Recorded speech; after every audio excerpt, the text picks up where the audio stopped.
The 2025 World Surf League Championship Tour continues in Australia, where surfing is a cultural touchstone woven into the coastal fabric of the continent.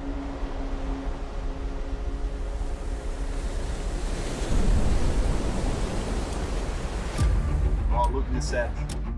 It's pretty solid, man. 2 waves.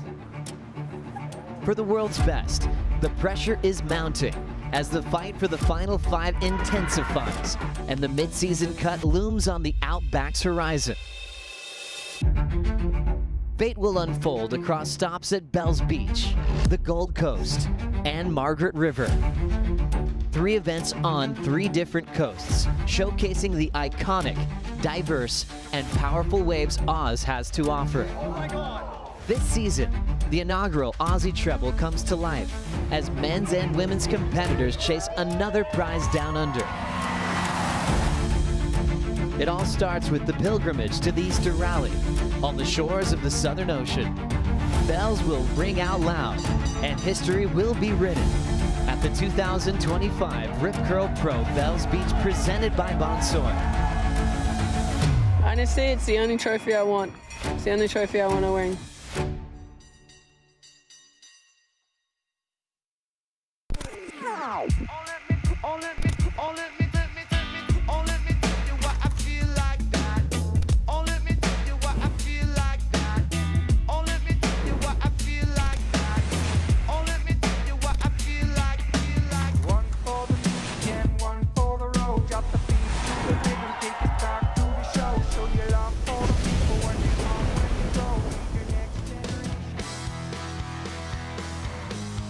Good morning once again from the 62nd running of the Rip Curl Pro Bells Beach presented by Bonsoy.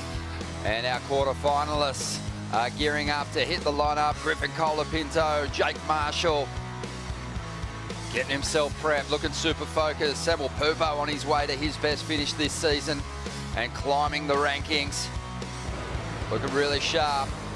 And then we've got Jack Robinson coming in from a warm-up session. The quarters are set. We've just got to establish that second half of the draw for the semi-finals for the men. Of course, the semis for the women. They've been established. Unbelievable head-to-head matchups. It's a cruisy morning here at Bells Beach. An early start and hoping to get competition underway very shortly.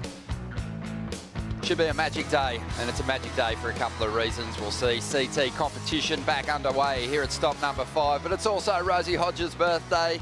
Ronnie Blakey with Rosie Hodge. Richie Lovett. Happy birthday, Ro. Oh, thank you, guys. No place I'd rather be for my birthday. Potential finals day on a Sunday. I'm firing. Yeah, it's going to be awesome.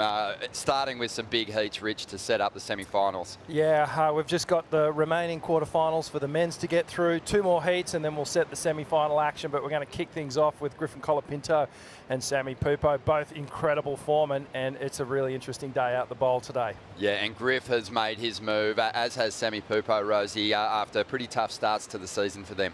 Yeah, and this is, you know, you think about them really starting to catch fire here in the Aussie Treble. This is such a great heat on paper.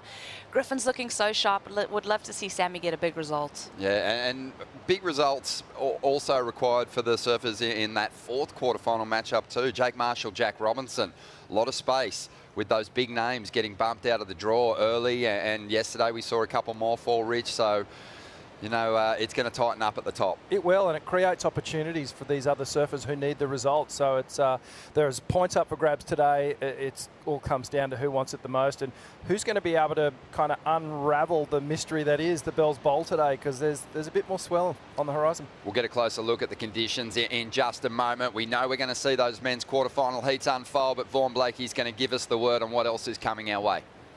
Thanks, Ronnie, here in the Red Bull Athlete Zone with Isabella Nicholls, who got it done yesterday. Finals day at Bells Beach. What a buzz. You've just had a surf. The call is it's on. Tell us how today's lineup is different to yesterday's. Yeah, I mean, I rocked up this morning on dark and couldn't really see what was going on, but there's some beautiful lines coming through today, and I think it's going to be a little bit harder to pick them over the high tide. You just got to find the one with the right amount of draw. Here we go, here's the song. But no, it's going to be a sick day of waves, and I'm pumped to see everyone shred. You've got the magic carpet under your arm there? Yeah, this is my little cash cow. I love her. She's she's seen a lot of years, but she's holding in. She's got some depressions, but hopefully she can get me through the rest of the year. And you're expecting to surf this morning? Yeah, for sure. I mean, you always got to think that you're on, and if we're not, then we're not, but I'm pretty sure we are. I think the swell size, we're going to see it run through the high tide, so for as long as we can anyway. Finals day at Bells Beach. Great to see you. Best of luck, Isabella. Legend. Thank you. Thank you, Vaughn. Thank you, Isabella. So we'll be getting through these quarterfinals into the women's semis, men's semifinals on standby. Solid conditions as we set up for the first heat of the day. Griffin Colapinto, Samuel Pupo fighting for a spot in that second semi-final heat. It's not Happy Birthday to You, the song. It's AC/DC, Hell's Bells. Let's get this on. What do you see unfolding here, Rosie? Well, I just love this heat because we see so many of the surfers in the top 10 out of this event. So I think there's that opportunity that both of these surfers are looking at to climb up in the rankings and make their names known. It's going to take that breakout result here to get yourself up those rankings, out of the cut line, and also potentially into, you know, the final 5. So I think both of these guys are looking for blood. I see both of them starting strong. Thinking of the semi-finalists left in the mix, Rich, Griffin's the one that's gotten closest to the big bell, the ding-dong. But he got the little ding-a-ling last year. He wants to come back. He wants to get that big trophy and become an immortal of the sport, because that's what you gather when you break through for a victory here. Yeah, you immortalise yourself in the record books in surfing history. And, you know, when we look at that past winners of Bells Beach, a lot of them go on to win a world title. So it's almost writing your own destiny by getting the championship bell here. And I'm sure Griffin walks past that mantelpiece and has a look at the little ding-a-ling bell and just goes, nah, I'm not satisfied with that. I want the big bell. Yeah, it'll be relegated to a doorstop, the Little Bells trophy, with respect, if he can get the big one, that first place trophy. But he's up against a tough customer. Semi Pupo has been super impressive, Rosie, on his run through this contest. Just sort of back to the kind of form that saw him claim a Challenger Series victory on the Gold Coast. When his forehand is on, it's one of the best on tour. Well, let's look at Sammy at this event. I mean, he's had 3 heat wins. He won his opening round of the round of 32 and the round of 16, where Griffin, he came second in that opening round. He's had kind of that ground to make up. So Sammy, to me, has been super impressive. He said yesterday he was feeling a lot of nervous energy and obviously wanting it to make it into the quarterfinals for his rankings. But I think today he's going to have a little bit of that pressure eased off his shoulders. Yeah, you get the feeling with Sammy, he can be a bit of an emotional surfer sometimes, and when it's all working, it looks amazing, and you can really buy into it. You can tell by his body language and just how he performs. He's always staying really fast, limber and loose on the board, but we've seen him slip up a little bit and just be off his game. But in this event, looks like everything's just in sync. Sammy has proven to be a real fearless charger, especially in his rookie season. Came out and got himself a quarterfinal finish at Pipe. It was so impressive. He had little to no experience in that lineup. This year, though, his confidence got bruised. A Bond University athlete health check here. He hit his face on the reef at backdoor. It shook him up big time. He had a 30-30, his worst result at that opening venue, and has been knocked out in the 3rd round with 17s for the rest of the season so far. This is a big turnaround for him. Confidence building, as you said, Rich. You know, an emotional surfer, and he's just had a huge smile on his face. He's been loving his time down here at Bells. Definitely, and he's used to these early morning heats. I mean, yesterday he was the first heat of the morning, here again on finals day. So he's used to those tricky lineups. I'm sure he went for a free surf, but it's going to be fun to see.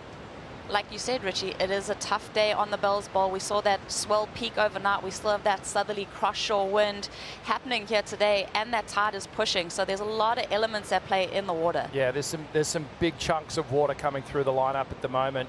And on days like this, it almost takes away from the sort of competitive element against your opponent. It becomes you against the conditions. It becomes you against the ocean and how well you can figure it out.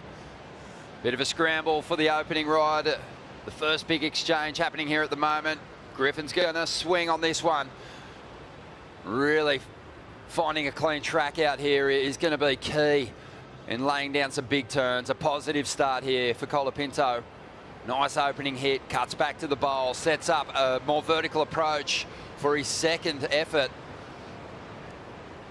As you can see, a bit more height in the waves today, but it is a bumpy track, and he has gone through this one without a glitch. Really smooth approach considering that bump on the face, and he's not done with it. The wave's just going to fade away on him on the inside, and right behind him, second wave of the set. We'll see if it's a little cleaner. He's got some foam on the face to deal with, Semi Pupo, but does well. Cuts through a couple of nice turns. Sammy's a competitor that on a steep wall has that vertical punch, that real explosive energy. He's done well to find a great pace and good timing here at Bells Beach this year. He's looked right at home, and that's a great way to kick off the day. So waiting on those opening numbers to come through. And who do you think got the win on the exchange, Ro? I think it's going to be a pretty tight exchange. I feel like Griffin had a lot of bigger lumps to cut through. I feel like Sammy's out on the open face was a little bit more cleaner. It had a bit of foam on that second turn. Watch Griff's one here. There's like 3-foot lumps to get through on this one. He did well to maintain through all of that. But what do you think, Richie? I think Griff's going to get the nod with this opening exchange. These moments that happen, it's a little stop-start, but he made it count when those sections popped up, connects with the lip, and on these bigger lumps of energy, it's harder to tag these big, lips and sections that are coming down at you. You've really got to manhandle them, and Griff's done a great job on this opening ride. Yeah, he was the master of flow last year on his run through the contest, and you were right, Rose. He had a lot more bump on the face, but he teed off when the section stood up, Griffin. Sammy, he had a bit of foam to deal with. He did, and also looking at the steepness of the sections for Sammy, it just wasn't quite there. The critical nature of Griffin's wave, where it really stood up for him to hit the lip line. Yeah, you can tell now on the replay, it was a little bit more lateral for Sammy. He gets to work over there, but a lot more foam on that face. Tags that one off the top. I really like the finish from Griffin, and also the opening maneuvers where it just had a bit more bold to it. Waiting on the numbers to come through. 27.5 minutes to go here. Semi Pupo's had a tough go at it as a CT surfer. He powered his way to 10th position as a rookie in 2022, but has been cut the past 2 seasons. And really, with his runner results, was in danger of, going into the mid portion of the year below the cut line. But this has been a monumental effort to get himself here to the quarters, and his run may not be over yet. So really looking to save himself, and feels like these extra couple of events before the cut this year could really work in his favour, heading to the next stop on the Gold Coast, where he's enjoyed some success. This event has been a complete flip. I mean, we saw the top people in the rankings be so consistent through those first 4 events, and now we're seeing those guys at the bottom of the rankings really make this charge and feel fired up. And also you've got Morgan Siblick, who's been an amazing wild card, just been able to really be that spoke in the wheel. And yeah, they're stealing points is what they're doing.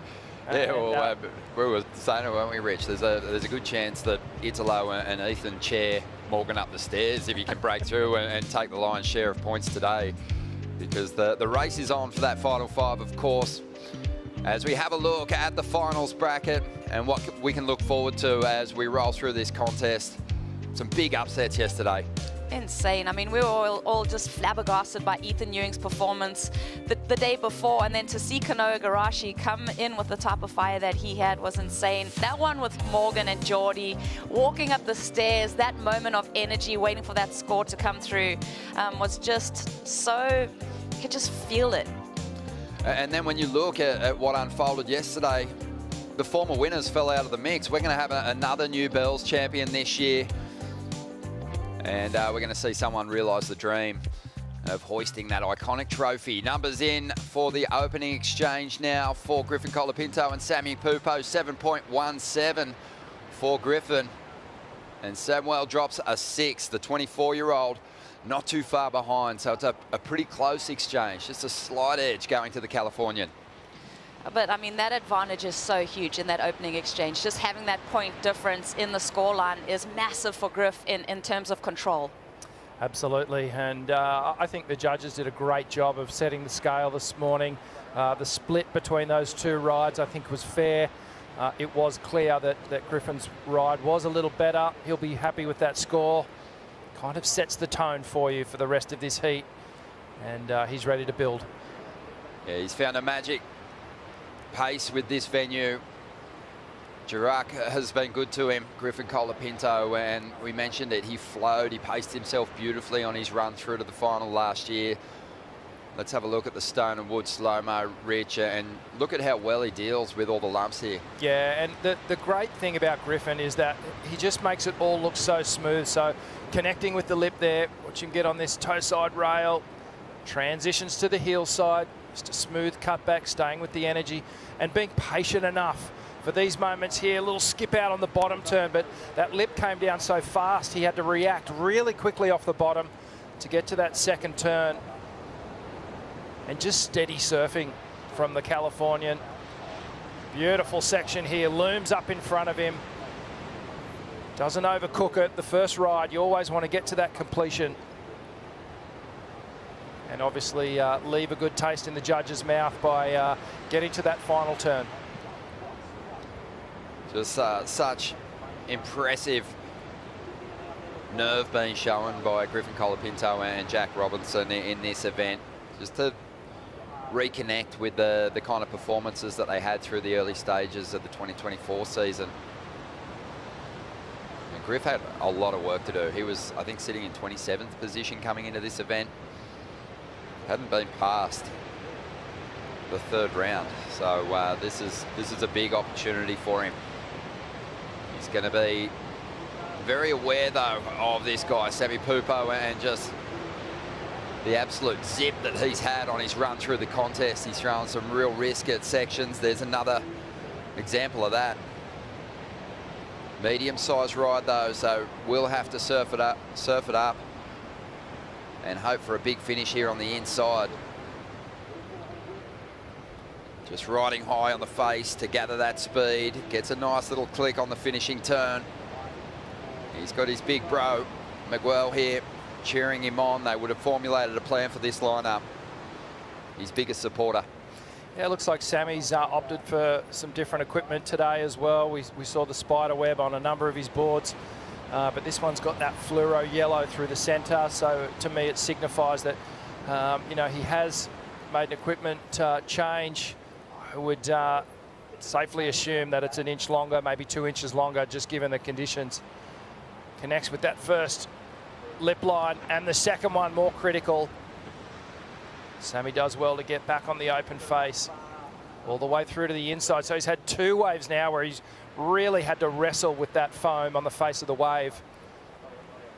Great angles here, Rosie. Yes, the second turn to me, you know, just so extended but committed. He really made a good job of making that turn look bigger than what it was with the wave size. And then that closing maneuver, it's going to be a good little backup for the 6-point ride. But I think by the end of this heat, both of Sammy's scores are going to need to improve. Yeah, I agree. I think we're looking at a mid-range score, I think.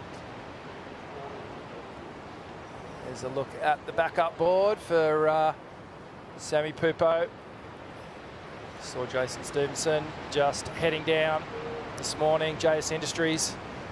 And the board's looking really good under the feet of Semi Pupo. Also Kanoa Igarashi on the JS Industries program. Recent switch. Been a great event for JS. So a number on the way for Sammy that's going to see him up into the lead. The requirement was narrow, obviously, with Griffin only hanging on to that one wave. The judges probably having a think about just the size of that wave, and because there is going to be some bigger sets out there today. We saw that early in this heat. Sammy's 24 years of age and already has kind of, you know, experienced the highs and lows of Championship Tour life. He's had some extremely strong finishes, cracked a CT final once already for a runner-up. That was a while back now. Think back to that heat where both Sammy and Miguel had that heat together, and they were both surfing for their position on tour. It was just so emotional for those guys. It was emotional for everyone watching. You couldn't help but buy in. Just a great show of support for these brothers. Well, here we go. Griffin Colapinto is going to take his second ride now. Sammy Pupo at a 5.77. The requirement is a 4.6 here for Griff. He's got a clean wall to deal with. Drives up into a chunky section, and it's a huge statement laid down. And the judges, I think they're going to have to throw a big number at that. That's by far the biggest turn we've seen this morning. Tom Whitaker knows the importance of stomping that move. And that was monumental. That was huge. I mean, thinking about his 717, this is going to up the ante of that and put Sammy in a precarious position. Just excellent surfing there from Griff, and just such great maneuver choice on those big sections. It's only 720, Rich. It's too early for moves like that. The feet are still slippery. He gave it everything on that final section. He sure did. And just what great wave choice here from Griffin. Connects with that first section. Really stabs it, and then patience all the way through this midsection. Beautiful cut back to set up this final turn on the bowl. Jams it on that big oncoming wall and negotiates all that power and energy as it comes thumping down behind him. You can see just throwing the arms up, projecting out in front of it. You could just see the board reverberating under his feet, just flexing as he landed. This is, as you said, Rosie, it feels excellent to me. There's no fluff in between. It was just big, impactful maneuvers. I think the judges are going to lap that up. They're going to lap it up all right. It is going to be a healthy number, and Griffin's going to take control in the opening stages here. Griff so zen-like. It's no surprise that he's got a great friendship with Jack Robinson. They kind of both tap into the spirituality of the zones that they visit. They're right at home here at Girard. And while we're on that point, we definitely want to extend our respects to the Wadawurrung people, and we acknowledge them as the traditional owners of the land and waterways we're on today. Pay our respects to the people, the Wadawurrung people, elders past and present, emerging, and all First Nations people here today and watching on the broadcast. 7.93 for Griffin. And that's going to make life difficult for Sammy. He's after a 9.1 now. Almost excellent. 3 judges said excellent, 2 said no. The average brought it down just under. The real positive for us as spectators is just how clean that wall was. Really lent itself to an attacking approach, and Griffin delivered. And Vaughan, now Sammy's got a big number to chase down, 9.1 to get into the lead. Miguel, a big heat this morning for Sammy. It's been a tricky start to the year. What were your strategies heading into this one? Just take the opportunities and make the most of it. Like, I feel like last heat he had a few ways that he could have gone and get big scores, and he let it go yesterday. So the goal today was not try to fix that, but at least when you see the opportunity, just go and try to get a score on it. And we know Griffin's gonna put 2 good scores, so Sammy has to bring his best. And I think right now it's just wait a big set and just 2 big turns, and he's probably gonna get a good score. Thanks for your time, mate. Appreciate it. I know you're feeling it. Cheers, Vaughan. We love to hear from such an interesting one this heat, because both these competitors have their brothers here competing with them on the championship tour. It must be a special feeling, Rosie. Oh, you would have enjoyed having your brother on tour, would you? Well, it's so fun, because I even asked Sammy the question yesterday, and his little, like, just his wrap up of how good it is to have the brothers insane, and we see Vorno there with Kros. Thanks, Rosie. Kros, a great start on that last one. Great start to this heat, but a really good wave there for Griff.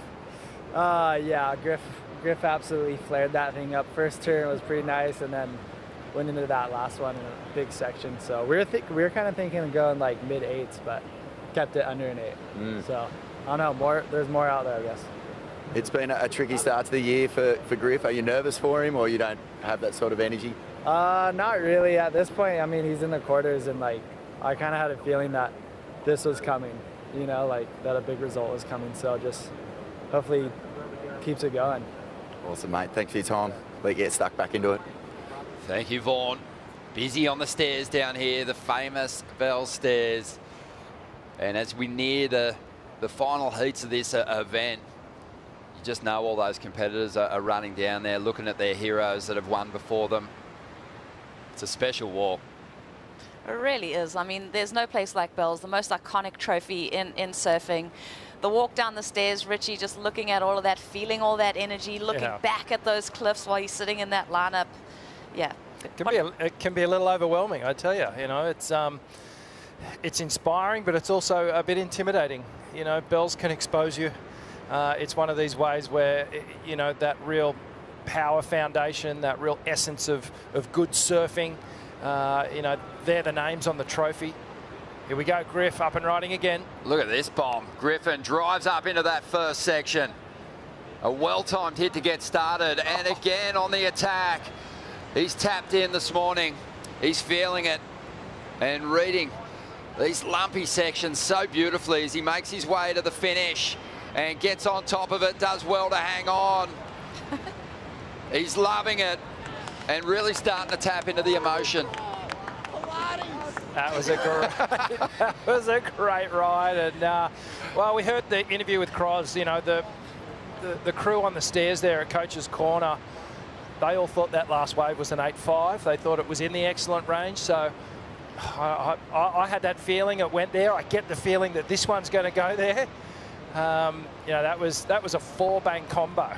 That reserved scale too is probably what pushed him to do that kind of surfing. I mean, doing some Russian twists there with his claim, but just the most perfect read on that wave. The early entry to get those 2 ginormous maneuvers on the outside. Richie, take us through this. Yeah, big wave outside. Griff just connects with that first section, negotiates it perfectly, and then another big oncoming section just tags it.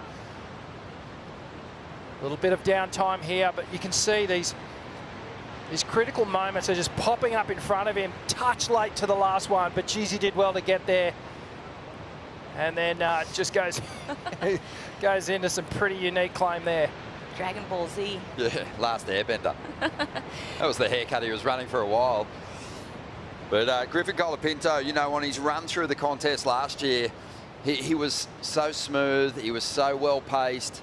But it felt like he needed to give a bit more of himself, a bit more into his performance in the final, and ultimately that's maybe what cost him the bell. And Cole Hausman was on fire.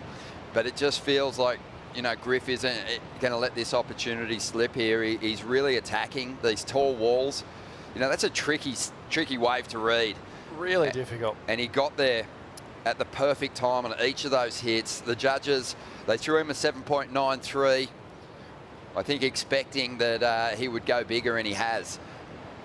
That is a healthy heat score total, one of the biggest of the event. And Semi Pupo now chasing a 2-wave total of 17.36 to get himself the lead. He's taken off now. And there is an aggressive tail slide on a tall wall there from Sammy to get started. This wave stands up again, goes to the rail, cuts back to the bowl. This wave pushing off the reef a little bit, but he'll get a big end section to attack here. And he does do well to hang on. It's a bouncy ride. And he gets out in front of it. Well done. A couple factors there too. I mean, the sun looks so beautiful on that wave, but just the fact of having that early morning sunrise in your eyeballs as you're trying to attack those sections is also another thing to contend with here out here at Bells. Well, clearly much bigger conditions from anything we've seen in this event. Sammy just brings this radical approach to the first turn. Gets the tail slide, a beautiful swooping cutback here. And then this final turn had so much drama about it. This big section looms up in front of him. Sammy just does this sort of down carve. And here was all the theatrics as he muscled his way out of that foamy section. These are such committed turns too. Griffin was committed on tall walls, on chunky sections, but Sammy kind of got the opportunity to really lay into both his big turns. Yeah, this is such a good answer back when you're in that combination situation, because this is going to be exactly what he needs. I mean, when you look at that slow-mo and just that cascade of water coming over his body, the way he had to stay compressed to hold on for the completion was amazing. Things are heating up. The sun is popping. 10 minutes to enjoy here in quarterfinal 3.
The Rip Curl Pro Bells Beach presented by Bonsoy is brought to you by Rip Curl, the ultimate surfing company. By Visit Victoria, Melbourne, every bit different. By Bonsoy, the official milk of the World Surf League. And by Surf Coast Shire, strategic partner of the Rip Curl Pro Bells Beach presented by Bonsoy. Well, it's looking good out here. The waves are coming on and the performances have been strong. Sammy Pupo just answered back a big 8.83. And here comes Griffin Colapinto as he looks to hang on to this lead and extend. He's trying to better a 7.93 with that ride. But what an answer from the 24-year-old Brazilian Sammy Pupo. So strong. Really did attack the tall sections on that previous ride. And we've got a great quarterfinal heat on our hands here. All for you, Rosie, on your birthday. It's much appreciated. Oh, the answer back from Sammy, though, that just makes this so exciting. This is sport for us, and all the competitors saying these are highly competitive heats is why they do this. Watching Griffin trying to improve on the 7.93. This is a smaller looking wave, less impactful sections, but as he works this one through, definitely the finish of this wave. So intense. Bang. And when you think about Griffin's other rides, Rich, there's been tall sections, kind of placement, floats, impressive turns, but that's way more attacking. Yeah, heaps more flair on that final turn from Griffin. And there's just a slight question mark around the opening manoeuvres. The big swooping cutbacks, as beautiful and aesthetically pleasing as they are, you know, it's really the critical nature of the turns, like that last one that he completed is where the judges, that's when they really get excited and throw the big numbers. And that's why Sammy did drop that 8.83. Those two turns on that wave, really critical, changing the angles up. And there was a high degree of difficulty to those manoeuvres. And Ronnie, as you said, whereas in contrast to Griff's wave, like he surfed those waves incredibly well. The sections were presenting, but he was basically going up and over the sections. And, you know, still great scores in themselves, but, you know, these guys are really starting to attack these waves here. And Sammy's going to have to put it on the line if he wants to get that 8.74 now. Yeah, it's the requirement's been pushed. Griffin just dropped an 8.13. A lot of credit for that final move for good reason. It was awesome. And then what about the beauty shot on the way back out? On the back of the Red Bull ski, you got to visit Victoria, get down to the Surf Coast Shire and take in this unbelievable stretch of coast. So unique. And this particular wave is one of the most interesting that we have on the schedule. It's so different, Rich. You know, it gets scrutinised sometimes by people because it is sort of flatter in its transition, but on days like today when the swell is really pumping, you know, it's hard to find a wall that stands up as tall and gives you moves as big as Bells. Yeah, and that's one of the unique things about this place. It is so hard to figure out. You know, it looks straightforward and you go, surely that's an easy wave to surf, but it's not. And that's what adds to the mystery and the beauty of this place and the prestige around the trophy that everyone wants to win. Yeah. And you get to the end of these events and every time you go, that surfer earned that trophy. Yeah. Because they've had to overcome so many different conditions, so many different days of, okay, we're winky, we're Bells, it's small, it's big, windy, offshore, onshore. It's like, it's a full journey. Yeah. And those that are critical of Bells, they always sucked here. But people who do well in this event, they love the place. Yeah. And they really turn up and just run down those stairs with the biggest smile on their face each and every year. What's the Hoyo quote? No kook has ever won Bells. I think it was Shane Dorian that dropped that one. But Hoyo, I think he'd back it since he won the event. And he'll be watching intently, as will most of Merriweather, because Morgan Siblick could become another Novocastrian to break through for a Bells title. There's been a bunch of them. That is, I'm just looking at Griffin's scoreline here. That is some huge numbers, and on his two backup scores, he's actually still winning the heat. He's had 4 rides, you know, 2 7s at the 9 and then the 8. So he has just been on absolute fire this heat. He's repeatedly said that he's felt good about his surfing this year, Rosie, but just lost out in close heats. but he's turned the dial up. You know, I think that there's a little bit of sort of self-propaganda happening when you're not getting results, but you're trying to convince yourself that you're surfing really well. He's taken it to another level here. He's been so honest with his assessment of his year, and it has really been that he's been matching up with informed surfers, but really it's come down to him closing the heats out. He surfed a perfect heat. When he comes into Tommy Whitaker, Tommy's going to be like, just do that again 2 more times today, and you've done it, because every time he's taken off, he's improved his situation. Yeah, and the trap would be at this point for Griff would be to deviate too far from what he's been doing and going, oh, I've got to change something up big time because the results aren't coming. But he's done well to actually stick to his guns and really just invest in his own performance and have the confidence to do that, and it's really starting to pay off now. Already jumping 9 spots, Griffin Colapinto on the live rankings into 17th position. Not done, but this heat is far from over. 8.74 with the touch that Semi Pupo has shown throughout this event, and just the explosive nature of his surfing. Could see him turn this one. We're just on 2 minutes to go. He's out there with the priority. He's warmed up and ready for this moment. Will he get the opportunity? There's been a ton of sets pouring through since first light when we were down here assessing the conditions. 2 former Brazilian winners down here. Adriano de Souza, the first to break through. And it was the work that he put in that saw him claim that famous victory. And then Italo getting it done on the back end in 2018. Sammy looking to join them. As we dive into the GWM heat recap, it is Griffin Colapinto who got off to the strongest start, and he hasn't stopped.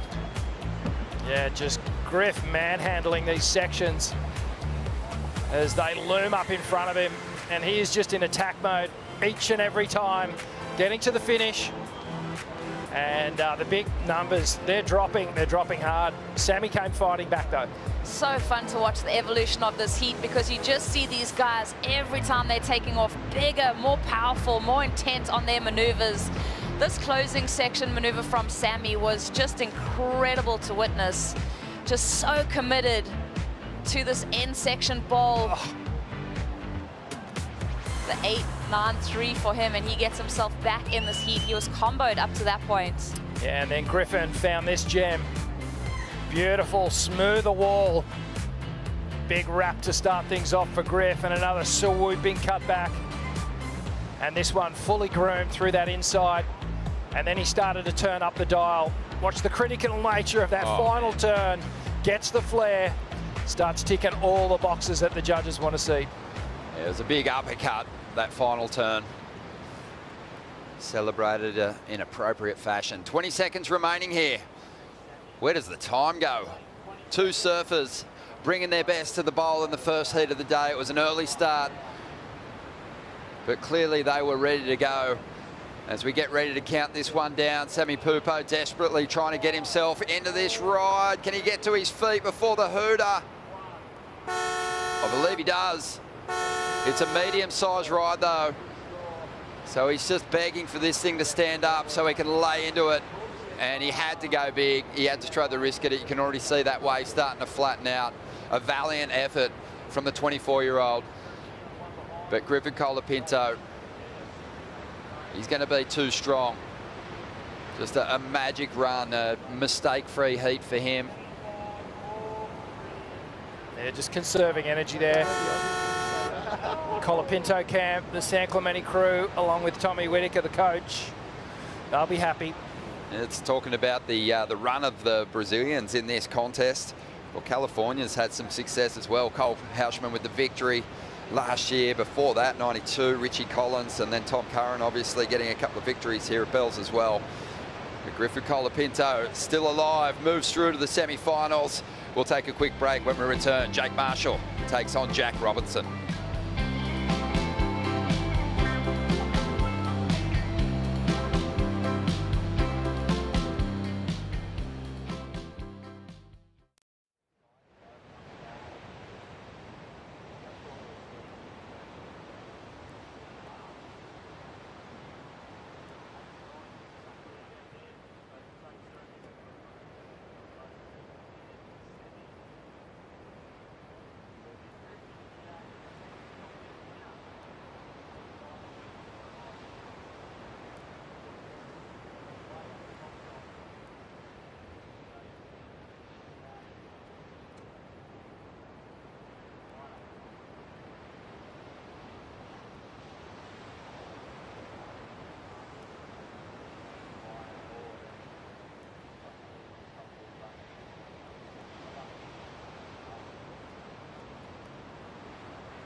Welcome back to the show. Good morning.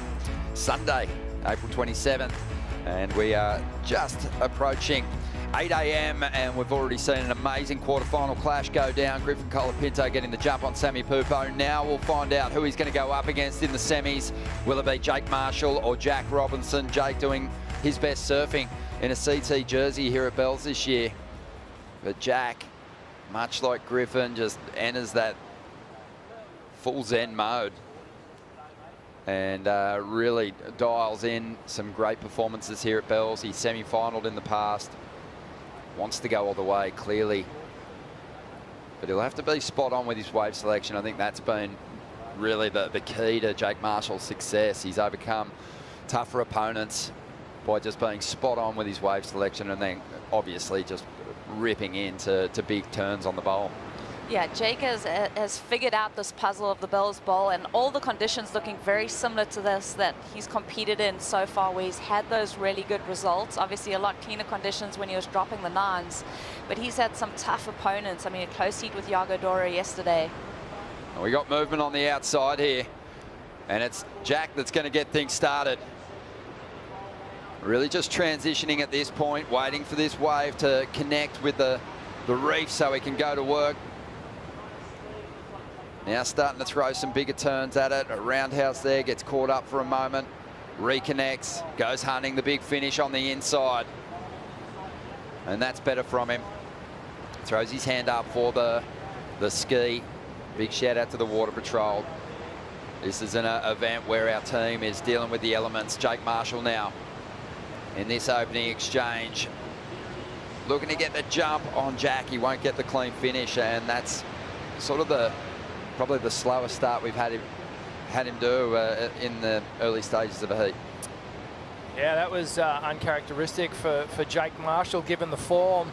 Rock solid for Jack Robinson. Got that beautiful finishing turn. I think that is going to be a real defining moment in this opening exchange. Well, Jack's has come off a huge heat too. Well, let's see what Jake did on the outside here, Rosie. Yeah, so second wave of the set, kind of goes a little bit lateral there, hits that section, waiting for this one to stand up. So you got a little bit of work done out the back. It's still nothing that's really like, wow, that was a beautiful maneuver right there, just drifting through that float. He really wanted to finish this one though. I think at this stage, you have to keep pace with your competitor. We just saw Jack finish off his ride nicely, but definitely that little mistake, we'll see how that factors in come the end of the heat. And then Jack Robinson was on the first wave of the set. He had to really stitch this wave together. There was all these little funky moments that he had to get to. You can see now it starts to bowl up. He connects with that lip, projects down the line. Roundhouse cut back, but a little disjointed up to this point. So he needed the big finish, connects with the lip. I think these scores are going to be pretty even. I think Jake Marshall, especially that turn through the midsection, was pretty impressive. Yeah, he did some great work out the back. Thanks, team. Team. Let's go, team. That was mad. That was huge. Thank you. Just so big. Taught you everything you did, huh? Yeah, that was crazy when he dropped the 8. I was like, oh, fuck, good thing I got that. High 8, dude. He did this 2 sick turns. Yeah. Yeah, it was just a battle. Like it was 8s or 8s. Yeah. Big waves, big sections. It was like rippable sunset or something. It was sick. Yeah. That was cool. Psyched. Right. Psyche. Thank you, Pilates. You shut down. Yeah. That was gnarly. Gnarly Pilates. Good serve, brother. See your way, but good luck. Thanks, dude. You'd love to see it. A great exchange to kick off the day. Griffin Colapinto getting big raps from Tommy Whitaker, trying to claim that he taught Griffin everything he knows. Good try, Tommy. So he's obviously played a huge role in Griffin's career so far, and he'll continue to try and keep him on track for a victory here today.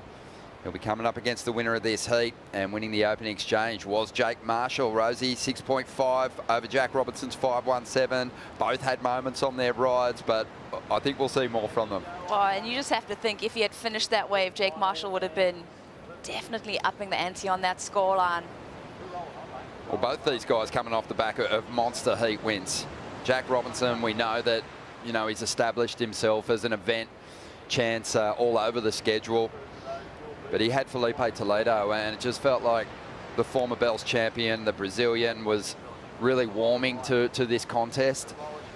But Jack kind of just squeezed the opportunities out of that heat, really held Felipe off the best waves and really delivered a magic performance, a healthy heat score total of 16.53.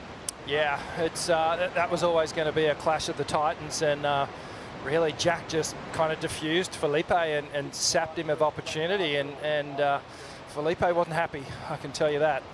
He came in and really let it be known that he wanted to win that heat, which I think is a good sign that he is invested. He's such a master of blocking out other people's performances here in the past. Felipe's, for me, one of the greats on the bowl. He's so strong and powerful, but Jack, he just doesn't ever buy into the hype around a favourite. He is incredible at shutting out that noise, like you said. Like seeing him just a few heats before saying he was going to have a micro nap, he shut the system down and really got ready for this clash with Felipe, quietened the noise and really simplified his approach by catching the two best waves and striking when the time was right.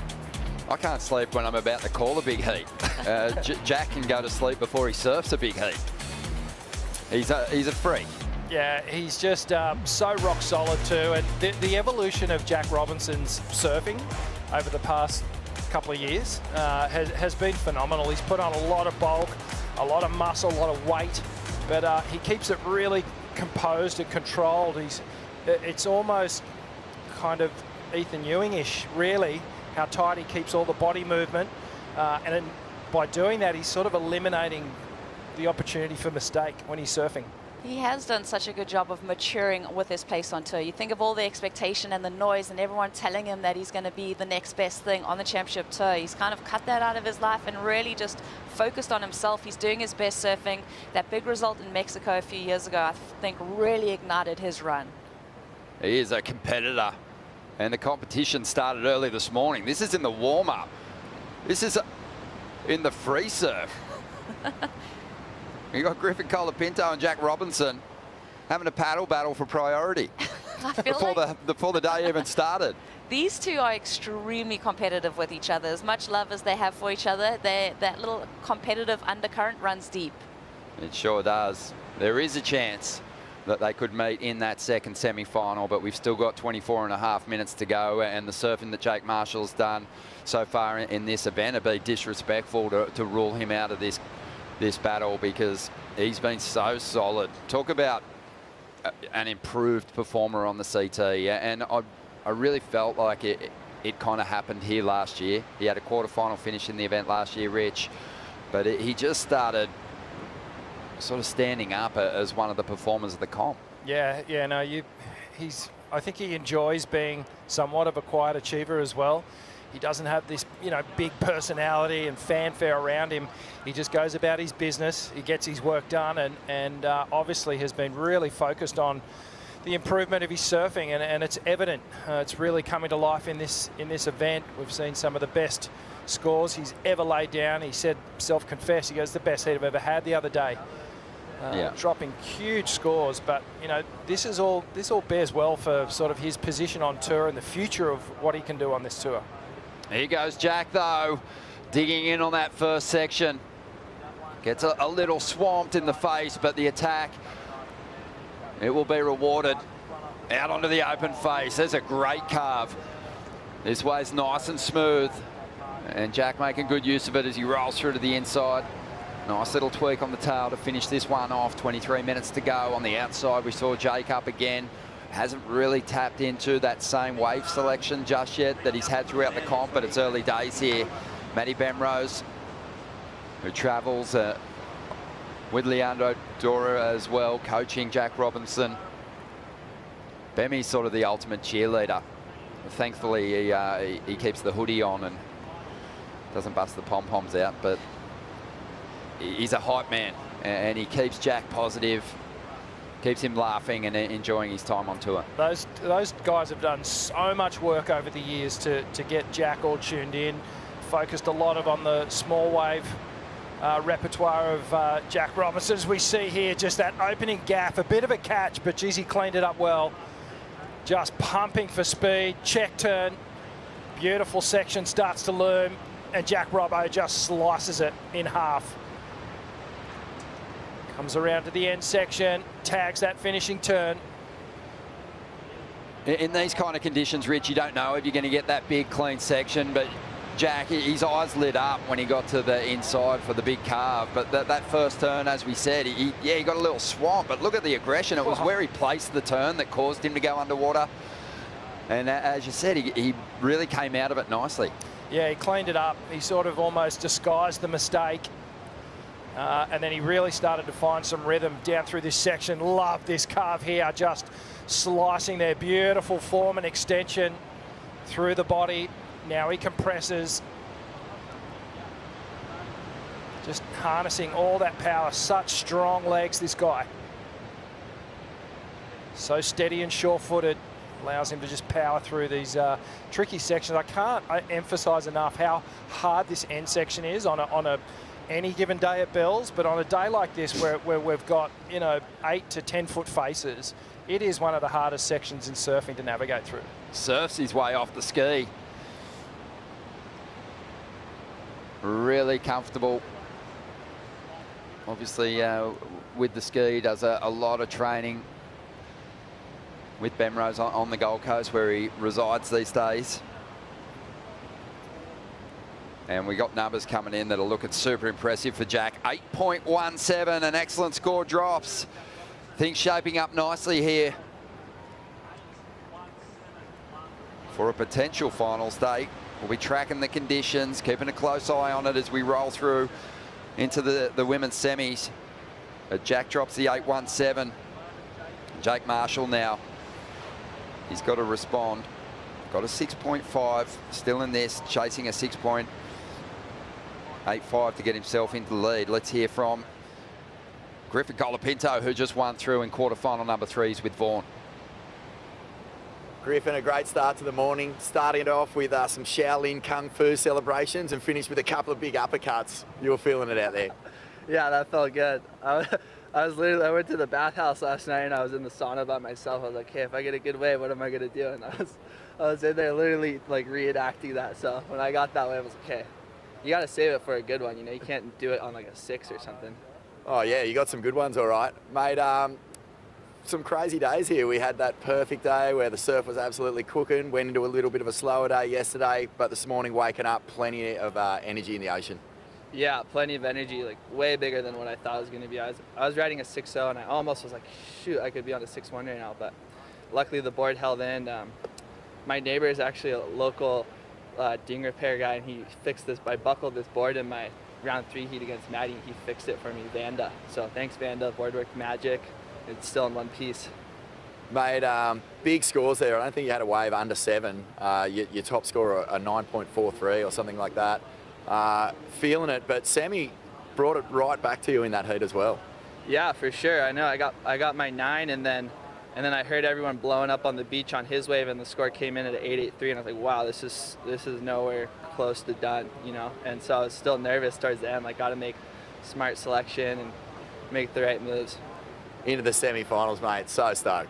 Oh, thank you. Just want to give a shout out to my girlfriend and all her friends watching back home. Well played, mate. See you in the next one. Cheers. Thanks, Griffin. Caught that one. Back out to the lineup now. We got Jake Marshall looking for answers.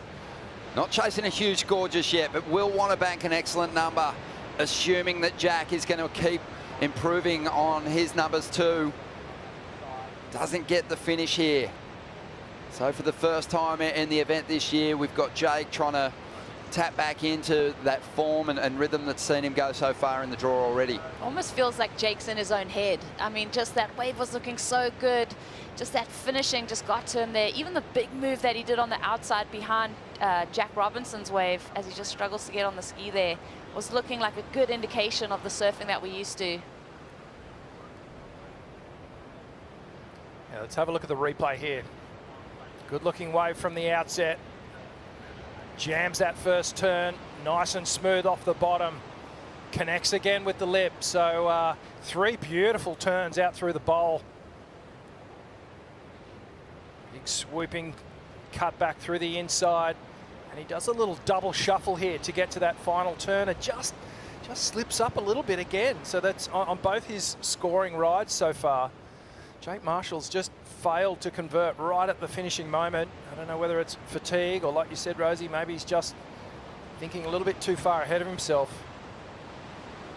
He's got time, just on 17 minutes to go. A lot of sets pouring in to the Bells Bowl here this morning. We'll take a quick break, back with quarterfinal 4 in just a moment.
Well, let's take a look back at the heat of Jake Marshall's career so far. His highest heat score total, 18.33. Just absolutely tearing the bowl apart, Rosie. Big carves, aggressive hits in the pocket. Like we've been saying, the best surfing that we've seen him do in a jersey, and it's just so amazing and infectious to chat to someone after the heat of their life and just get that energy. And you had the feeling that he was going to carry this momentum through this event, Richie. Oh, just incredible rail surfing. And showing flair off the lip as well, just really connected in this heat. His timing was impeccable, and he was just full of energy running up the beach as well. But yeah, that was just a real breakout moment for Jake Marshall. He's got to get back into that form, because Jack's starting to build an 8.17 on his last ride and only looking to dump a 5.17 to make life pretty miserable for Jake here. But I feel like Jake would just have like a little bit of self-talk at the moment. We've got 14 minutes remaining. He's not out of it. I mean, a 6.85 to get out of that position. Like you said, we're going to see Jack Robinson take off on another wave and really up the ante, and here's that opportunity. Yeah, it's a tall wall, big, long, drawn-out bottom turn. Spreads the wings and glides through that first carve. Bit of foam on the face. Jack won't mind it. Extends that section to get to the final hit. Little ollie on the inside. Probably will improve just slightly on the 5.17. That's a big wave. Big wave. Yeah, he opted to get to that finishing move early, didn't he? He kind of went, you know what, you can't get a whole lot of points out of here. I'll opt for speed instead, and just went flying across the top portion of that ride to get a good solid turn at the end. I think the replay is going to be very telling as we have a look at it here, because if I'm hypercritical, I feel like he could have got a bit more critical on that closing section. Oh, I love that opening turn. The carve and the poise through that real power slice was beautiful to watch. And let's see what happens here on this final turn. He gets there early, as you said, Rosie, and he just tries to elongate the length of that turn, throws the back arm into the wall. But just perfect composure here. Look at the arm extension there. The wings are out. Just cuts it at the perfect moment there. Doesn't really want to have too much to do with that whitewash. Puts himself in danger of getting knocked off. But yeah, he is really in sync with these big lumps of ocean that are coming through here. Throws that back arm in, pivots around it, lets it go at the perfect moment. It's like he was talking about a big fish that he caught halfway through that first carve. I mean, the 517 is long gone. And like we said, that was probably the biggest wave of the morning that we've seen surfed. That opening carve was just incredible. 12 minutes to go here, and Jack again just leapfrogs off the back of the ski to just fast track his road back to the takeoff zone. Numbers coming through from the panel for Jack's last ride, looking pretty solid already. We mentioned that 7.77. Wow. So Jake's after another one of those mid-range 9s that he had earlier in the event now, if he's going to turn this with one ride, but I think he's still got time to get 2. So the other thing that happened during that set was Jake Marshall had to cop about 6 of those on the head. So, you know, a 10-foot wall of whitewash that he had to contend with. So he's just had a bunch of energy sucked out of him as well. We mentioned Matt Bemrose, the underdrawer, working with Jack Robinson to get him primed to challenge for event wins and titles. Jake Marshall's had Chris Gallagher, a former CT surfer and just a champion human who's been a massive supporter for him. Always had a lot of belief in Jake's potential. Jake's realising that potential with big performances and huge heat wins. So a big shout out to Gally for the work that they've done. Because even though Jake hasn't had it go his way in this heat, I really feel in the opening stages of this season and at different moments through last year, he's kind of marked himself as one of the most improved on tour. He's moved up 7 spots on the live rankings just with this result so far. So big improvement from him on that rankings ladder. Serious business out there in the lineup, but always having a good time around the event site here at the Rip Curl Pro Bells Beach is Kaipo. F-A-T-B-O-Y, that's Fat Boy e-bikes. Check out the features on this bad boy, the Scrambler. Both front and rear suspension, ample power, gas it through sections or use pedal power. Nice saddle seat, got pegs in the back. Comfortably, seats too. You want one, you can get one for free. Just scan the QR code, enter to win a Fat Boy bike. Remember, Fat Boy e-bikes, whether it's on the road, in the dirt, or on the sand, Fat Boy eats it up. Yep. Yes. Follow Kaipo on Instagram. He's going to ride a Fat Boy from Bells to the next event on the Gold Coast. He'll be leaving shortly, I think, to make it in time, but great to have them involved in the contest. A great opportunity for all the fans down there watching on the big screen, the Jumbotron. Good morning. I hope you're enjoying these quarterfinal heats. They've been exceptional. And don't forget to scan that QR code and give yourself the chance to win. Jake Marshall, work to do here. A 9.44 is the requirement to turn it with a single ride right now. Jack's just put together a similar performance to what he had against Felipe in that last round. Picked off good waves, has teed off when the waves kind of given him the appropriate section, and also been nicer and reserved through some of those trickier, lumpy moments as well. Another perfect heat when you look at it in terms of the playbook, because every time he's got to his feet, he's found improvement. Really want to see Jake Marshall surf for that 9.44 now, because, you know, he's needed that mid-range score, but I feel like if we unleash him, he knows he's capable of that number. We've got some great sets approaching and a lot of energy in the water. Here we go. Jake's got the priority. Jack just asking questions of him, making him consider that ride. Jake wasn't biting though. No, I think what we were talking about this morning, Ron, is just up to this point, he's had impeccable wave choice. He's put himself on the best waves in all his heats previous to this, and he's really going to have to fall back on that now. The 9.44, that's a special kind of wave if you're going to do it in one hit. You know, another couple of minutes and it will come down to just one wave, but right now he still has the opportunity to chip away at it with 2 scores. Sets approaching.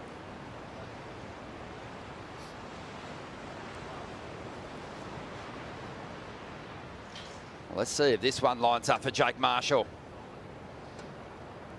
He wants to relieve a bit of pressure on himself. You know, there's the danger of chasing the 944 and pushing too hard and getting it wrong as well. The one thing that Jake's been able to do throughout the heats is actually surf right on that fine line of pushing it hard enough that you're getting the big reward for the critical sections while still maintaining that flow. Let's have a look at the rankings, because there's going to be some movement after stop number 5. We know that because we saw a lot of the heavy hitters fall out of the mix early.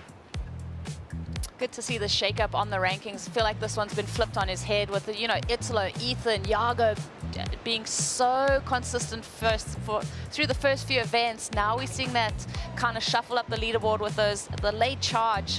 Griffin's going to make some big moves. Igarashi, Jack Robinson still in the event. Yeah, and then we go back to see Jake Marshall's climb and Griffin Colapinto. It's been a huge leap for them. Yeah, absolutely.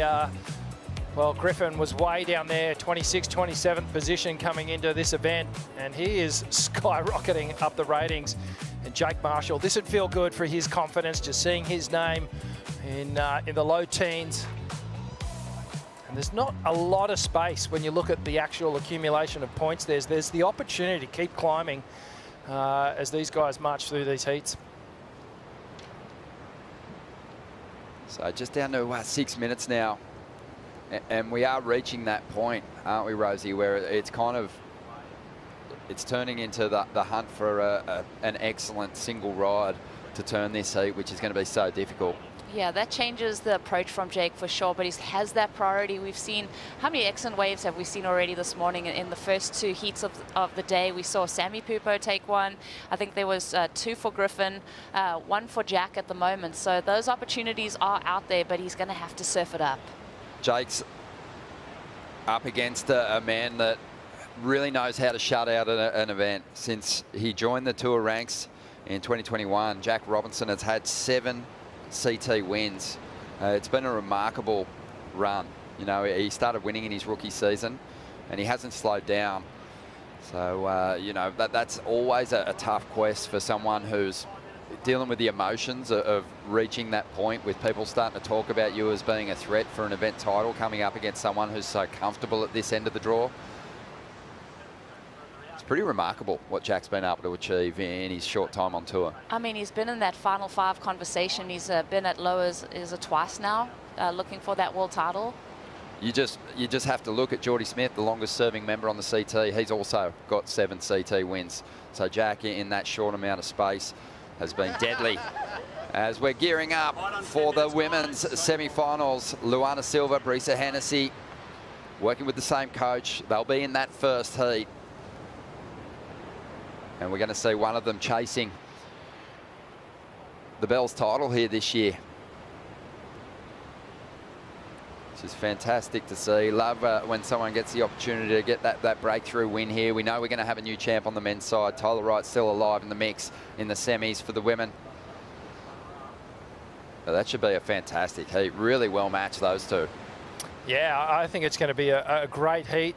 You know, Brissa, you automatically think she's done so well at Sunset. You heard Griffin actually saying it was like more manageable, rippable Sunset out there, these big lumps of water. And, well, it's new ground for Luana Silva. You know, she needs to lift to this moment and not be too consumed by it and just really focus on what she has to do. And I think that is, you know, an advantage for both of those surfers. Growing up, surfing Sunset Beach, as we see the recap here. Jake Marshall opening up this encounter with this 6.5, looking steady on his feet. A couple of mistakes here and there, but definitely finding a little bit of rhythm. Looked a little bit out of sorts on the closing maneuvers, though. Yeah, Jack Robbo's just really taking control of this heat. Really committed turns.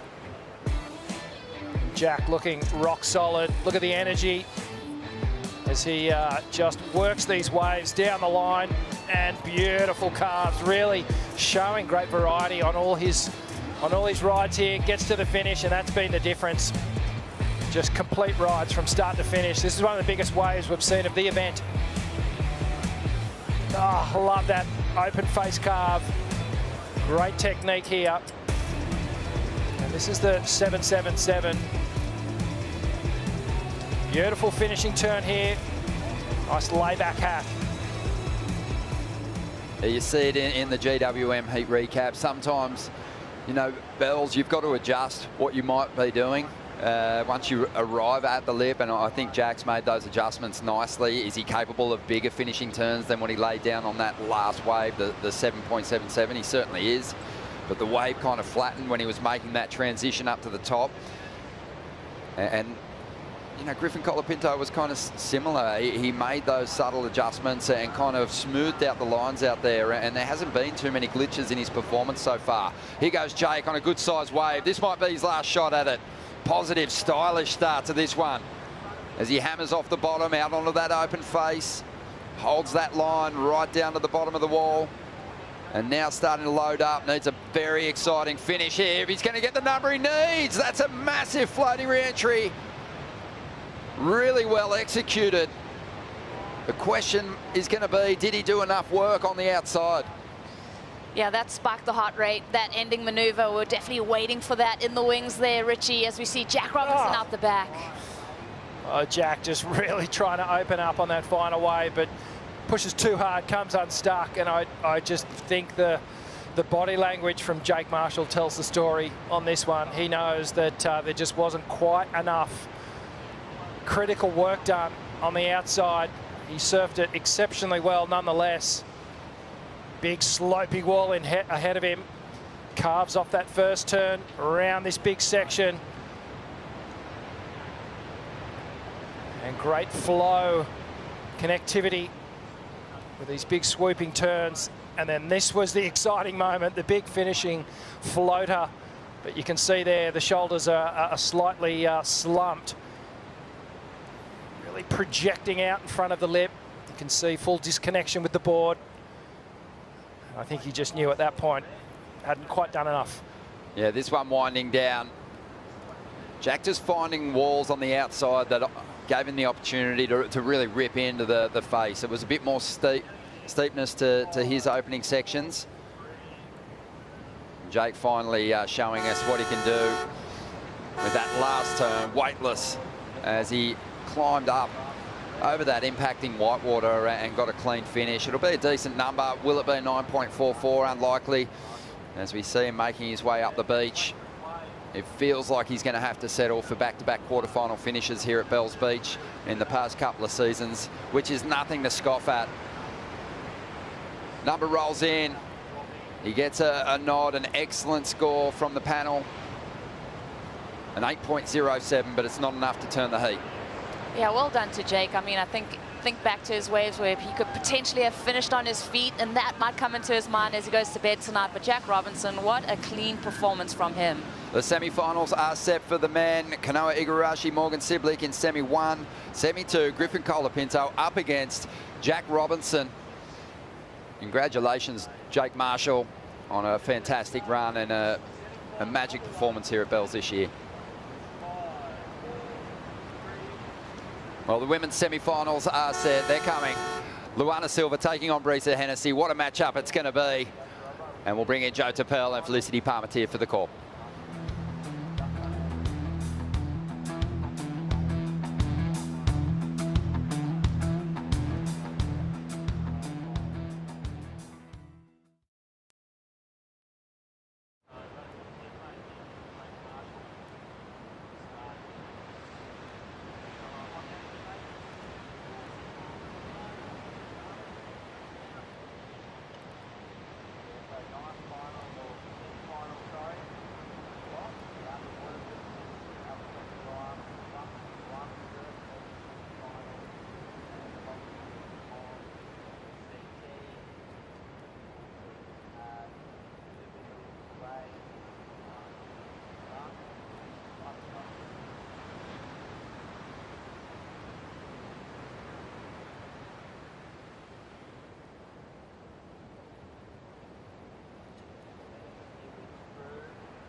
The Rip Curl Pro Bells Beach presented by Bonsoy is brought to you by Yeti, built for the wild, by Boost Mobile, official telecommunications partner of WSL Australia, by GWM, official automotive partner of WSL Australia, and by Stone & Wood, unofficial beer of WSL Australia.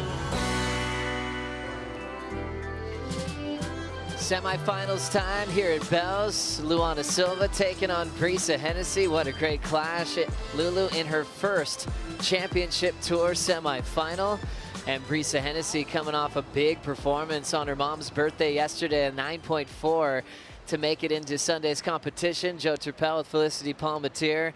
Great to get the semifinals now officially set for the men. Now it's time for the women. We've got two great sides of the draw, especially with Tyler Wright still in the mix, looking for a third bell potentially today. It's really exciting. I think obviously you got Tyler there, probably the #1 most favourite surfer or women's surfer coming into this. But then, you know, the other three, we could potentially see a new bell ringer today, and that makes me pretty excited.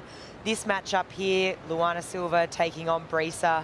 I mean, what I've loved from Lulu is I think we've really seen her come into her own here. It's been the last heat. I think she was pretty inspired by that performance, obviously making her first ever semi-final. And she had a hard draw taking on Lakey as well. You know, Lakey sort of somewhat a local here these days, you know, spending a lot of time here because of Tom, her husband, growing up in this area.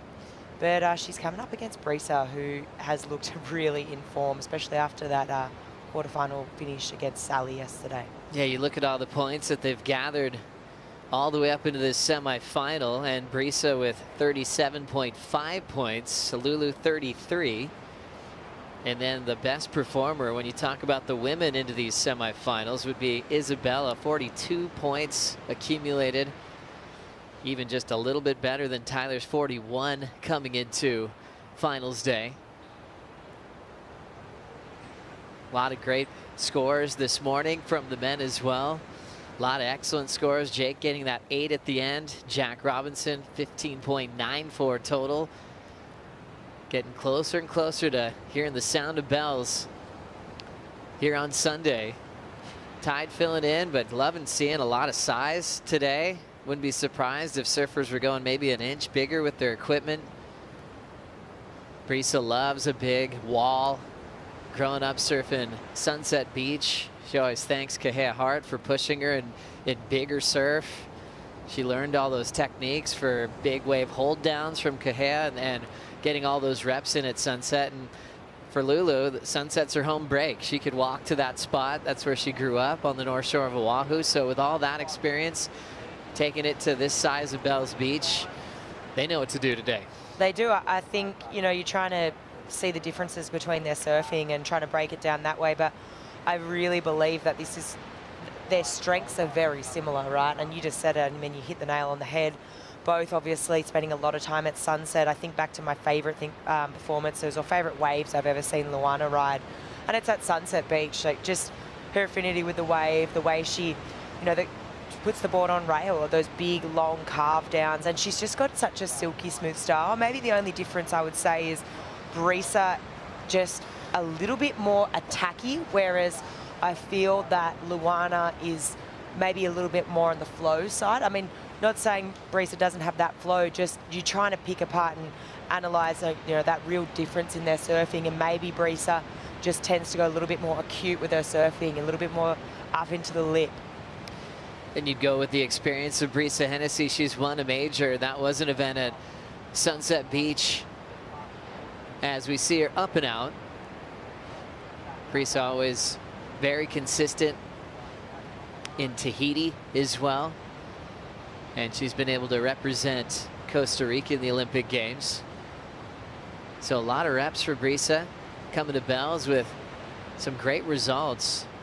3 times now in the semifinals, looking for her first final appearance this year.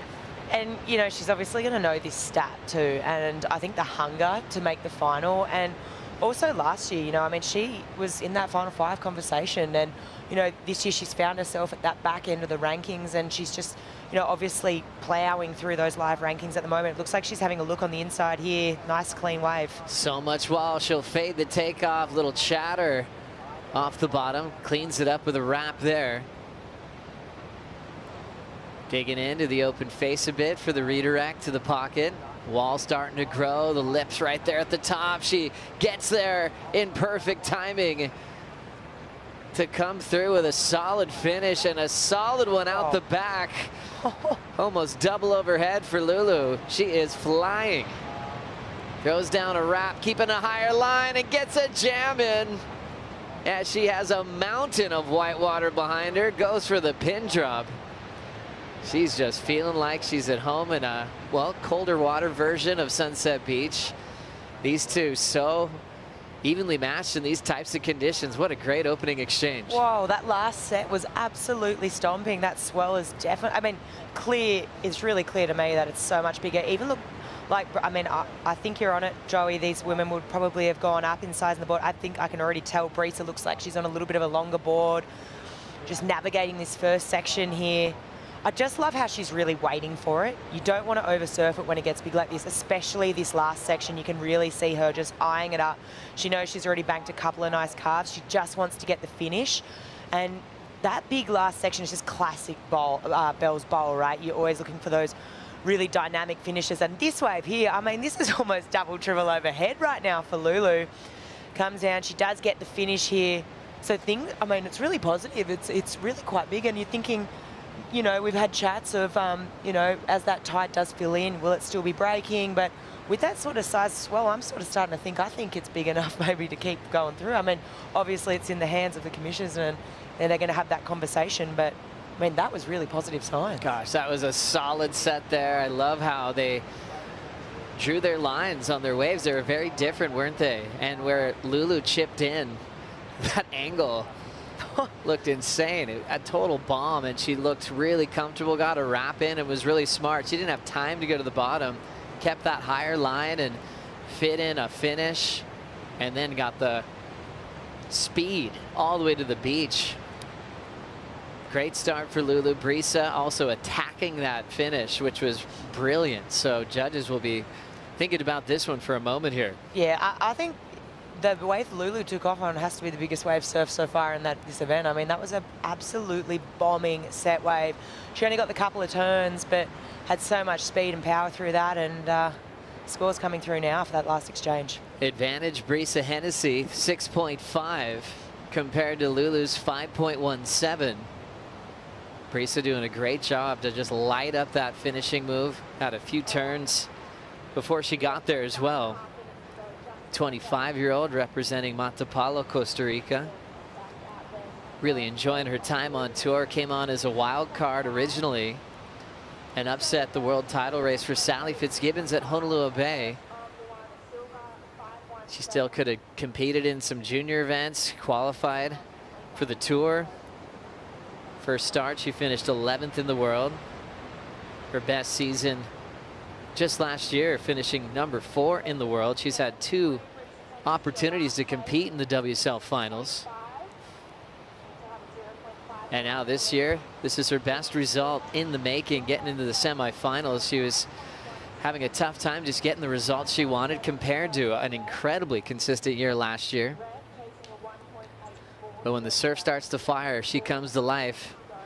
6.5, Lulu 5.17. Brisa with the lead and priority. They're already looking interested in this wave, and they'll let it go through. Yeah, I think it's a wave selection game out here today. It's a very similar sort of approach to yesterday, you know. I mean, we're into the very, very pointy end of this draw, and the surfer who's going to be on the best waves, as long as you're completing them, is going to be getting those big scores. Little whitewater chip for Brisa to emerge from, and she kicks straight out. Priority will go to Lulu. So making a mistake on that one, just up and out. That was a good sell by Lulu just then. She sort of made a committed paddle and forced Brisa's hand there. So advantage Lulu right now. But yeah, I think it really is very similar to yesterday. You know, it was such a clear distinction. The surfers who were able to find that sort of clean face, you know, on a bit of a ruffled ocean, and it was sort of night and day, really.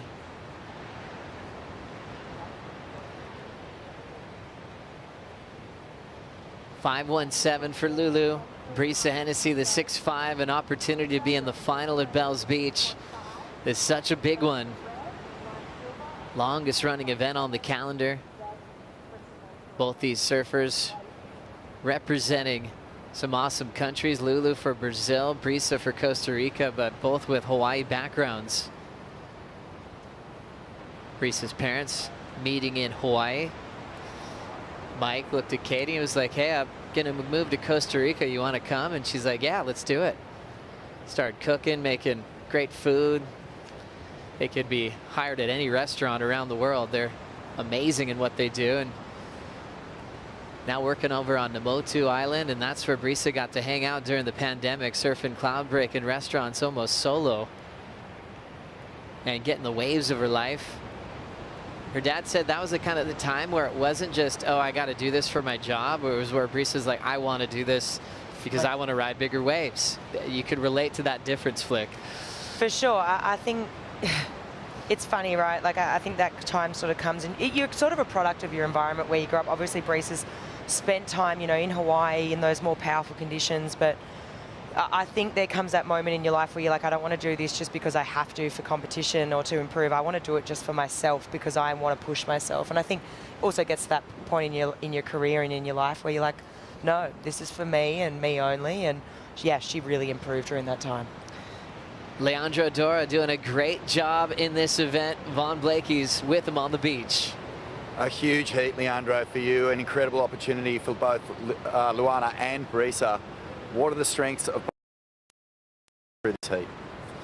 I'm so happy for two girls in the semis, and the formula is the same all year. We keep working, and this is the best result for Brisa and for Luana. I just enjoy the show now. It's my time for enjoy the show. That's cool, mate. We'll leave you to it. I know it's a very stressful one. Thank you, bro. Thank you. Thanks a lot, Vaughn. Very cool for Leandro to take the time mid-heat. But I think it's a good time for him as well. As he said, he's enjoying it. You know, all the work's been done. He obviously doesn't play favorites. He's proud of both of them. And here comes an opportunity for Brisa Hennessy. Throwing down a nice arc in the pocket, jumping on Channel Island surfboards this season. Getting points for the Shaper rankings for Britt Merrick and the crew. Nice easy pace on those wraps. Hennessy winds up for a whitewater. Snap there and will right away. Brent Power from CI on hand. Enjoying that performance, enjoying the equipment that she's riding. So Brisa had the 6.5 where she had that big major finishing move. That one had a nice easy pace to it where she fit in a lot of wrapping cutbacks. And that'll go into her top two. Yeah, for sure. I think it's just smart surfing, right? She's just trying to find that backup. And this is a more medium-sized wave here. But for me, the one thing I pick out on this wave is just her pace and approach. She really isn't trying to oversurf this thing. She's really just waiting and playing with this. She could have raced that section, she cuts back. It just looks like there's no rush, right? It's good timing. And also knowing, I just need to get a finish here.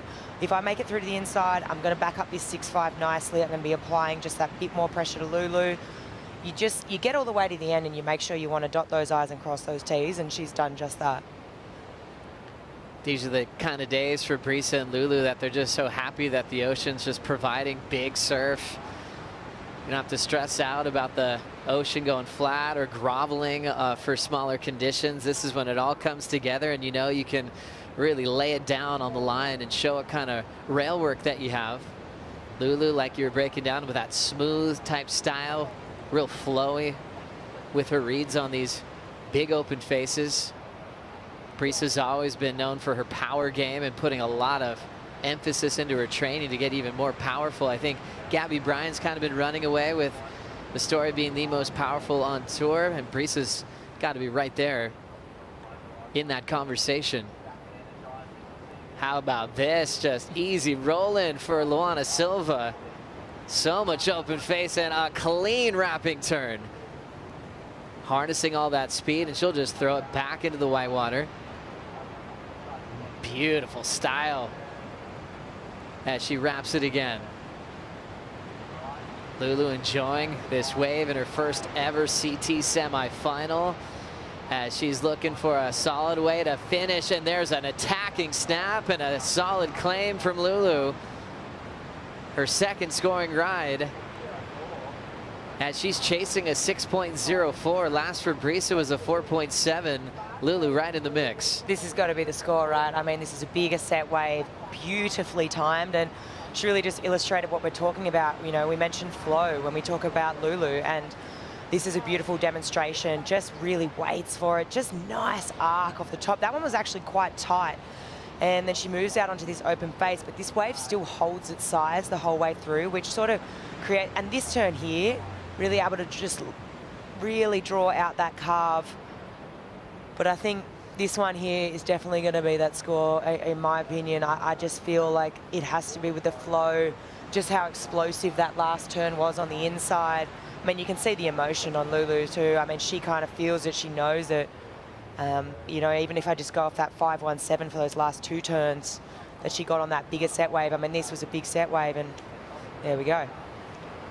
7.5 and the lead for Luana Silva. What a read.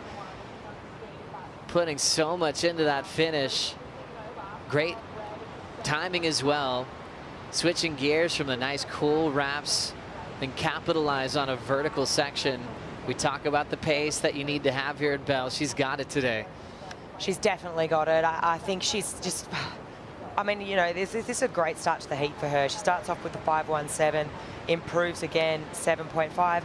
I also feel like she's still cruising into it. Like, she's surfing great, but I feel like she's got more left in the tank. I feel like there's room to move here. So just under halfway through this heat, and it's shaping up to be a great one.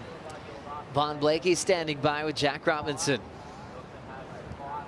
Jack, the ocean is just absolutely pulsing behind us. But, you know, that last heat for you, a different proposition to yesterday. You really snuffed and choked out Felipe today. A big playing field, lots of energy in the ocean, and Jake Marshall, a dangerous proposition. Yeah, super dangerous. He's been in form all event, and everyone's dangerous in the comp. It's just like the level's so high these days, so you can't give anyone an inch. And yeah, had a good paddle battle at the start, got in each other's hair, and then got started. Got a couple of waves, and yeah, a couple back and forth, and then yeah, it just came down to the end. And I knew he needed a big score, but I was like, all right, what did he do? And you just never know. So I was like, but yeah, I was stoked to play it smart. You've been putting together these amazing heats, mate, but it does feel like you've got plenty left in the tank performance-wise. Yeah, I definitely have a lot more. I feel like, you know, you're just doing what's needed, you know, and locking it down at the start, and just focusing on myself a lot. And like yesterday, it's kind of the same thing out there again.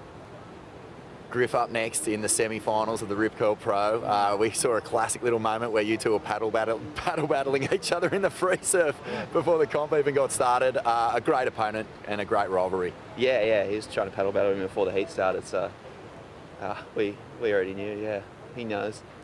You've had 2 semis before, and Griff's got 2 up on you. So how are you going to combat that? Yeah, I know. No, it's good. It's a good rivalry, and I think we push each other a lot. And we're both, you know, pretty much the same age, so I think it'll be a good matchup. Can't wait to see you really open up in the semi-final, mate. Have a great heat. Thank you. Thanks a lot, Vaughn, and great topics to bring up with Jack Robinson. That paddle battle was hilarious this morning. If you missed it, Jack was out there free surfing, didn't have a jersey on. Griffin was in the first heat of the morning with Sammy Pupo, and they just decided to battle almost like they were in a heat. They even stopped, sat on their boards, and looked to see if someone was going to give them priority. They've had some funny ones. Even at Cloudbreak last year, Griffin mooned Jack Robinson in the middle of their heat. It's true. Can't wait to see what they do in the semifinals. It's so funny, like just the banter back and forth, and then they both give it to each other, you know, even that Jack's answer to that, you know, how do you feel? Yeah, I know, mate. I know, that's cool. Here's Brisa looking to get the lead back. Wow, she went for a big hammer there on the lip line, trying to draw that bottom turn back into the white water. Did well to ride away. So much energy today in the Southern Ocean. You see the ocean pick up with some size. Sometimes it feels like slow motion from the bluff, but it's actually moving quicker in the water for these athletes. They're really feeling the power today. Brisa had the 4.7 on her last. She's hoping for a 6.18 to get the lead off Lulu. Brisa having a CT win at Sunset Beach. That was back in 2022 as we take a look at this one again. This single turn here has been my favourite single turn of the heat. Commitment here was just pretty next level. She goes up into the lip on that first bowley section. Unfortunately, that second turn, she ends up, you know, it's a really challenging section. There's a lot of lump and bump to deal with, and Finn's sort of disengaging on that bottom turn. But I feel like if she could have timed that second turn pretty nicely, would have been on her way to potentially the score that she needs. But I'm interested to see. She does go up into that lip, so it's just it was a nice approach. Numbers locking in for Brisa, 5.57, not enough. Lulu still out front, holding down priority as Tyler prepares for Isabella coming up next. We'll take a Bonsoy group break.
So as Wadawurrung people, we're very fortunate that we actually get to live on Wadawurrung country.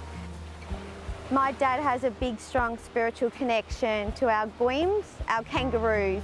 They all come up from the trees there. They mostly just have a feed and then they all go up the hills. You arrive here at Jurak and most people come here because they want to see what's known as Bells Beach and the large swell, and not realising that there's so many layers to this part of country. Starting with the Pilparin, with the sunrise, the beautiful colours that you see in the sky for the sunrise. You see the sun shining on the golden cliffs and you see the old people's faces in the golden cliffs. You look ahead and you've got the beautiful woodlands and the beautiful moona trees. Then you go over the road and you've got the kangaroo. Then of an evening when the sun's setting, you look back and you see the beautiful colours of the sunset. So it's just many layers of beautiful country just in one place. Every year many people make their way down here to attend a Rip Curl Pro, and all we ask of all people is to care for our country, be respectful to our country, only leave a footprint, have no greed and do no harm. So for thousands of generations after us, many people can continue to come down here to this beautiful part of Wadawurrung country. The Rip Curl Pro acknowledges we are here on Jurak, on Wadawurrung country. We acknowledge Wadawurrung people as the traditional owners of the land and waterways we are on today. We pay our respects to Wadawurrung people, their elders past, present, and emerging, and extend this acknowledgement to First Nation people here today. So happy to be here watching this semifinal go down. Brisa Hennessy just stepping off. Wave previous didn't get her the lead. And Lulu still out front looking for an appearance in her first ever CT final. Both coached by the great Leandro Dora. Iago Dora's father, a super coach, one of the best in the game. Helping Adriano de Souza win a world title in 2015. Also Lucas Silveira to a world junior title around the same time. Had a lot of accomplishments throughout this event as well, including Jack Robinson getting past Jake Marshall earlier today. It's really cool when you see a coach just own events. We kind of felt that, you know, for an example, Reynolds Hayes over in Abu Dhabi, getting Rio Waida and Italo in that final that day. Sometimes they crack the code, figure out the recipe for success, and their whole team benefits from it. Yeah, it's such an interesting conversation, right? I mean, I even think back to, you know, I think one of the most amazing things I saw last year when just talk about coaches was the Jake and Sawyer combo. I think that was really cool. I mean, he came on board here last year, I think it was Bells, and Sawyer was in need of a result. She gets her, you know, breakthrough result, breaking through that round of 16 here. And then they went to Margaret River together. And obviously Jake, you know, he knows that southwest region of Western Australia so well, and, you know, coached her all the way through to that runner-up finish. And it's just pretty cool when those coaches click in, they dial in on the surf, and you're like, wow, okay, everything's cooking right now. Wheels are in motion. Even Jake here, you know, just recently he had that matchup, Kanoa and Ethan yesterday. They were in the same heat here on the bowl. And it always is pretty funny, you know, you ask the surfer in the post-heat interview, you know, thoughts coming up, you're coming up against, you know, fellow teammate, basically, you know, coached by the same guy, and they're like, yeah, you know, we basically know each other. We know everything about each other. We know how we're going to put the heat together, and it'll be the same for these women. You know, they're in the same camp, coaching together, potentially staying together, doing all that, and you kind of know each other's moves. All it comes down to is basically it's just a slugfest, and you're just going to go as hard as you can, and it's just, I really like this sort of dynamic play. I like watching it play out in the heat. Same, yeah, it's so much build-up, so much hard work behind the scenes to get to this point. And the coaches just handle emotions, handle just the fatigue factor that is the tour of travel. Make sure you're on a board that looks good. Sometimes the board feels good, but sometimes it doesn't look the best to be scored right. There's all these little things in picking the right board to perform on in a heat. And Leandra's been doing it for a very long time. Watching these two fight out for a spot in the final.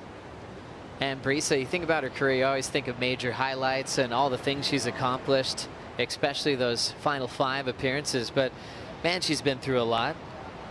You think about when she fell off tour in 2023, battling a benign tumor on the pituitary gland. She got the injury wild card for the following season in 2024, and then ended up finishing in the top 5 and finding consistency. It was a very scary time in her life. She was opening up about that journey, which she didn't have to do on social media, and she's inspired so many because of it. Then actually feel like yourself again, to realize she was actually still winning heats, maybe at not even 50% of her potential with all she was dealing with, and now feeling fantastic. Her health is there. She knows how to take care of herself in between events, and she's been sharing that whole journey with us for the last few seasons on tour.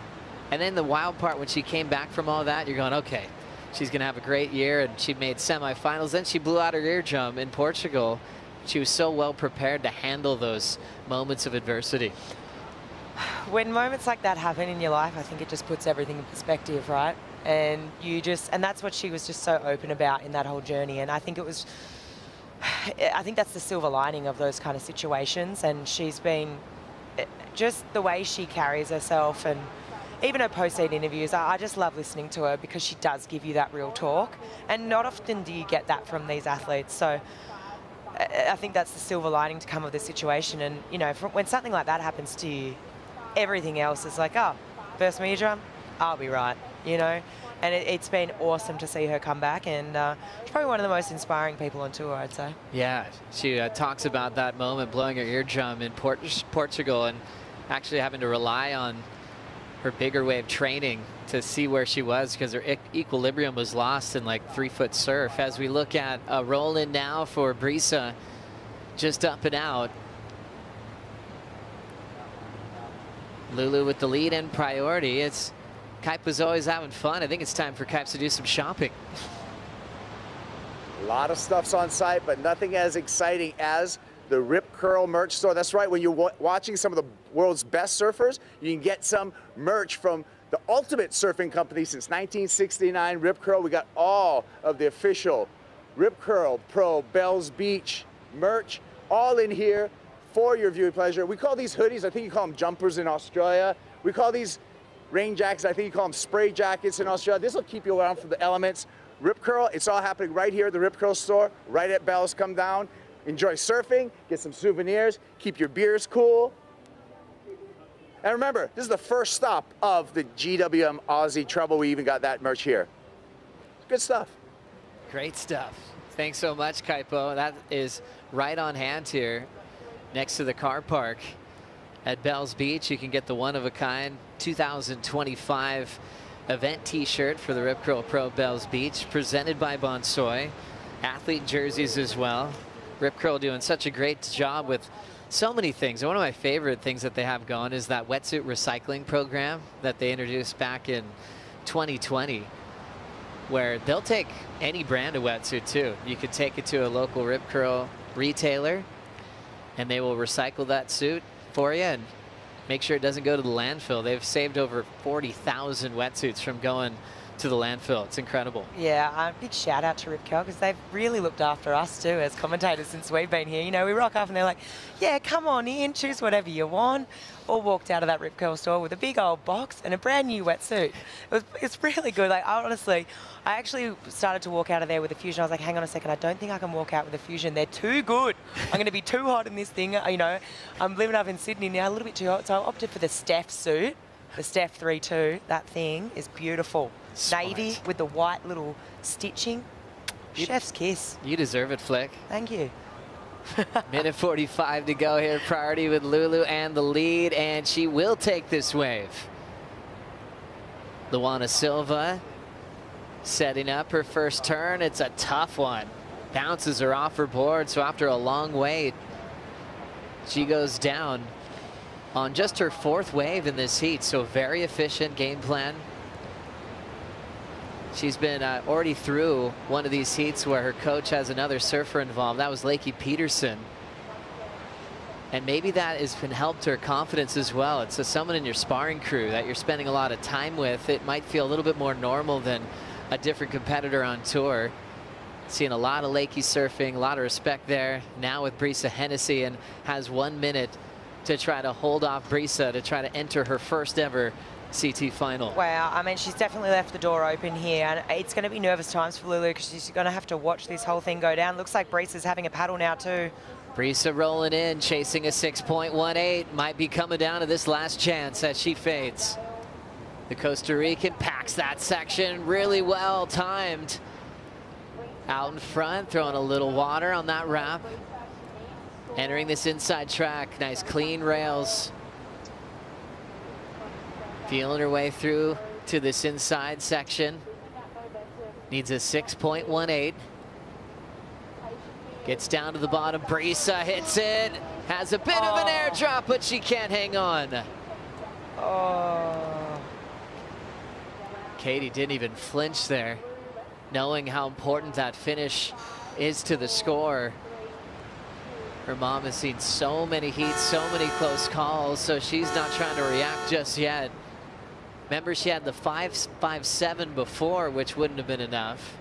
And then with the fall, we'll see what the judges think. Lulu's going to take this one in after the horn. I feel it could potentially have been the score if she made that last turn. Let's have a look. This is her last roll of the dice here. So this first turn, a bit more sleepy, but nice flow to it. She waits for this section, really gets it up into the lip on that bowl. Carves around this section. I want to say, you know, just looking at this again, I don't think it's going to be the score. I just even, you know, I go back to the wave previous, that 5.57, where I just think if she would have made that, she would have been asking the question a bit more, but yeah, unfortunately, no. Good call, Flick.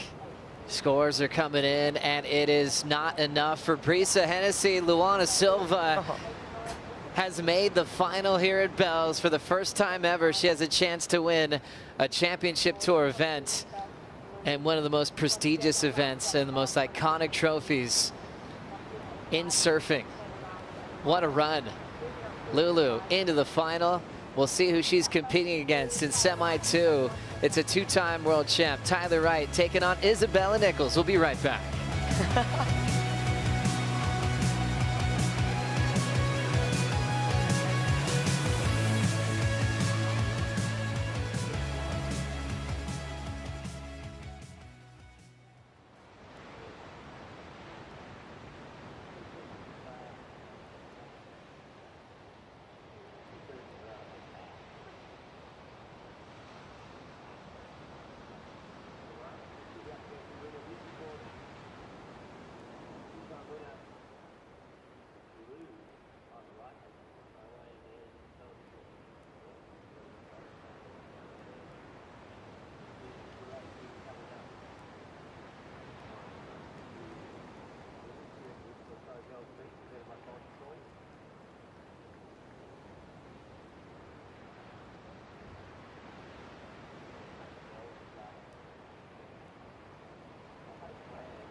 The Rip Curl Pro Bells Beach presented by Bonsoy is brought to you by Oakberry. Fuel yourself with the official acai of WSL Australia. By Hydrolyte, official rehydration partner of WSL Australia. By BioGlam, official vitamin partner of WSL Australia. And by Bond University, your ambition belongs here. Semifinal 2, getting started right now. Tyler Wright and Isabella Nicholls are the Hydrolyte heat to watch. Isabella's been a part of all of them throughout this event, from an early heat with her best friend, a rookie on tour, Aaron Brooks. We saw her shine in the heat against world number 1, Gabriella Bryant, and here we go again.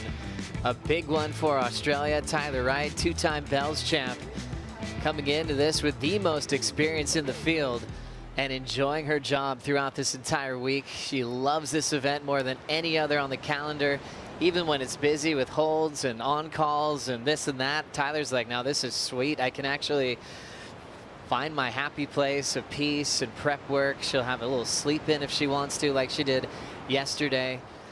There's nothing really new she's got to learn about her lineups here at Bell. She's got that wired since she was just a little kid, coming down with her entire family in that big surf bus with all the rights, climbing out of it and competing. Obviously, her family has some of the best surfers in the world in it when you think of the world famous Owen Wright, Mikey Wright. And for some events, they were all on tour together. We talk about siblings on tour, but brother-sister combinations, and then a couple of brothers as well. Family just taking over. Never been another three-peat like that on tour all at the same time, has there, Joey? Not that I can think of, and especially with like brothers and sisters doing so well. I mean, you think of Tyler winning Rookie of the Year, Owen Wright winning Rookie of the Year, but for a brother-sister combo to have that type of achievement is huge. A lot of talent in that family. Oh my goodness. Big hello to Tim and Kirby as well. They love to surf. Been growing up just supporting their siblings at the highest level of the sport. And Tyler getting those world titles back-to-back seasons in 2016 and 2017, but she's really been through a lot. Some illnesses and some injuries. That's why it's so stellar to see her come back start of this year, win Pipeline over Katie Simmers, and take the yellow jersey to kick off this season. Yeah, it was a really cool moment. Obviously, as we see Lulu just all smiles there. First CT final ever. Nem entenda, depois a gente entende. Deixa fluir, deixa fluir. Parabéns.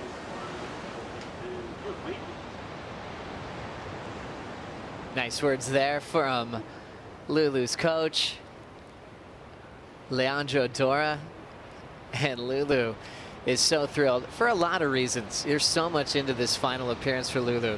I mean, she's fallen off the cut twice in her career. She's come down to the wire at Soccer Emma, the Challenger Series, and missed out by a spot. Then to get the call up because of Steph Gilmore's announcement that she's going to take more time off. So she's gone through the crazy roller coaster ride that is pro surfing.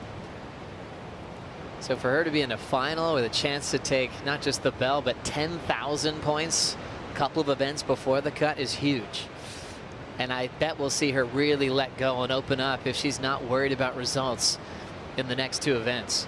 Wow, it's so crazy how things can change like that. I mean, really, she's had a stellar year. I mean, you mentioned it, the World Junior title at the beginning of the year, and to then find out the news that, hang on a second, you're getting another shot at this tour. And it's interesting how you can just go from, you know, we talk about mega lows and mega highs, and, you know, the start to the season hadn't been that good for Lulu, and then all of a sudden things can just change. And as a replacement surfer coming on, she's going to keep those points, right? So this is going to be major for her. I think this could be one of those sliding doors moments where she ends up putting herself in one of those so-called purple patches where things just start flowing. And, you know, maybe this is the confidence she needs to really sort of believe in herself that she can crack those semis, she can crack those finals, and who knows what the future holds in the next few hours. And then you get to see what a surfer can do when they're pressure-free, when they're just loose and not surfing like there's a cut on the line or results are at stake, or you might be going to the Challenger Series. Lulu deserves that feeling. Will it be Tyler? Will it be Isabella? We'll see. Isabella Nicholls on quite a roll, my goodness, after that final in El Salvador. And that was emotional. She was missing her twin sister's wedding, but made it count by making finals day. Runner-up to Gabby Bryan, and she's on a roll. Got a rematch with Gabriella Bryan and got the win. And it really came down to being on the best waves on a magic DHD and bringing it here to finals day, looking fired up for a victory. Yeah, she is looking really fired up. I mean, wow. She's got the magic DHD, and I just feel like she's got some momentum behind her. You just spoke to it all, Joey, but for me, it seems like something's clicked this year. And yeah, Bella's looking pretty deadly right now. Let's catch up with Luana Silva hanging out with Vaughn. Lulu, you are the first finalist of the 2025 Rip Curl Pro presented by Bonsoy. That is incredible. How are you feeling? I got no words to you, actually. I can't even believe it. This is every surfer's dream, I think, is to make a final out at Bells. It's so iconic, so historic, so much history. I can't even fathom what I even just did now. I don't even believe it. I mean, I lost my first round like ridiculously bad. It was like probably the worst surfing I've done, and then I just bounced back and I started believing in myself and like telling myself I can do this. Like, why am I'm here for a reason, so like why not just perform? And I can't believe it. Yeah. From that elimination round onwards, you know, we heard the commentary saying this wave suits your style of surfing so well. They expected you to do well, and you really did bounce back beautifully. I think the most impressive thing about that particular heat win was that you paddled out there and you did not look nervous. The sense of occasion wasn't overwhelming. You went straight into attack mode. Yeah, I just got so comfortable out there. Today it looked like Sunset Beach, the wave I grew up at. It's my backyard. It just looked like Stormy Sunset, or like North Ehukai, which we surf like all the time. And it was just so much fun. I just wanted to go out there and enjoy myself. I knew it was going to be hard against Brisa. We've had so many battles against each other, and she's always gotten me. I've never gotten her once, so that felt good. Yeah. You're into your first ever CT final. This is such an amazing achievement. We've just heard that the comp will go on hold for a couple of hours, 1:15, the next call. Are you going to use this time to just absorb this energy, settle back down and focus on the job at hand? How are you going to deal with this feeling? I think I'm just going to try to take it all in, just breathe step by step, just live in the moment. I wish my mom was watching. She's on a plane coming here right now. She's coming to the Gold Coast, but I want to say hi to my dad, my brother, my grandma watching, everyone in Brazil too, all my family there that's watching as well. Yeah, I'm going to take this time to just rest up and just enjoy it all. Congratulations, Lulu. Can't wait to see what you bring to the final. Thank you. I'm excited. Thanks so much, Vaughn. How about that moment for Luana Silva? Impressive, getting past Brisa Hennessy, and she was well aware of those battles that didn't go her way. This time looking confident, and I feel that energy that Vaughn's picking up down there. She knows that she looks great on this wave, and it's her chance to win a big bell. Later on today, we'll see who's in the final with her. I mean, and she talked about Lakey Peterson before. I remember how this whole run started. She had to get past Molly Picklum as well, who is, you know, obviously a clear favorite to win this event as well. Yeah, Molly's absolutely deadly out here. I mean, she's taken down some big names, and she should draw confidence from that. And she did reference that in that post-heat interview with Vaughn. You know, like after that elimination round, she was kind of like, okay, like I got this. But I also have heard her say, you know, she thinks she's doing great surfing. It's just some of those moments just aren't sort of going her way. And that is really tricky as a competitor. And I think we've heard a lot of the women say that. It's like, I think my surfing's there. It's just like, I just felt like things haven't been going my way, or those doors sort of haven't been opening. And it really does feel like, you know, that moment has sort of flicked for Luana now. And it feels like those sort of floodgates are open. And she mentioned it. She's believing in herself. And I'm really excited to see how she tackles her first final. Really looking forward to it. We'll see who's going to be joining her. Tyler Wright and Isabella Nicholls at the moment just sitting patiently to open up this semifinal. Tyler, so dangerous, being on tour for so long. She's knows how to adapt to all the different conditions that can happen here at Bells Beach. Runner up to Carissa Moore in the past, getting in those early finals, just lit the fire for her to win this event and almost got 3 in a row. Ellie Harrison broke that streak last year, but Tyler got to get the revenge this season and eliminated the local wild card this year. Yeah, I think that would have been pretty sweet for Tyler. I think Tyler has this affinity with this wave. We've spoken about it, but her and Sally have the most experience here.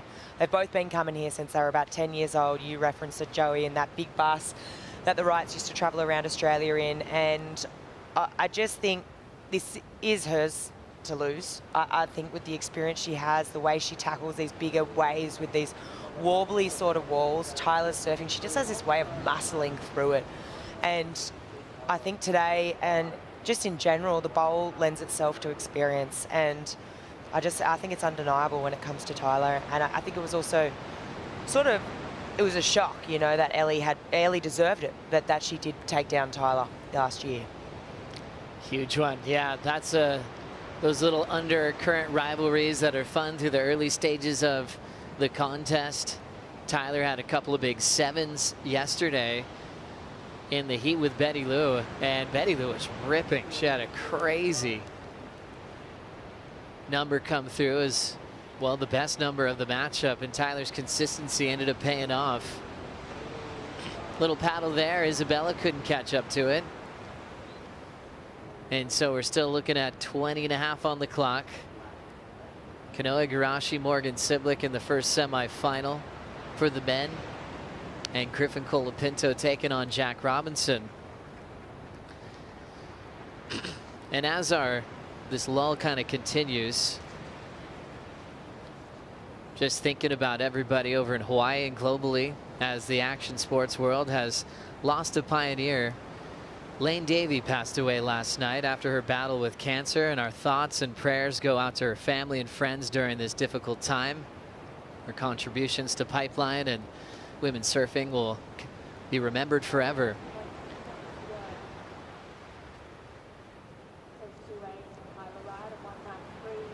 Our ocean connects us all. It's a beautiful community to be a part of. So we're feeling you guys today here on Finals Day at Bells. I was going to say, we had a moment to sort of talk story with her this year, and it was pretty powerful, right? Just hearing her stories over the years and all the time that she's put in at Pipe. And yeah, I'm sending my love to everyone in Hawaii, because she's really made a mark on women's surfing, and just making sure those stories are told today. So sending my love to the Hawaiian Islands. Tyler's one of those surfers that takes in all the history, the people that came before her, and with Tyler's success very quickly at Pipe, I think that first podium speech Tyler gave was all about the people that were out at Pipe busting down the door for the next generation. Tyler at the moment just with a 2.5. Isabella Nicholls just amping to get involved here. We've had just high-fi heats all morning, and this is probably one of the major reasons why we're going on hold for a bit. We've got a lot of time here on Sunday to get on the best part of the tides, and everyone knew that the high tide was coming up, peaking at 11 a.m., but you can tell it's already pretty full right now, Flick. It is pretty full. I mean, obviously this heat's gone really, it's a bit slow. There still is opportunity. However, I mean, you just got to look at the score total of Isabella. I mean, she hasn't caught a wave yet. It is getting a little bit more sleepy, potentially a wave here now. Isabella Nicholls fading, holding her rail, fading a little carve, changing gears a few times on that directional change, and she will try to work her way through the inside corner here. Waiting a long time to get this opener. She's hoping to go for back-to-back finals from stop 4 to here to stop 5 of the tour, and Isabella will tap that one off the top. Nice flow, and she will step off. Wasn't really room for a closeout hack there. And a job well done. Isabella adapting on the fly, realizing the sets that Lulu and Brisa had aren't coming yet, and she wanted to get this heat started. Yeah, I understand it. There's a sense of urgency here with Bella. I mean, she's taken off on a wave that she just wants to get this account open, right? You can see this thing's pretty ugly. She does a good job.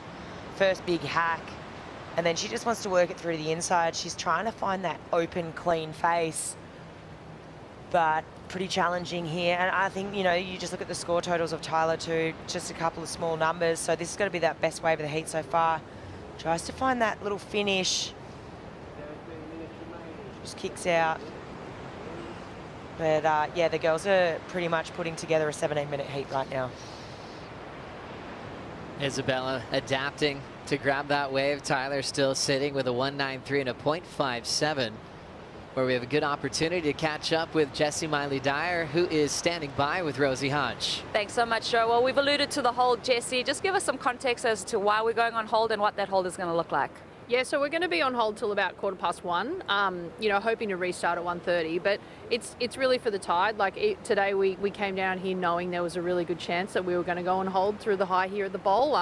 You know, it never likes it, and we've had, actually, to be honest, we've actually gotten more than we even really thought we would. You know, it's a bit bigger than we were kind of anticipating, and it's been really fun. You've still got these big sections, especially on the inside. So yeah, we're going to go on hold though, and you know, make sure that we get the best conditions possible to be crowning Belle's champs. We will be coming back at 1, but just quickly, who's been impressing you so far? We've seen some amazing surfing this morning.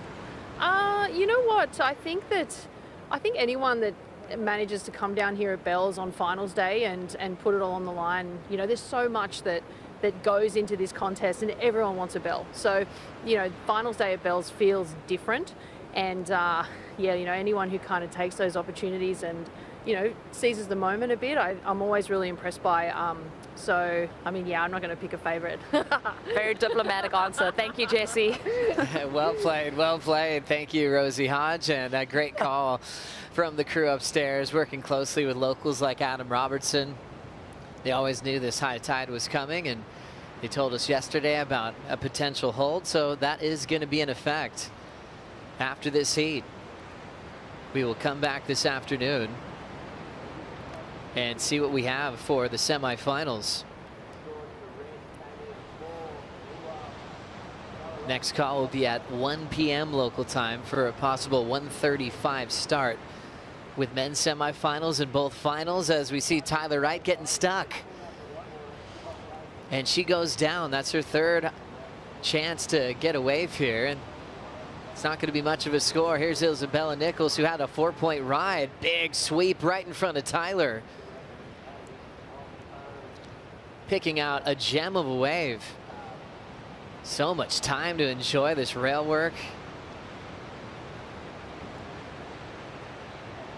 Isabella, nice little fade. And now locking in a beautiful snap airdrop, standing tall to right away. Really impressed with how she's adapting to these conditions as the tide's getting high, getting the 4 and backing it up quickly while Tyler's still waiting for a decent opener, really. Yeah, this is smart, right? I think she's just obviously realised that too. She's already got the 4. You just want to get a finish here. You're really going to start applying that pressure to Tyler. It's tricky out there right now. I mean, they haven't had too much opportunity. Let's break it down. I mean, this one for Ty, I think this is a good wave. Unfortunately, she just got sort of gobbled up in that foam late takeoff and just couldn't get around it. But from what I could see after, it was a good-looking wave. This one behind it, second wave of the set, nice, smooth-faced wave. It does fill up a bit here, but it's just smart, right? She knows Tyler's fall. So basically clocking that and being like, hey, if I can get a finish here, I'm going to put a good number on the board. I'm just going to apply that pressure with just such little time left in this heat. You just really going to start asking the questions of Tyler. I mean, that was a really tricky last section to hit too. A lot of water, you know, starting to fill in on the bowl. Makes that last end section really difficult to hit. So Bella really putting the pressure on Tyler right now. Nicholls turning in a 6.67 to go with her 4. As she's on the Red Bull ski. Well done. Representing the Sunshine Coast, way up north in Australia. Coolum Beach, her local break. But proud of where her family comes from in Denmark as well. Coming from a town that's about 25 Ks away from Copenhagen. loves her Viking culture, and surfing like one today in these conditions. Has a solid lead over one of the biggest names in the draw. Tyler Wright chasing at 8.74. We'll be right back.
We always enjoy our time here on the Surf Coast. Thanks for all the locals for letting us have this beautiful wave here at Bells and Winky Pop in the early parts of the event. We've had a lot of hi-fi action and setting up the last few surfers that have made it all the way here to Sunday morning.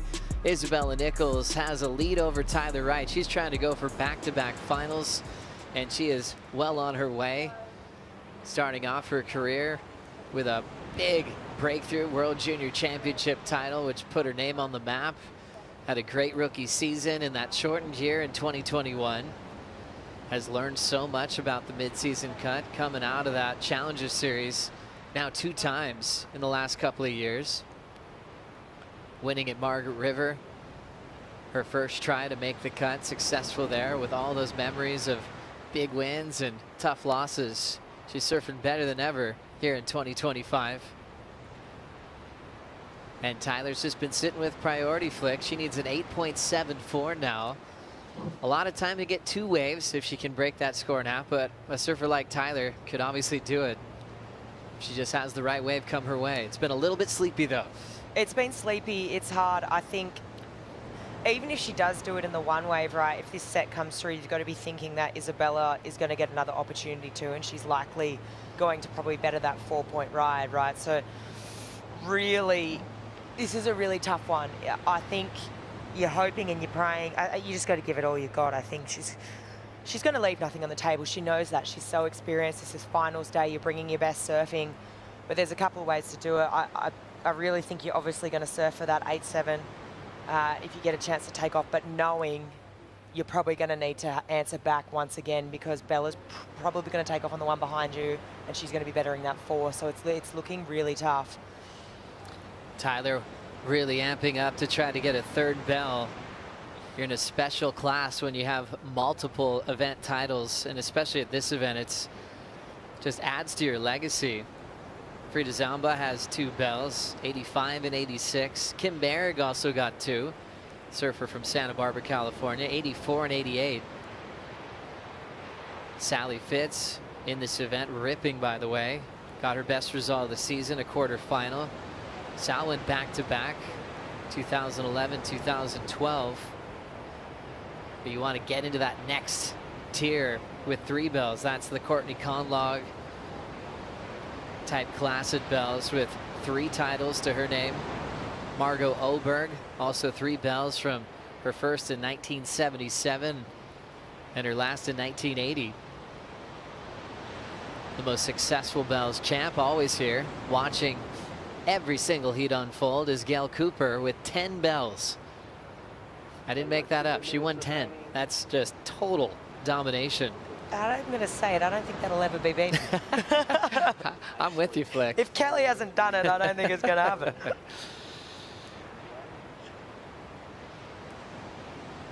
Seven minutes to go here. Tyler hoping for not just a bell, but a third world title run. And you can see how different it is when you kind of own a tour for an era, going back to back with the world titles, and a lot of things happened since then. And I think she loves it. She loves new challenges. She loves that there's a story about this, you know, younger narrative on tour with the Katie Simmers, Caroline Marks world titles. And for what we've seen from Tyler at Cloudbreak, she would be just amping to be a part of the Lexus WSL finals at the end of the year. Do you remember that like no hand over the foam ball moment that she had at Cloudbreak years ago? Always saying she's always encouraged by Mikey and Owen to absolutely send it. And I think sometimes she would surprise herself. I think Mikey was always telling her brother was like, hey, if I can do it, you can. Just growing up together as siblings. And that would give a lot of belief for Tyler to just put her head down and get memorable waves like that one I was referencing. Yeah, I think you know, it's interesting because obviously this young generation now, they're charging, you know, the opportunities there, those events are on tour, of course they're going to go for it.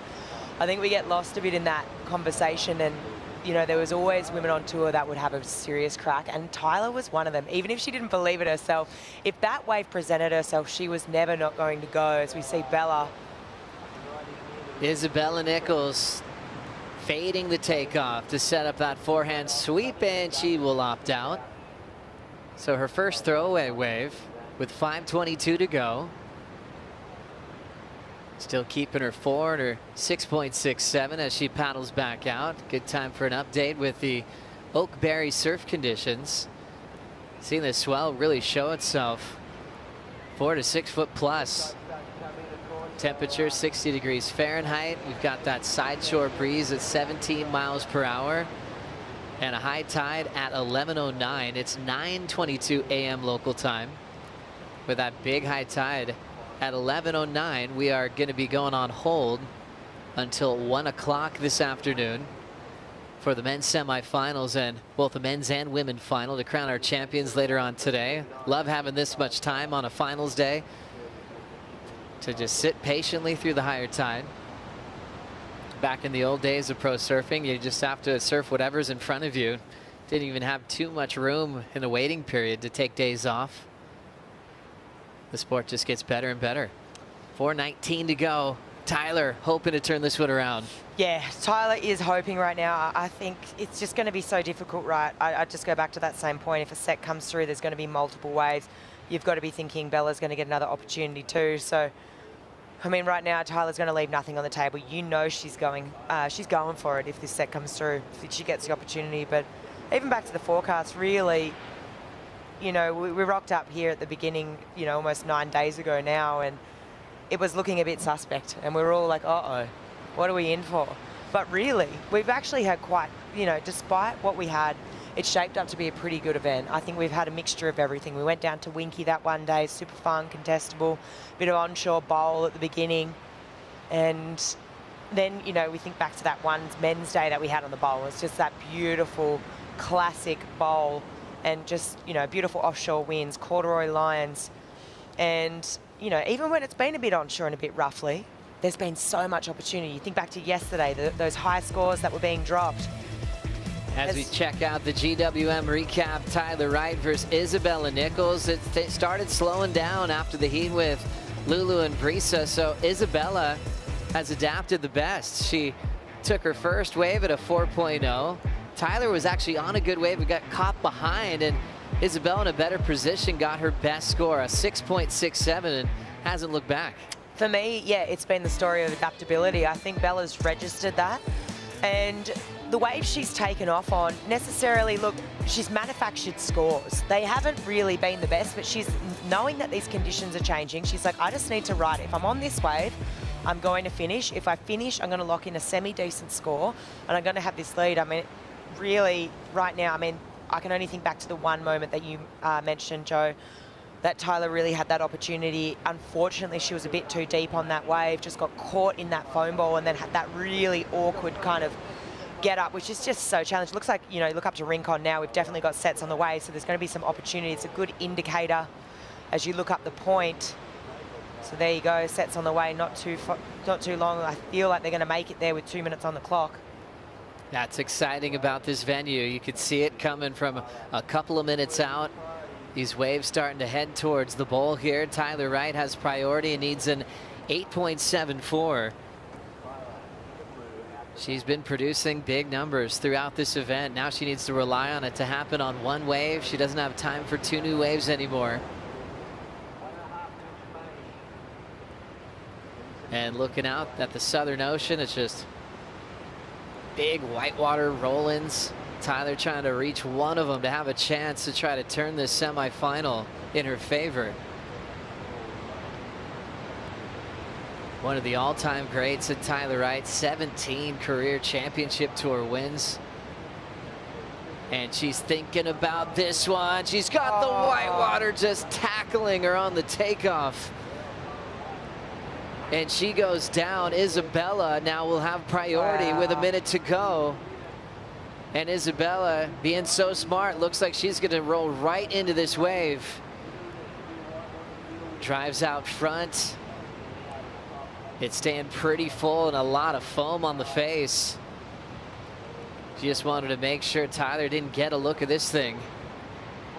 So it's not going to be much of a score, just a purely defensive move for Isabella Nicholls.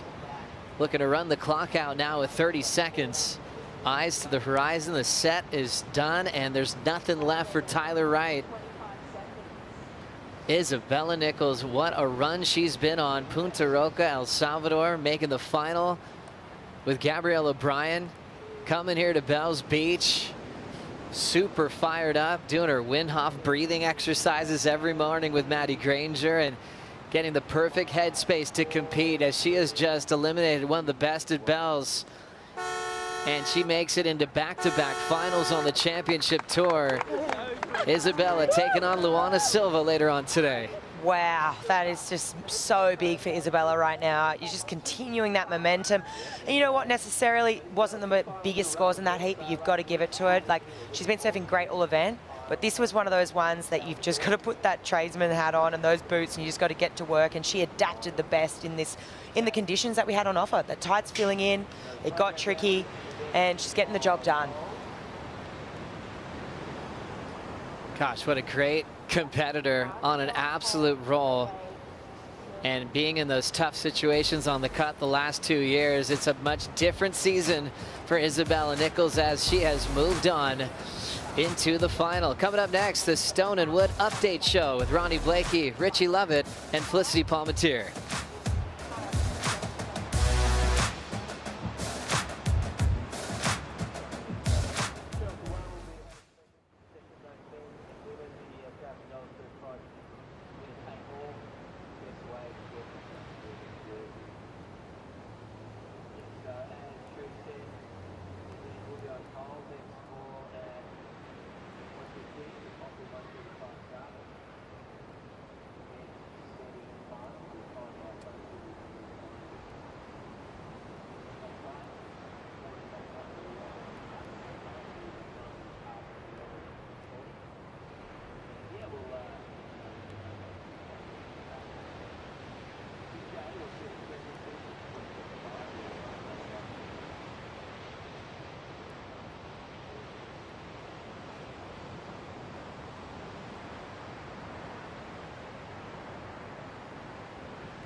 Welcome to the Stone and Wood Update Show, a big morning of competition, and we know we're going to have new winners here at Bells for 2025 on both the men's and women's side. Surfers ready to write their name into the history books here. Felicity Palmatier, because this is the most iconic trophy. It's the event that everyone wants to win. You get on the list here, the winners list, you're remembered forever. Yeah, I mean, the history behind this event is major, right? And I think when you qualify for the tour, there's a few events that everyone wants to win, and this is definitely one of them. And to hear that we're going to have a new winner is pretty exciting. Yeah, we got that last year, Rich. It's again, it's been a really impressive push from some of the battlers on the CT this year that haven't had it all go their own way, and they're coming on at the perfect time to try and save their place too on the championship tour. Yeah, absolutely. Just and slingshotting themselves into this Aussie leg with really good vibes, really good energy, and it's going to be super exciting over the next month or two. We kick things off with the completion of the quarterfinals for the men. And it was a great matchup to start the day. Griffin Colapinto made the final here last year. Fleck had to be the favourite going into this one against Semi Pupo, but you haven't really been able to invest in any form so far in this event, probably up until now. Yeah, I think I've actually really loved what I've seen from Griff, though. I think back to yesterday, the performances I've seen, I think he is in form. And I think, for me, it's hard to not pick him right now because, I mean, you just looked at this, the airbender claim, sorry, it just gets me every time. But this was a hard matchup, and Sammy fought back. Sammy fought back real hard. He did drop the 8-point ride with this big sort of carve into tail slide. And he asked the question of Griff because Griff was sort of running away. It's a couple of 7s, a 9.4. I think Griff's in great form. Yeah, no, I wasn't questioning his form in this event. I was questioning the trend that we saw in the top half of the draw, where the form surfers, our picks for the contest, got bundled out in the quarters. Griff has kind of got the favourites back on track. Yeah, and well, he hasn't been having the greatest of years, but you know, Griff, the word I think about is just steady and so sure-footed through each of his rides. He's just clinically gone about his business. Timing has been impeccable, getting to the finish manoeuvre on every single one of his waves, and he had 2 7s in that heat, an 8 and then a 9. So if that's shades of things to come this afternoon, he could be the one to beat. And Sammy pushed him, Flick. It was a great battle. Yeah, Sammy did push him, and you know what? This is a great result for Sammy. Sammy's needed this, and he was down that bottom of the rankings before we came into Bells, and I mean, this is going to be an important result. Still running away with a quarterfinal finish is good. I mean, Griff, though, wow. You know what? The word that comes to mind is polished. He just looks like he's got a bit more pizzazz than everyone. Everyone's, you know, got the big cars, the big swoop downs, but for me, he's got that point of difference because he's going up into the lip. He's getting the fin release, even when it's quite big on the bowl today. Yeah, big and bumpy. That was sort of how he performed here last year, Rich. He definitely kind of surfed with a bit more flow than everyone in the draw. Didn't come away with the win, though. So it felt like there was a little bit more punch in those big major moments when he got the sections that really stood up. Yeah, and you know, just patiently waiting for the moment on the wave to explode, and that's what Griff does so well. He makes somewhat erratic conditions look really smooth and certainly composed, and this is a comeback event for him. He's back where we expect him to be. And, well, he's got a really, really hard semi-final draw, though. That's going to be a really nice one to watch. Some amazing stories for the individuals left in the running for the 62nd edition of the Rip Curl Pro Bells Beach, presented by Bonsoy. Kaipo, great semi-final matchups to look forward to. Oh, you caught me mid-froth right now. And what am I frothing over? There's so much stuff to froth over, but right now, I'm frothing over the upcoming semifinals. Kanoa Igarashi coming against Morgan Siblick. And look at this one. Griffin Colapinto up against Jack Robinson. That's something to froth over. I did the analytics. I crunched the numbers. There's a 25% chance that one of these guys are going to ring the bell. We love that. We know that there hasn't been any head-to-head heats between Morgan and Kanoa, so that's going to be interesting to watch unfold. The wildcard story here has, produced some great performances over the years, Rich, and it's shaping up to be another one for Morgan. Yeah, absolutely, and we've seen Mick Fanning win the event, coming in as a wild card, and they come in without pressure. They come in with a freak opportunity to rewrite history, and I feel like that's how Morgan's been competing through this whole event. He's not new to a championship tour format or events. He feels comfortable here. Certainly got the support of the crowd and his sponsor down here as well. So he's going to have some momentum behind him when we kick this thing back off. And then in that second semi-final, a bit of history between Griffin and Jack, and it all is kind of going into Griff's favour at the moment. So he's trying to turn that around. Jack will be trying to turn that around. He will be. And you know what's funny? Vorno was trying to, kind of get some answers out of Jack in the post-interview, and he's like, Jack just said, yeah, I know he's got 2 up on me, and yeah. And it just fired up because this rivalry between those two has been going on for quite a while. I even think back to Fiji last year, and I think Griff even mooned Jack halfway through his heat, It's actually, they're just silly, They're silly. They're not taking it too seriously, but that rivalry is definitely there. And I'm looking forward to this because they've both been in form, but Griff, to me, just seems like he might have that little edge. Hopefully they go silly with their performances in that semi-final clash. Luana Silva, Brisa Hennessy fighting it out for a place in the final this year. Luana already achieving her best result as a championship tour campaigner, and she stepped it up again. Yeah, she did. She stepped it up because Brisa, to me, we're trying to, work out the differences between them because I think there's a lot of similarities between Luana and Brisa's surfing and their strengths. For me, I was thinking that maybe Brisa was going to go up into the lift. She got a couple of nice waves early on, but Luana just connected with a couple of big ones. I mean, for me, this has to be the biggest wave surfed in the whole entire contest. She banks a couple of turns here, and she drops this 517, I believe. But it was the wave after this. She ends up dropping a 7, and really, just the pace to her approach here is really beautiful. She's not trying to rush anything. And I'm stoked to see her crack that final because it's sort of a sliding doors moment, this event in her career, to really believe in herself that she can make it into the semis and the final. Oh, and it was looking, heartbreakingly close to being flipped in the final stages too. You don't want to leave Brisa chasing a 6-point ride and give her priority and the lineup. She almost lost that semi-final, but held on for an important heat win. Yeah, at this level, you can make a mistake and it so easily can get snatched away from you. She was lucky. She maintained the victory there, but for me, she was really powering through her turns, driving through them. Brisa tended to steer her turns a little bit more in that heat, but solid points on the board for Luana Silva, and I think she surprised herself really, making the final at Bells. A dream come true, becoming a reality for her. Now she needs to settle. It's a big moment making the final. You are so close. Got one hand on the trophy, and there's some mental game within you that you need to overcome. Yeah, and she's going to be up against Isabella Nicholls in that final. Isabella's closed out an event before over at Margaret River. And she'll be a tough draw for Luana, who'll have to, again, be on a game, be mistake-free and keep bringing those big performances because Isabella's on a special run here, Rosie. Oh, back-to-back finals, Ronnie, and the opportunity to ring a bell. How does that statement resonate with you?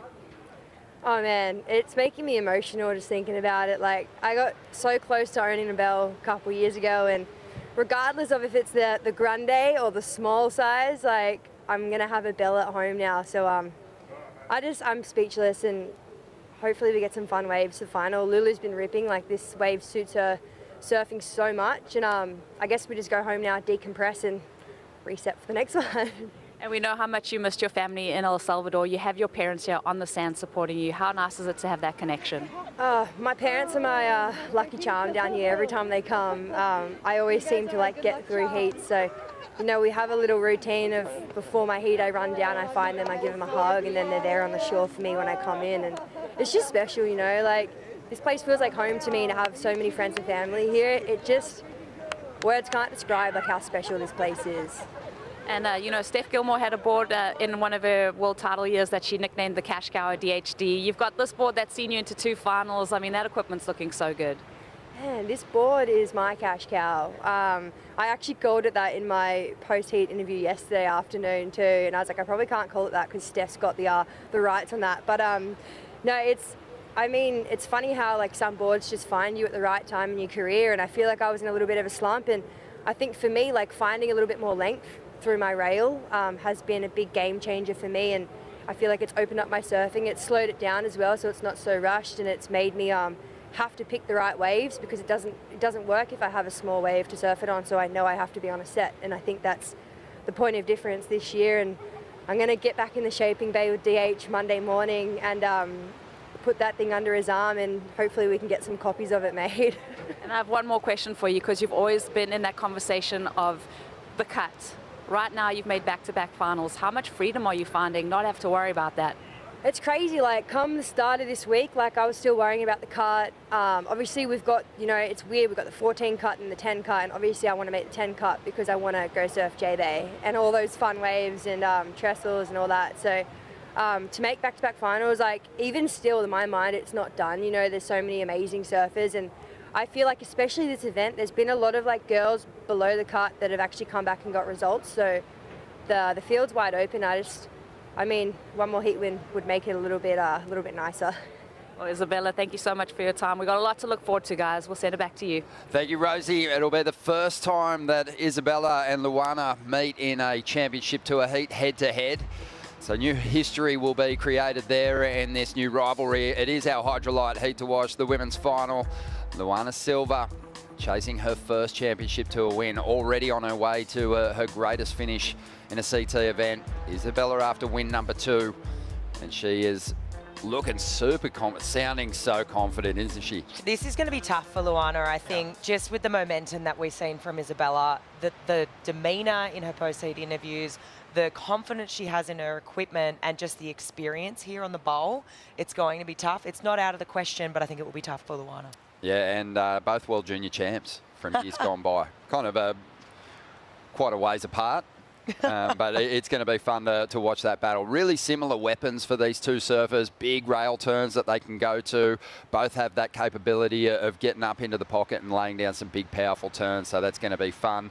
But again, we had all the women on the championship tour inspiring a new generation down here at the 62nd running of the Rip Curl Pro Bells Beach, presented by Bonsoy.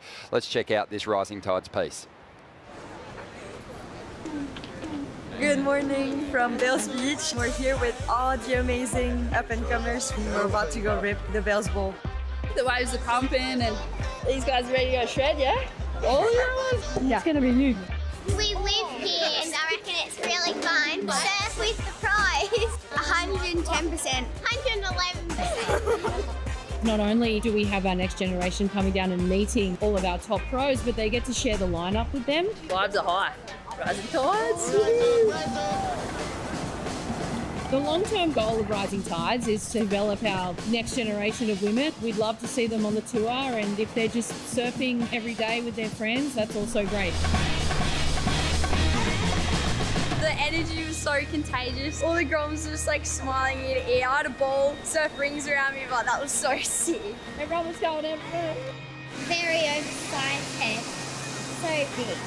I reckon you'll be comfortable out here in no time.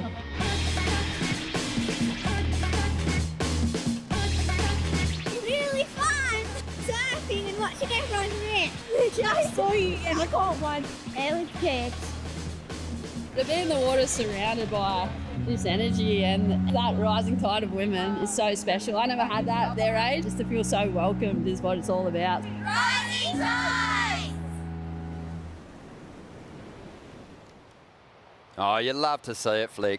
We witnessed that session. The Groms were absolutely loving their time out there. It was pretty sizey for them too. Yeah, pretty sizey. I think, we've obviously got the stories of, Erin Brooks in those Rising Tide programs now on tour, but I think the most important thing to take away from that is just surfing's such a great sport, and it just brings you together, and to have that for those young women, just feel confident in the water. It's just so special, and stoked to see it at every World Tour stop. Couple of awesome moments, Rich, where the world's best, they're out there warming up, but they're, giving way to these kids. We saw Crosby Colapinto cheering on one of the little Groms, and we saw Sally Fitzgibbon sharing a ride with the kids. Rides that they'll never forget.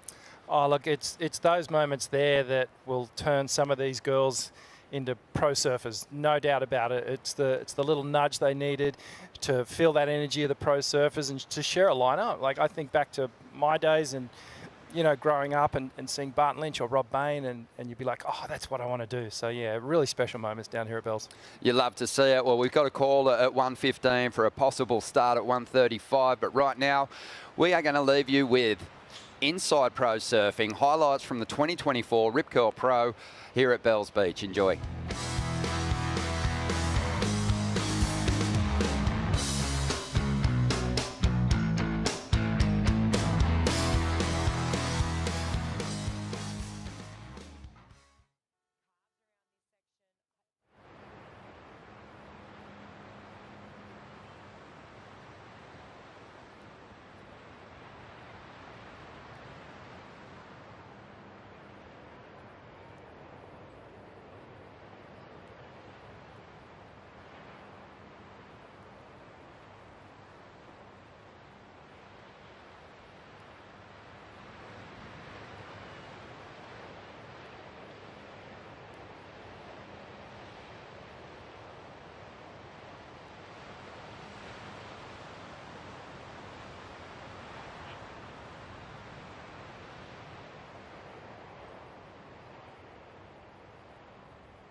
This year, we're going to be celebrating 61 years at Bells Beach.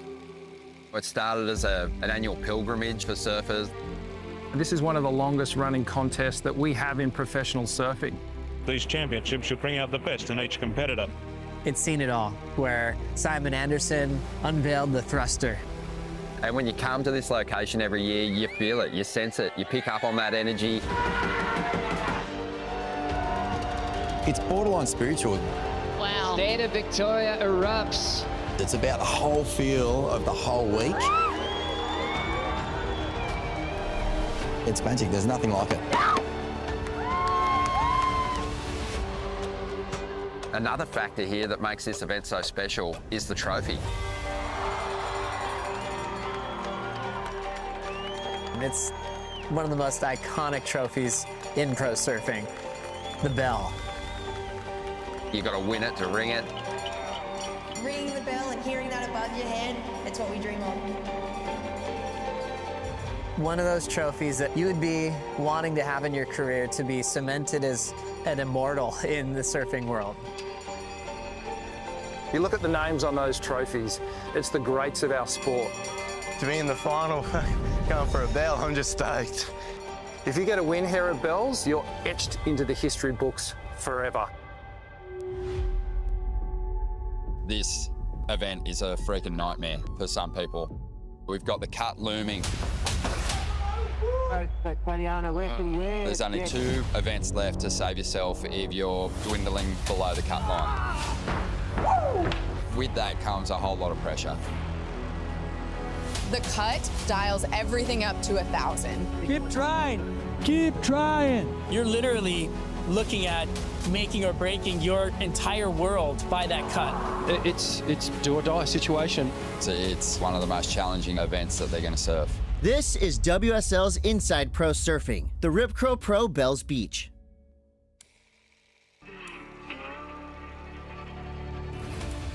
For the greatest surfer of all time, Bells Beach represents the first chapter of a legendary career.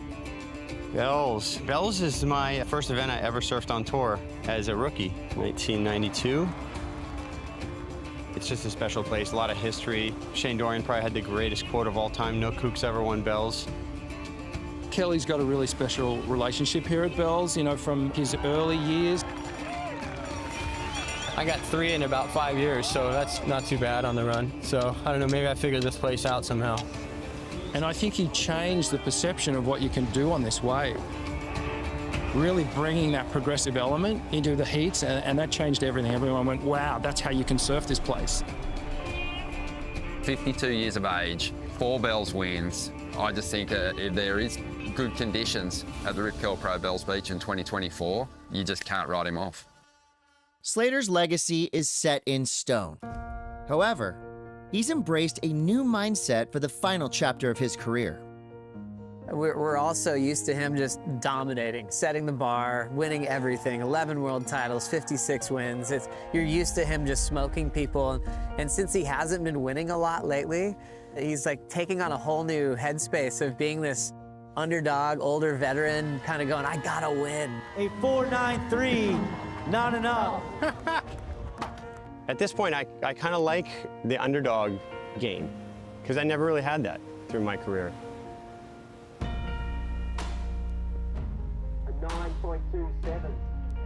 You really have to be present in this moment of his career.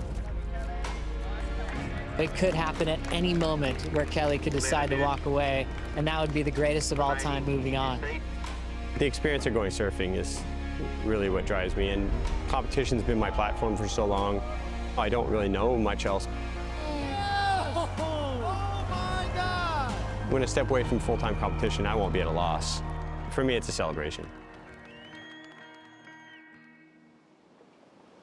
It's pretty crazy when you look at a heat draw and you look at John Florence, you look at Seth Moniz, and then Kelly's coming in to play in the opening round at Bells.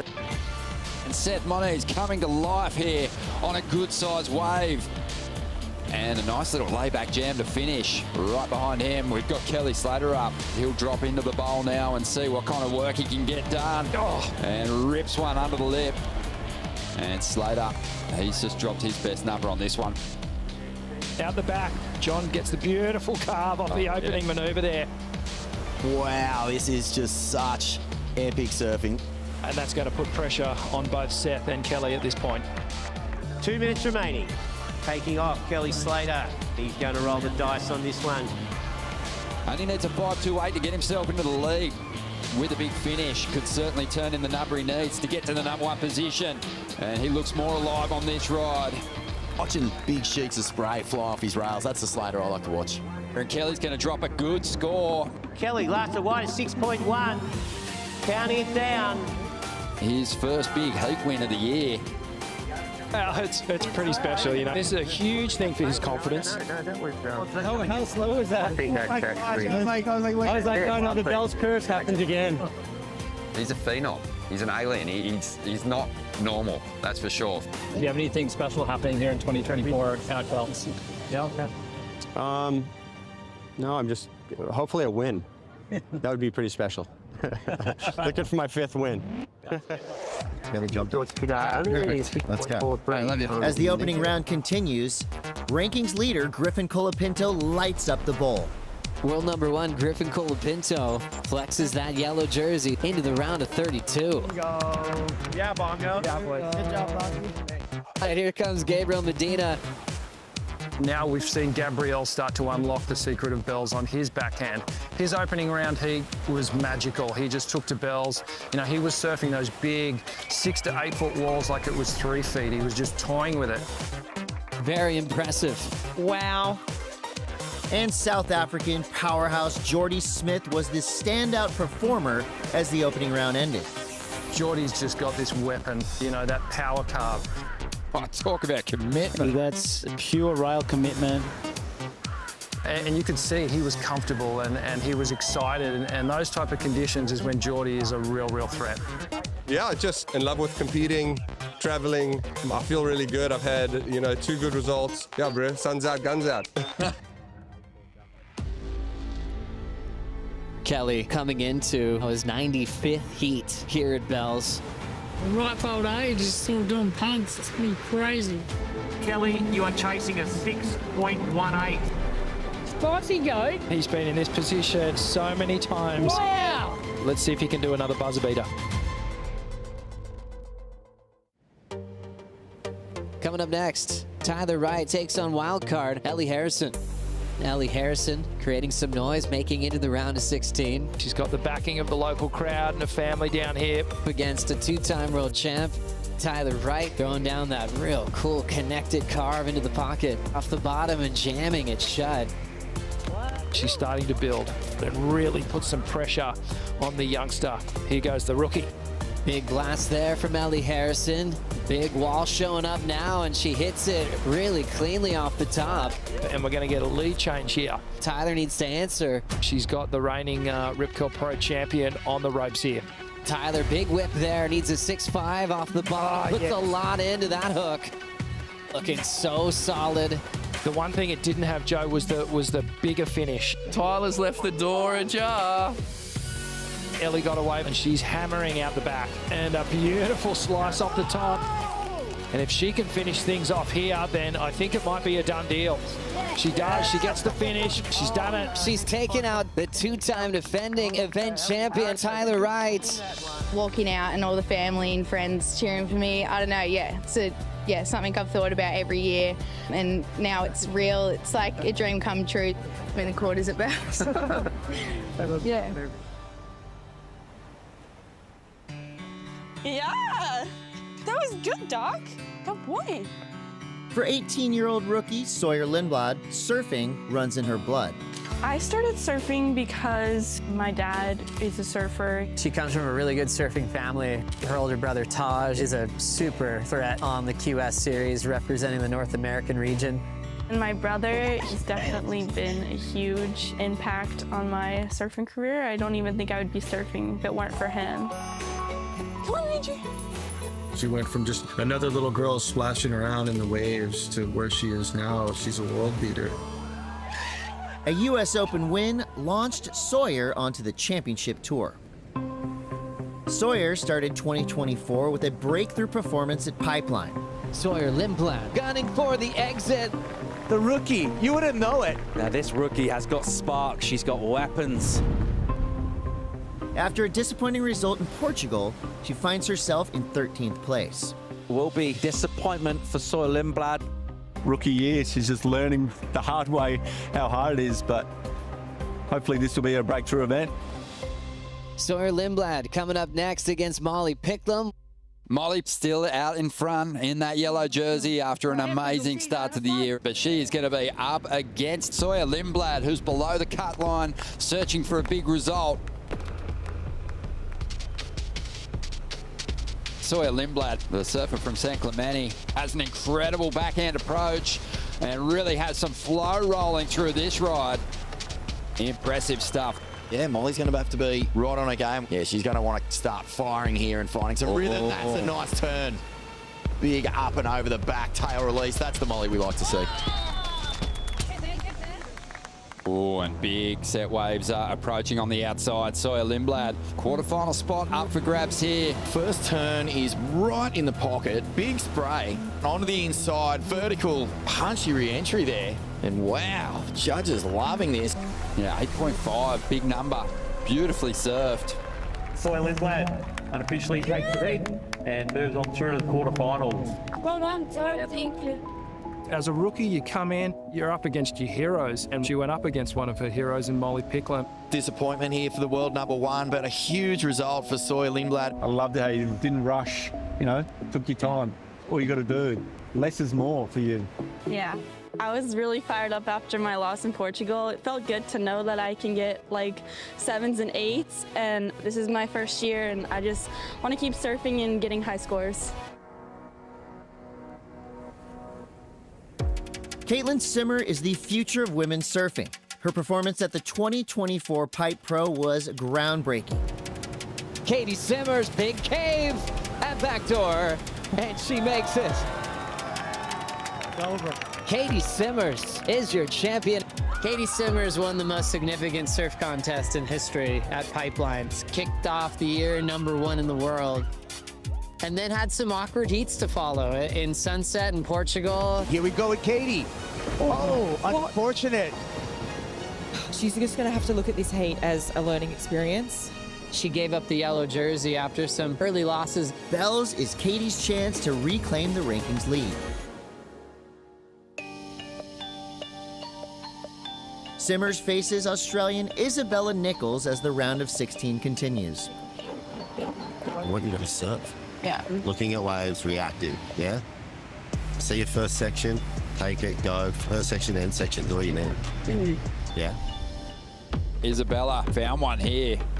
Nice drawn out carve. Big front side slice. Hangs on. Nice. Big turn.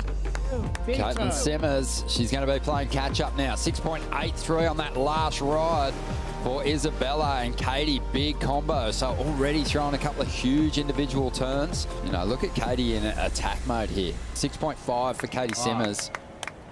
Katie Simmers up and riding. Nice hooking turn, fully committed here. 5 minutes to go. Speed down the line for this. Layback jam still going on this one. The wave stretched out beautifully. Yep. And Tommy Whittaker puts his hands together. And that was exactly what Tom was talking about. You know, don't over surf it. Keep it clean and you'll get rewarded for it. She's back up into first. Isabella Nicholls now after a 6.27. It's not over. Not over at all. And Isabella, she might have found one here. She doesn't overcommit to the first turn, knows that there's a better section down the line, likes the feel of that one, looks up at the panel. Good two-turn combination. Was it a 6.27? It's right there. We are waiting on that score to come through. There's a 6.27 required for Isabella. 6.1. So Caitlin Simmers survived. Isabella Nicholls falling painfully short in what was such a crucial heat for her. For Caitlin Simmers, she is through to the quarterfinals. She actually had it. She actually just cut this first carve. She cut real short just to get down it. And she hit the last bit really nice. A lot of spray, so I pretty much thought she got it. It was right there.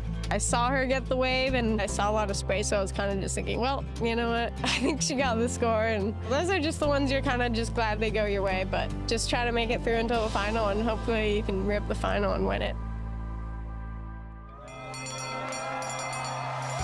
In heat 11, we got Kelly Slater. Kelly hits that section hard through the white water. Looking good so far. Punt into reverse. Kelly, you are chasing a 6.18. Oh! Is that the last heat for Kelly Slater at Bells? It's the end of Bells for me.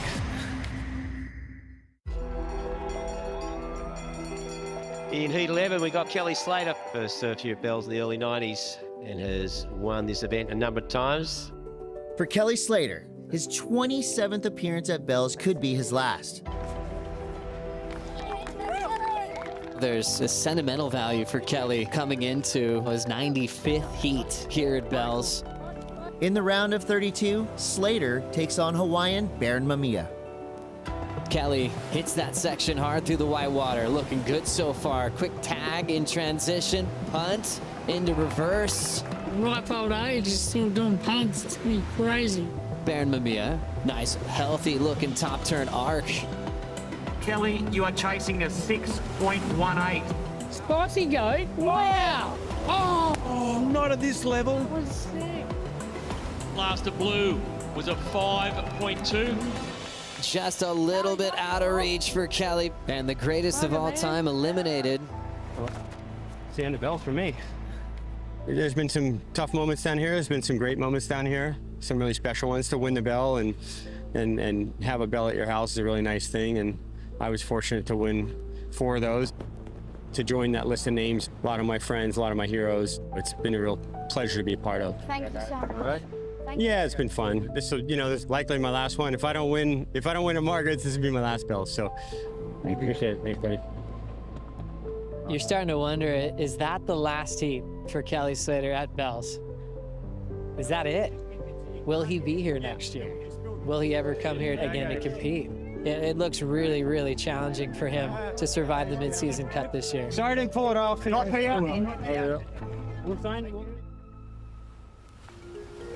In the round of 32, Griffin was all smiles watching his little brother win. You ready for your little bro? Knowing they'd have a chance to duke it out in the next round. It's like 2 of my parents are here. Oh yeah, they've been talking about it ever since he qualified. That's always just been Crosby's biggest thing. I want to surf against Griffin. So it's a full dream week right now. He's really excited. He just did it. Obviously, Cros looks up to Griff and idolizes him and wants to be him, but deep down they love battling each other. whenever we surf together and kind of getting competitive with each other, it always brings the best out of both of us. And you can feel the fire just building. I already know Crosby's going to want the inside. The first head-to-head heat at the championship tour level for Griffin and Crosby Colapinto. He's on. Straight into it. Yep. It's Griff who makes the first move. And let's see what Crosby can do with this. They both look nervous. And a big turn here. Big brother's starting to throw some serious punches. It's Crosby now, loads up. Couldn't really get the pop. Griffin Colapinto moves on through the quarterfinals. That does. It's not all butterflies, rainbows every time. Yeah. So it's pretty rad that Crosby and I ended up matching up. I think we just hyped it up too hard. I hope we can get some more because that one kind of left a weird taste in my mouth. 23-year-old Cole Hauschman hails from San Clemente, California. This rookie's path to professional surfing was anything but typical. None of my family surfed. My dad would just do beach days with his buddies. They kind of just started pushing me into waves, like not really know what was going on or like what surfing was. My dad was the first one to really just start pushing me into waves at Doheny and Dana Point. I would say like one of the first adversities we had to face as a family and for Cole is like having a dad had no idea what we were doing with surfing. And then so I think he had to learn on his own, which I think attributes to his success later on. Funny little kid. I didn't pay much attention to him. A little awkward, kind of gangly and bigger and funny little afro and really shy and polite. But I was like, oh yeah, he can surf's pretty good. But I didn't really peg him to be the monster that he became. 225 there. Cole is absolutely ripped, shredded, and he's 220 pounds. At an elite level, no one's ever seen anything like him. He could easily be a pro athlete in any sport that he worked hard at. Baseball, he kind of chose earlier. Coach that was recruiting him for the Little League team was in the major leagues. He's like, hey, if you guys let him keep playing with me and I'll keep mentoring him, I guarantee coming out of high school, he'll get drafted. Too big for a surfer. And obviously, we were pretty excited about that as parents. Should have played every ball. That same season, Cole told us he doesn't want to play baseball anymore. I really want to do surfing. Cole Hauschman flicks the tail, and he's going to ride out of this. The young American goes back-to-back on the Challenger Series. The boys are lifting him up San Clemente in the house. Griffin Colapinto, Crosby, Cade Matson, all ready to celebrate a special moment in this young man's career, officially making the championship tour. To come in and just see like my dad there and my mom and all my family and then the boys, I couldn't have wished for it any other way. Yeah. That was the best moment. I get goosebumps talking about it now.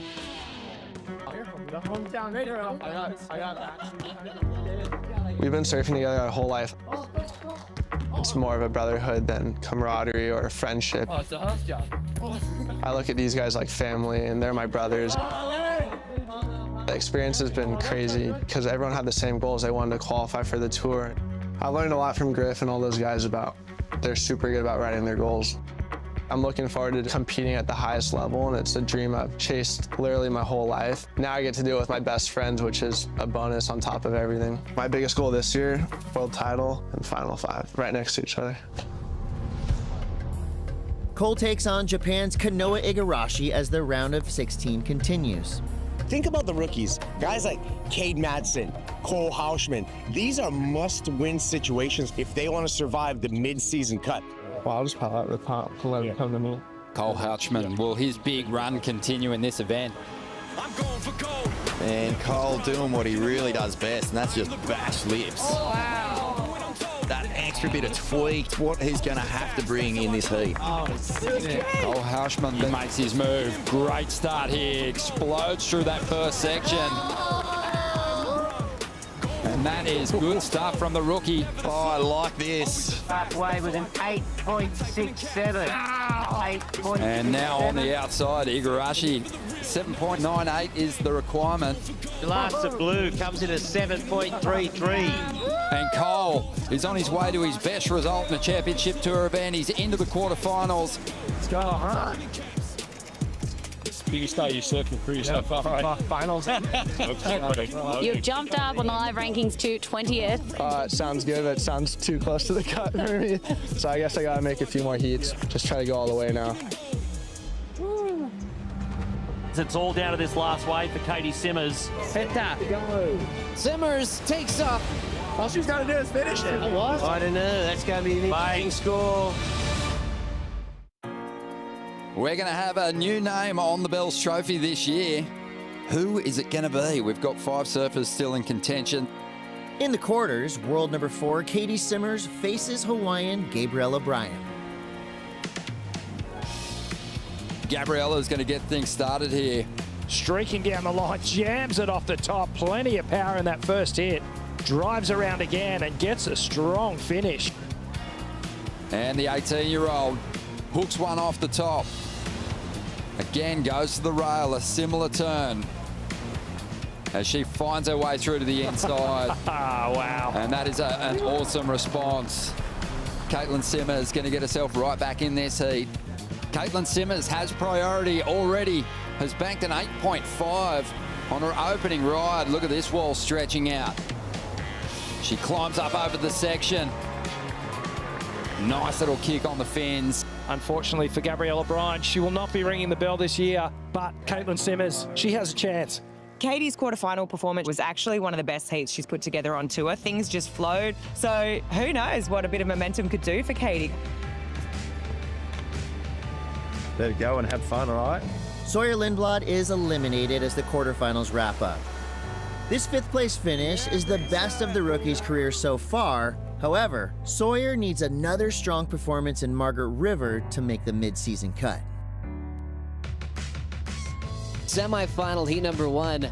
Joanne DeFay taking on Brisa Hennessy. What do you think? Or just the Oh, it's actually a little deeper than Probably clean way in the stairs. Okay. Joanne has sort of come out of nowhere. I mean, the beginning of the season, Hawaii, it was all about the youth movement. It was about the Katie Simmers. It was about the Molly Picklums, the Betty Lou Sakura Johnson.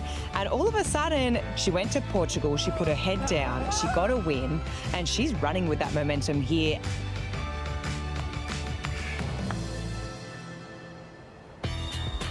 The snap off the top from Joanne into a running right that looks so rippable. Nice pace and timing to kick off this semifinal heat. Looking to go back-to-back with her wins on the CT. That would be a huge statement for the world title race. Getting the roll in with the whitewater, the Costa Rican. Solid bottom turn, really attacking on that first hook on the open face. You could see just how much of that board was on rail. DeFay, nice rhythm into the wrapping cutback. Whitewater showing up, layback, blowdown to mix it up, and she gets it. Joanne DeFay is just Made it into her first ever final. In semifinal 2, 2023 world champion Caroline Marks takes on California's Katie Simmers. You don't want to waste a set. There's 2 or 3 in it. But the big set's coming, don't just go a bit wide and make sure she's at the end of that and you get one of the next couple. Caroline Marks, pretty scary how easily, at least she makes it look, to get scores. The reigning world champ, Caroline Marks, who's up now on her first wave of semifinal number 2. Looking nice and solid. Caitlin Simmers up now, chalking down the line. Speed turn through the whitewater section out in front. Beautiful hack there. Rolling in, it's Katie Simmers. A lot of speed already. Throws down a cutback to kick things off. Flying into that oncoming section, drills it. Tommy Witz loves it. Patience paying off. Cool little end section turn to stay on her feet. Let's go. Tommy Witz celebrates. High five to Gabe Garcia. Perfect. Go get more. Yeah. Go chill out. American surfer Katie Simmers is a rising star with her unconventional approach to competitive surfing. Katie's approach to surfing and competitive surfing in general and life is very nonchalant, and it's very different to anything else that we've seen on the women's tour for a long time. And I think it's her strength. Because Katie's just such a relaxed human being in her nature. She's really fun to talk to because she doesn't give you these canned answers that you could be used to from great sports heroes. Is it sinking in yet what you've been able to achieve? No. I don't know. I kind of forgot the question, but To be continued. Go, Katie. thanks, Laura. My only question mark with Katie is when she needs to go to work, if she's able to put that hat on and, you know, grind out those heats when she needs to, because she's one that surfs with instinct. And if things aren't quite flowing, the wheels can fall off. So getting into the women's final, Joanne Defay has been on a tear. She's moved up to #1 in the world throughout this event. So now whoever wins the final gets the yellow jersey into Margaret River. Defay now, nice clean top turn wrap. Places it in the pocket, starting to go flat on the open face. And now she's got a little inside racetrack to belt off the lip. She stays on her feet. Katie Simmers, big section, snaps her way through it into a fun-looking part of the wave. Carves through that crease, and now it's opening up even further.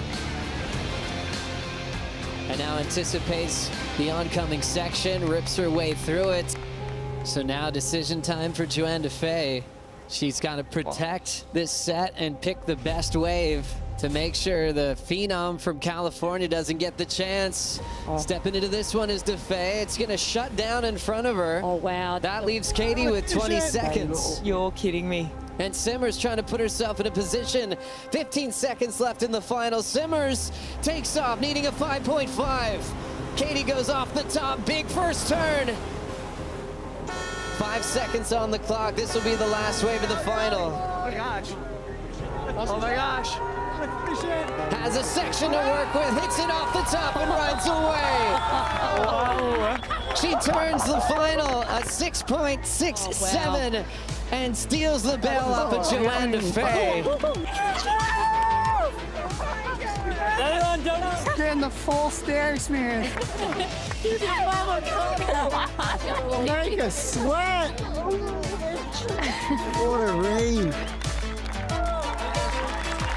Katie Simmers, your champion and now world #1. Katie Simmers rings the bell and moves to first place in the rankings. Frances Joanne Defay is in second, followed by Molly Picklum and Caroline Marks.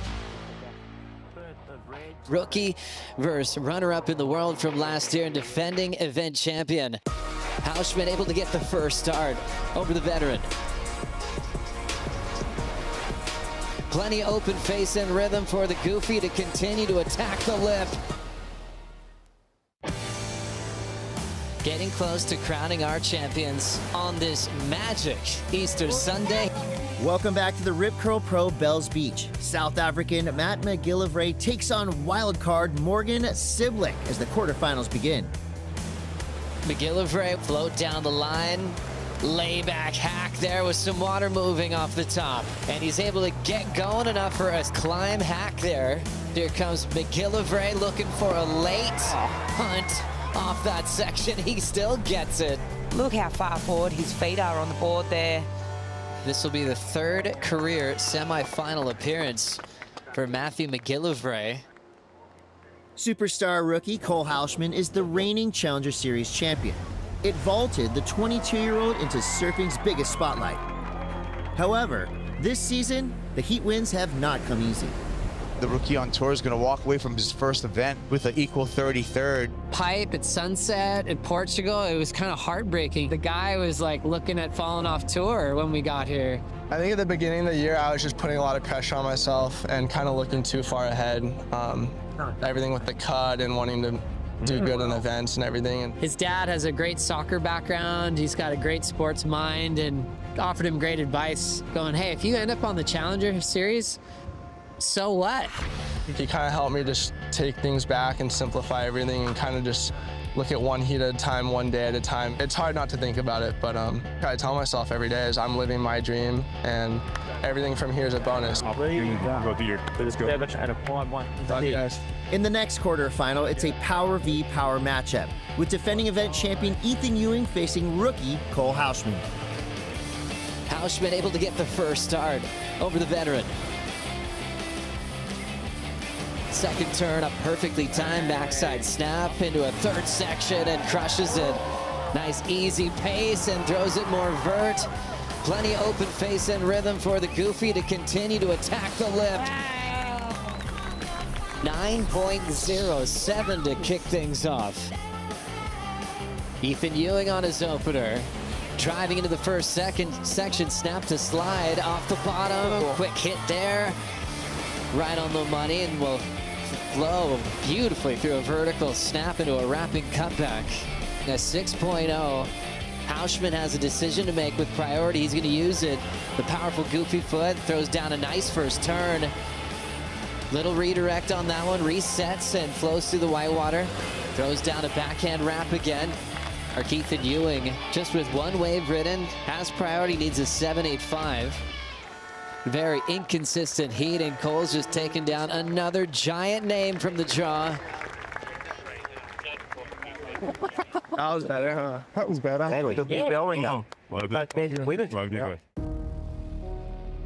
Fellow Americans Griffin Colapinto and Jake Marshall face off in the next quarterfinal. I know that I'm super capable of getting proud, getting off for the good lady, delivering. Yeah. You're all in for the Thank you. Exactly. Jake Patterson called him when he first got on tour the sponge because he was soaking up knowledge. Now you add that to years on the championship tour with a high heat IQ combined with freakish talent. Love you guys. Enjoy the battle. Thanks, yeah. The wave, guys. It's going to be fun. You're going to get toe to toe. Let's go. Come on. Griffin Colapinto up against Jake Marshall to decide who is going to be moving through to the semis here. Quarterfinal number 3 getting underway with the world number 1 up at the moment. We're in that yellow jersey and taking to the sky. And he loves the feel of it. So Griff already has banked an 8.5 and quickly goes looking for more. Big finish, Larry. He throws everything in that final section. He is switched on. And Griffin Colapinto means business. I just still feel like we're only seeing him in gear 2 or 3. When you talk about rhythm, he is just in perfect flow with the Bell's walls at the moment. Griffin Colapinto just went one step further. And he is on his way to the semis here. Oh, score. I think maybe. For sure. In the last quarterfinal, Indonesia's Rio Waida faces rookie Cade Matson. Start of quarterfinal number 4, Cade Matson in the red. Rio Waida in the blue. Winner of this one's going to take on Griffin Colapinto. And Rio getting things started early. The mid-range score, that 5.67. Not a bad way to start. And it looks like Cade Matson's going to grab this. Drops to the bottom, up through the lip. Nice snap and ball. I think that's the first mistake I've seen him make this event. Across that dead section easily. Rio Aida in the box seat now. He's looking to break into the semi-finals for the first time in his young career. What a moment for Rio. That's very like crafty heat. Thank you. Of course, I'm always dreaming of to make finals, so job's not done, and then now making semis. So again, of course, I'm happy, but at the same time, it's never done. This is what we dream of, you know, since we were kids competing. Yeah, let's go. As much as I love them, it's like once you're in the jersey, it's game on, and I want to beat them. Kicks the tail and reverses it. Throws it off the top again and shuts it down. It's all going to come down to this final score. Welcome back to the Rip Curl Pro Bells Beach. American Cole Houshman continues his remarkable run through the draw. The rookie faces South African Matthew McGillivray in the semifinals. You couldn't be more contrasting in styles. McGillivray is a regular foot, swingy style, and Cole Houshman, I call him the hammer Houshman because he hammers the lip. Strength and power and the goofy foot. So that's going to be a real dichotomy. Oh, you could just feel the excitement. A couple of the big dogs on the CT. A place in the final on the line. Cole Houshman on the outside. Good bowl setting up here. And he unloads one of those beautiful, smooth backhand power hits. Matty McGillivray, really smooth, but also unpredictable. Gets some release in that tail. Throws a ton of spray skyward there. As we see Cole now back on the attack here. Another good-looking wave for Cole Houshman here. Streaks down the line. And just assaulting the bowl here. And the rookie is into his first final on a championship tour. Wow. Unbelievable. I'm over the moon, but try not to get too excited. Not done yet. Not done. Semifinal number 2, Griffin Colapinto up against Rio Aida. I'll do what I do. You do what you do. Yeah. Waida has been showing us some of the fastest surfing, both at Bells as well as Winky. But the challenge with someone like Griffin Colapinto, who is focused, who's comfortable, who's confident. That yellow leader jersey, he's wearing that well. Yeah, G-Money. Cosmo. Got the current world #1 out there now against Indonesia's Rio Aida. Rio's started this one, unloading some venom on the outside. Looks over his shoulder, re-engages with the ride that he's on. Cutting back now, just flowing nicely through to this inside.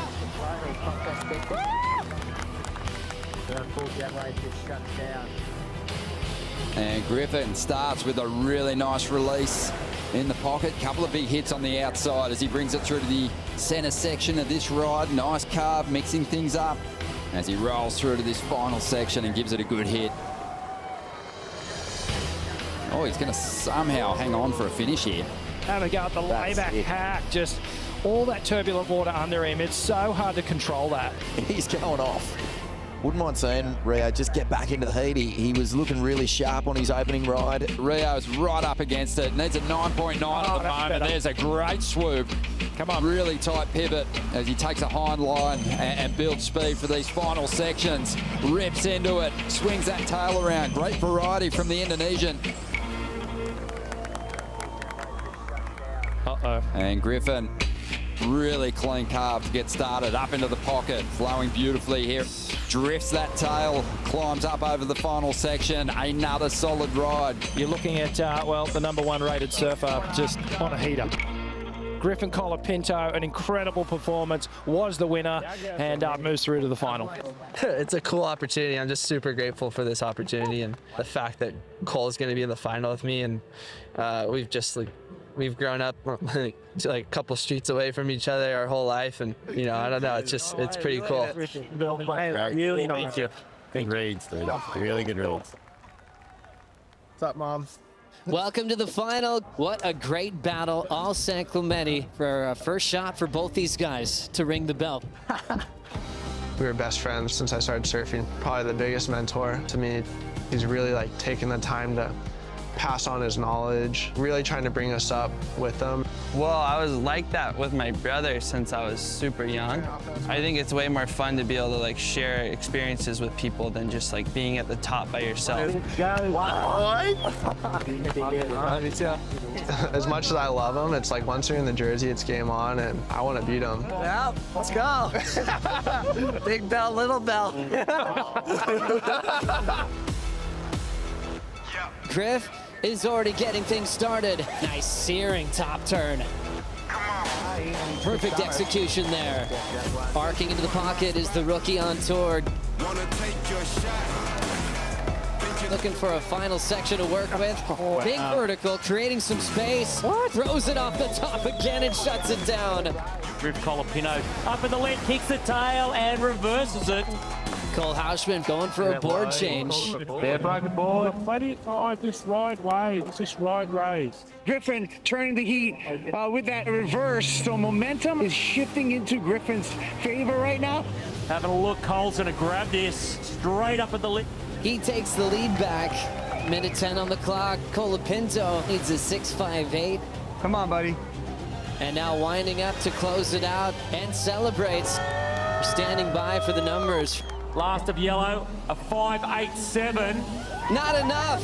Cole Hausman is the champion of the Rip Curl Pro Bells Beach.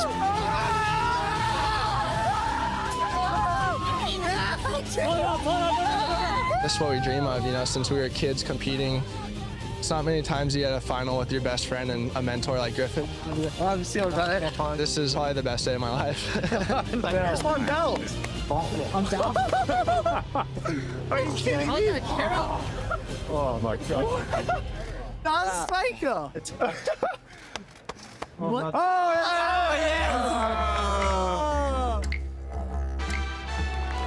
Your champion of the Rip Curl Pro Bells Beach, Cole Hausman. Cole Hausman came into the event at Bells 26th in the world. Now, Cole is number 8. All worries about the cut are gone. There's bigger things for me to achieve now, and it really starts now, so I'm stoked. Griffin Colapinto hangs on tight to that yellow jersey and remains in the rankings lead. Ethan Ewing is in second, followed by John Florence and Jake Marshall. On the next episode of Inside Pro Surfing, the tour heads west to Margaret River. This event's really cutthroat. Oh. There's not a guy on tour that anyone takes lightly now. They're gonna give it to her. The sport here has been incredible over the years. It's been the best times of my life.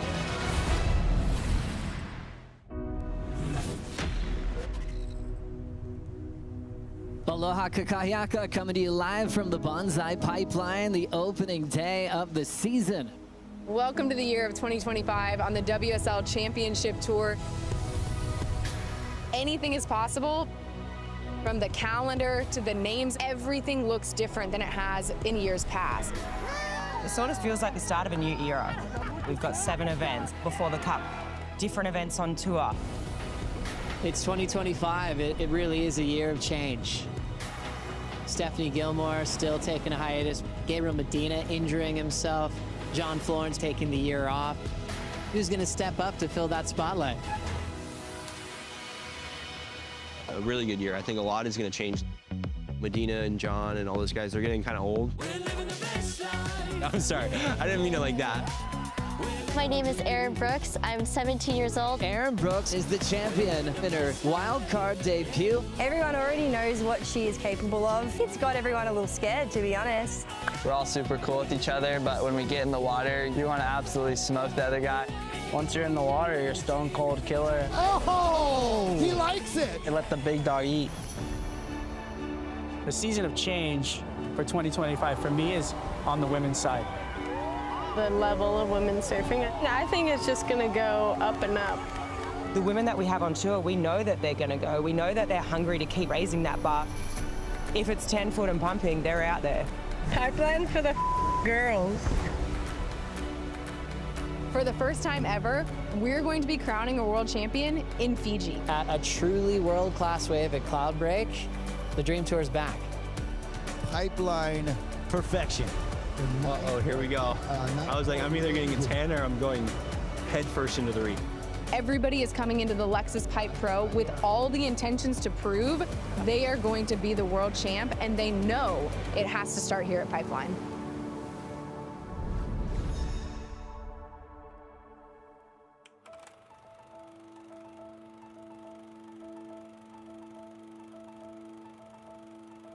It's an exciting place to be, but it's more than just the waves. You know, there's a deep history here, and you can definitely feel it. It's so rich with a million different cultures. There's a feeling that you just live for when you arrive on Oahu. You drive from the airport, take a drive through the pineapple fields. And you like come over and you can see Haleiwa and you can see all the outer reefs breaking and the mountains, and you like get this like crazy feeling of energy. Look at everything is standing up on my whole body right now, thinking about the reality of this being the mecca of surfing. It is the mecca of the sport. From the birthplace of surfing on the opposite side of the island in Waikiki, drive about an hour to the North Shore, and all focus is on a wave that's known as the Proving Grounds. If you're brave enough to take on Pipeline, there's this like little stepping stones you got to go through to accomplish just getting one ride out there, let alone earning your spot on the reef. That's how it was for me. I was 16 when I first came here, back in 1978. And I'm really happy to see that it's still the arena.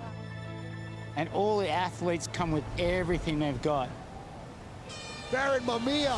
Oh, Kelly Slater backdoor drops into a bomb. It's a miracle the Pipeline exists. You have this outer reef, it tends to focus the wave and the energy right into Pipeline, and then that reef is just the right shape to come out of deep water into shallow water, and all that energy just gets lurched up and detonates in one spot. Pretty much every surfer that wants to find out where their limits are, eventually end up going to Pipeline and like checking it out, you know, to see if you even want to jump in. It just puts everything to the test. Equipment, timing, sensors, really just your innate knowledge of what you're doing. There's just an intensity at Pipeline that doesn't really exist at very many places in the world. Oh my God. He's gonna be under the lip, grabbing the rope. The waves here on the North Shore do not care if you're from Nebraska or Nanakuli. They will handle you. It's not for the faint of heart. You know, you gotta know that risk going out there. Oh my goodness, Pipeline is coming alive. People are lying if they say they're not scared out there, and I'll be the first to admit it, I absolutely am. To get the best wave, you have to put yourself in a really uncomfortable situation. There's like a moment before it all happens where your body's just like, how dare you do this to me? You have to have that 100% commitment into it. You hesitate for a second, and then you're free falling out of the sky, going over the falls. you have to almost even trick yourself like, it's so good, you know, I have to do it.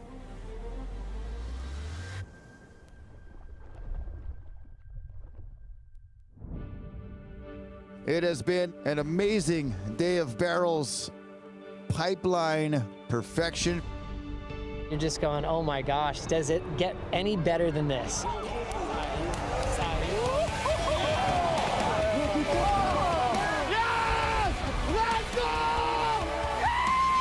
Oh, red, white, Allen Cleland Jr. Hola, senor! Bravo! On the magic in the barrel! Go, go, go, go, go! I was panicking when I saw it.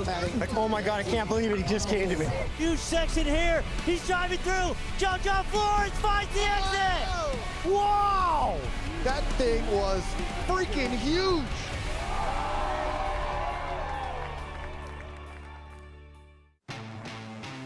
Good morning, everyone. Welcome to Pipeline. Welcome back to the World Surf League Championship Tour. Jack Robinson up against Allen Cleland Jr. Al, just 22 years old, first professional surfer on the championship tour representing Mexico. Congratulations on the tour this year. Thank you so much. Worked hard for it. I'm really stoked to see Mexico represented on tour. This guy named Alan Cleland Jr. He is an absolute weapon of an athlete. I mean, look at where I came from. He was a blonde kid living in the middle of Mexico and likes to surf. You're gonna create a monster, you know? Kind of take waves from those guys, you know? I'm like, I'm here too, bro, what's up? This guy's got depth, but he's got charisma. He does it his way. Nice here. Fire me up. He might end up being the mascot of the tour by the end of the season. This matchup against Jack, I think, is going to be really good. If a wave comes, both of these surfers are going to be super keen to give it a crack. You know what? Everybody's every one of us, but then it's just got to take over. Yeah, take over. Yeah, respect it. As we see Al. You know, I've been fighting for the past 4 years for this. I'll put my life on the line for it, and I'll definitely chase it. Oh, red, white, Alan Cleland Jr. Hola, senor! And backdoor! Still going! Coming out again! Oh, Alan Cleland Jr. Are you kidding me? That was a good wave. That wasn't really good. There's only a few people in the world that are going to actually commit to a thing like that. Almost was like, oh no, I'm going to straighten out for the score. And then I was like, you know what? I'm Mexican. I go all out all the time. I'm never going to go halfway. And last score, a 9.5. As we look at Al again, he's trying to improve his total. When Jack is on the ropes, we have seen incredible things from Jack. It's all right. Jack's been in these positions a million times. Look at this backdoor wave for Jack Robinson. No, get in there. Go, go, go, go, go! Bravo! On the magic in the barrel, and Jack Robinson is coming out! The takeoff was psycho. Air dropping, but with control. It has to be 10. 10 point.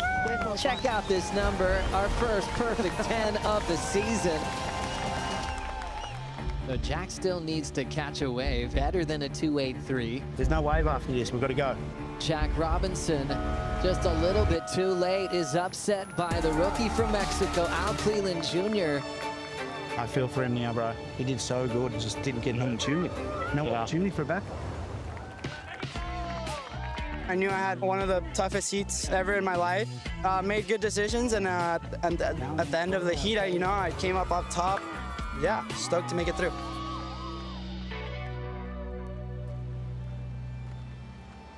It was definitely the hardest decision of my life as a professional surfer. To, actually take the year off, and after 2 world titles, back-to-back, knowing that the finals was at Trestles and knowing that I do have chances at Trestles, I was like, am I missing another opportunity? Like, what do I do, and is it the right call? Part of our storylines in pro surfing, a lot of big world title holders have taken breaks, from Aki to Kelly Slater to Andy Irons. Felipe Toledo, he disappeared after he had back-to-back world titles, and now he's back. I'm back. It was so good to just be home and wake up with the wife, and we're all doing breakfast together in the table. I was like, oh man, I don't even remember when was the last time that I did that. I was waking up with a purpose of being a better dad, a better husband, a better son to my parents, and I was just being a normal human being and not thinking about goals and titles, and I'm just gonna really take the break for real, and just sit on my couch and eat Cheetos. Here we go with a matchup. Felipe Toledo up against David Silva. You look at waves like Abu Dhabi, Lowers, J-Bay, all these waves, he's such a beast. I wouldn't be surprised for him to be, #1 on the ratings. Where I would say there'd be other huge favorites over Felipe if it's a little juicier, if it's like 6 to 8 feet and slabby, and that's where Felipe gets a little more gun shy. He won back-to-back titles when the finals were at Lowers. Now the finals will be at Cloudbreak. Can he close it out at Cloudbreak? He's definitely not going to be as favored as he was at Lowers. In the red, Felipe Toledo. We still have time to learn a bunch of new stuff and get better at pipe, get better at chopes. Comes out clean, and right into another one. Oh no, Felipe. Come on, the 2-for-1 special right there. Backdoor drainer, down the line speed. He's deep, he's covered. Felipe is coming out. Felipe Toledo defeats David Silva. When you get 1 or 2 good ones, you see how much more exciting it is than a small wave, like you just froth on it. That's probably gonna be a huge step in the right direction for Felipe's confidence. You know, I got nothing to prove to anybody. I came back this year just to enjoy, have fun and surf, and no pressure at all. Have fun is the #1 priority. Kelly Slater, 8-time pipe champ, the wild card in this event this year. Coming up next against Rio Waida. Rio Waida pulling in some travel time, and we'll get a first score against Kelly. Here's Kelly spinning at backdoor. Disappeared. Kelly is coming out clean. I haven't caught a wave of pipe in the last year. Days like this, what we live for out at pipe. Rio Waida picking just a gem of a wave. He knows he can make them. And now he's in a solid lead. I was trying to get my feet wet at the same time as trying to surf a heat, and when you're in the spot and you got to push it, that's when it happens. So Here we go with Kelly Slater. Rail at pipeline. Deep behind the curve, and he comes out. Last score for Kelly Slater, an 8.0. 15 seconds. Rio, you now need an 8.5. Here goes Rio looking at backdoor behind the peak in the barrel. Gets in and gets out. And with scores coming in for Rio, in the 6 range, it won't be enough, and Kelly will be surfing into the round of 16. Your 100th heat win here at Pipeline. What is your reaction to that statistic? that made me tired. I'm just thinking, like, how much mental focus does that take for 30 years, you know? But no, that's great, thanks. That was the one right there. Next heat, John Florence versus Baron Mamiya. Does it get any better than this? And it does not.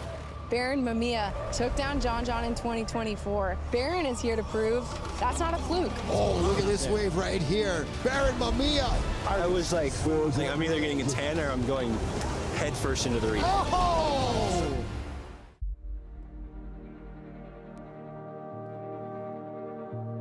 Baron's fighting for his life up there. No, I'm not.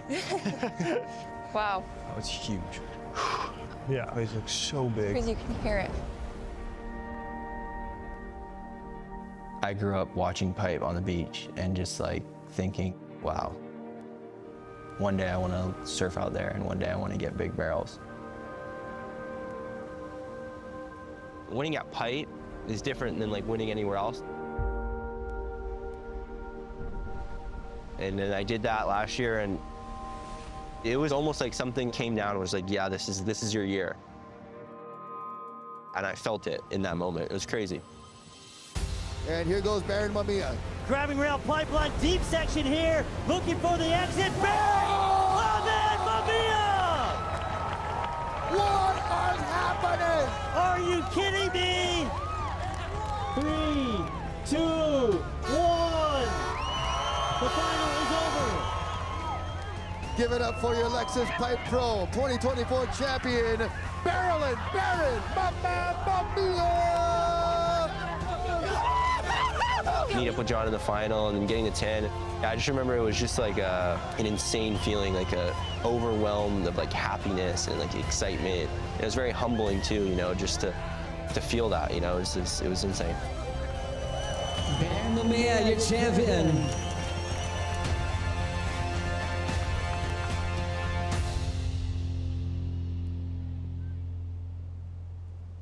Day number 3 of the Lexus Pipe Pro presented by Yeti is on. Yes, like popcorn. Great matchup here. A couple of North Shore locals doing battle. Heat 3 of the round of 16. John Florence to kick off the season as a wild card. I really like to surf against John. Every time I've surfed against him, it brings the best out of each person. You know, it's pretty straightforward. You really have to show up. Oh, look at this wave right here. Baron Mamiya. Oh! He likes it. Splashing water, pumped up, he's jazzed. How light can you possibly be? Critical, just airdrop that thing. Perfect exit, just staring straight up at the judges. Last score for Baron Mamiya, a perfect 10. Just like the final last year. Deja vu, pipeline. Perfection. John grabbing a barrel at pipeline, coming through, and he makes it out. John says, let's go. Right behind him, Baron on another screamer. Mamiya comes out looking unstoppable. And he's going to put John right against the ropes. John, you have first priority. More waves approaching. Here we go. Oh. John, backdoor. Steps on the gas. Huge section here. He's driving through. John Flores finds the exit. Wow! John disappears, gone, comes out and says, yeah, that's right, it's on. Let's go. These two just push each other so hard. Last score for yellow, a 9-6-3. John Florence in second needs an 8-3-5. 45 seconds remaining. The Ocean not providing much at the moment. 3, 2, 1. Baron Mamiya defeats John Florence. Yeah, all the way, dude.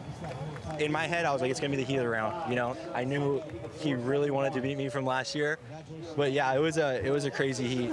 Dude, that drop was so scary. I was like, uh-oh, here we go. I was like, I'm either getting a 10 or I'm going head first into the reef. Oh my God. Waves are still firing, and we are swinging into some big heats. Kelly Slater, Ethan Ewing.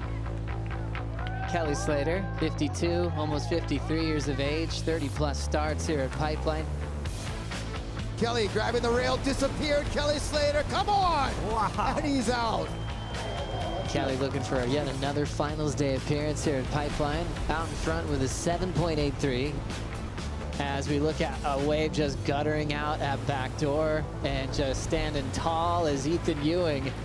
Kelly had priority. Kelly, I think, let that go because he's waiting for one of those bombs. Now locking in, late takeoff, Kelly Slater deep in backdoor and gets blown out. Uncle Kelly wanted a sassy wave and he got it, and he delivered. It's insane. Kelly's number dropping in at a 9.33. The GOAT takes over once again. Ethan Ewing now comboed. Thank you. Kelly Slater is 52 years old, and he's just won his 100th and 101st heat here at Pipeline. Kelly, the GOAT. Yeah, Kelly. All right. We're not me and you tomorrow, brother. Sick, bro. Let's go. Awesome. Entertainment will continue, like I said. Together, put our hands together. It was so tall. I was panicking when I saw it. Like, oh my God, I can't believe it just came to me. Yeah, Ethan. Heath. Yeah, man. Well done. All right, thanks, man. You know, there's still a part of me just being out there that I actually am like, I don't even know if I want to compete, you know, but at Pipe or somewhere where the waves are going to be really good, where I feel like I can perform at my peak, then it feels good. But, you know, there's definitely a part of me that's just, I'm so obsessed with my baby and learn how to be a dad, you know. Thanks, Kelly. Thanks. Yeah, good. All right. Yeah, I'm good.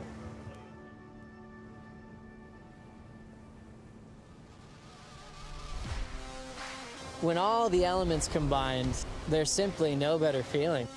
Everything coming together at Pipeline with a giant swell where there's frightening waves coming through, some brutal wipeouts, multiple 10-point rides. You're just going, oh my gosh, does it get any better than this? And it does not. He's deep, he's covered. Holy Toledo! That was crazy. Oh my God. Looking for He almost had it. That's Ian Govea in the barrel. Ian Govea coming out and says, thank you very much. What a dream session. Oh my God, look at these waves, bro. Gets ready. Oh my gosh.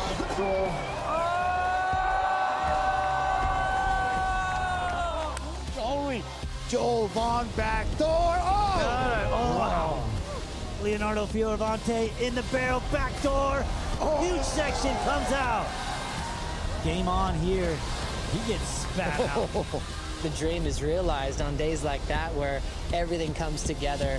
It's as good as it gets.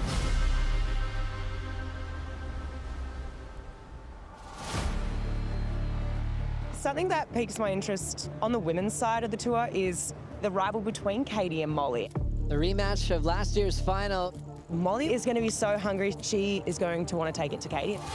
Molly in the barrel at backdoor, coming out. Katie pulls in, controls it. She'll answer right back.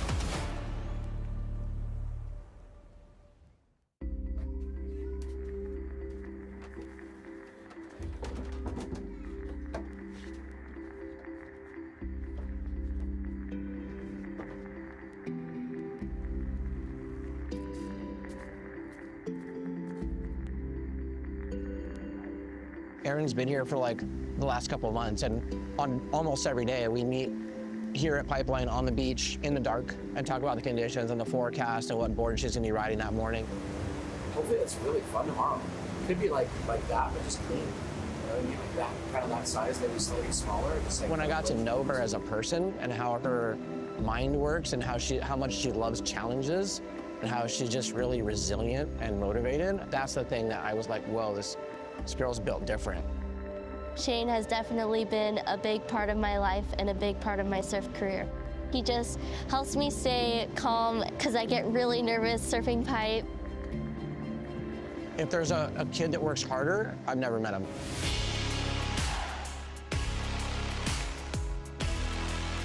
You cannot talk about this rookie class and women in professional surfing without mentioning the name Erin Brooks. Then Erin Brooks, she's taken off, locks in. Unanimous across the board, it's a perfect 10.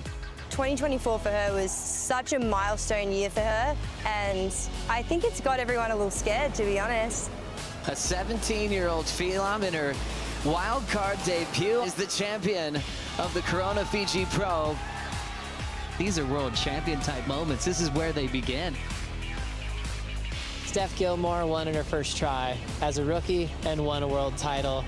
And this is maybe the next time we could possibly see that.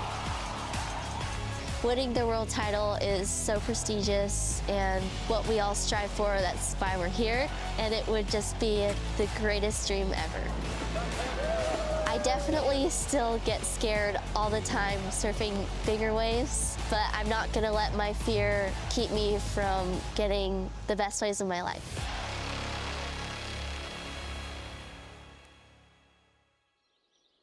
Aloha, kakahiaka, up and down the beach. I've seen so many shakas and a lot of smiles because we are underway. Check out a new heat, Molly Picklum versus Erin Brooks. And obviously, we've all seen what she can do. So well prepared and ready to fight for world titles. You have to have a really stiff barrel or like a three-turn wave. It has a really good fun-turn section. It's a big spot.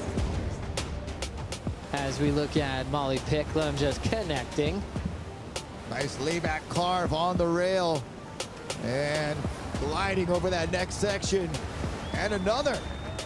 Paddling into this one, 56 seconds on the clock, needing an 8.5. One big turn, one big turn. Erin Brooks put a lot into that first turn, pushing as hard as she can, not giving up, belts it a third time and a fourth hammer. Nice surfing, but not gonna do it. Good effort to try to keep her head in the game towards the end, but not enough to beat the Aussie. Yeah, it keeps going. Everything is still available for Erin Brooks to have this rookie season that we think she's capable of having. The one where she does learn to slay the giants that are Molly Picklums, that are the women on tour who have more experience, because she's that electric of a surfer.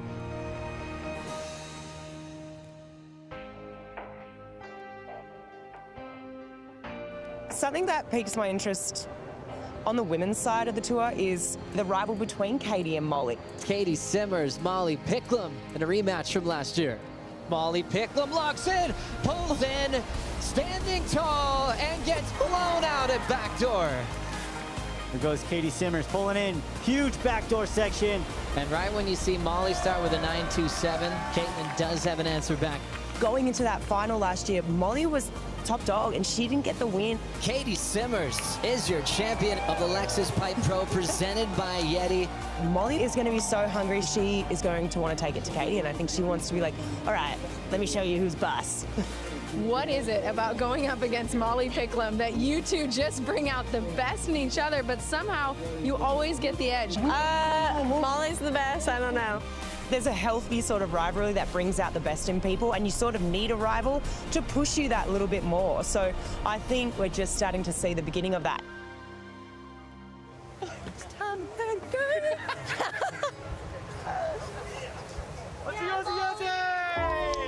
It's so fun surfing there. We have the funnest free surfs, and then when we're competing, it's like same, but different.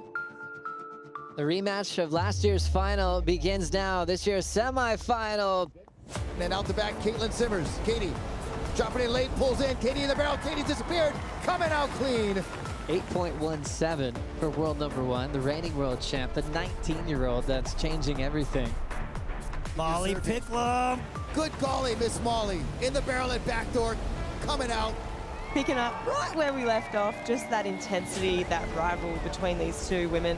Now that's the new high score of the heat. Katie, nice takeoff, pulls in, controls it. It's stretching out for Simmers on the reef and makes it. How cool was that? That makes the heat easy when you're like, a perfect wave comes to you and you have priority. That's just like simple, nothing complicated about it. Yellow, you go back to first. Molly in the blue, you now need a 9.35. Good golly, Miss Molly at backdoor. Knows how to pick 'em, coming out clean. A 7.8, not enough. Now we've got the final set for the women. The reigning world champ, Katie Simmers, takes on the veteran, a two-time world champ, Tyler Wright, in the final. Sets up a tall section and body surfs into the closeout. Go, push. 1 minute, 10 seconds remaining. She's going backdoor, bread and butter. Katie Simmers in the barrel.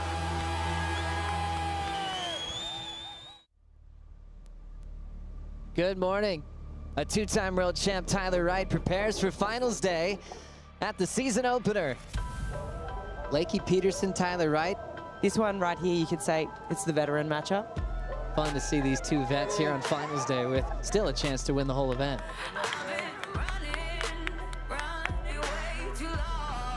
First wave of the semifinals. Tyler Wright, she stalls, she's behind the curtain, and she comes through. Tyler Wright gets the first move, game on. And Lakey with a nice looking right-hander setting up in the barrel, traveling. Lakey coming out. Looking great on that one. First score for Lakey Peterson, a 6.0. First score for Tyler Wright, a 6.5. Neck and neck off the bat. This is a semi-final. You really need to be positioning yourself on the best waves. Here goes Tyler. Tyler Wright locking in. So much speed, really deep on this racetrack, and look at that feeling from Tyler Wright. This was a seriously good wave. You can see she starts to pump on the gas, fully covered. Wow, I mean, this is going to be a really good score. It's going to make things really difficult for Lakey. Last score for Tyler Wright, an 8.67. Tyler Wright looking like she's in command here. Tyler Wright will move into the final. That is freaking mental good. I was just so excited. That was just pure joy. There's not really a lot of thoughts, it's just joy. Tyler Wright, she's won out here before. And I think there's been so much energy about this younger generation that, you know, some of these veterans have been overlooked, and Tyler has got absolutely shacked at backdoor before. In the barrel, Tyler Wright comes out. We've seen the changing of the guard. We're living in it. But now Tyler Wright's reminding people that she's still got some steam. She's still ready to play the game. She's in the hunt for a third world title this year.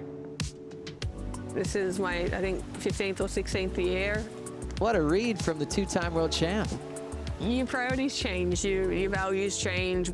Been away for 9 to 10 months a year. I'm fortunate I get to bring my wife, which is the only reason I really do this is because she can come. As you get older though, yeah, like I'm gonna invest in what I need to and narrow in and focus and be really specific about what makes you great and what doesn't. This is the women's final here at the Lexus Pipe Pro. Tyler Wright and Katie Simmers. Here we go. Katie Simmers, last year's world champ, the event champ from Pipeline. We heard what she said last year in the final. She's ready to go back to back. Pipeline for the girls. That's all I have to say. And I think that's the reason why she stands out. She doesn't give a about what other people think or say. And that's the environment that she's created for herself to absolutely thrive in. It was so cool to see a moment that I was equally inspired and pumped to be inspired by the next generation. I don't love being in the spotlight. I love the success that surfing has brought me, and I love surfing so much. And so I am happy that I'm here because I can do what I love for a living. Tyler Wright, a 30-year-old veteran, two-time world champ, hasn't won in over a year, is looking for the pipe title as well. Tyler Wright will kick things off. And a section there just stopped the Australian. Now Katie Simmers sets up a tall section and body surfs. Go, go, go. Come on, Tyler. Tyler pulls in, straight in, back door, little runner. Comes out clean, wraps a big turn. Last score for Tyler Wright, a 6.0. World number 1 pulls in and ends up being a little out front of it. She's just got to identify a wave that's better than a 4.84. Something's coming out the back, though. It looks like maybe a couple of lines. 1 minute, 10 seconds remaining. She's going back door, bread and butter. Katie Simmers in the barrel. And not gonna do it. Tyler Wright is your Lexus Pipe Pro champion. Are you kidding me? Been spending a lot of time just figuring out how to get the joy back a little bit. This is such a special win. It was so cool to have a final with Simmers out there. She's like the queen of Pipeline to me. I'm always a little bit scared to love surfing because, you know, I've been injured so many times. So it's just one of those ones where this has been really nice. Winless last season. She was motivated by the youthful movement last year. Cool for the veteran to kind of tell the younger guard to simmer down. This whole movement has been real. Caroline Marks, Katie Simmers, the last two world champions. We've seen the changing of the guard. We're living in it.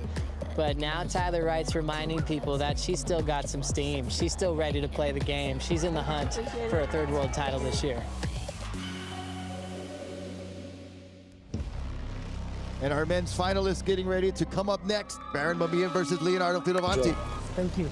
Mamiya is looking to go back-to-back here at Pipeline on his home break. Oh, this is a bomb right in time for the men's final. Mamiya putting Leo in a severe combo.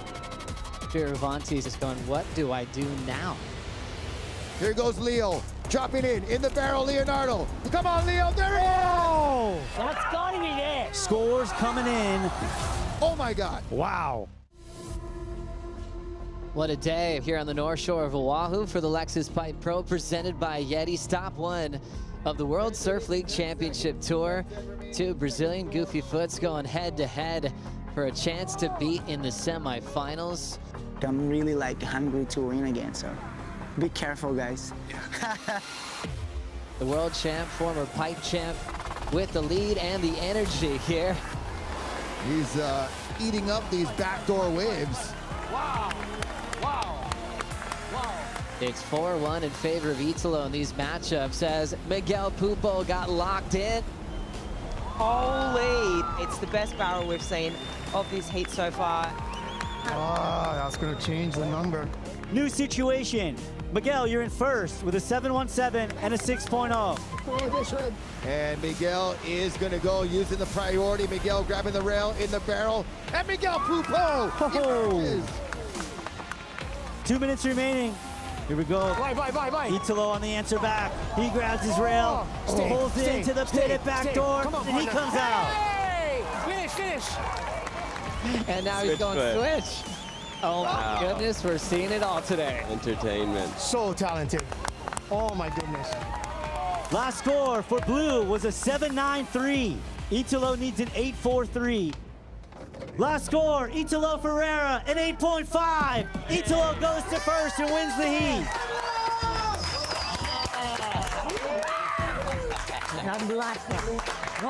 Hey, Holy moly. They got it right. They got the score right. Incredible. That was chicken skin moment right there.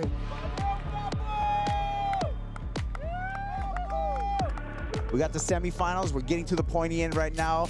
Goofy versus regular. Both pipe champions. We're talking about Italo Ferreira coming up against Baron Mamiya in this semifinal number 1. The goofy foot, Brazilian, grabbing the rail in the barrel. Disappeared, still traveling. Italo still going. Italo coming out the other side. Yes, he is! What an answer back from Italo Ferreira in red. Way to go, Italo! Push 171. Look at this. Foot off. Back off. Watch Baron falling out of the sky, pulling in. Huge backdoor section. Looking for the exit. Oh! Baron! It is on here in semi 1. That was so nuts. Man, he was steep, deep, and underneath the way you want to be. Italo, your first score, an 8.5.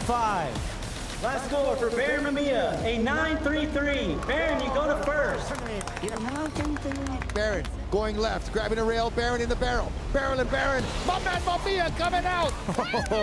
Not Pau yet. Going for the big air. But wow.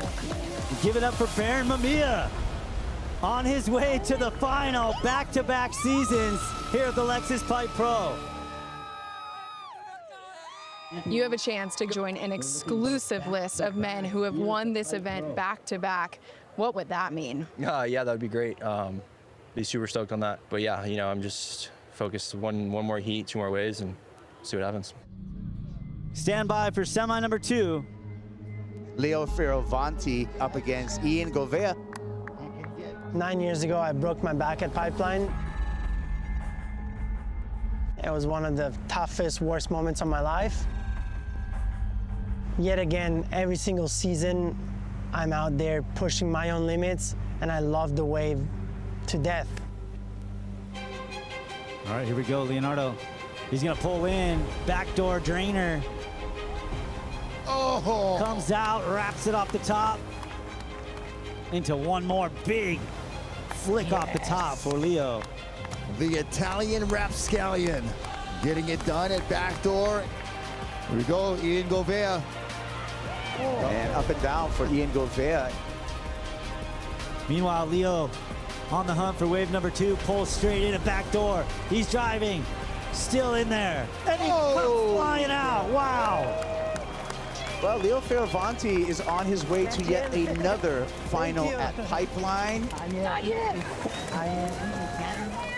Well, it's a beautiful Saturday crowd to wrap up a 2025 Lexus Pipe Pro.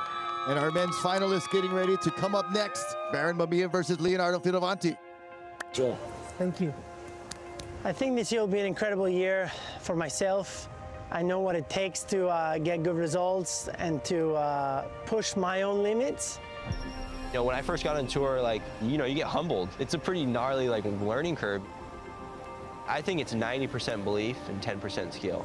Mamiya is looking to go back-to-back here in Pipeline on his home break. Oh, this is a bomb right in time for the men's final. Barrel and Baron, my man Mamiya coming out. Oh!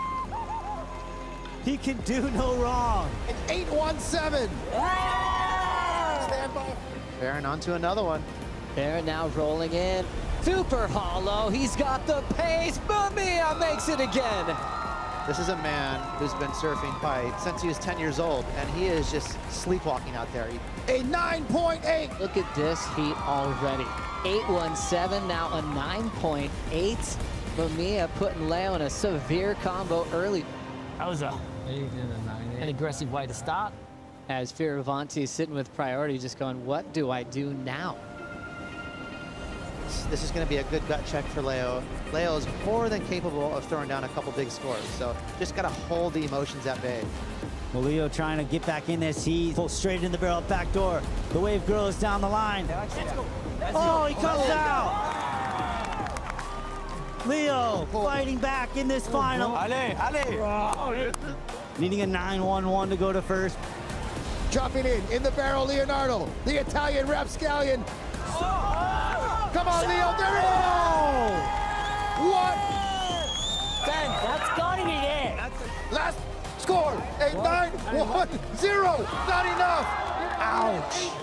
The score is tied, 17.97 to 17.97. With the high single score for Baron Mamiya, he breaks the tie in his favor. Unbelievable. It's over. Back to back, give it up for your 2025 Lexus Pipe Pro champion, Baron my man, Mamiya. You are the back-to-back pipe champion, the last person to do that. Andy Irons, what does that mean? It's crazy. I honestly can't even believe it. You know, winning it, you know, cool, right on. Like, you did it, you know, it's a big deal. But like trying to do back-to-back, I feel like that cements you as, you know, one of the best ever out here. And that was my goal going into this comp, and I did it. Unreal. I mean, right now, he's Mr. Pipeline, dude. He owns this place. When you look at Pipeline, it's huge just to get your name on it. But in back-to-back fashion, that is owning an era of surfing at the Holy Grail on tour. He's kind of like the next guy behind John, and it's his moment right now. See him take it to a whole different level. Like, I feel really privileged to see it, and to get to be a little part of it is like incredible. He's really special. The next step for Baron is to win on the road. He has 3 CT wins, all at home, about 2 minutes from his house. And now his confidence is growing in other waves around the world. So he wants to really put in a full swing at the world title race. Baron Mamiya, your champion in back-to-back seasons. And now world #1 heading into stop #2. On the next episode of Inside Pro Surfing, after a stunning conclusion at Pipe, the world's best will face off in the Abu Dhabi desert. Engineered for excellence, the high-performance wave will allow CT veterans and rookies alike to showcase infinite possibilities for progression. Be sure to watch the second stop of the championship tour, the Surf Abu Dhabi Pro.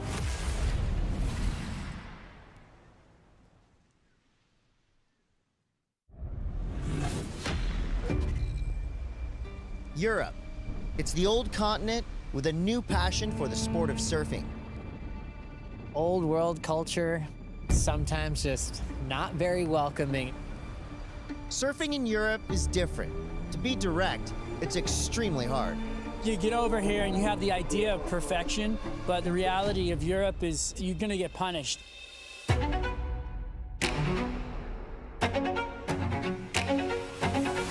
If you want to stand tall here, you've got to earn it.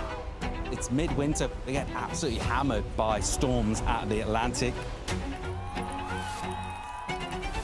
To thrive in the North Atlantic, you must be resilient. It's cold, it's windy, it's unpredictable. To prove yourself, you'll have to conquer the European pipeline. It makes me nervous sometimes. You never know what you're gonna get. Big single maneuvers, tubes out here, airs. Puts it up and puts it down. Jessel's back! Big double up closeouts. What you gotta do in Europe, you never know. You have to be really good at adapting. There's a lot of different faces to it. Super Tubos is a magical surprise. Yeah, the opportunity's out there, so we're out. Let's go. From the most challenging beach break in Europe, this is the WSL's Cold Water episode, the Mayo Rip Curl Pro Portugal.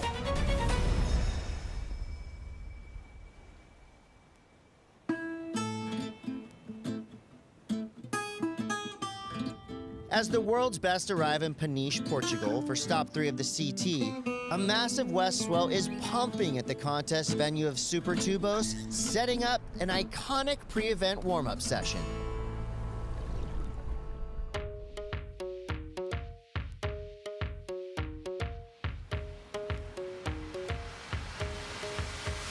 Something's not right, oh. My head's misting up. Super Tubos, the Portuguese pipeline. It's about the tube. A lot of barrels out here. Shifty beach break, one of the most powerful beach breaks actually in all of Europe, and a premier spot where we look at the entirety of European surfing. Some of the waves that were coming in were like identical to pipe. Jack got one rolling, pumped into it, and got barreled all the way through. You go out there, even on a smaller day, it'll break your board. It'll break you in half. I mean, the place packs a punch. Sand here is really hard, so if you hit it, it's not going to feel good. It's going to hurt. It comes in from deep water and hits the shallow bank.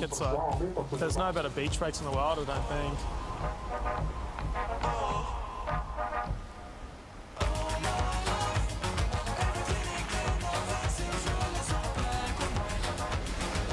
Yesterday was like the best I'd ever surfed it. It's just offshore and barrels everywhere. It was probably like, there had to have been over 1,000 barrels yesterday. It's incredible. Yesterday, Super Tubos was, it's hard to say 10 out of 10, but it was a 9.8 out of 10.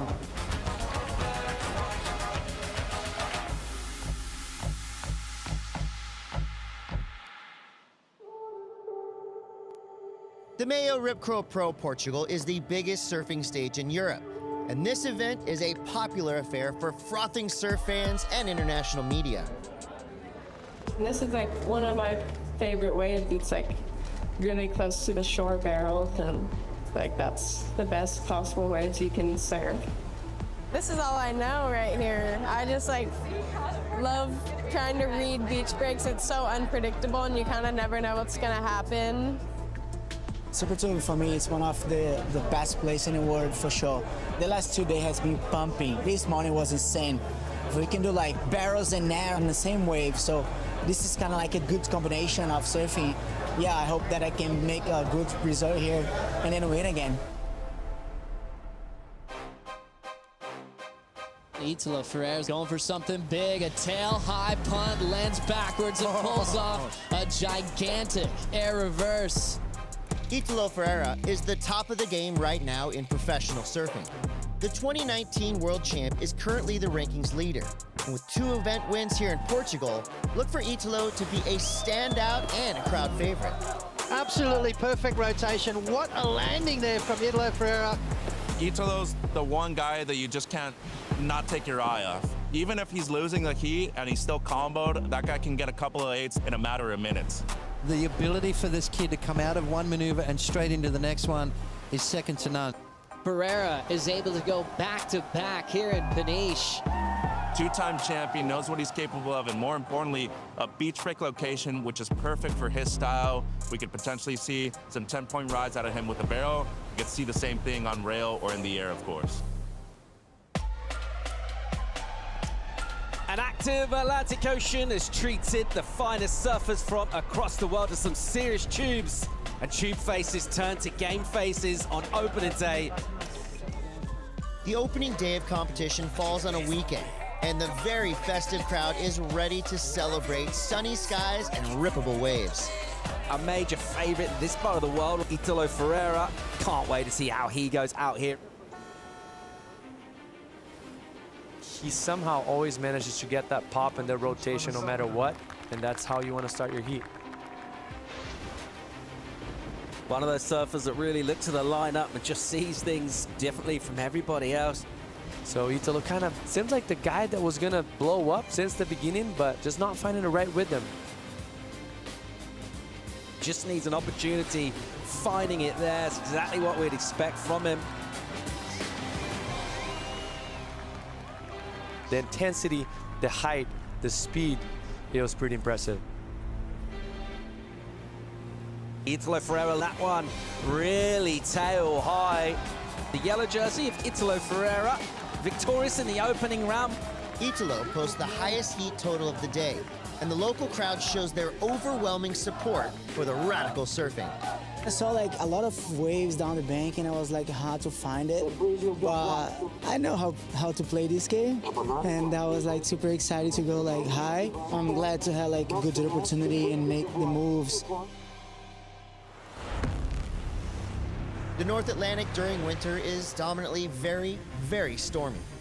The Portugal coastline is the westernmost edge of the European continent, and beaches here are blasted by powerful, fast-moving storms. The swell's here. We're here to hit big sections and go big, and yeah, the opportunity's out there, so we're out. Let's go. Good Lord. Are you kidding me? He's right there. It's all going down. We got rain, wind, big double up closeouts. It is guttering out there. Anything you can think of, it's all going on right now. So what you got to do in Europe, you never know. Just looks so heavy. Oh my God.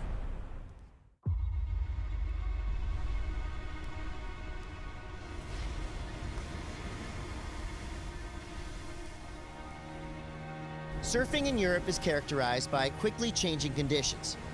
Watch out, there's a big set coming our way. There's a big set coming our way. Fast-moving storms and gigantic tidal movement produce swells that can begin the day at 2 feet and quickly jump to 20 feet by the afternoon. The ocean in general is just mental. We got here this morning, it was 2 foot, and now it's 20 foot faces. It's just super heavy, super gnarly. It's all going down. We got rain, wind, big double up closeouts, anything you can think of. Yeah, definitely got a lot of push, a lot of power still. It's a lot of work though, I'm out of breath. This wave can have many different phases. It can be rippable and fun. You can see a lot of progressive maneuvers. And then when it's big, that's really where you got to be very selective and be on the right waves at the right time. Italo Ferreira! Oh my God. Bravo! You could see the potential best wave of somebody's life out here in the Jersey. And of course, you could also see broken dreams and broken boards. We're here to hit big sections and go big, and yeah, the opportunity's out there.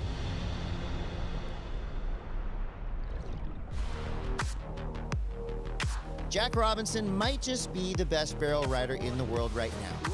And here in the round of 32, Robbo proves this point in wild, stormy conditions. Jack Robinson, number 8 on the rankings, up against Ian Gentile, the Maui boy. Oh my God. Bravo! Good Lord. Are you kidding me? He's right there. That's what we expect from Jack Robinson. That's his first go at it. Here's live action again, Jack Robinson. Oh my God. Goodness. What'd you think about that? He took that wave so right there. 8.17 for that last ride. We're all that swell energy for Jack Robinson. Gentile in a wide barrel. And again, just seeking an exit. And he is pretty much up against the ropes right now. Jack Robinson off the bottom. And another barrel. Robinson on with the spin. Wow. It looks like he's gone excellent again, potentially. Wow. That was so clean, and the exit just before it detonated. And Jack Robinson taking the win, and our first surfer to advance into the round of 16. I got flogged on the first one, and then, yeah, stoked to make those other two. It was so gnarly. 5-4 whites to advance the lead. Pipeline. On the blue Marco Mino is a well-traveled rookie on tour. Represents France, but wears a Mexican flag on his sleeve for his hometown of Sayulita. And he holds a Canadian passport and speaks perfect English. Let's hear it for the kid from Sayulita, Mexico, representing France, Marco Mino. Clear for takeoff and an extended frontside air reverse. Let's go! I do consider myself like a citizen of the world. I'm French, you know, French blood, but I got that Mexican spirit in me. What motivates me is to feel like that dream is really hard and pretty much impossible, and to figure out a way to make it happen. There's the ramp for Plants it. I remember I was all super young. I made a promise to myself, I'm gonna make it, I'm gonna do it one day. I'm not gonna stop until I make it. He had to come from below the cut line into qualification for the championship tour, and now has taken his first Challenger Series win. What a way to end the 2024 Challenger Series season. I think everything has a chapter, you know? I think for me, it's a new chapter. It's a new book. It's the drive to become a world champion, by example. Oh my God. What? Maybe a lot of people think it's crazy, but I believe that I can do it. No more like this feeling rookie vibe. I wanna beat these guys, and I think I had to switch my mindset to like, I'm hungry.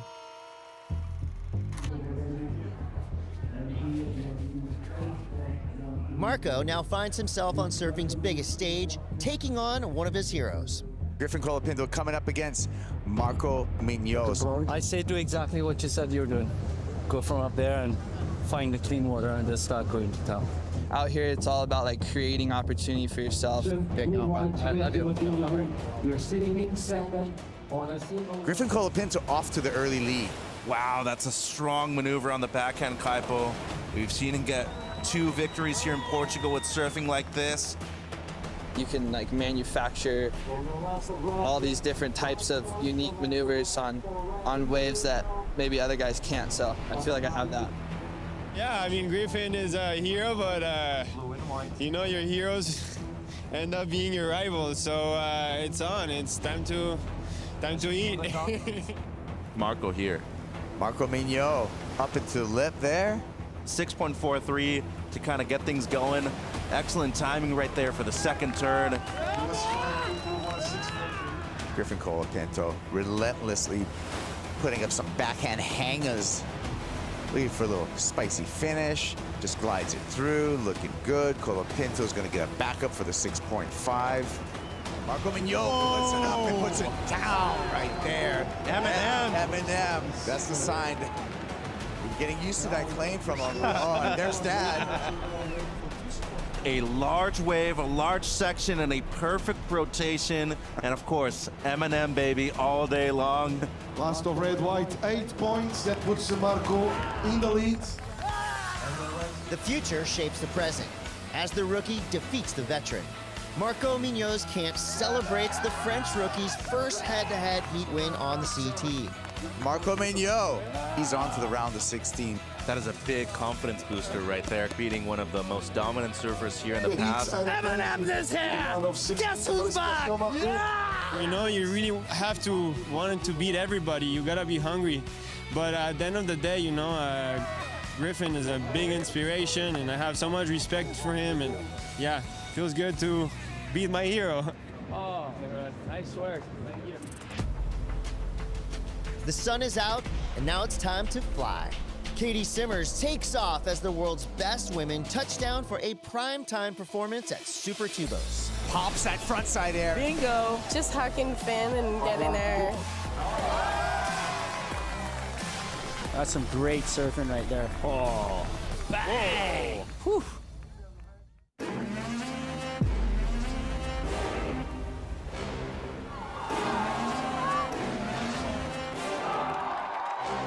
Super Tubos is insane. Challenging. Exciting. Comes out behind the spin. Special, tricky, Thick. Packs it nice and deep. Unpredictable. Magical surprise. And one. And he stomps it. That thing was huge. There's a lot of different faces to it. On a good day, it's as good as it gets. Running for the exit. It spits him out. When you're in the spot, it's a great wave. I love Portugal, but Super Tubos, it makes me nervous sometimes because it's so unpredictable. It can change so quickly, so it challenges me. He goes over and goes down hard. This wave really offers really good sections for airs and that kind of surfing, and I always get excited coming here and having the opportunity to compete and do the kind of surfing I like to do. Dora wants to go for the air, jams it shut. And it was a bit of an air show, as we see ramps really providing. We see it every year. A lot of great memories coming from this place right here. 2015, me and Italo, first Brazilian final since 1999. It was pretty sick, you know, scoring a 10 in the final. Italo pretty much scored a 10 in the final too with the biggest air. So it was pretty cool, really cool heat.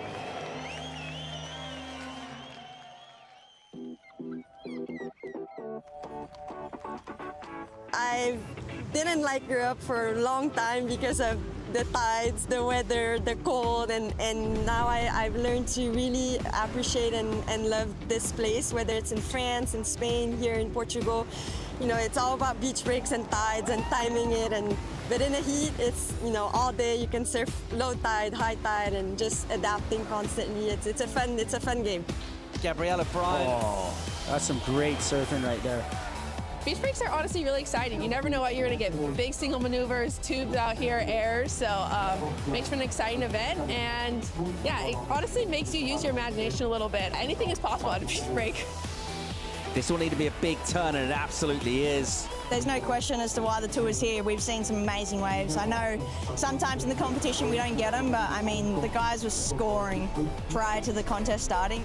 Off the bottom, absolute cracker under the lips, snap from her. Like, I love the fact that it's really tricky. You have to be on and adaptable in every heat, and to be locked in and tuned into it, it's quite a fun challenge. Pops that frontside air and puts it down. Now give me a score. Bingo! That was so skate, it was ridiculous. My favorite thing to do on a surfboard, just like skate around, and I feel like we don't really have much conditions on the tour to like just do progressive maneuvers, so like getting a 2-foot wave to do like a blowtail on is pretty nice. You know, I think a lot of people don't realize is you don't only have to like perform well on the wave, but you got to be really good at reading the ocean. And I think the people that do that the best here usually do really good at this event. So I've been really trying to learn while I'm out there in the lineup and spend a lot of time in the water. So yeah, Super Tubes has a bunch of different faces, that's for sure. Katie Simmers is on top of the surfing world right now. Simmers is the current rankings leader and the defending world champion. Katie is a very creative surfer who thrives in unpredictable conditions. Katie Simmers smashed it on the backhand. Katie Simmers has control of this heat onto the round of 60. What do we got here? Loads up. Ooh, vicious. Classy face in front of her. Pops that frontside air and puts it down. That was ridiculous. What is going on? That was sick. Heat control for Simmers. On to the quarterfinals. Just huck and fin and get in air. Sick little air. Yeah. Katie Simmers has been the standout throughout the early rounds, and now she has landed in the quarterfinals for a very interesting matchup with rookie Aaron Brooks. Absolute banger of a heat hitting the water. Let's see this heat fire up. Caitlin Simmers coming from behind that section, getting up in vertical. 5-3-3 for Simmers. Brooks on a left, opens up with a snap. That'll feel good for her. Multiple speedy, incisive maneuvers. Beautiful surfing from Erin right there. Obviously different approach from Caitlin. She's way more energetic, pushes the board harder. 6 points. Blue is now in the lead. And then straight away, Erin does this. Backhand attack from Erin Brooks. Spicy, putting it up steep and hard. Starts it off with a nice setup snap here, and it gets very critical. So good work. She's gonna apply a lot of pressure now in Caitlin Simmers. That was sick. It's a 6-6-7. It's the best wave of the heat so far. Caitlin, you need now a 7.34. Inside the final minute now. Simmers looking to get involved here. Off the bottom, absolute cracker under the lips, snap from her. Nicely done. But that's definitely the most critical part of the wave you could ever get. And the last of yellow, Caitlin Simmers, it's a 7.07. It's yellow's best wave, but yellow finishing second. Erin Brooks' campaign here in Portugal continues. I thought she got it. It was close. It was a good wave. You guys both served a good heat. It's hard when you're going up against your friends, but my dad told me that there's no friends in the water. But yeah, it was just so much fun with her out there. Well done, Erin. On to the semis here in Portugal. Thank you. Big last turn, Katie. That was really good to watch. Glad you didn't get another one, but that was good to watch. Glad it wasn't a score, but good to watch. The business end of this contest is all about crowning champions. There will be winners. There will be losers. Tears will be shed and arms will be raised. Finals day is next.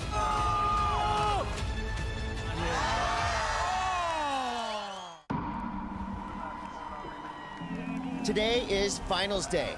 The sun is out, the beach is bumping, and as we move to the pointy end of competition, the drama of winning and losing begins. Oh, making it into a tube here. Oh, get it. Oh.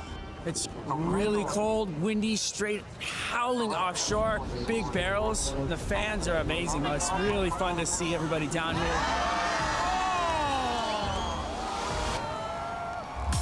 For Felipe Toledo is going to move on.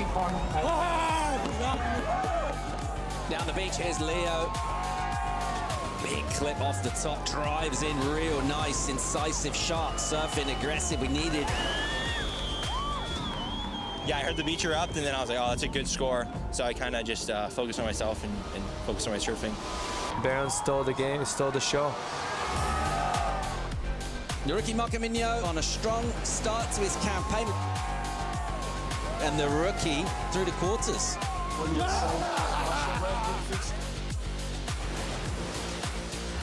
Jackie down the line. He wanted the Vij, he found it. Set himself in a solid position. Beautiful trainer for Iago, just such a late takeoff. I have the energy to go all the way to the final, and that's what I want to do. I want to keep the energy levels going and keep making hits. Jack Robinson and Iago Dora emerge as early finals day standouts, and the two move forward for a head-to-head matchup in the quarterfinals. The feet's so high to my back. Oh, very. Most all of the surfers on the CT are good friends who bond over the love of surfing. But they all face a time where they must compete against each other. And it's going to be short for world number 5, Iago Dora. Tough heat for two guys that spent all year together. That was a big heat. Iago was in the final 5. He just took the spot. Got your back, bro. They're both coached by Iago's dad. It was a major moment. Jack Robinson gets the win. Iago once again just one heat win away to competing for a world title. Oh, good sportsmanship between the good friends. It's disgusting for Iago, though. Yeah, it's just very sad and come back stronger next year. Thank you, Iago. Yeah. Yeah, crazy chances. It's bound to happen, but yeah, 2 years in a row. Yeah. Hard is what it is. You get it done.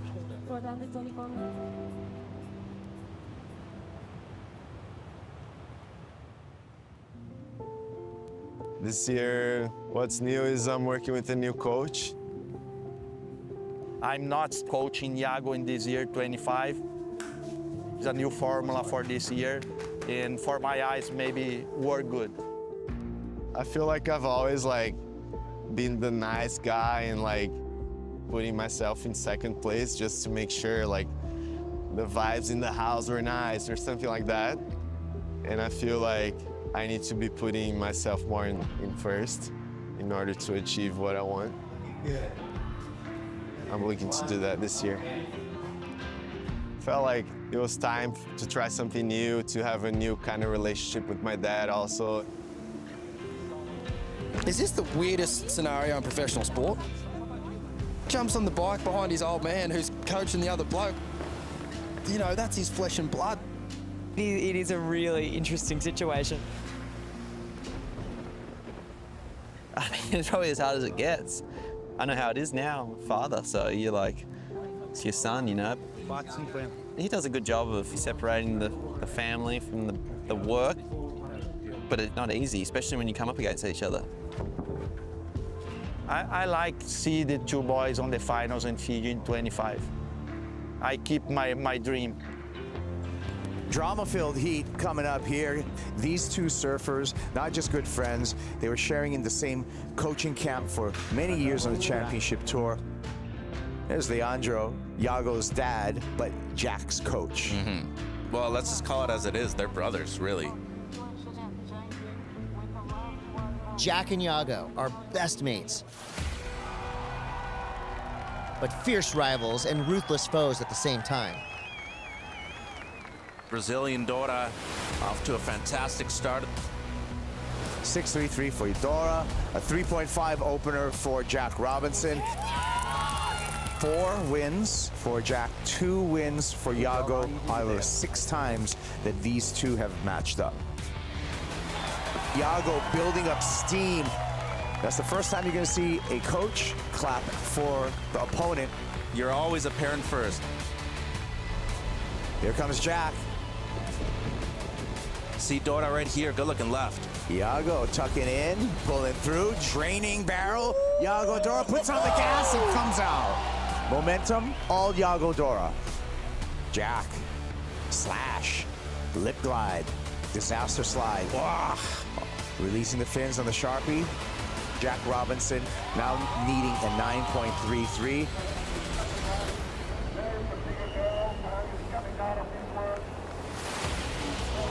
Iago Dora, all the juju, all the momentum, everything going to the Brazilians' way. That's going to change the whole complexion of Iago's year. First semifinalist we have, Iago Dora. It's nice to be in the semis and make one more heat and hopefully fight for the title in the final.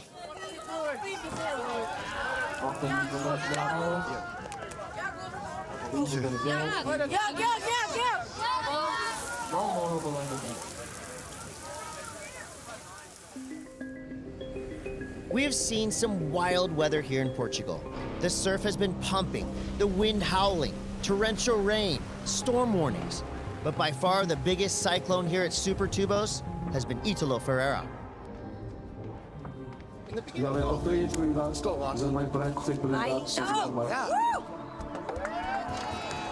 Everybody's talking about Italo. So far this year, he's no doubt been the best competitor. Being here in Portugal, where he's won multiple times, I think is going to be very difficult to beat. We got the Energizer Bunny out there. He's flying all over the place.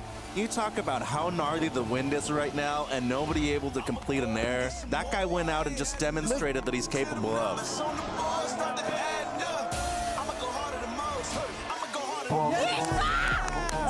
You can get like barrels and you can do airs like a couple of tons, so it's kind of the surf that I like. And then you can change this call like every wave, and then this is making me more like excited. When it's time, close the door. Italo Ferreira, two-time champ here. Looks like he's headed to another final in Peniche. I'm really stoked to make the final here. So it's time to win. See you in the next one. One more. Thank you. Let's do it. Thank you. Italo and Iago will contest the men's final. But first, the women are on deck for their finals day appearance. It's going to be hard. Caroline's been surfing great, so it's going to be a good final. Chops off the top. What a great way to start off the final. Caroline Marks. That would have been a great answer back. A tall order out there. It's pretty challenging right now. It's still anybody's final to take right here.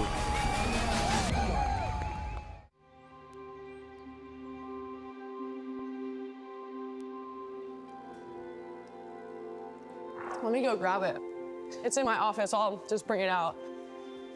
Here it is. My favorite necklace ever. Gold medal. I think surreal is kind of the word. When I look at it, I'm just like, wow, I can't believe that like really happened, you know? Yeah, it was just one of the best moments ever. Gives me the chills thinking about it. It's so cool.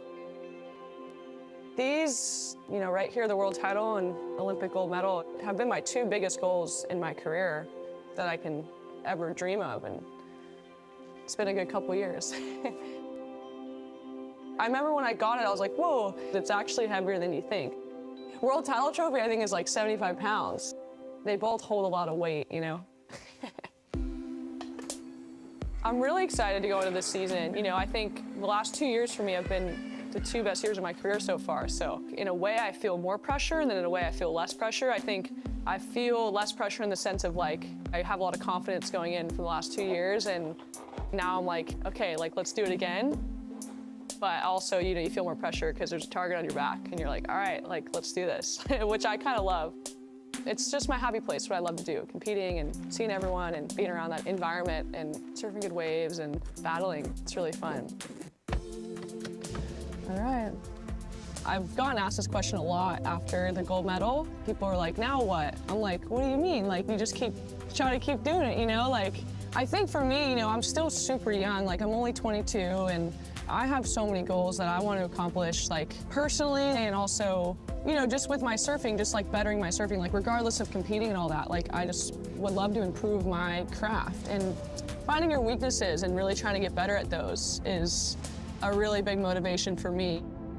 I don't feel less motivated at all. Like, if anything, you know, that feeling of winning and getting to that goal and working super hard for it and then having it pay off is really addicting. And, you know, I want it. I want it again, you know, I want it again.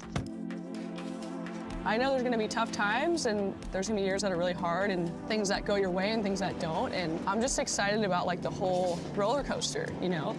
I guess if I'm just like getting better every day, I'm stoked about it. 3 heats remain in the women's side of the contest. And as we begin the semifinals, a rain squall moves through the Super Tubos lineup, setting the stage for a stormy ride to the final heat. Ain't nobody else up on my level. Going to the strength of the backhand, Bango. Marksy finds this one under priority. She's just so good at putting that forward right in the perfect spot. Could be Caroline Marks into the final. Felt like a whole new contest today and kind of just tried to reset my mind and do what's best for me today, and thankfully it worked out. Here we go, Gabriella.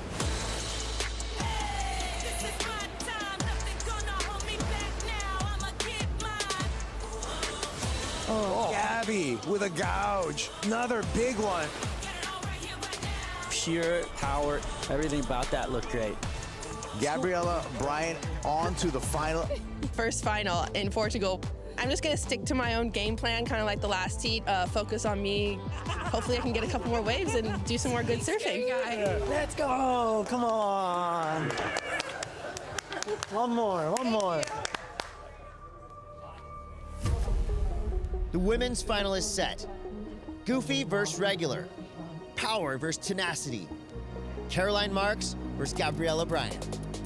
2019 champ here at Super Tubos. The 2023 world champ, Caroline Marks, coming up against the power surfer, Gabby Bryant. It's going to be hard. Caroline's been surfing great, so it's going to be a good final. But yeah, let's see. Gabby, looking here. Chops off the top and rides out of it. Gnarly right there, Kaipo. What a great way to start off the final. Caroline Marks, nice smooth transition through that first turn. Little whitewater on the face, but dependable finish, I was gonna say, until that convergence of whitewater. And there's the coach's reaction. That would have been a great answer back to the opener of Brian. We're just looking for real steep, nice faces, which is a tall order out there. It's pretty challenging for the girls right now. Marksy off the bottom, snapping off the top.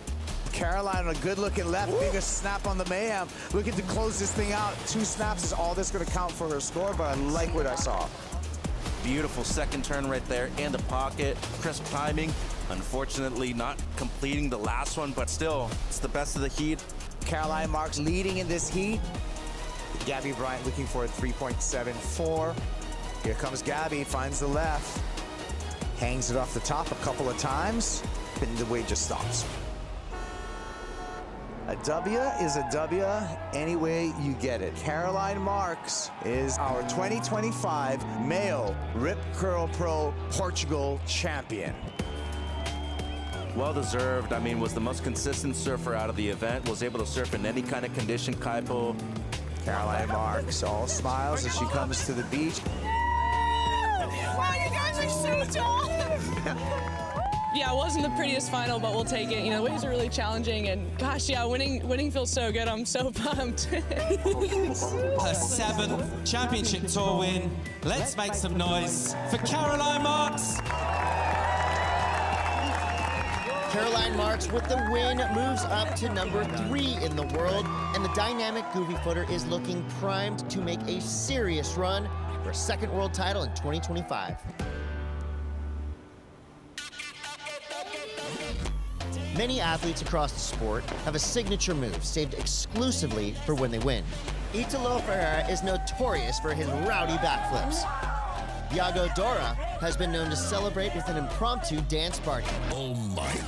The men's final is next. Will it be flipping out, or will all the disco balls start spinning in Super Tubos? Iago Dora, all the juju, all the momentum, everything going to the Brazilians' way. Truly a masterpiece what we're watching out there. Perfect execution of that air. You could have not done anything better. That was beautiful from Iago. Congratulations to Iago. He's in the final here. at the Mayo Rip Curl Pro Portugal. Iago, you started out in the air, finished off with the barrels. The board and you look like one. Yeah, I'm really happy to be in the final again. If you want to win the contest, you have to make it to the final first. And yeah, I just want to do it again, one more heat. Iago Dora, one of the most creative surfers on tour, and he doesn't fit a certain label. Really good when it's small, great when it's big too, an underrated barrel rider.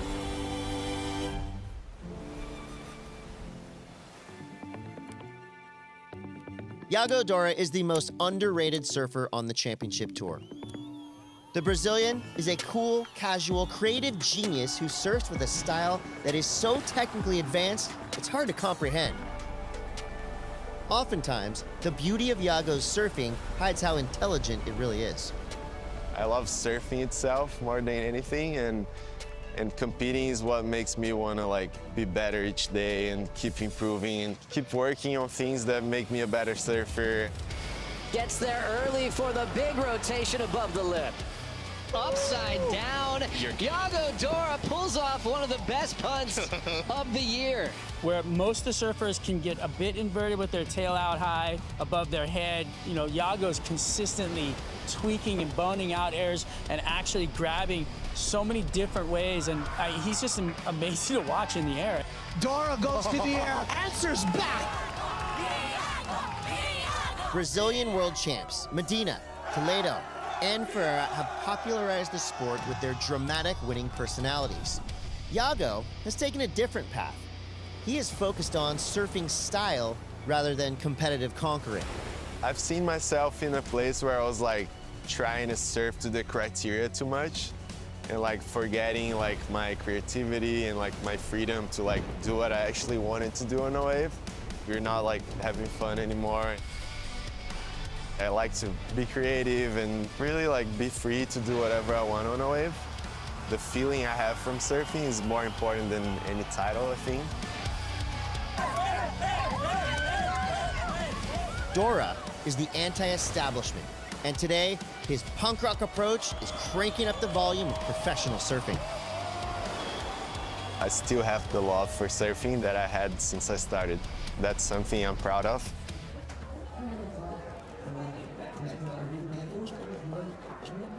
The winning wave. If you want to win, be here. Yeah, could be. Drops a little right?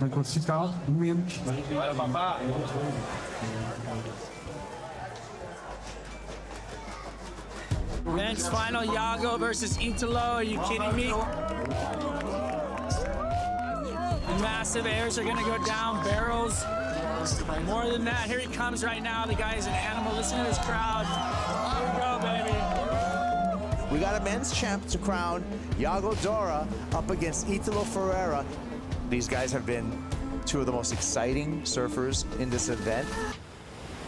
Stabs it there, just one turn for Ferreira to start his account. And we see Iago up and riding. Iago looking for a ramp, finds it, pops it up, puts it down, full rotation for Iago Dora. Smooth rail work to finish that up. Good way to start there for Iago. Well, here comes Italo. Looking for the ramp, pops it up, lands on the roof, and the crowd likes it. You can check out his heel as he's going up. Somehow pulls it off and brings the foot back in just in time. This is going to be the backup at the moment for Dora. Great stab right there. Should be a decent backup, but considering Italo's probably going to get a monster number, this might be irrelevant right here for Iago.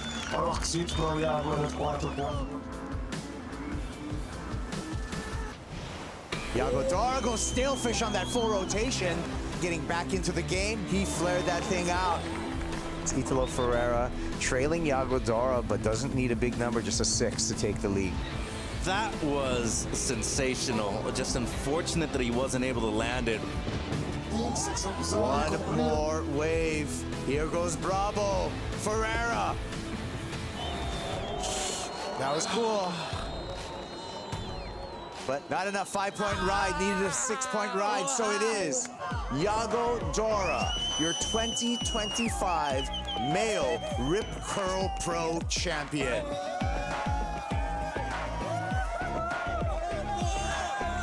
It's always so hard surfing against Italo. He seems to like always do what he needs to do and find a way to win, and I found a way to win today, and I felt something special was gonna happen here this week, and it did.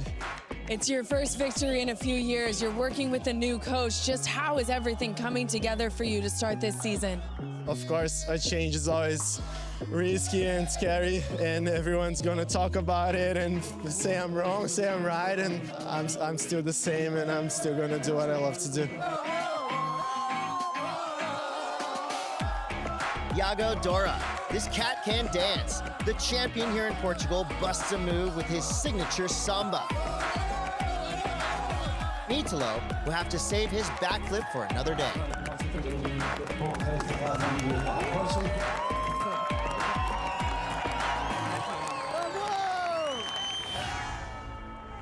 Italo Ferreira and Katie Simmers remain on top of the CT ranks and will wear the yellow jerseys at the next championship tour stop in Central America. We descend upon the beautiful cobblestone point of Punta Roca. Whoa! Come on now! What? What was that? That was as twisted as you could get. Next time on Inside Pro Surfing, it's all about sunshine, palm trees, and warm pupusas. Tune in for the Surf City El Salvador Pro.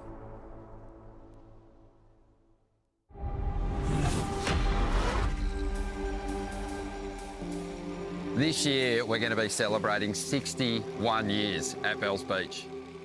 It started as an annual pilgrimage for surfers. This is one of the longest running contests that we have in professional surfing. These championships should bring out the best in each competitor. It's seen it all, where Simon Anderson unveiled the thruster. And when you come to this location every year, you feel it, you sense it, you pick up on that energy. It's borderline spiritual.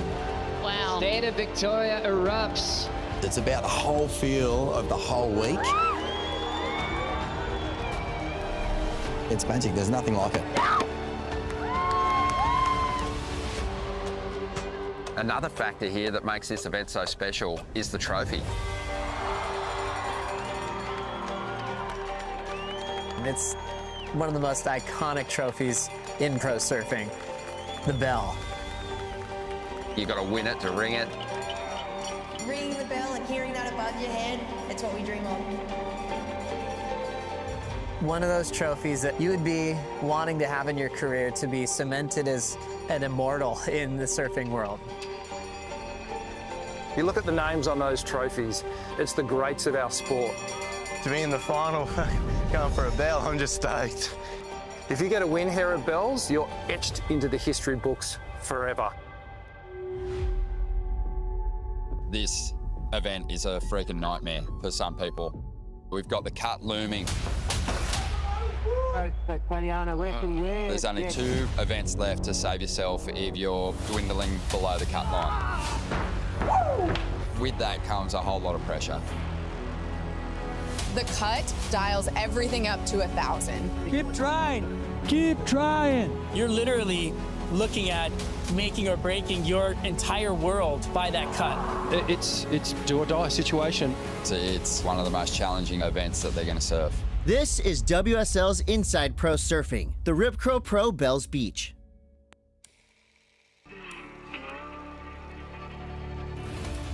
For the greatest surfer of all time, Bells Beach represents the first chapter of a legendary career. Bells is my first event I ever surfed on tour as a rookie, 1992. It's just a special place, a lot of history. Shane Dorian probably had the greatest quote of all time, no kooks ever won Bells. Kelly's got a really special relationship here at Bells, you know, from his early years. I got 3 in about 5 years, so that's not too bad on the run. So, I don't know, maybe I figured this place out somehow. And I think he changed the perception of what you can do on this wave. Really bringing that progressive element into the heats, and that changed everything. Everyone went, wow, that's how you can surf this place. 52 years of age, 4 Bells wins. I just think if there is good conditions at the Rip Curl Pro Bells Beach in 2024, you just can't write him off. Slater's legacy is set in stone. However, he's embraced a new mindset for the final chapter of his career. We're also used to him just dominating, setting the bar, winning everything, 11 world titles, 56 wins. You're used to him just smoking people. And since he hasn't been winning a lot lately, he's like taking on a whole new headspace of being this underdog, older veteran, kind of going, I gotta win. A 4.93, not enough. At this point, I kind of like the underdog game because I never really had that through my career. 9.27. You really have to be present in this moment of his career. It could happen at any moment where Kelly could decide to walk away, and that would be the greatest of all time moving on. The experience of going surfing is really what drives me, and competition's been my platform for so long. I don't really know much else. When I step away from full-time competition, I won't be at a loss. For me, it's a celebration. It's pretty crazy when you look at a heat draw and you look at John Florence, you look at Seth Moniz, and then Kelly's coming in to play in the opening round at Bells. And Seth Moniz coming to life here on a good-sized wave. And a nice little layback jam to finish. Right behind him, we've got Kelly Slater up. He'll drop into the bowl now and see what kind of work he can get done. Oh, and rips one under the lip. And Slater, he's just dropped his best number on this one. Out the back, John gets the beautiful carve off the opening maneuver there. Wow, this is just such epic surfing.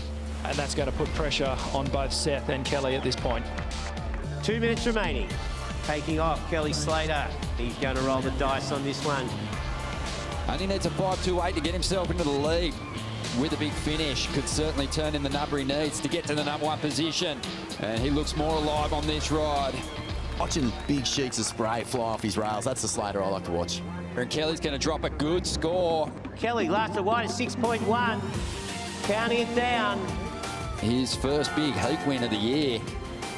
It's pretty special, you know. This is a huge thing for his confidence. How slow was that? I think that's actually... I was like, oh no, the Bell's curse happened again. He's a phenom. He's an alien. He's not normal, that's for sure. Do you have anything special happening here in 2024 at Bells? Yeah, okay. No, I'm just, hopefully a win. That would be pretty special. Looking for my 5th win. Let's go. As the opening round continues, rankings leader Griffin Colapinto lights up the bowl. World #1 Griffin Colapinto flexes that yellow jersey into the round of 32. Yeah, Bongo. Yeah, boys. Good job, Bongo. And here comes Gabriel Medina. Now we've seen Gabriel start to unlock the secret of Bells on his backhand. His opening round heat was magical. He just took to Bells. You know, he was surfing those big 6 to 8 foot walls like it was 3 feet. He was just toying with it. Very impressive. Wow. And South African powerhouse Jordy Smith was the standout performer as the opening round ended. Jordy's just got this weapon, you know, that power carve. Oh, talk about commitment. That's pure rail commitment. And you could see he was comfortable and he was excited. And those type of conditions is when Jordy is a real threat. Yeah, just in love with competing, traveling. I feel really good. I've had, 2 good results. Yeah, bro, sun's out, guns out. Kelly coming into his 95th heat here at Bells. Ripe old age is still doing punts. It's pretty crazy. Kelly, you are chasing a 6.18. Spicy go. He's been in this position so many times. Wow! Let's see if he can do another buzzer beater. Coming up next, Tyler Wright takes on wildcard Ellie Harrison. Ellie Harrison creating some noise, making it into the round of 16. She's got the backing of the local crowd and a family down here. Against a 2-time world champ, Tyler Wright throwing down that real cool connected carve into the pocket off the bottom and jamming it shut. She's starting to build and really put some pressure on the youngster. Here goes the rookie. Big blast there from Ellie Harrison. Big wall showing up now, and she hits it really cleanly off the top. And we're going to get a lead change here. Tyler needs to answer. She's got the reigning Rip Curl Pro champion on the ropes here. Tyler, big whip there, needs a 6-5 off the bar. Puts a lot into that hook. Looking so solid. The one thing it didn't have, Joe, was the bigger finish. Tyler's left the door ajar. Ellie got away, and she's hammering out the back. And a beautiful slice off the top. And if she can finish things off here, then I think it might be a done deal. She does. She gets the finish. She's done it. She's taken out the two-time defending event champion, Tyler Wright. Walking out and all the family and friends cheering for me, I don't know, yeah, it's something I've thought about every year. And now it's real. It's like a dream come true. When the quarters at best. Yeah. Yeah, that was good, Doc. Good boy. For 18-year-old rookie Sawyer Lindblad, surfing runs in her blood. I started surfing because my dad is a surfer. She comes from a really good surfing family. Her older brother, Taj, is a super threat on the QS series, representing the North American region. And my brother has definitely been a huge impact on my surfing career. I don't even think I would be surfing if it weren't for him. Come on, Adrian. She went from just another little girl splashing around in the waves to where she is now. She's a world beater. A U.S. Open win launched Sawyer onto the championship tour. Sawyer started 2024 with a breakthrough performance at Pipeline. Sawyer Lindblad gunning for the exit. The rookie, you wouldn't know it. Now this rookie has got spark, she's got weapons. After a disappointing result in Portugal, she finds herself in 13th place. Will be disappointment for Sawyer Lindblad. Rookie year, she's just learning the hard way how hard it is, but hopefully this will be a breakthrough event. Sawyer Lindblad coming up next against Molly Picklum. Molly still out in front in that yellow jersey after an amazing start to the year, but she is going to be up against Sawyer Lindblad, who's below the cut line, searching for a big result. Sawyer Lindblad, the surfer from San Clemente, has an incredible backhand approach and really has some flow rolling through this ride. Impressive stuff. Yeah, Molly's going to have to be right on her game. Yeah, she's going to want to start firing here and finding some rhythm. That's a nice turn. Big up and over the back, tail release. That's the Molly we like to see. Oh, and big set waves are approaching on the outside. Sawyer Lindblad, quarterfinal spot up for grabs here. First turn is right in the pocket. Big spray onto the inside. Vertical punchy re-entry there. And wow, judges loving this. Yeah, 8.5, big number. Beautifully surfed. Sawyer Lindblad unofficially takes the lead and moves on through to the quarterfinals. Well done, Sawyer. Thank you. As a rookie, you come in, you're up against your heroes, and she went up against one of her heroes in Molly Picklum. Disappointment here for the world #1, but a huge result for Sawyer Lindblad. I loved how you didn't rush, took your time. All you got to do, less is more for you. Yeah, I was really fired up after my loss in Portugal. It felt good to know that I can get like 7s and 8s, and this is my first year, and I just want to keep surfing and getting high scores. Caitlin Simmer is the future of women's surfing. Her performance at the 2024 Pipe Pro was groundbreaking. Katie Simmers, big cave at backdoor, and she makes it. Over. Katie Simmers is your champion. Katie Simmers won the most significant surf contest in history at Pipelines. Kicked off the year #1 in the world. And then had some awkward heats to follow in Sunset in Portugal. Here we go with Katie. Oh, unfortunate. She's just going to have to look at this heat as a learning experience. She gave up the yellow jersey after some early losses. Bells is Katie's chance to reclaim the rankings lead. Simmers faces Australian Isabella Nicholls as the round of 16 continues. What are you going to surf? Yeah. Looking at waves, reactive, yeah? See your first section, take it, go. First section, end section, do what you need. Yeah? Isabella found one here. Nice drawn out carve. Big front side slice. hangs on. Nice. Big turn. Caitlin Simmers, she's going to be playing catch-up now. 6.83 on that last ride for Isabella and Katie. Big combo. So already throwing a couple of huge individual turns. You know, look at Katie in attack mode here. 6.5 for Katie Simmers. Katie Simmers up and riding. Nice hooking turn, fully committed here. 5 minutes to go. Speed down the line for this. Layback jam still going on this one. The wave stretched out beautifully. Yep. And Tommy Whittaker puts his hands together. And that was exactly what Tom was talking about. You know, don't over surf it. Keep it clean and you'll get rewarded for it. She's back up into first. Isabella Nicholls now after a 6.27. It's not over. Not over at all. And Isabella, she might have found one here. She doesn't overcommit to the first turn, knows that there's a better section down the line, likes the feel of that one, looks up at the panel. Good two-turn combination. Was it a 6.27? It's right there. We are waiting on that score to come through. There's a 6.27 required for Isabella. 6.1. So Caitlin Simmers survived. Isabella Nicholls falling painfully short in what was such a crucial heat for her. For Caitlin Simmers, she is through to the quarterfinals. She actually had it. She actually just cut this first carve. She cut real short just to get down it. And she hit the last bit really nice. A lot of spray, so I pretty much thought she got it.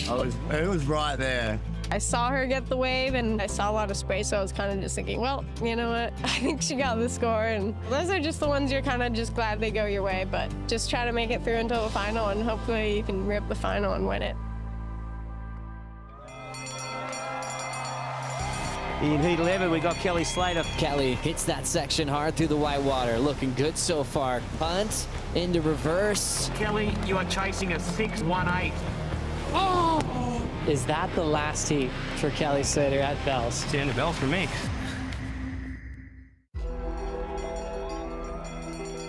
In heat 11, we got Kelly Slater. First served here at Bells in the early 90s and has won this event a number of times.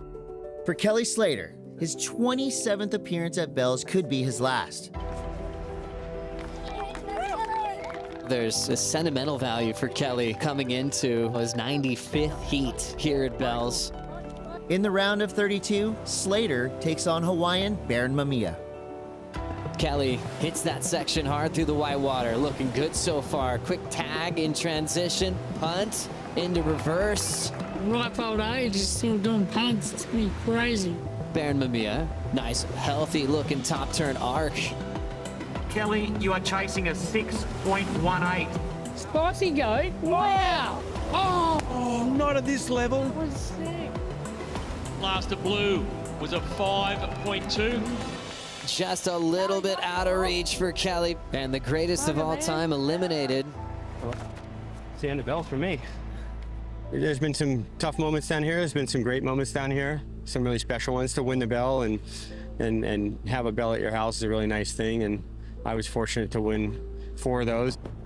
To join that list of names, a lot of my friends, a lot of my heroes. It's been a real pleasure to be a part of. Thank you so much. Right? Yeah, it's been fun. This is likely my last one. If I don't win at Margaret's, this will be my last bell. So I appreciate it. Thanks, buddy. You're starting to wonder, is that the last heat for Kelly Slater at Bells? Is that it? Will he be here next year? Will he ever come here again to compete? It looks really, really challenging for him to survive the midseason cut this year. Sorry I didn't pull it off. Not for you. In the round of 32, Griffin was all smiles watching his little brother win. You ready for your little bro? Knowing they'd have a chance to duke it out in the next round. Sick too, my parents are here. Oh yeah, they've been talking about it ever since he qualified. That's always just been Crosby's biggest thing. I want to surf against Griffin. So it's a full dream heat right now. He's really excited. He just did it. Obviously, Cros looks up to Griff and idolizes him and wants to be him, but deep down they love battling each other. whenever we surf together and kind of getting competitive with each other, it always brings the best out of both of us. And you can feel the fire just building. I already know Crosby's going to want the inside. The first head-to-head heat at the championship tour level for Griffin and Crosby Colapinto. It is on. Straight into it. It's Griff who makes the first move. And let's see what Crosby can do with this. They both look nervous.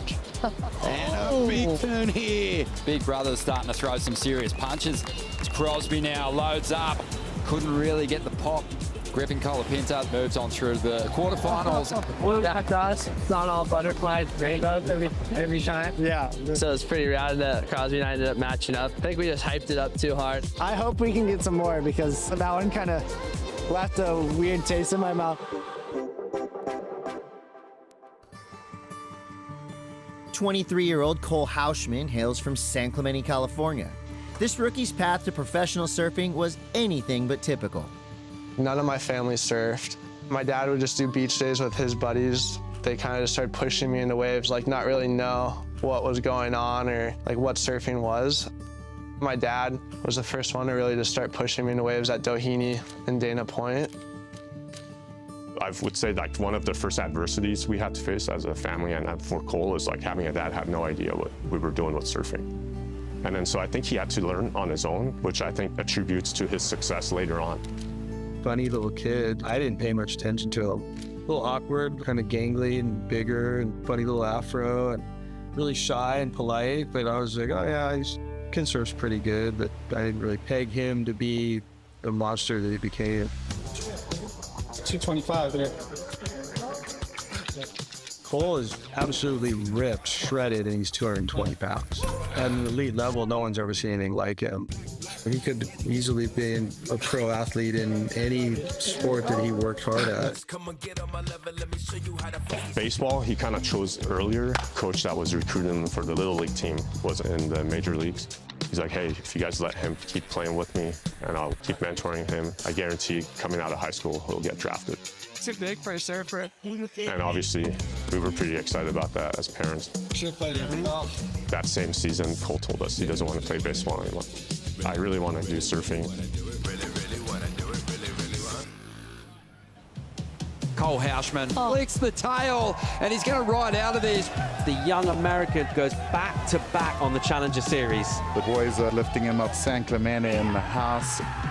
Griffin Colapinto, Crosby, Cade Matson, all ready to celebrate a special moment in this young man's career, officially making the championship tour. To come in and just see like my dad there and my mom and all my family and then the boys, I couldn't have wished for it any other way. Yeah.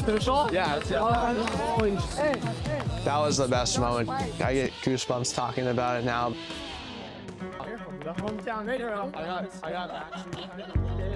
We've been surfing together our whole life. It's more of a brotherhood than camaraderie or a friendship. I look at these guys like family and they're my brothers. The experience has been crazy because everyone had the same goals. They wanted to qualify for the tour. I learned a lot from Griff and all those guys about they're super good about writing their goals. I'm looking forward to competing at the highest level, and it's a dream I've chased literally my whole life. Now I get to do it with my best friends, which is a bonus on top of everything. My biggest goal this year, world title and Final 5, right next to each other. Cole takes on Japan's Kanoa Igarashi as the round of 16 continues. Think about the rookies. Guys like Cade Matson, Cole Hauschman. These are must-win situations if they want to survive the mid-season cut. Well, I'll just pile out the pump and let him come to me. Cole Hauschman, will his big run continue in this event? And Cole doing what he really does best, and that's just bash lips. Wow. That extra bit of tweak, what he's going to have to bring in this heat. Cole Hauschman makes his move. Great start here. Explodes through that first section. And that is good stuff from the rookie. Oh, I like this. Halfway with an 8.67.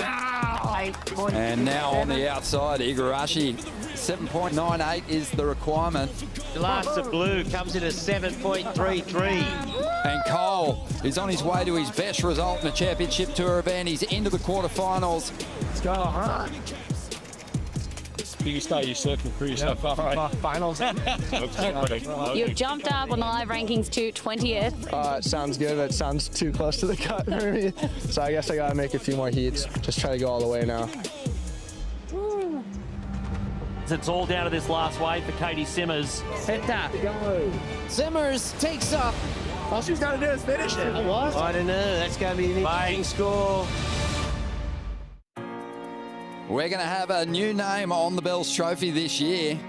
Who is it going to be? We've got 5 surfers still in contention. In the quarters, world number 4, Katie Simmers faces Hawaiian Gabriella Bryan. Gabriella's going to get things started here.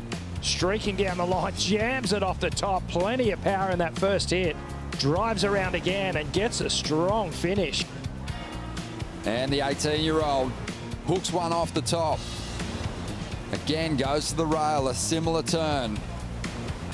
As she finds her way through to the inside. Wow. And that is an awesome response. Caitlin Simmers going to get herself right back in this heat.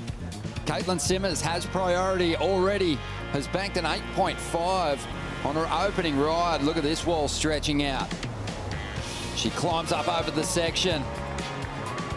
Nice little kick on the fins. Unfortunately for Gabriella Bryan, she will not be ringing the bell this year, but Caitlin Simmers, she has a chance. Katie's quarterfinal performance was actually one of the best heats she's put together on tour. Things just flowed. So who knows what a bit of momentum could do for Katie. Better go and have fun, all right? Sawyer Lindblad is eliminated as the quarterfinals wrap up. This 5th place finish is the best of the rookie's career so far. However, Sawyer needs another strong performance in Margaret River to make the mid-season cut. Semi-final heat number 1, Joanne DeFay taking on Brisa Hennessy. What do you think? Or just the Oh, it's actually a little deeper than Probably clean way. in the stairs. Okay. Joanne has sort of come out of nowhere. I mean, the beginning of the season, Hawaii, it was all about the youth movement. It was about the Katie Simmers. It was about the Molly Picklums, the Betty Lou, Sakura Johnson. And all of a sudden, she went to Portugal. She put her head down. She got a win. And she's running with that momentum here.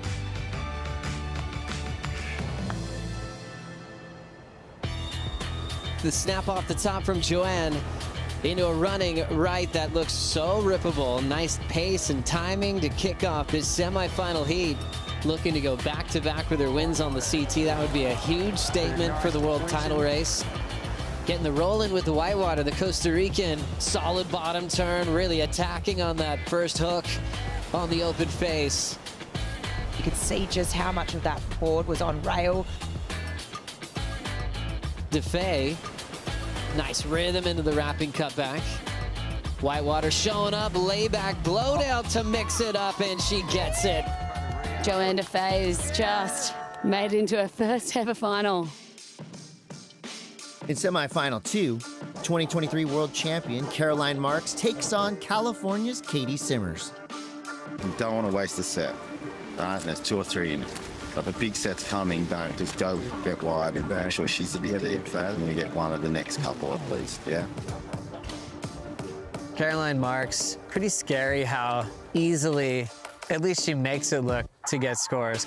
The reigning world champ, Caroline Marks, who's up now on her first wave of semifinal number 2. Looking nice and solid. Caitlin Simmers up now, tracking down the line.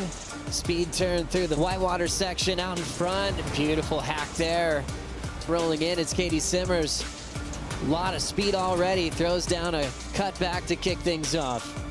Flying into that oncoming section, drills it. Tommy Witz loves it. Patience paying off. Cool little end section turn to stay on her feet. Let's go. Tommy Witz celebrates. High five to Gabe Garcia. Perfect. Go get more. Yeah. Go chill out. American surfer Katie Simmers is a rising star with her unconventional approach to competitive surfing. Katie's approach to surfing and competitive surfing in general and life is very nonchalant, and it's very different to anything else that we've seen on the women's tour for a long time.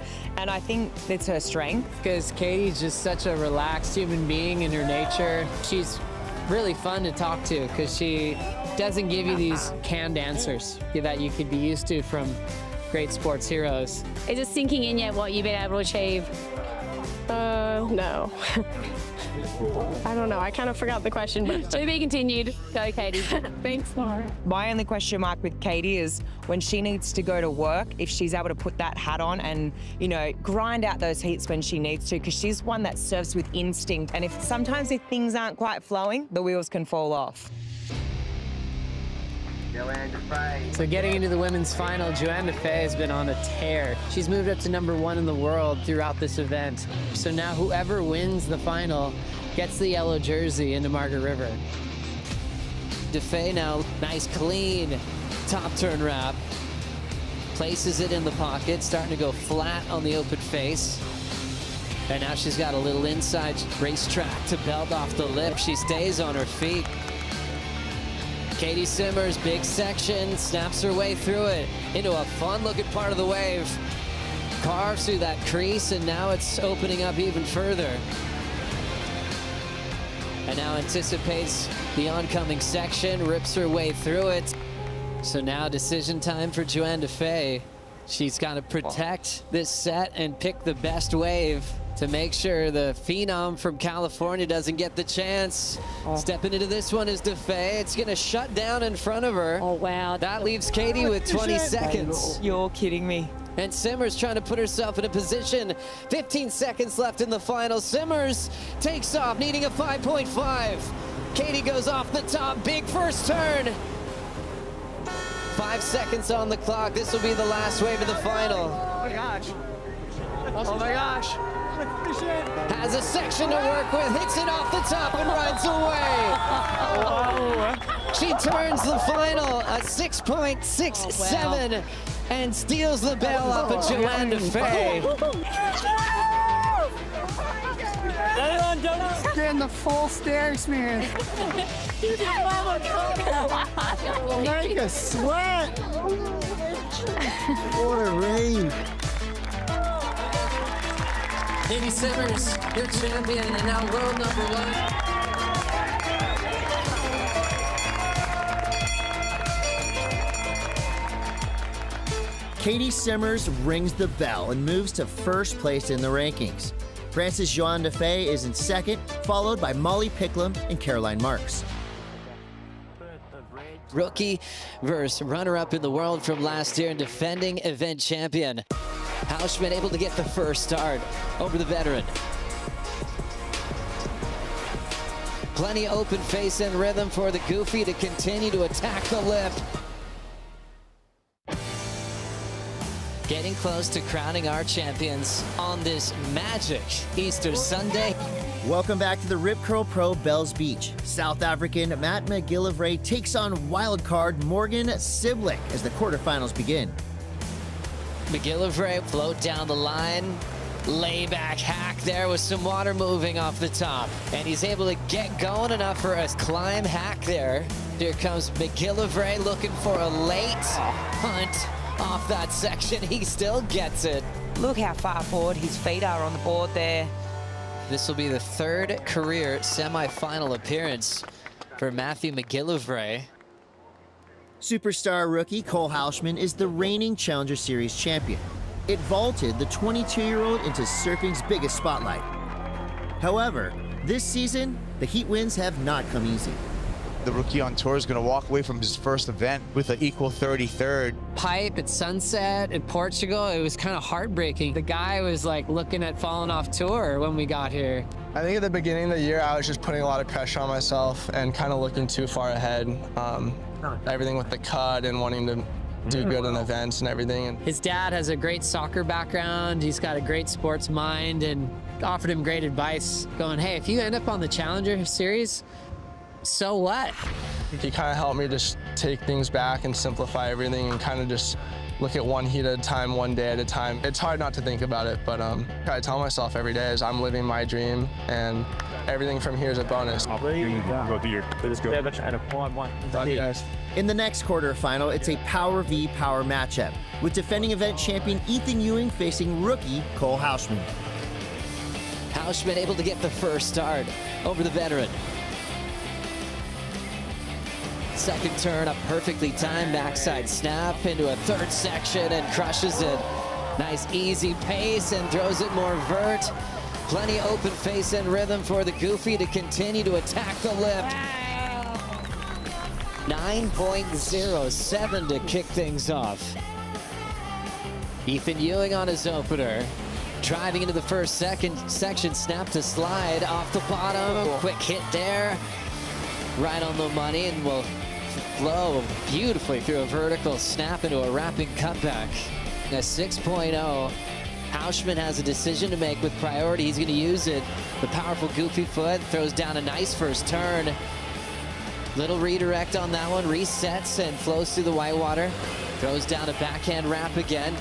Our Keithan Ewing, just with one wave ridden, has priority, needs a 7.85. Very inconsistent heat, and Cole's just taken down another giant name from the draw. That was better, huh? That was better.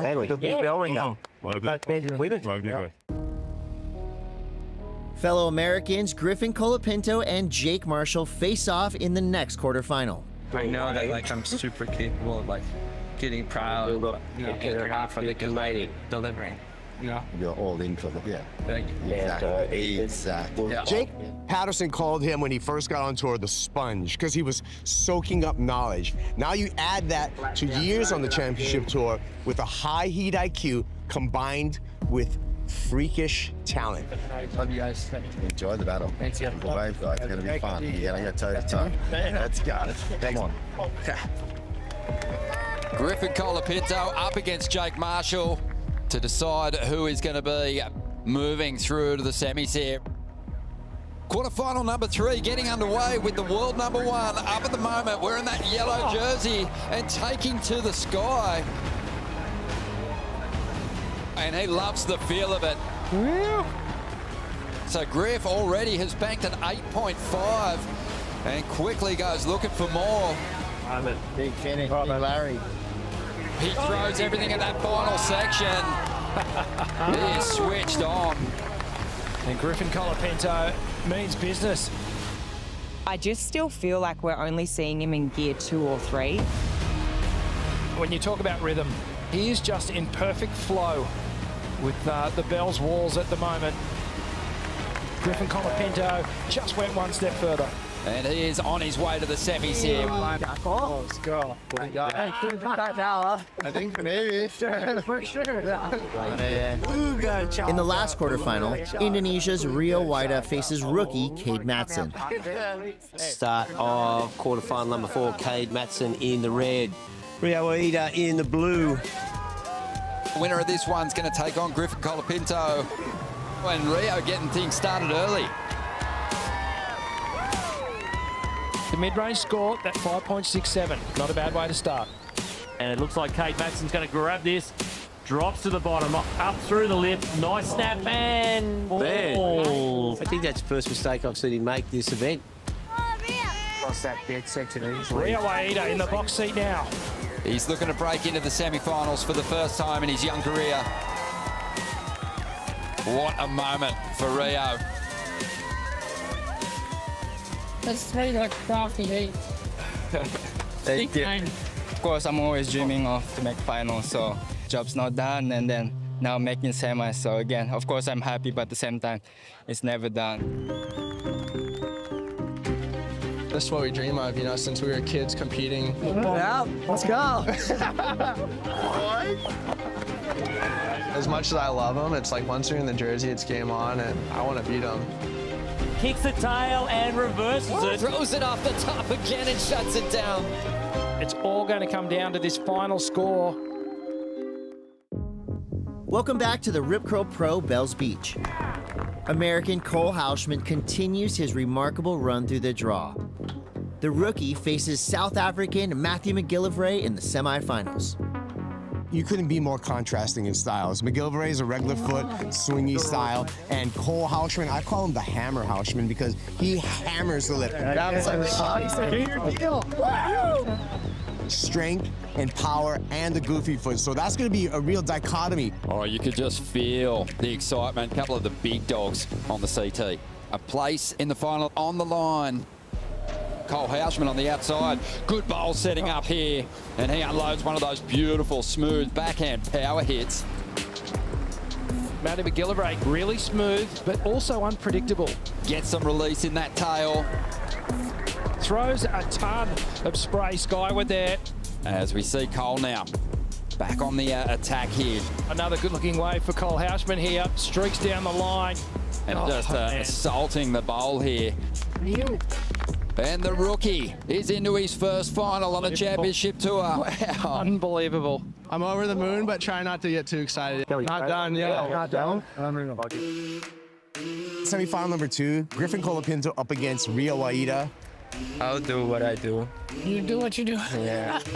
Waida has been showing us some of the fastest surfing, both at bells as well as Winky. But the challenge with someone like Griffin Colapinto, who is focused, who's comfortable, who's confident. That yellow leader jersey, he's wearing that well. Yeah, G-Money. Cosbo. Got the current world #1 out there now against Indonesia's Rio Waida. Rio's started this one, unloading some venom on the outside. Looks over his shoulder, re-engages with the ride that he's on. Cutting back now, just flowing nicely through to this inside.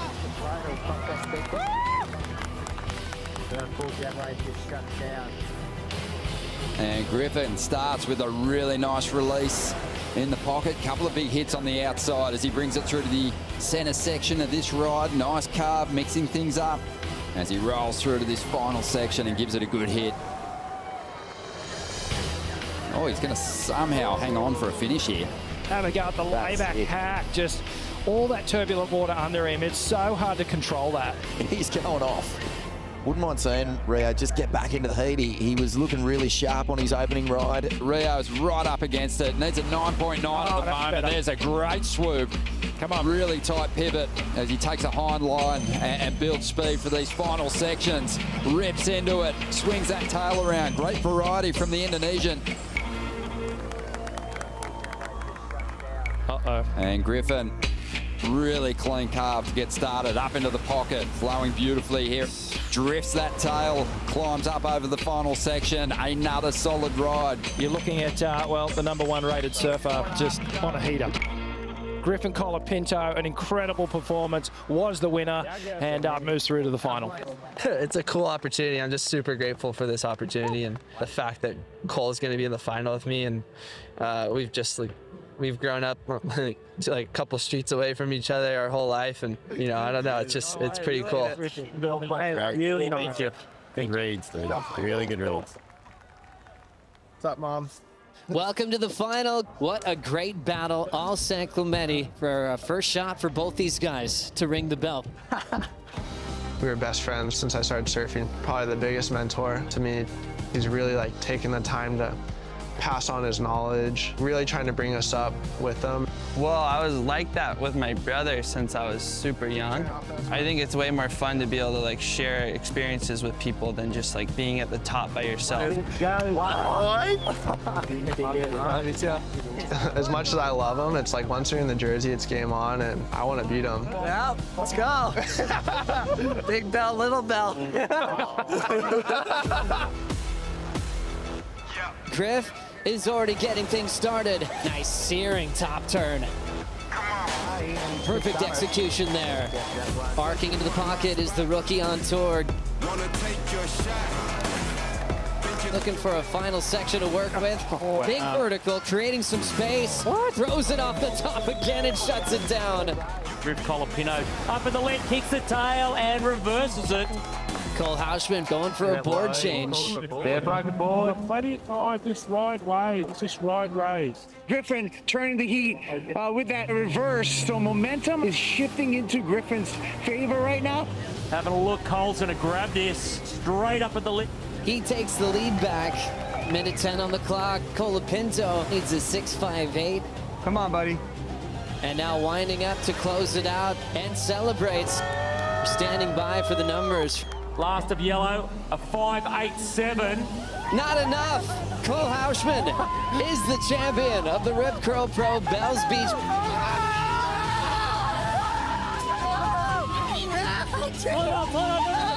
This is what we dream of, since we were kids competing.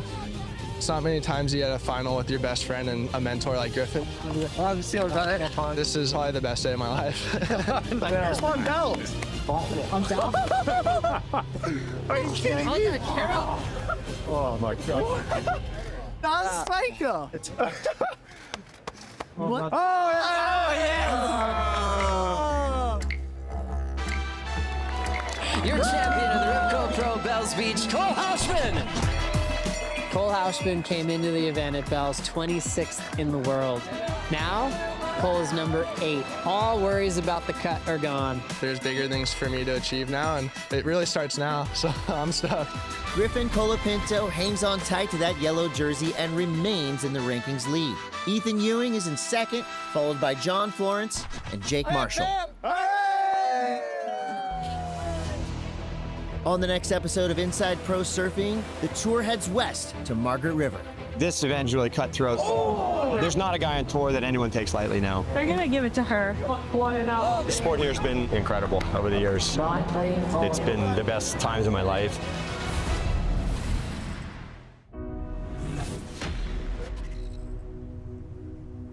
Aloha Kakayaka coming to you live from the Bonsoy Pipeline, the opening day of the season. Welcome to the year of 2025 on the WSL Championship Tour. Anything is possible. From the calendar to the names, everything looks different than it has in years past. It sort of feels like the start of a new era. We've got 7 events before the Cup, different events on tour. It's 2025. It really is a year of change. Stephanie Gilmore still taking a hiatus. Gabriel Medina injuring himself. John Florence taking the year off. Who's going to step up to fill that spotlight? A really good year. I think a lot is going to change. Medina and John and all those guys, they're getting kind of old. I'm sorry. I didn't mean it like that. My name is Erin Brooks. I'm 17 years old. Erin Brooks is the champion in her wild card debut. Everyone already knows what she is capable of. It's got everyone a little scared, to be honest. We're all super cool with each other, but when we get in the water, you want to absolutely smoke the other guy. Once you're in the water, you're a stone cold killer. Oh, he likes it. And let the big dog eat. The season of change for 2025 for me is on the women's side. The level of women's surfing, I think it's just going to go up and up. The women that we have on tour, we know that they're going to go. We know that they're hungry to keep raising that bar. If it's 10 foot and pumping, they're out there. Pipeline for the girls. For the first time ever, we're going to be crowning a world champion in Fiji. At a truly world-class wave at Cloudbreak, the Dream Tour is back. Pipeline perfection. Uh-oh, here we go. I was like, I'm either getting a 10 or I'm going head first into the reef.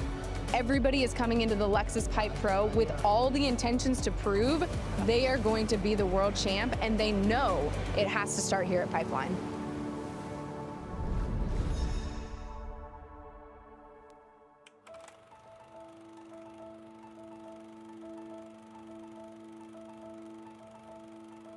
It's an exciting place to be, but it's more than just the waves. You know, there's a deep history here, and you can definitely feel it. It's so rich with a million different cultures. There's a feeling that you just live for when you arrive on Oahu. You drive from the airport, take a drive through the pineapple fields. And you like come over and you can see Haleiwa and you can see all the outer reefs breaking and the mountains, and you like get this like crazy feeling of energy. Look at everything is standing up on my whole body right now, thinking about the reality of this being the mecca of surfing. It is the mecca of the sport. From the birthplace of surfing on the opposite side of the island in Waikiki, drive about an hour to the North Shore, and all focus is on a wave that's known as the Proving Grounds. If you're brave enough to take on Pipeline, there's this like little stepping stones you got to go through to accomplish just getting one ride out there, let alone earning your spot on the reef. That's how it was for me. I was 16 when I first came here, back in 1978. And I'm really happy to see that it's still the arena. And all the athletes come with everything they've got. Barrett Mamiya. Oh, Kelly Slater backdoor drops into a bomb. It's a miracle the Pipeline exists. You have this outer reef, it tends to focus the wave and the energy right into Pipeline, and then that reef is just the right shape to come out of deep water into shallow water, and all that energy just gets lurched up and detonates in one spot. Pretty much every surfer that wants to find out where their limits are, you eventually end up going to pipeline and like checking it out, you know, to see if you even want to jump in. It just puts everything to the test. Equipment, timing, sensors, really just your innate knowledge of what you're doing. There's just an intensity at pipeline that doesn't really exist at very many places in the world. Oh my God. He's gonna be under the lip, grabbing the rope. The waves here on the North Shore do not care if you're from Nebraska or Nanakuli. They will handle you. It's not for the faint of heart. You know, you gotta know that risk going out there. Oh my goodness, pipeline is coming alive. People are lying if they say they're not scared out there, and I'll be the first to admit it, I absolutely am. To get the best wave, you have to put yourself in a really uncomfortable situation. There's like a moment before it all happens where your body's just like, how dare you do this to me? You have to have that 100% commitment into it. You hesitate for a second, and then you're free falling out of the sky, going over the falls. You have to almost even trick yourself like, it's so good, you know, I have to do it.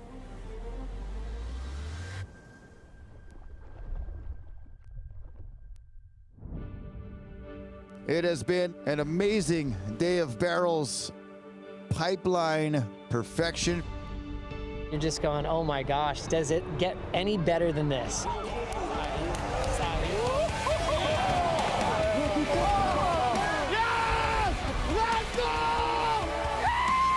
Oh, red, white, Alan Cleland Jr., hola, senor! Bravo! All the magic in the barrel! Go, go, go, go, go! I was panicking when I saw it. Like, oh my God, I can't believe it just came to me. Huge section here. He's driving through. Jump Flores finds the exit. Wow! That thing was freaking huge!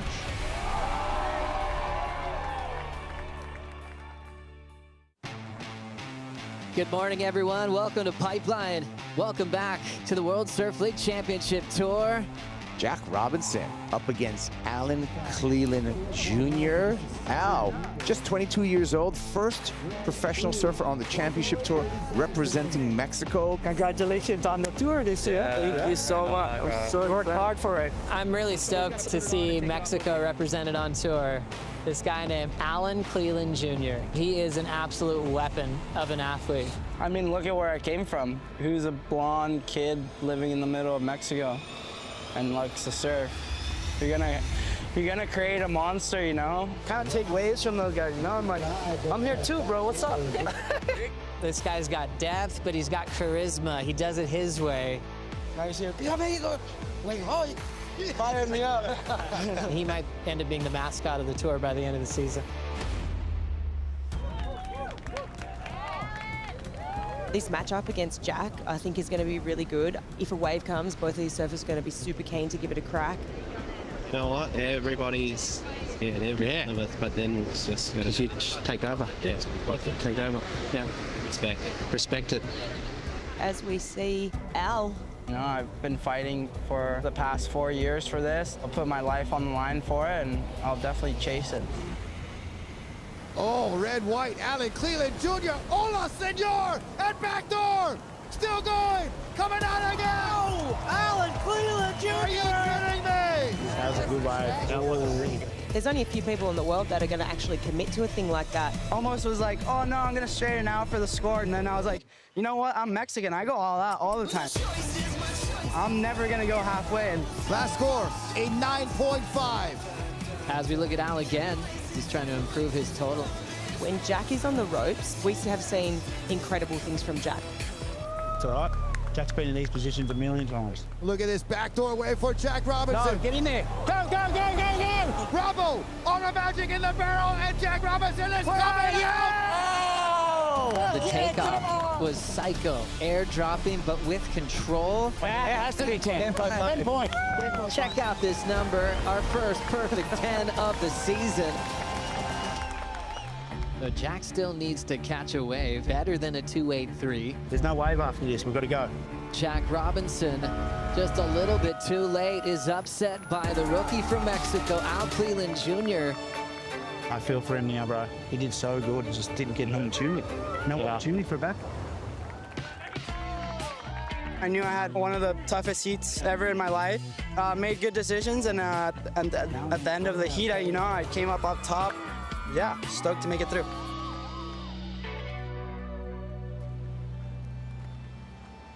It was definitely the hardest decision of my life as a professional surfer. To actually take the year off, and after 2 world titles back to back, knowing that the finals was at Trestles and knowing that I do have chances at Trestles, I was like, am I missing another opportunity? Like, what do I do, and is it the right call? Part of our storylines in pro surfing, a lot of big world title holders have taken breaks, from Aki to Kelly Slater to Andy Irons. Felipe Toledo, he disappeared after he had back-to-back world titles, and now he's back. I'm back. It was so good to just be home and wake up with the wife, and we're all doing breakfast together in the table. I was like, oh man, I don't even remember when was the last time that I did that. I was waking up with a purpose of being a better dad, a better husband, a better son to my parents, and that was just being a normal human being and not thinking about goals and titles, and I'm just gonna really take the break for real, and just sit on my couch and eat Cheetos. Here we go with a matchup. Felipe Toledo up against David Silva. You look at waves like Abu Dhabi, Lowers, J-Bay, all these waves, he's such a beast. I wouldn't be surprised for him to be, #1 on the ratings. Where I would say there'd be other huge favorites over Felipe if it's a little juicier, if it's like 6 to 8 feet and slabby, and that's where Felipe gets a little more gun shy. He won back-to-back titles when the finals were at Lowers. Now the finals will be at Cloudbreak. Can he close it out at Cloudbreak? He's definitely not going to be as favored as he was at Lowers. In the red, Felipe Toledo. We still have time to learn a bunch of new stuff and get better at pipe, get better at chopes. Comes out clean and right into another one. Oh no, Felipe. Come on, the 2-for-1 special right there. Backdoor drainer, down the line speed. He's deep, he's covered. Felipe is coming out. Felipe Toledo defeats David Silva. When you get 1 or 2 good ones, you see how much more exciting it is than a small wave. Like, you just froth on it. That's probably gonna be a huge step in the right direction for Felipe's confidence. I got nothing to prove to anybody. I came back this year just to enjoy, have fun, and surf, and no pressure at all. Have fun is the #1 priority. Kelly Slater, 8-time pipe champ, the wild card in this event this year. Coming up next against Rio Waida. Rio Waida pulling in some travel time, and we'll get a first score against Kelly. Here's Kelly spinning at backdoor. Disappeared. Kelly is coming out clean. I haven't caught a wave at pipe in the last year. Days like this, what we live for out at pipe. Rio Waida picking just a gem of a wave. He knows he can make them. And now he's in a solid lead. I was trying to get my feet wet at the same time as trying to surf a heat, and when you're in the spot and you got to push it, that's when it happens. So here we go with Kelly Slater. Rail at pipeline, deep behind the curve, and he comes out. Last score for Kelly Slater, an 8.0. 15 seconds. Rio, you now need an 8.5. Here goes Rio, looking at backdoor behind the peak in the barrel, gets in and gets out. And with scores coming in for Rio, in the 6 range, it won't be enough, and Kelly will be surfing into the round of 16. Your 100th heat win here at Pipeline. What is your reaction to that statistic? That made me tired. I'm just thinking, like, how much mental focus does that take for 30 years, But no, that's great, thanks. That was the one right there. Next heat, John Florence versus Baron Mamiya. Does it get any better than this? And it does not. Baron Mamiya took down John in 2024. Baron is here to prove that's not a fluke. Oh, look at this wave right here. Baron Mamiya. I was like, I'm either getting a 10 or I'm going head first into the reef. Oh!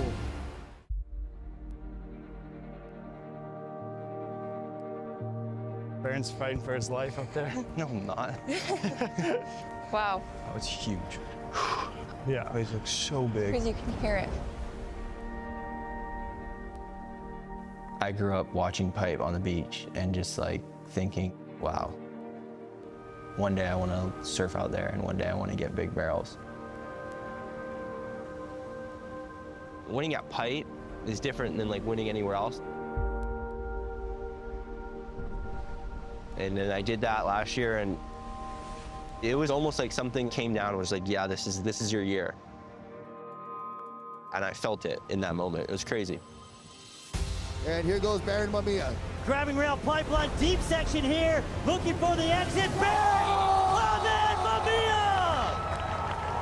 What is happening? Are you kidding me? 3, 2, 1.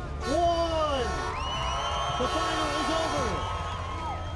Give it up for your Lexus Pipe Pro 2024 champion, Baron Mamiya! Meet up with John in the final and then getting the 10. I just remember it was just like an insane feeling, like overwhelmed of like happiness and like excitement. It was very humbling too, you know, just to feel that, you know, it was insane. Baron Mamiya, your champion.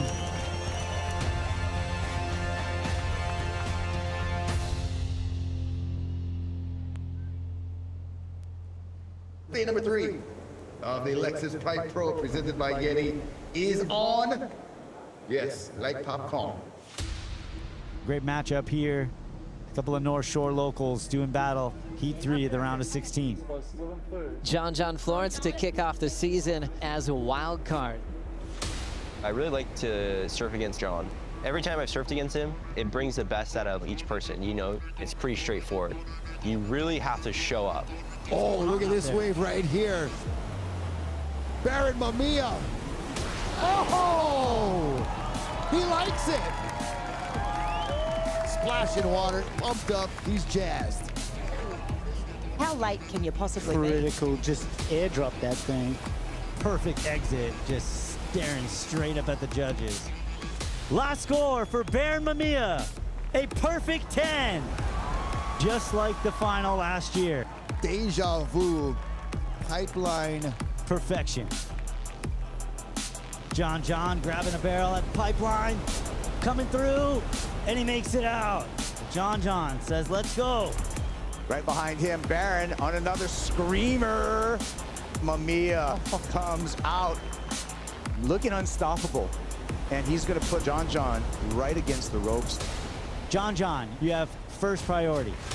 More waves approaching. Here we go. Oh. John, backdoor. Steps on the gas, huge section here. He's driving through. John Flores finds the exit. Wow! John disappears, gone, comes out and says, yeah, that's right, it's on. Let's go. These two just push each other so hard. Last score for yellow, a 9.63. John Florence in second needs an 8.35. 45 seconds remaining. The ocean not providing much at the moment. 3, 2, 1. Baron Mamiya defeats John Florence. Yeah, all the way, dude. In my head, I was like, it's gonna be the heat of the round. You know, I knew he really wanted to beat me from last year, but yeah, it was a crazy heat. Dude, that drop, that was so scary. I was like, uh-oh, here we go. I was like, I'm either getting a 10 or I'm going head first into the reef. Oh my God. Waves are still firing, and we are swinging into some big heats. Kelly Slater, Ethan Ewing. Kelly Slater, 52, almost 53 years of age, 30+ starts here at Pipeline. Kelly grabbing the rail, disappeared. Kelly Slater, come on! Wow. And he's out. Kelly looking for yet another finals day appearance here at Pipeline. Out in front with a 7.83. As we look at a wave just guttering out at backdoor and just standing tall as Ethan Ewing. Kelly had priority. Kelly, I think, let that go because he's waiting for one of those bombs. Now locking in, late takeoff, Kelly Slater deep in backdoor and gets blown out. Uncle Kelly wanted a sassy wave and he got it, and he delivered. It's insane. Kelly's number dropping in at a 9.33. The GOAT takes over once again. Ethan Ewing now comboed. Thank you. Kelly Slater is 52 years old, and he's just won his 100th and 101st heat here at Pipeline. Kelly, the GOAT. Yeah, Kelly. All right. You're not me and you tomorrow, brother. Sick, bro. Let's go. Awesome. Entertainment will continue, like I said, going on together with our hands here. It was so tall. I was panicking when I saw it. Like, oh my God, I can't believe it just came to me. Yeah, Ethan. Heath. Yeah, man. Well done. All right, thanks, man. You know, there's still a part of me just being out there that I actually am like, I don't even know if I want to compete, you know, but at Pipe or somewhere where the waves are going to be really good, where I feel like I can perform at my peak, then it feels good. But, you know, there's definitely a part of me that's just, I'm so obsessed with my baby and learn how to be a dad, you know. Thanks, Kelly. Thanks. You're good. All right. Yeah, I'm good.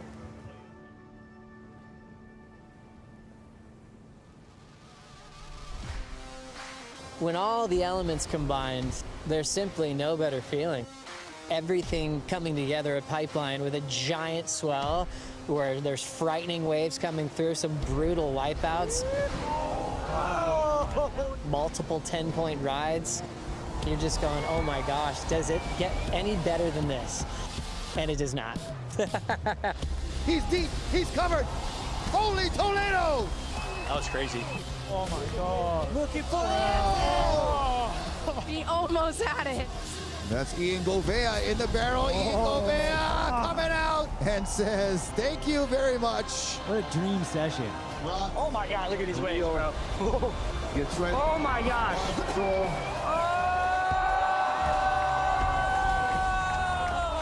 Holy. Joel Vaughn back door. Oh! Wow. Leonardo Fioravante in the barrel, back door.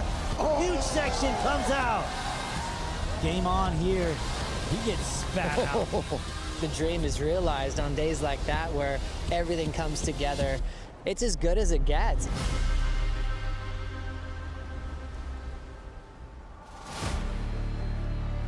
Something that piques my interest on the women's side of the tour is the rival between Katie and Molly. The rematch of last year's final. Molly is going to be so hungry, she is going to want to take it to Katie. Molly in the barrel at back door, coming out. Katie pulls in, controls it. She'll answer right back.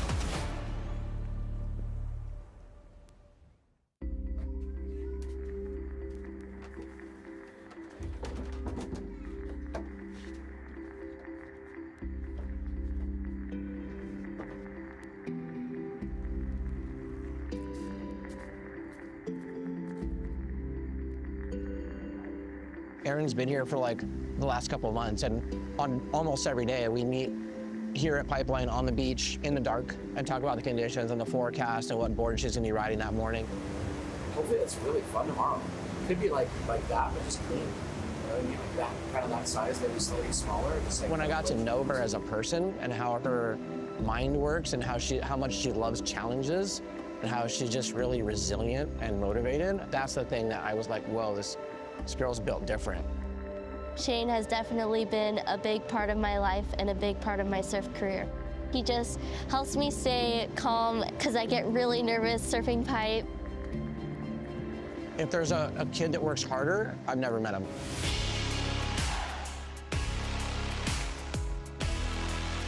You cannot talk about this rookie class and women in professional surfing without mentioning the name Erin Brooks. Then Erin Brooks, she's taken off, locks in. Unanimous across the board, it's a perfect 10. 2024 for her was such a milestone year for her, and I think it's got everyone a little scared, to be honest. A 17-year-old Phenom in her wild card debut is the champion of the Corona Fiji Pro. These are world champion type moments. This is where they begin. Steph Gilmore won in her first try as a rookie and won a world title. And this is maybe the next time we could possibly see that. Winning the world title is so prestigious and what we all strive for. That's why we're here, and it would just be the greatest dream ever. I definitely still get scared all the time surfing bigger waves, but I'm not gonna let my fear keep me from getting the best waves of my life.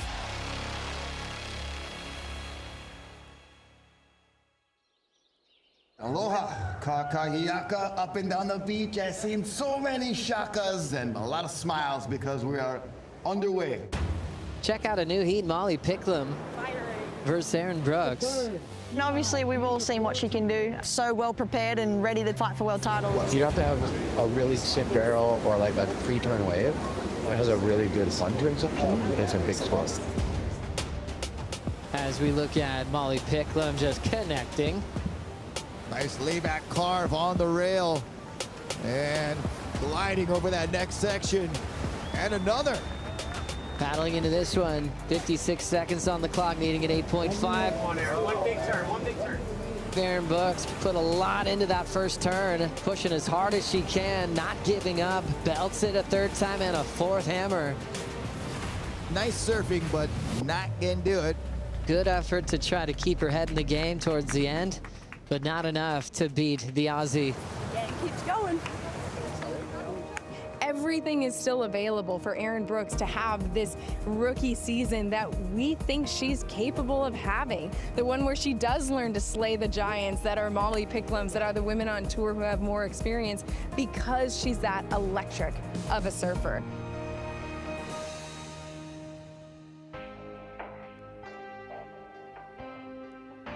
Something that piques my interest on the women's side of the tour is the rival between Katie and Molly. Katie Simmers, Molly Picklum in a rematch from last year. Molly Picklum locks in, pulls in, standing tall, and gets blown out at backdoor. There goes Katie Simmers pulling in, huge backdoor section. And right when you see Molly start with a 9.27, Caitlin does have an answer back. Going into that final last year, Molly was top dog and she didn't get the win. Katie Simmers is your champion of the Lexus Pipe Pro presented by Yeti. Molly is going to be so hungry. She is going to want to take it to Katie, and I think she wants to be like, all right, let me show you who's boss. What is it about going up against Molly Picklum that you two just bring out the best in each other, but somehow you always get the edge? Molly's the best, I don't know. There's a healthy sort of rivalry that brings out the best in people, and you sort of need a rival to push you that little bit more. So I think we're just starting to see the beginning of that. It's time to go.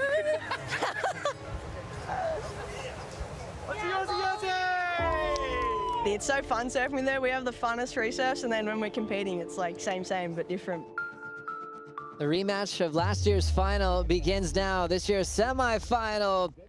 And out the back, Caitlin Simmers. Katie dropping in late, pulls in. Katie in the barrel. Katie disappeared. Coming out clean. 8.17 for world number one, the reigning world champ, the 19-year-old that's changing everything. Molly Picklum. Good golly, Miss Molly. In the barrel at backdoor. Coming out. Picking up right where we left off, just that intensity, that rival between these two women. Now that's the new high score of the heat. Katie, nice takeoff, pulls in, controls it. It's stretching out for Simmers on the reef and makes it. How cool was that? That makes the heat easy when you're like, a perfect wave comes to you and you have priority. That's just like simple, nothing complicated about it. Yellow, you go back to first. Molly in the blue, you now need a 9.35. Good golly, Miss Molly at backdoor. Knows how to pick 'em, coming out clean. A 7.8, not enough. Now we've got the final set for the women. The reigning world champ, Katie Simmers, takes on the veteran, a two-time world champ, Tyler Wright, in the final. Sets up a tall section and body surfs into the closeout. Go, push. 1 minute, 10 seconds remaining. She's going backdoor, bread and butter. Katie Simmers in the barrel.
The thing about history is that whatever happens, happens. There's no denying it. History doesn't ask for your approval. It's not necessarily good or right, not pretty, not fair. It is what it is. And no matter how hard you try, you're never entirely in control. It's the beautiful chaos. Hell and heaven canceling each other out. Triumph and defeat. This year, history will be told in 12 chapters. 54 men and women will write it. And once it's written, it can't be unwritten. The question is, will you witness it?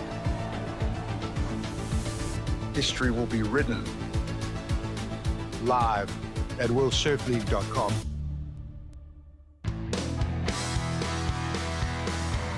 Welcome back to the show, the 62nd running, can you believe it, of the Rip Curl Pro Bells Beach, presented by Bonsoy.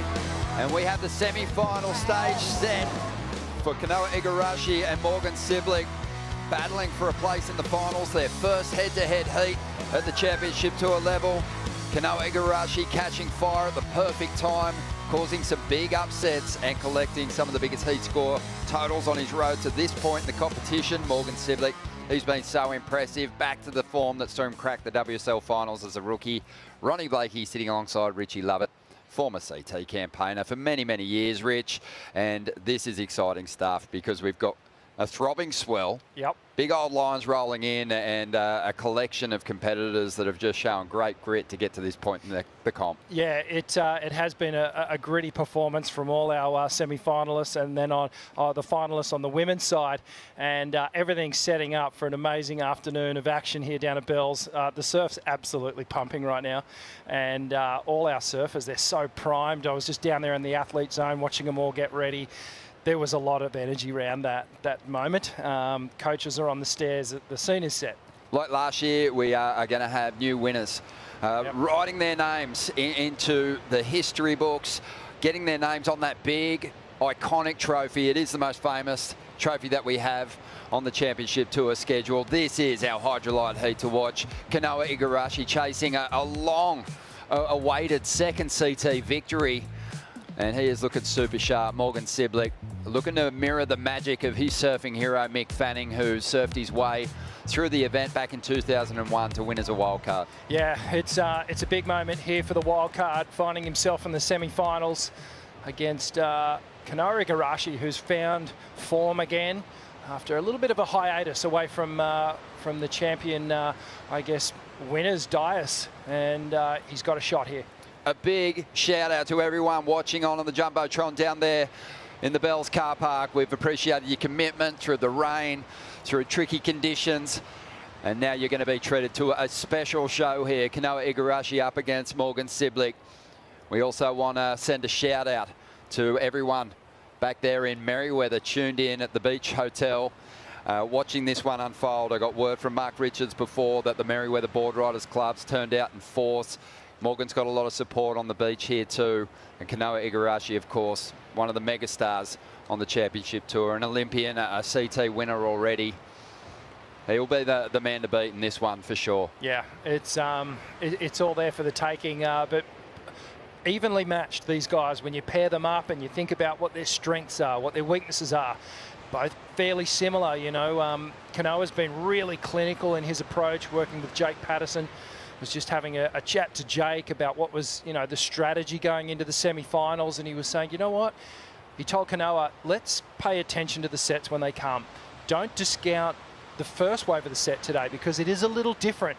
This swell's really filled in, and there's scoring opportunity on a lot of different waves out there. So he said, be mindful of your wave choice, and then really just start to open up and let yourself go when you actually catch these waves.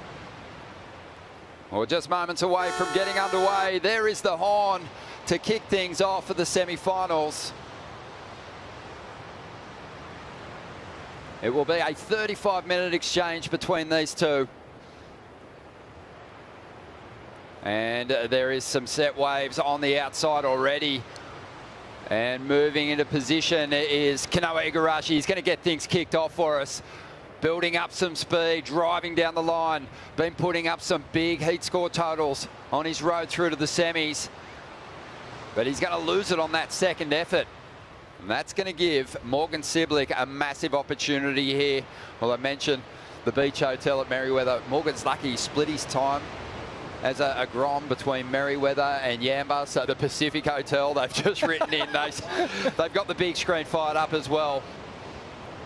But I'm sure that everyone's going to enjoy what's going to unfold through the semis into the women's final. Great match up there.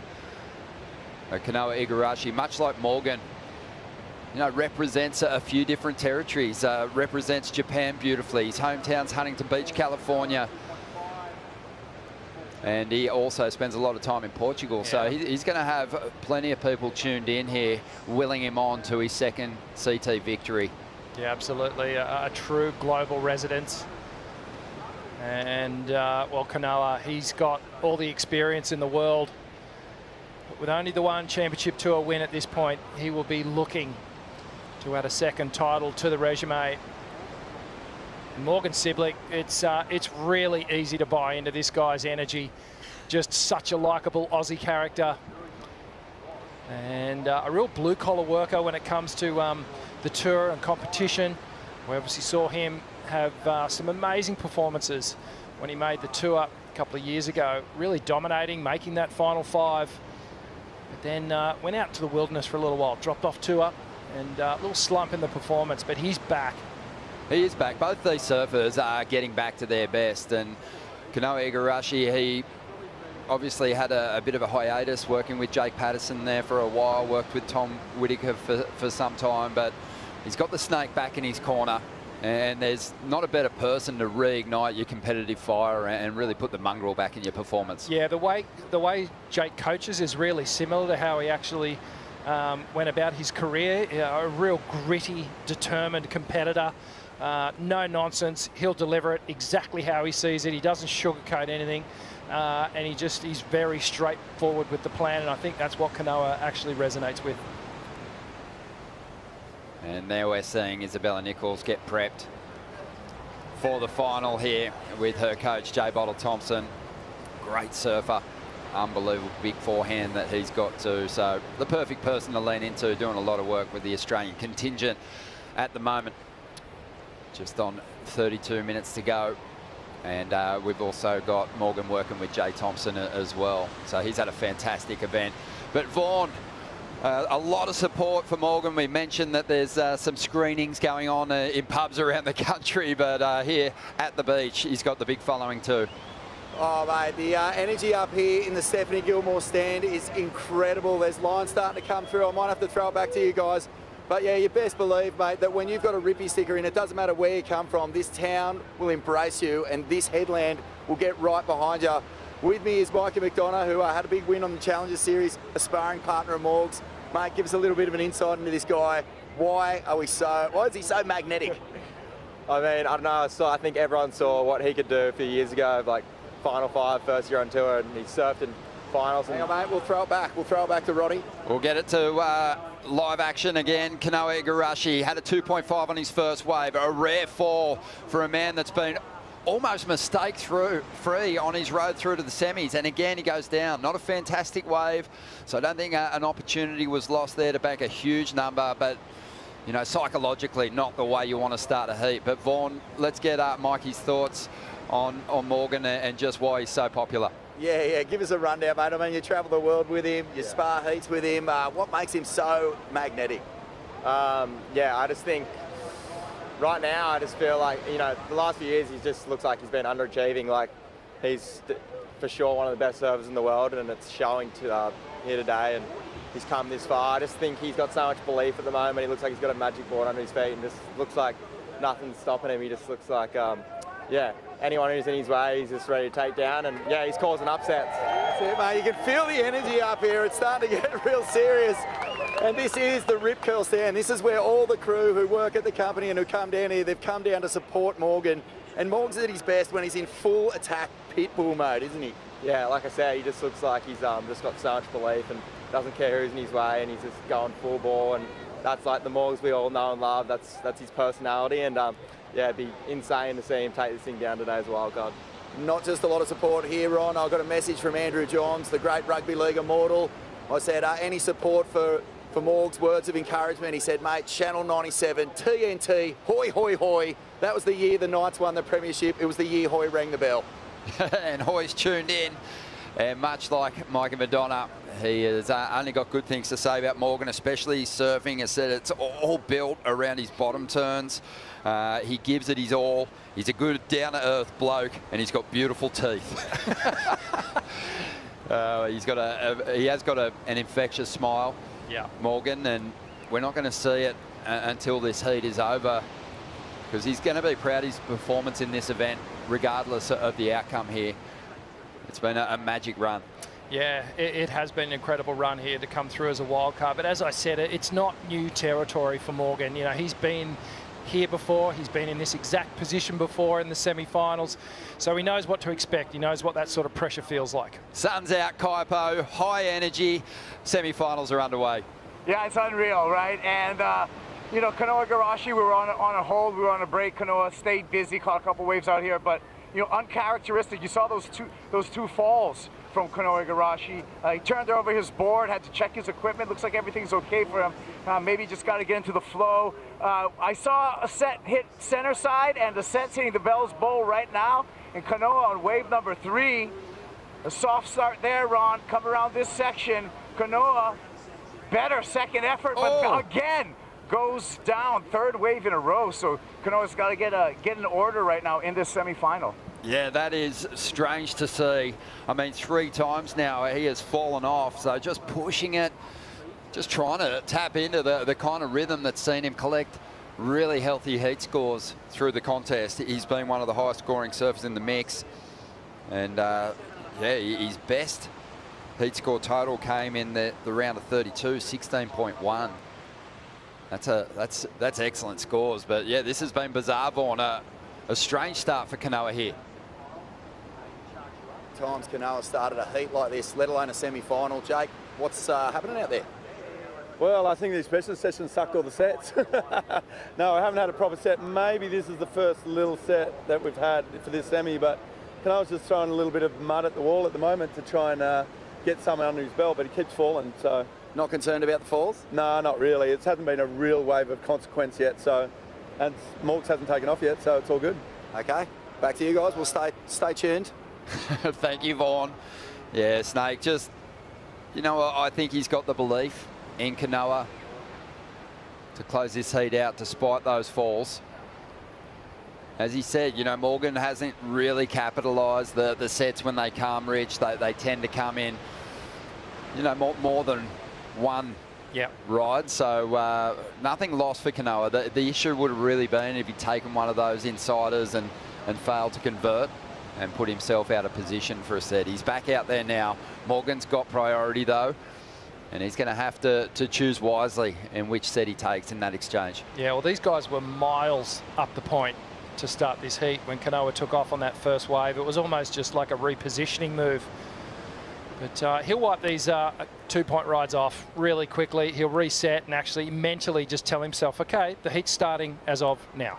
Rich, just describe to me the strength of these two competitors, their approach out here on the Bell's Bowl. How do they differ? They are really similar, but the thing that stands out to me as a difference is Kanoa's a little bit more precision-based when it comes to his positioning. It's a calculated flare, whereas Morgan, to me, has a bit more raw power and grunt. It's a bit more punk and a bit dirtier in his approach, and when he punches the lip, he punches it hard. They both are equally capable in the air, but we don't see them really tap into that too much. They like to stay on the face and really flare that tail out.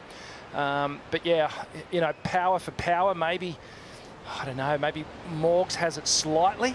But yeah, really evenly matched. It'll come down to who actually like releases the screws a little bit and just opens up and goes for it.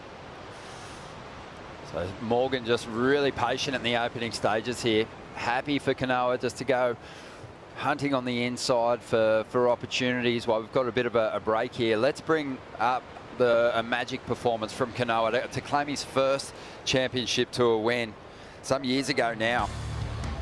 But still, it was so impressive. 2019, up against Jeremy Flores in the final, and he was at his best here, just showing, you know, how much power he can pack into his turns, but loves that fin release as well. Yeah, he really does. And Karamis here in Bali, it was on fire for this event. And you can see here, Kanoa, this is that precision I was talking about. The placement of his turns is always just so pinpoint accurate. He does like to get that flare, but he never looks like he's really out of control. Everything is really contained, although it is high risk. And what a moment, getting cheered up the beach. And the breakout victory for Kanoa. Super close final too, and in some ways almost similar kind of personalities when they're really switched on. Jeremy Flores was in that final. He had some big numbers too, and just like Morgan Siblick, when Jeremy's on, he's got a dirtier approach. He rips through his calves. He just absolutely slashes the face of the wave, and that's what Morgan's going to have to do here. Yeah, he is going to have to get down and dirty with it and really try and blow Kanoa out of the water with some grunt and power. Super explosive in his approach, Morgan. Last wild card we saw crack the final here was Adam Robinson, but Mick Fanning, he won the event in 2001 as a teenager. And I asked Mick if he thought that Morgan could go all the way, and he said absolutely. He's got the fire back. He'd recently done a trip with him, and he said that he had that confidence and hunger that he hadn't seen since the time he qualified and during that rookie season.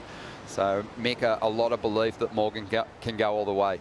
Yeah, you know, it's hard for an athlete when they've been at the top and then they go through a bit of a slump and they struggle to get back to where they want to be. It becomes a point of frustration, and Morgan's really started to navigate through that, and you can tell that he's out of the slump now and making his way back. The surfing's there where it used to be, and it even surpassed, certainly in this event. He's been looking the best I've ever seen him look. So, yeah, I doubt it's going to be too long before we see him as a permanent fixture back on the championship tour.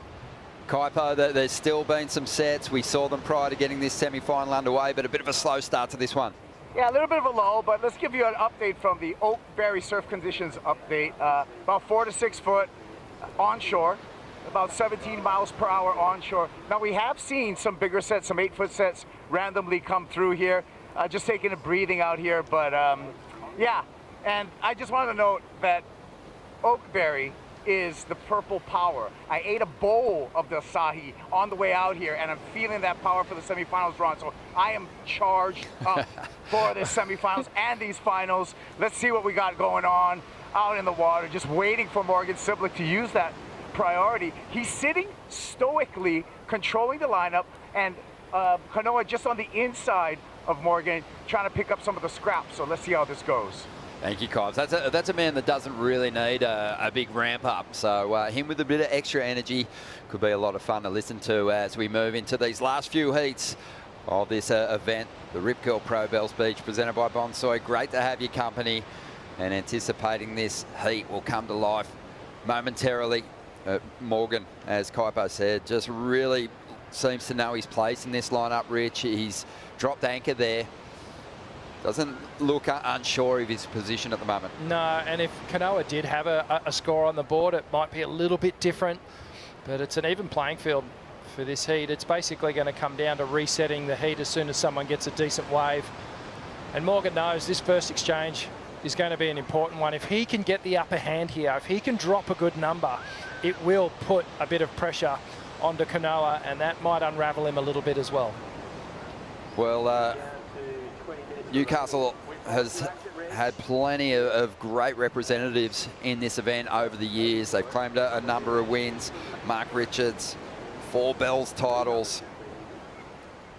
Nicky Wood, of course, breaking through, youngest ever winner of a championship tour event. An absolute grom, 16 years of age. against Richard Dog Marsh in the final. That's Those right. guys come through the trials in that event, I believe. Absolutely. And then, of course, Vaughan mentioned it before, Matt Hoy's famous victory in '97. That was a really big one as well. Luke Egan did plenty of events here at Bells as well. So this is an event that they connect with. And when you think about Merriweather, you can see why. Yeah, absolutely. Big, you know, Merriweather Point on its day when it starts to pump. And Bells with a little bit of swell behind it. Not too dissimilar, but I do remember ordering a 6-channel bottom after Hoy won that event. I really wanted to invest in that power manoeuvres that he was doing. Griffin Colapinto on screen, preparing himself mentally for a huge clash with Jack Robinson. Two surfers who've been to those WSL finals in the past, and they are climbing over one another to try and get back into the final 5 picture at this venue. Griff already making an exceptional jump, a huge leap up the live ladder. But he doesn't want it to end with a semi-final finish. He wants to crack that final. Yeah, Griff's got one thing on his mind, and that's to win this bell. Anything outside of that is, well, it's not a fail. It's a great achievement to make at least the semi-finals, and especially where he was sitting on the tour coming into this event. But he really does want that winning feeling again. Put a word out to Mark Richards to get his thoughts on this clash. He's tuned in and watching this one unfold. And he was really keen for Morgan to fight for that inside, which he didn't do. But it's kind of worked out in that Kanoa's had a few falls and Morgan's finds himself out there with priority. So it is the situation that's the situation he finds himself in. He didn't have the inside, but these guys were so far up the reef at the start, and Morgan actually forced the issue on that one wave that came through, and Kanoa took the bait, didn't get a score on it. So he's done a really good job of actually wrestling priority without allowing Kanoa to get a wave. MR also saying that, you know, he sees Morgan up at Angari when he's there in that Yamba region, because he splits his time between Merriweather and that zone as well, and they both like to claim him, and they'll happily share that representative in the mix today. Just over 17 minutes to go. Kanoa Igarashi, he has the lead, but he obviously wants more. Just a couple of throwaway numbers at this point in time. He had a big change up with his equipment recently, Rosie. Yeah, he did, and we're in the Red Bull Athlete Zone. You know, I like to tap people on the shoulder. I found the mastermind behind the equipment that Kanoa's on, JS. It's just looking so good underneath Kanoa's feet. Can you give us some insight into the equipment that he's using? A 6.2 Golden Child. Yeah, it's actually a copy of Joel's, of Parkinson's boards that he rode in 2009 and pretty much all those years, actually, for here. Yeah, so it was kind of built for Bells. And just thinking about your relationship with Kanoa, that's pretty recent. How's that working relationship been? It's been pretty progressive, I'd say. Yeah, he's definitely he definitely knows a fair bit about his equipment. So he's been quick to fine tune. Took us a couple of batches, and we hit it off pretty quick. Yeah.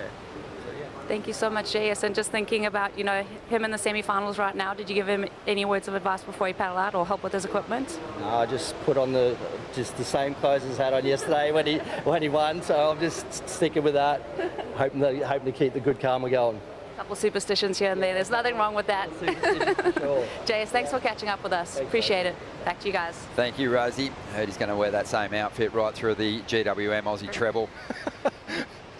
Superstitions much? Just under 16 minutes remaining here. Well, this tide has sucked a little bit of the energy out of the ocean. It has been pouring through the last couple of hours, and it's just taken a little breather. It sometimes does that, especially on an outgoing tide, which we wanted. Obviously needing less water over the reef at Bells is when it really starts to flare up and give the surfers the opportunities to get those steeper sections. Well, this is an interesting situation, you know, because pressure would be building for Morgan as well. You know, he really needs to convert on his ride. I don't think you'd call either of Kanoa's well, the 2.5 a keeper score, but you know, the clock can do weird things to heats. Oh, I can see something happening. Look at that zone between where the surfers are and the horizon. You can start to see lines starting to march towards these athletes. We're going to get some action underway here for sure. Yeah, centre side, the indicators are firing at the moment. Let's hope some walls stand up on the bowl for us. 14.5 minutes to go. Yeah, a bit of movement from our competitors here, looking to get themselves in a position. Let's hope we see the first real exchange of substance unfold here in the semi-finals.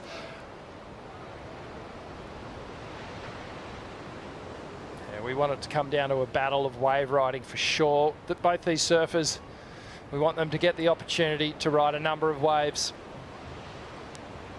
Yeah, Mark Richards, when I was chatting with him, Rich, he said, you just got to keep the demons out of your head. He said he had them at every event he ever surfed in, and it's not easy to quiet those demons as you move closer to the end of a contest. So, you know, the one thing that Morgan's appeared to have in his road through this event so far is little regard for the opportunity that he's got to move through this draw and knock off big names. He's just been really focusing on attacking sections as hard as he possibly can, which he'll try and do on this set. We're going to see Kanoa up first, though. Can he stay on his feet and bank a score here? Pacing himself, clicks nicely this time. Good control, drives up into the pocket again, mixing things up. And this is where the wave kind of flattens through deeper water before connecting through to this shore break section.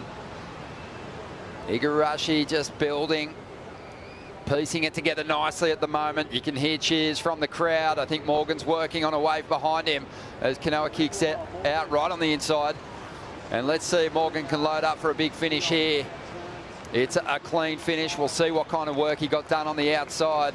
But the race is on now to get to the Red Bull skis, get back to the takeoff zone. Just under 13 minutes to go. And these numbers could count towards their final scores. Wow, finally we get a good exchange between these two surfers. Let's break down the replays and see what Morgan Siblick got done behind Kanoa Igarashi. Connects with that first section, keeps that momentum running down the line. Stands up again. Oh, a little slip on that cutback. And again, just not looking as sure-footed as he has done in previous heats. A bumpy face that he's got to try and negotiate through as he comes through to the inside section. And we know what transpired here. He connects with that little foamy rebound.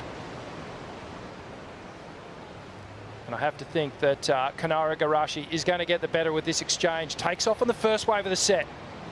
A nice slice to start things off. Resets, check turn. Sets himself up for this second turn. A nice progressive turn there. Blows the tail, gets the fins free. And a third slice, and now he does some cutback work. Just keeping that momentum, that acceleration, the speed going through to get to these final turns. The wave starts to stand up again, and Kanoa connects with the lip one more time. Yeah, pretty tidy work there from Kanoa Igarashi. Morgan's also got a number on the way. Just over 11 minutes to go here in semi-final number one. We're going to take a quick break and we'll get back to the battle right after this as Jack Robinson prepares to hit the lineup.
speed a 6.0.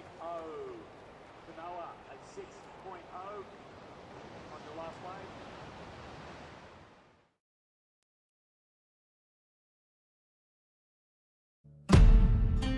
The Rip Curl Pro Bells Beach presented by Bonsoy is brought to you by Rip Curl, the ultimate surfing company. By Visit Victoria, Melbourne, every bit different. By Bonsoy, the official milk of the World Surf League. And by Surf Coast Shire, strategic partner of the Rip Curl Pro Bells Beach presented by Bonsoy. Taking a trip on the Visit Victoria flight cam with 9 minutes to go here. Kanoa Igarashi leads. The numbers are in from that last exchange. A 6 for Igarashi. Morgan Siblick a 4.5. It was a tricky wave for Morgan to try and lay rail on. And Kanoa teed off nicely. He learned from the mistakes that he made earlier in the heat, overcommitting to certain sections with that bump, wreaking havoc. But this has been a really slow heat, a bit of a stinker to kick things off, Rich. But it doesn't make the result any less important, and the attention to detail and not making mistakes, that is a big part of winning. Well, adaptability is the key in this sort of situation where the ocean does go a bit sleepy. You've got to be ready to pivot, maybe scramble, get some of these inside waves. And advantage definitely with Kanoa Igarashi now, obviously with that 6-point ride. Kanoa, you know, he made his mistakes early in the heat and got comfortable, got his feet in his wax, and then banked the 6. Morgan waited a long time to get his ride, and when he got to his feet, he experienced the bump and maybe some nerves, and it was the most out of sorts we've probably seen him in the event too. So both these guys kind of tripping up on their early rides in this one. Yeah, and I just go back to that conversation with Jake Patterson when he told Kanoa, be mindful of the first wave of the set if there's scoring opportunity on it. Don't let it go if you think there's points on the board. So Kanoa adhering that advice, and it's converted for him, and it's also put him in a position now where he's out the back with a score, with priority, and he's controlling the heat. It's a decent score too. 7.5 minutes to go. We've seen plenty of heats wind down from this point with a competitor only getting one opportunity. Mine kind of goes back to Jake Marshall needing a massive number earlier today to turn the heat in his favour, and he wasn't able to do it. So Morgan's going to have to bank probably a really solid score, because once Kanoa adds to his number, he's already got a 1.5 edge on Siblick. Could give him a real advantage here. Yeah, if he drops another big number here, it's going to be really hard. As we have a look, what went wrong here with Morgan Siblick, you can just see, doesn't quite get that heel side rail engaged and locked into the wave face, and the fins just lost their traction. And again, just this bump on the face playing havoc with Morgan at the moment. And I've actually got to break down his technique here. His back arm went really high, and what that does is it makes you want to turn quicker, and on a slopey face like this, you actually want to bring that back arm down, keep the power going through the rail of the board. He cleans things up here on this third turn, and then we know that he comes through to the inside and connects well with this final section, lines it up. That's better, gets a bit of tail release, bit more flare. Well, that might have been the real positive for him on the ride, is that he connected finally with a decent move when he got to the very inside. Okay, so time ticking by here. Was that a move from Kanoa? Are the judges going to deem that as a look at that wave? Doesn't appear so. Oh, no, they have. They flipped it. They flipped priority here, and Kanoa doesn't like it. My very first instinct was that Kanoa made enough of emotion and commitment to the wave that forced Morgan to kind of go. So he's not happy about it, that's for sure. Kaipo watching that one unfold. That might have been the opportunity that Morgan needed, Kipes. Huge opportunity for Morgan Siblick, gaining priority now with a little over 5 minutes remaining. That was right on the edge of effort into that for Kanoa Igarashi. Igarashi, he was visibly upset with the call. You know, we do have our priority judge up there. We have a single judge watching with hawk eyes on these surfers. Judge deemed it a switch of priority and deemed that would have been maybe a block by Kanoa Igarashi by putting effort into that. So yeah, whole new game now for Morgan Sibling. Thank you, Kaipo. Rich, you've been in that situation yourself. You've had a look at a wave when someone's on your inside and had to use your priority wisely. Yep. What did you think of that one? I actually agree with the priority judge. If I flipped the priority between the two surfers, it was almost like Kanoa was looking, if he didn't have priority, to see whether Morgan was going to go. But yeah, I felt like Kanoa was into that wave enough. He did the one stroke and then started to pull back. And it was... It's an art, isn't it? Having a good look at a wave when someone's there and you have priority and not looking too intently. Yeah, yeah. Normally it's a hand on the nose. It's a one arm kind of motion to look at it. But the second you start driving that hand and even one paddle, one stroke, they're going to look at that as an intention to block. So well done from Morgan Siblick to wrestle the priority off him. But it looks like Kanoa's not going to wait around and try and build some more points. It does still feel like Kanoa's in the driver's seat here at the moment with the highest number, the 6. It's a grindy one though, and Kanoa's going to move to the inside and just try and up the requirement here and just bank that the ocean might continue to lull. Morgan on the outside, 3 minutes to go. Any signs of life out there, Rich? Well, I'm just having a look over my shoulder here from the booth, and there does look like there's a couple of waves around the corner at centre side. Whether the swell lines stretch out and meet us here at the bowl. But Kanoa needs to be careful that he hasn't taken his own scoring opportunity away by taking that small wave. If we do get a set with 3 or 4 waves in it, he could potentially have just ruled himself out of getting a good score just by being on the inside and taking that smaller wave. But I don't know, it looks like a medium-sized set to me that we just sort of saw pass by centre side. Doesn't seem to be stretching out like it's going to peak up on the bowl. Kanoa adding to his score just a little, half a point, 3 for that last ride. So Morgan needs a 4.51.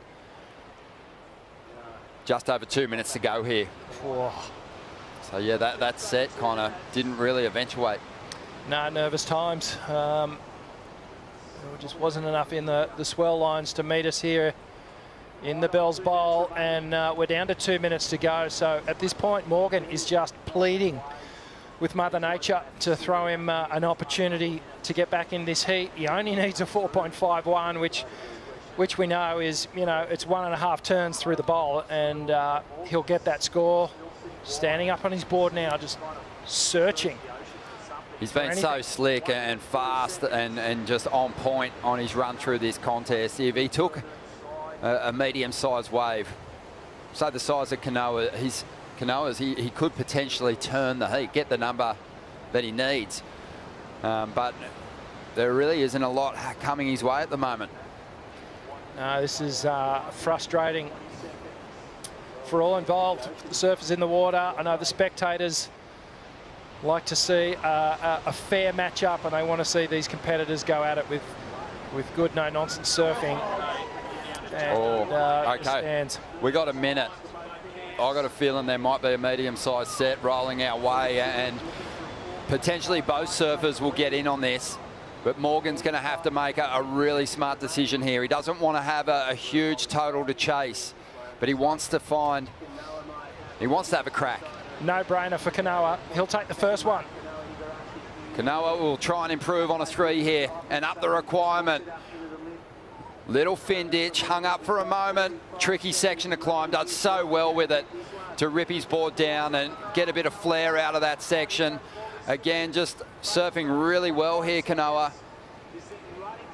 And Morgan is up behind him. We'll go to Morgan. He's taken a fall, and that is going to cost him a place in the final. The wildcards run is going to come to an end as Kanoa brings this one right through to the inside. Will likely improve on his heat score total in what was a super grindy heat. Disappointment for Morgan, But eventually he'll be able to reflect on his run through this contest and be extremely proud of it. And really the conditions kind of let him down in this one, Rich. Kanoa tripped up a little bit in the opening stages and Morgan never even got an opportunity to have a crack at a decent wall. No, he had that one set wave and just made a couple of errors on it, slipped up on a few of those carves. But let's see what happened here with Morgan. Inside wave, it starts to double up. And at this point, he only needed the 4-5. Connects with the first turn, it just drops out from under him. Lost his footing and went down. He would have been chasing down the open water there. It kind of stretched out a bit, but he really only needed a couple of big punchy turns on the inside. Devastating for him. Just would have loved to have got in a real slugfest with Kanoa Igarashi there, but you know, I think Kanoa's start, his shakiness actually ended up working in his favour. Yeah, and who would have thought? You know, this is just sometimes the rhythm of these sets and how it goes, and you never paddle out into a heat like this thinking, okay, we're going to be battling out for 4s and 3s, and we're going to both get the opportunity to put our surfing on display, and it just unfortunately didn't happen in that first semi-final. Well, both of them had been dropping massive numbers, but we are going to see Kanoa Igarashi enter the final of the Rick Curl Pro Bells Beach. We're going to take a break, and when we come back, Griffin Colapinto and Jack Robinson will battle for that final spot.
Welcome back to the show. Kanoa Igarashi has just ended the run of Morgan Siblick, the wild card, and he is going to have a crack at winning the Bells Trophy.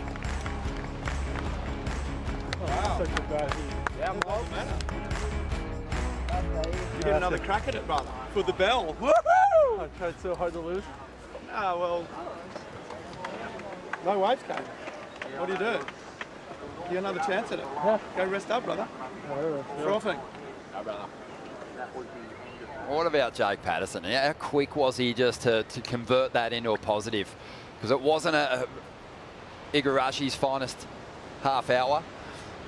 He got what he wanted. He walked up the stairs looking like he'd lost.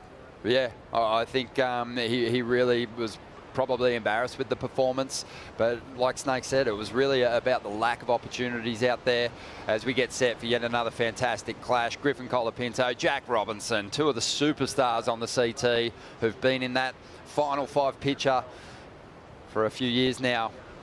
And yeah, this is going to be a huge clash and an important one for Jack, because Griffin's had his number, and it's obviously equally as important for Griffin, who's trying to make a big charge up the ratings from 27th spot. That's where he was when he came into this event.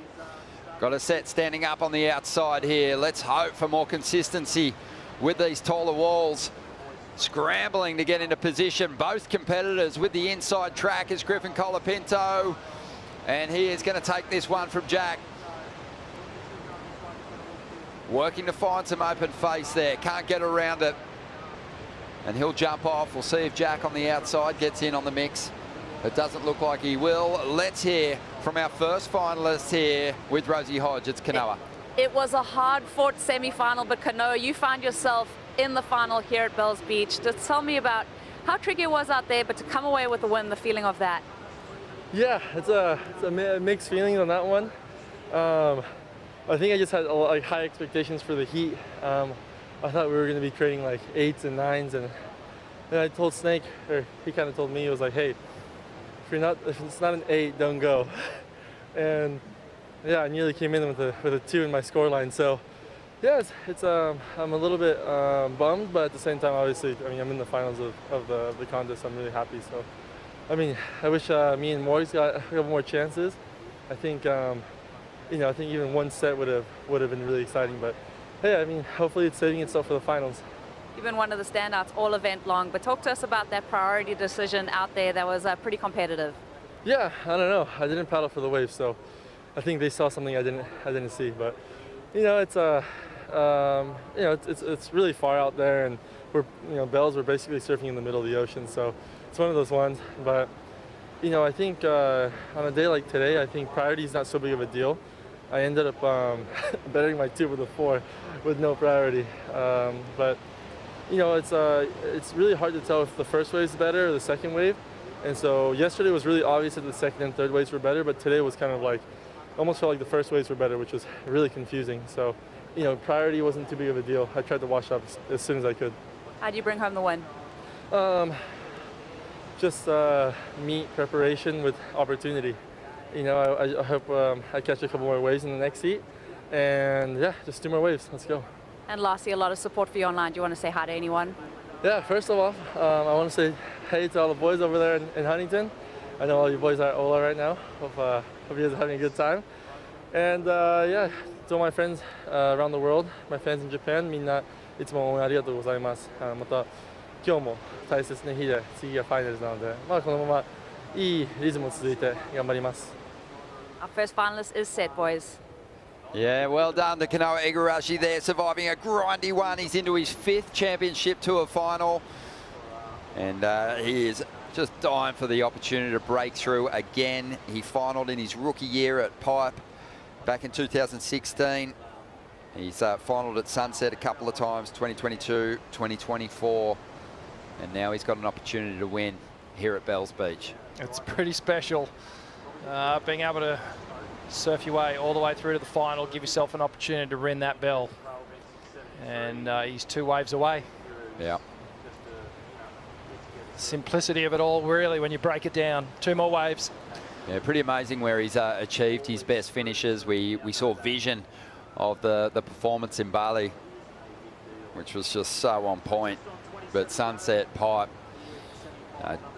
really tricky, challenging waves that force a competitor to adapt at their very best, and he just adapted better than Morgan to those slow conditions. Out there in the lineup, we've got a couple of numbers on the board for Griffin Colapinto. Throwaways at this point, Jack Robinson with priority. Yeah, so again, it's sort of a similar situation that we had in the last heat. Griffin, a couple of inconsequential scores at the moment, and Jack with priority and the opportunity to put a good number on the board here. You can see him just staying limber, staying loose, moving around in the lineup. Their 3rd head-to-head heat, Rich, on the championship tour, and they just always come in semi-finals for these 2. Well, 2-0, and then 2 Griffin Colapinto, so he'll be feeling good about that. And in contrast, Jack will want to get one back on him and try and even up that ledger a little bit more. But look at the heat score. Average heat scores 14.9 for Griff, and only 12.72 for Jack. Max heat score goes in the way of Griffin, and the highest heat score as well. So It's weighted towards Griffin Colapinto there, and a bigger opportunity here for Jack Robinson to get one back on him. The interesting thing about those two semi-final victories for Griffin is they came at events where you'd probably think Jack would have the edge. Sunset, where he's one of the best, and Fiji, where we just thought Jack's barrel riding was going to be too hard for Griffin to match, but he got a big heat score total and really competed well with a steely nerve. But you know, in saying that, this is probably a venue where you'd expect Griffin maybe to have a bit of an edge. We'll see how Jack goes, because Jack's sort of made a habit of sort of surprising us with just how far his rail surfing has come. Yeah, and 12 months ago, 2 years ago, I probably would have like wholeheartedly agreed with you on that one, but I feel like Jack has done so much good work in all the different locations where the tour stops are, that he's really become a threat everywhere he goes. He's done so much work with Matty Bemrose up around that northern New South Wales area. They constantly work on even their small wave performance. Oh, here we go. This is a bit more like it. A couple of sets for our spectators and for our surfers. And Griffin swings the tail on that first turn. The nose pokes in, it brings him back round, back out onto the open face. Keeps it a little more traditional through these next couple of turns. And smooth again, just showing us that he's one of the best at finding a flow when the conditions get jumbled. Moving through to the inside. This has been a really solid ride for Griffin. He's been doing some great big finishes. And he gives us another one there. Sets the fins free, rides the roof for a moment, and comes screaming out of the turn. What a wave for Griffin Colapinto. That's the best wave we've seen in the semi-finals. And Griff has this magical knack of just ironing out all the bumps on the wave face and making his surfing look so smooth and in perfect sync with the wave. As we break down the replay. Lines up this first turn, blasts through the lip, gets those fins free, gets the slide, and then sits on this rail. Beautiful cutback with the rebound.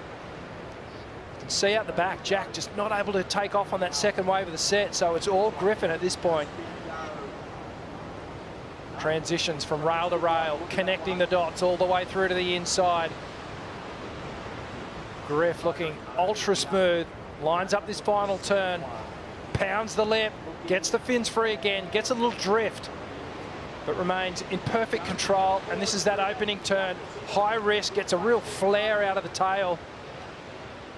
Basically comes around backwards and resets his line perfectly. Look at the board bucking underneath him, bouncing around all over the place. I love seeing the replays of Griffin surfing, because sometimes he's so smooth between all the turns, you kind of lose just how much he's putting into some of those hits. Some of his highlights from last year, I was enjoying those during our whole period, and he really swung the board into that move. Great release, punch through it, and the finishing turn super strong as well. Yeah, so this was Jack Robinson just stroking hard to get onto the second wave of the set. Didn't get it. And then again, in and out. So Jack not being able to find a decent wave in that set.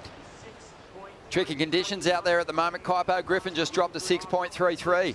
Yeah, it is tricky. That set, a lot of times conventional thinking is second wave of the set's going to be a little smoother and maybe like a little more drawn out. Not the case right now. That first wave was the better one. Jack actually couldn't catch the second wave of the set. It was like a mirage, like as if you're like in the desert coming over a sand dune and you look and you think you see a water hole, but that water hole's not there. Some of these waves are standing up, looking like they're going to break out there and then actually rolling under. There are some walls on the inside here that are providing opportunity, but it's just that cat and mouse game, inside outside, I think, that's playing with Jack Robinson at this point. Yeah, we had a number of set waves rolling through too during the break and the lead up to the semi-finals getting underway. So, you know, I think for a lot of the competitors, once they've got that priority, Rich, they don't want to just surrender it. They want to get the set. They want to get the opportunity to drop the big number. And it sort of cost Morgan in the last heat. But to be fair to Morgan, there wasn't a whole lot to even chase down on the inside. No, as we can see, Morgan Siblick there just getting involved with the crowd, stoking out the kids, and great to see the smile back on his face. That would have been a hard loss to stomach, but he's really just washed it off quickly. And, you know, he can kind of look back on it and reflect and go, there wasn't a whole lot I could have done. You know, I didn't get a whole lot of opportunities. So he can't be too hard on himself. No, we saw the same thing happen to Ethan Ewing a few years back before his victory here at Bells Beach. He sat out there just begging for a chance against Felipe Toledo and just never got it. 20 minutes to go. Let's hear from Morgan now. We'll throw it down to Vaughan. Morgs, a frustrating semi, mate, but in the big picture, what a run you've had and what a magnificent Rip Curl Pro campaign. Yeah, stoked with my event and my performances. Unfortunately, that heat went real slow. Before the heat, I was so amped. It was real consistent, and I thought we were going to have a great battle, but it is what it is. At the end of the day, you can't argue with the ocean. It's pretty brutal, but yeah, should have ran it 30 minutes earlier. Mate, we heard Richie Lovett say, you know, sometimes it gets to a point where you just got to scrap it. There was actually nothing to really even scrap for out there. Yeah, I know. Kanoa went that first one. I was thinking, oh, I'm on here. Like, he just kind of blew it, and then like it got down to 20 minutes, and there was literally not a wave. And then it got down to like 12 minutes, and I think that's when that first little wave exchange went down, and my wave just felt pretty average, and I couldn't do much on it. So yeah, it is what it is, but it's all good. I think it should get turned on. Hopefully, we're due for like a 20 wave set soon. So yeah. Mate, you're one of those surfers that just everyone loves and everyone can get behind. I know you had a heap of support coming into this one. Anyone you want to give a shout out to at home or, you know, in Newey or up the coast? Here goes one, Griff on a bomb. Do I commentate this thing? Go on. Here he goes, he's going around the section. Got a 2-wave set here. Oh, wow, huge top turn. Robbo standing up. Big carve. Griff finishes, nice. Wow. Oh, wow, the boys are going mad. Jack. Oh, 2 big turns on the bowl. You kidding me? It's on, Morgs. It's on, brother. Yeah, it didn't happen for you. We'll throw it back to the boys in the booth, but congratulations, mate. Hope you have a great afternoon. And let's hear it for Morgs, everybody. Oh, that was awesome. And he's already, you know, taking in the moment. Morgan Siblick, a lot of fans getting behind him and also getting behind the 2 competitors out there in the lineup, because that was a proper exchange. Griffin again teeing off Rich. Great timing, good variation as well. Yeah, this is good stuff. As we see just on the screen, Griffin Colapinto looks like he's going to do a board change. Coach Tommy Whittaker running down with 2 options here, so we don't know whether there's been an equipment malfunction or whether it's just a feeling that Griff's got here, and he just wants to change down, maybe down an inch or 2, just given that the conditions have started to drop a little. Tommy Whittaker had a long championship tour career, Rich. You enjoyed travelling with him and competing with him. He's a sharp competitor. Yeah, he's a wily competitor for sure, and he knows how to get a heat win. He knows how to really connect with the surfers that he's working with. Got the better. He can deal with it after.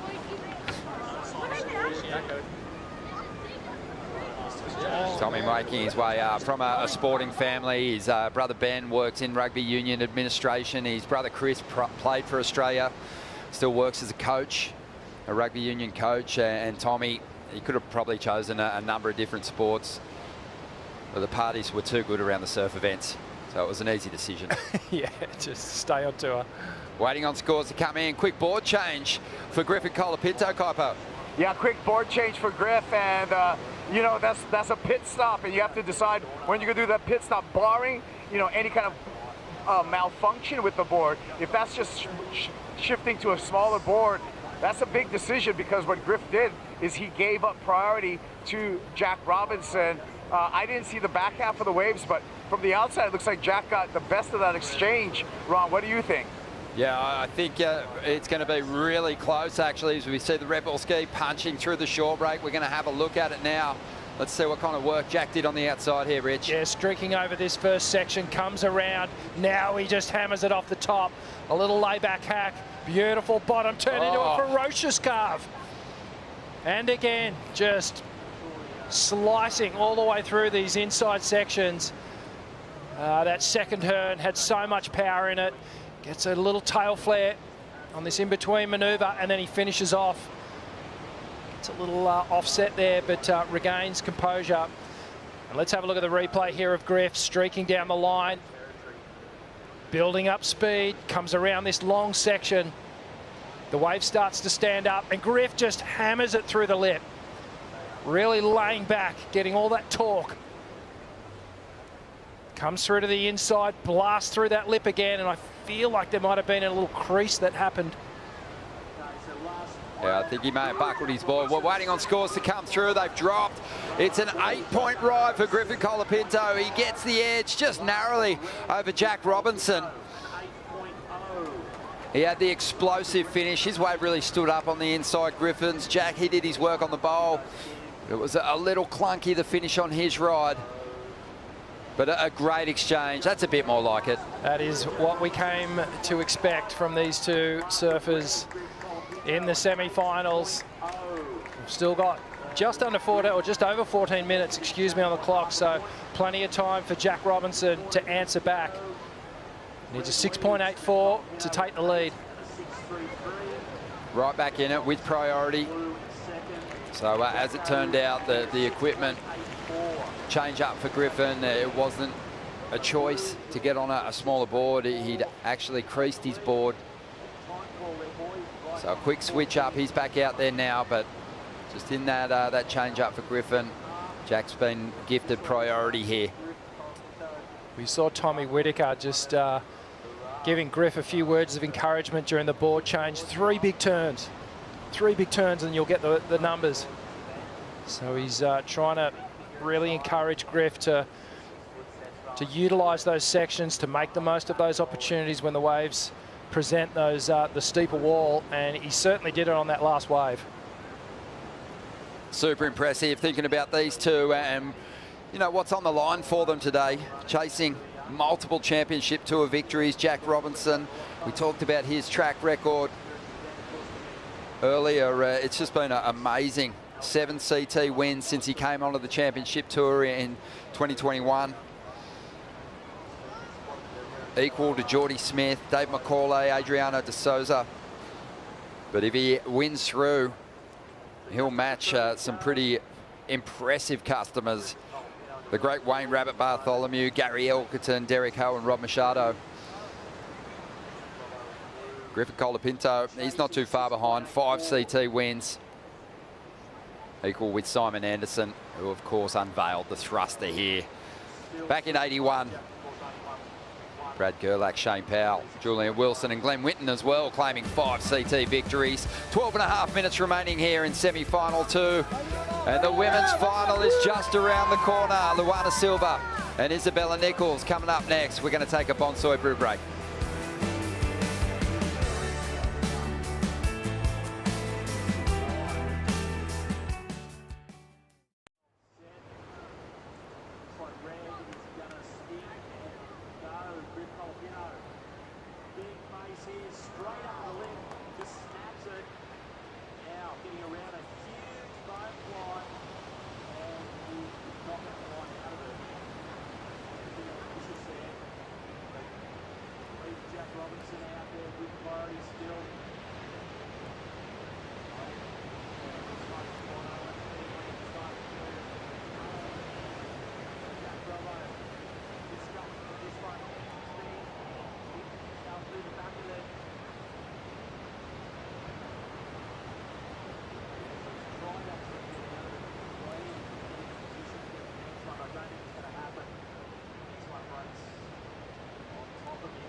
Welcome back to the show. We're looking back on this incredible 10-point ride from stop 1 this year. Jack Robinson, backdoor, 10 points. What an effort. Falls out of the sky, Rich. Doesn't he just indeed? That was an absolute cavern. And Jack Robbo, perfect 10 at Pipeline. You remember those ones for the rest of your life. Yeah, every time you go to get a cold drink out of your 110 Yeti Tundra. Yeah, that's what all our surfers get when they score a 10. They score a Yeti. Yeah, and an unbelievable vision, and probably a ride that you'll never forget. 10 minutes to go here, and Griffin Colapinto still holding on to the lead. An 8 and a 6.33. Griffin travelling, obviously on the CT with his brother Crosby, but also has his mum Camille down here this year. Been really enjoying his time around the event, as has Jack Robinson, travelling with his wife Julia. Their little boy Zen, having a great time.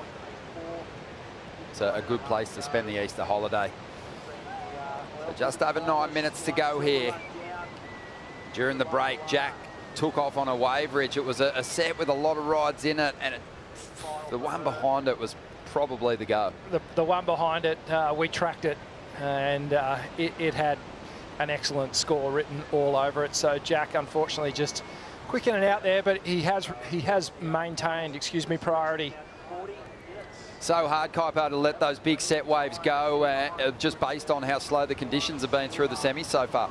The sleight of hand at the bowl, Ron. The mirages continue out here for Jack Robinson. That wave looked like he was going to stand up again. He had a hard time getting into it, caught behind.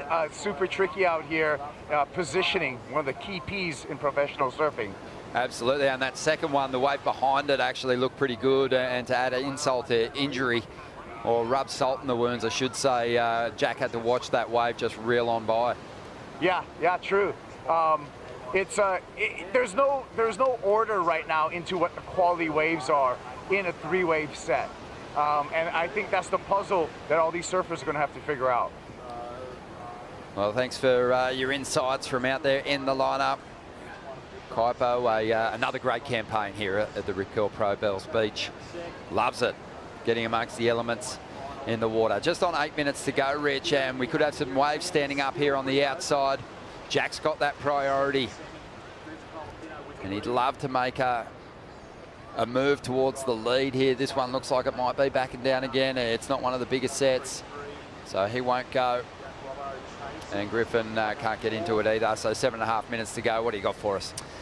Mate, I just wanted to have a look at Griffin's 8-point ride, and in particular the first turn. Throughout the entirety of this event, we've seen so many of these surfers go to this layback hack, and this is a perfect example of it here. So much speed coming into this maneuver. You can see the knees bent, all the energy is built up in this moment here in the bottom turn. Griff eyes off where he wants to hit this section. He goes up high into the wave, and we pause it here, and you can see this back arm is just locked into the wave face. What that does, it creates a point that Griff's going to turn around, and I want you to concentrate on the shift between the weight of his leg. So this leg is just tucked right in tight. He's going to get super low. He's going to transfer all the energy from this back foot. He's going to start pressure on the front foot as he transitions out of the turn and does this sharp direction change. Let's let the tape roll from here. Completely flares the tail out, gets so low on the board. Now all the weight has transferred onto that front foot, and he sets his inside rail again. So a quick transition of weight, but really it's all that power in the back foot going into the turn. Drop the back arm, it's a pivot point, and now he releases and gets that energy flowing back down the line. Just built so much speed, didn't he, for that first turn, and picked his moment to perfection. Absolute release. Another one here, just that front arm there. Keeping it low, it holds all that power into the center of the board, and if he goes high on it, it cuts the turn a bit shorter, it wants it to pivot around a tighter point. So keeping that back arm low, just try it next time you do a long roundhouse cutback. Just keep that arm down, keep the energy focused on that longer rail. I will try that. Beautifully broken down, but loving the flare the explosive hits that Griffin Colapinto's throwing at the Bells Bowl, and on those finishing sections, an 8 and a 6.33. It's got Jack Robinson looking for a 6.84 at the moment, and movement on the outside for Jack. Nice section here, and he attacks it, accelerating nicely out of that turn, out onto the open face, works his way through the foam, no issues. And he's now going to lean into a couple of those big calves, opens the wings, takes it right back to the bowl, and looks to build speed again for the big finish. This might be the number he needs. He gets a clean hit on the final move. He needed a 6.84. Took him a while to find that second score, but he's made it count. And this guy has just been so rock solid in heats. When the moment arrives, Jack generally holds it together and delivers. Yeah, very rarely do you see Jack Robinson get flustered about anything. Let's check the replay. Jack drives hard off the bottom, blasts through the lip on the first turn. Great direction change. Big swooping cutback on that foamy face. Now he drives down the line again, reconnects with that rail and just really powers through that third cutback. Driving, pumping for speed as he gets to that final turn. Yeah, the benchmark's set though, isn't it? It's an 8-point ride for Griffin. So there'll be some comparisons made. Now that opening turn is dynamite, but is it as strong as Griff's opening move? No, the one that we just broke down, you could see Griff's path was cut a little deeper into the wave face. And the change of direction on the board, it was more acute, it was more angular. Beautiful carve here. I love how he opens up the shoulders and the wings. That helps him maintain that rail line. But just to me, it's feeling a little disjointed compared to Griffin's wave. And I think as beautiful as that final turn was, I still feel like Griffin's turns just had a little bit more power in them. But he's not chasing an 8. No, he's not. He's only chasing that 6.84, so it is right in that zone. Waiting on those numbers to come through. You've got to think that the panel's going to have to do some comparisons there. Go to those replays and just digest what's unfolded so far in this heat. Because like you said, that Jack surfed that wave really, really well. Exceptionally well. There was a bit of foam on the face when he wanted to lay that rail. He had to kind of guide his board through a lot of lumps and bumps. He nailed it, and he got the finish as well. So the score's in 7.17. We had a feeling it wasn't going to match the 8 that Griffin had laid down, but we have a new heat leader now, and Griffin Colapinto, the requirement for him, a 6.67. I love this. I love the seesawing battle. I love seeing these guys go punch for punch, blow to blow. And looks like we have more waves on the horizon too, so we're not done yet. Yeah, the judges, I feel like they have been right on point in their breakdown of the scores so far in this heat.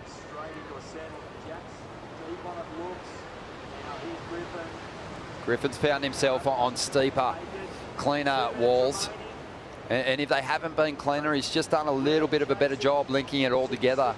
It's just the reason for the 8-point ride. But,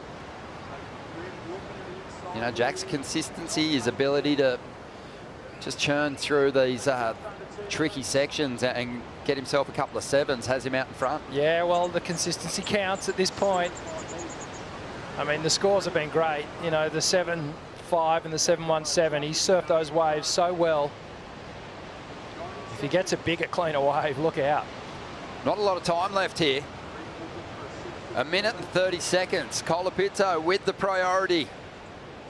He had a runner-up finish in this event last year. He'd love to get the big trophy to go with the small one. Absolutely, and just over a minute to go, and steely nerve from Griffin Colapinto to let that last set go. Just Griff identifying that perhaps there wasn't that scoring potential, the 6.67 that he needs. Got a little antsy out there at the moment. Starting to just move a little further inside. If a wave comes, he doesn't want to be too far out and miss his shot at it. There's a little bump here. It's making him ask the question. This is it. He's going to shoot his shot. 40 seconds to go. Colapinto needs a 6.67. Chasing the section. Gets ankle tapped in the bowl. And Benrose straight away, just like a farmer whistling to a cattle dog to round him up. Use that priority. Get to that inside. Cover your man. Protect this lead at all costs. Griffin now, again, finds some room to move on the inside. Needs to serve out of his skin. He'll need a huge finish here if he's going to turn this heat. 6.67 required. Has the moves that can do it. The section lays down flat. He throws the lay back. Whips that board out. But it's not going to be enough, Rich. No, Jack Robinson's done enough. Kept his composure after a shaky start. A slow start. And Jack Robinson is through to the final. He's got a bell. Will it be the big one or the little one? Time will tell. Another half an hour. What a campaign from Griffin Colapinto under pressure at stop number 5. He's going to turn in his best result as we dive into the GWM heat recap. Let's check it out. That was unbelievable, that first turn. He got the highest scoring wave of the heat. Yeah, arguably the best turn of this, the whole heat, but unfortunately for Griff, just the one standout wave. And, well, patience paid off here for Jack Robinson and just some good, solid surfing. Showing some progression, degree of difficulties on these manoeuvres. That carve, just so savage. And Jack just looks so sure-footed on his feet, doesn't he? Doesn't look like he's going to fall ever. So strong in the thighs and the core. That's one of those fantastic heats, Rich, sorry, that people are going to be talking about for a long time because the numbers were so close. The serving was on point from both. Jack just showed how strong he is psychologically in those tough moments when he chased down that second 7-point ride. Well, it was a real momentum shift. You know, it was all Griff up until you know, two-thirds through this heat. And just with a steely nerve, Jack Robbo stayed in it, surfed exceptionally well on his 2 best scores. Now he'll have a chance to ring the bell. Well, both these champions will be swamped by the crowd as they make their way in. Jack Robinson, he'll have some time to reset. She's coming up now. He is waiting for his wife there, Jack Robinson, getting the victory and moving into the final. The women's final is just around the corner. Luana Silva and Isabella Nicholls will bring in Joe Tapel and Felicity Parmentier for the call.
My favourite place to come and unwind is here at About Time Bathhouse. The place is amazing, the facilities, the treatments. Yeah, I'm so glad you showed me. I mean, it feels like we're miles away, but we're right here in the heart of Turkey. It's amazing. Dream day. Yeah, being here in Victoria isn't just about being outdoors and surfing there's also a relaxing and rejuvenating side to it. It is time for the final. Luana Silva taking on Isabella Nicholls. We will have a new Bells champion this year on the men's side as well, with Jack Robinson just getting past a close one with Griffin Colapinto. He'll have Kanoa Igarashi in the final. Here we go, 40 minutes scored on their top two. This is as good as it gets. The longest running surf event on the calendar. Every great has walked down those stairs, and if you win, you really cement yourself in history of pro surfing. Joe Turpel, Felicity Palmatier, Lulu in her first final of her career. I can't imagine where her emotions are going right now. I'm actually, I'm interested to know, because when she came in from that semi-final and she'd cracked the final, there were a lot of emotions. She couldn't wipe the smile off her face. She was super excited, couldn't believe it. She was like, you know what, it just doesn't feel real. It feels like a dream. So I'm wondering if she's been able to, you know, keep a lid on it. We've had a few hours, we've been on hold. Has she been able to keep those emotions at bay and get her head back in the game, because she could potentially be ringing the bell. And then you kind of go over to Isabella Nicholls' flick, where she just felt finals energy at El Salvador. So this is starting to really make sense for the Aussie. 5th year on tour, really feeling like a veteran in this one. Yeah, it's interesting, right? I think that the thing that's surprising about Bella is this is the best start to a season that we've seen from her so far. And it's kind of interesting. It's kind of happened because we have got these 2 extra events before the Cup. We'll get back to that. Looks like Lulu's going to pull the trigger. Let's start this final. Lulu gets the first wave. Wide open section for her to drill right there. A mountain of white water. That's double overhead is slowing her down, but she will make it out in front.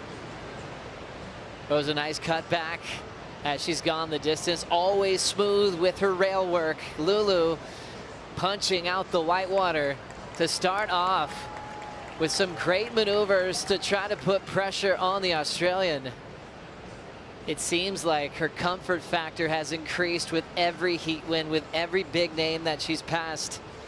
From Molly Picklum over at Winky Pop, her podium speeches, or her post-heat interviews, I should say, have felt like this weight just lifting off her shoulders, and she realizes that she not only belongs on this tour, but she could win on any day. Yeah, it's been really cool to see that confidence grow from every heat. I love the look at this opening wave from Lulu. She goes straight up into the lip, and I just love the intention there. I think that's, you know, that's going to be definitely a point of difference. And I feel like, you know, obviously the judges here, they're looking for those big open calves on that open face. But I think the point of difference is the moment you go up into the lip and you get that acute angle going, and you're putting a little bit more degree of difficulty onto it, they're really rewarding it. So, look, I liked the intention. She did get a little bit caught behind. Gets the finish, though. It's smart surfing. She just wants a score on the board. She's taken off on the wave, so let's just finish it. We've seen that connection happen multiple times from the North Shore here to the Southern Ocean. Already made references to her home break at Sunset Beach. Really comfortable in these conditions that are double overhead on that last wave. Lulu doing a good job to catch the first wave, because Isabella Nicholls has been such a wave magnet in her heats.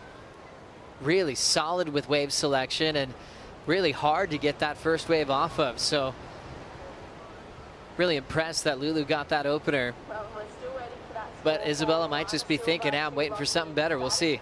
Well, I just go back to the post-heat interview she had after a semi-final, and she was speaking about, you know, her board that she's sort of called that cash cow board now. She's riding it. It's her favorite, right?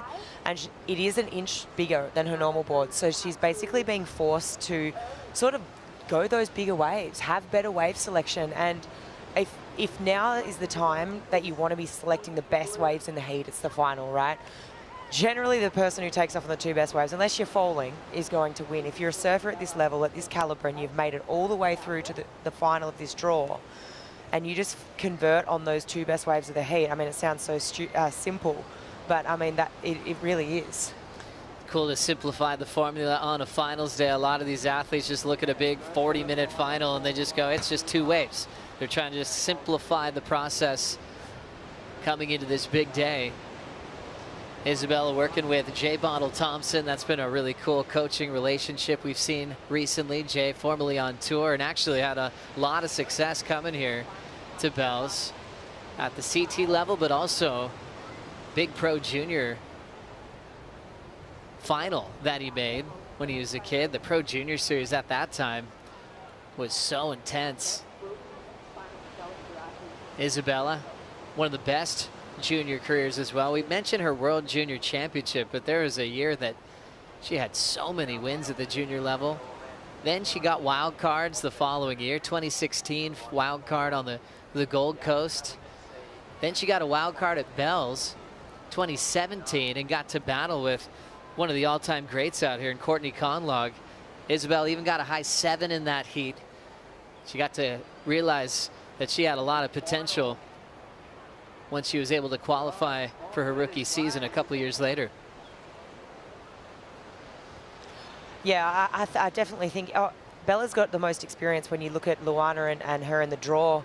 And she's going to have to rely on that today for sure. But I think more than anything, it's just the confidence that she's taking from El Salvador, and when she's plowed her way through to the final here, and doesn't look like she's going to stop anytime soon. Big win for Jack in the final at Bells for the first time. He's with Rosie Hodge. That heat was sensational, Jack. Yourself and Griffin, highly competitive. Talk to me about sharing that semi-final with him. Yeah, it was really cool. I knew, like, when you watch on paper and you see that the name and Griff, and we're really good friends, and you know, we're going to push each other a lot at the moment, and yeah, it just, you know, kind of came down to, I thought it would come down to the best waves. I felt like he got the best waves, and I kind of had to scrap for it a little bit, and I had to come from behind, and finally got it in the end. So just a little bit of adversity, but it's good. You haven't found yourself in that position where you've had to fight back in a while. So tell me about centering yourself and finding that composure towards the end. Yeah, it's good. It's yeah, I think it's always good when you come through that, you know, just coming from behind and getting a score, and yeah, it's all there. So just got to get on the right waves. You're in the final to win one of the most iconic trophies in surfing. What's it going to take to win? I think I just keep doing what I'm doing, and you know, job's not done yet. We've got one more to go, so just stay locked in. Any thoughts on coming up against Kanoa? Oh, it's cool.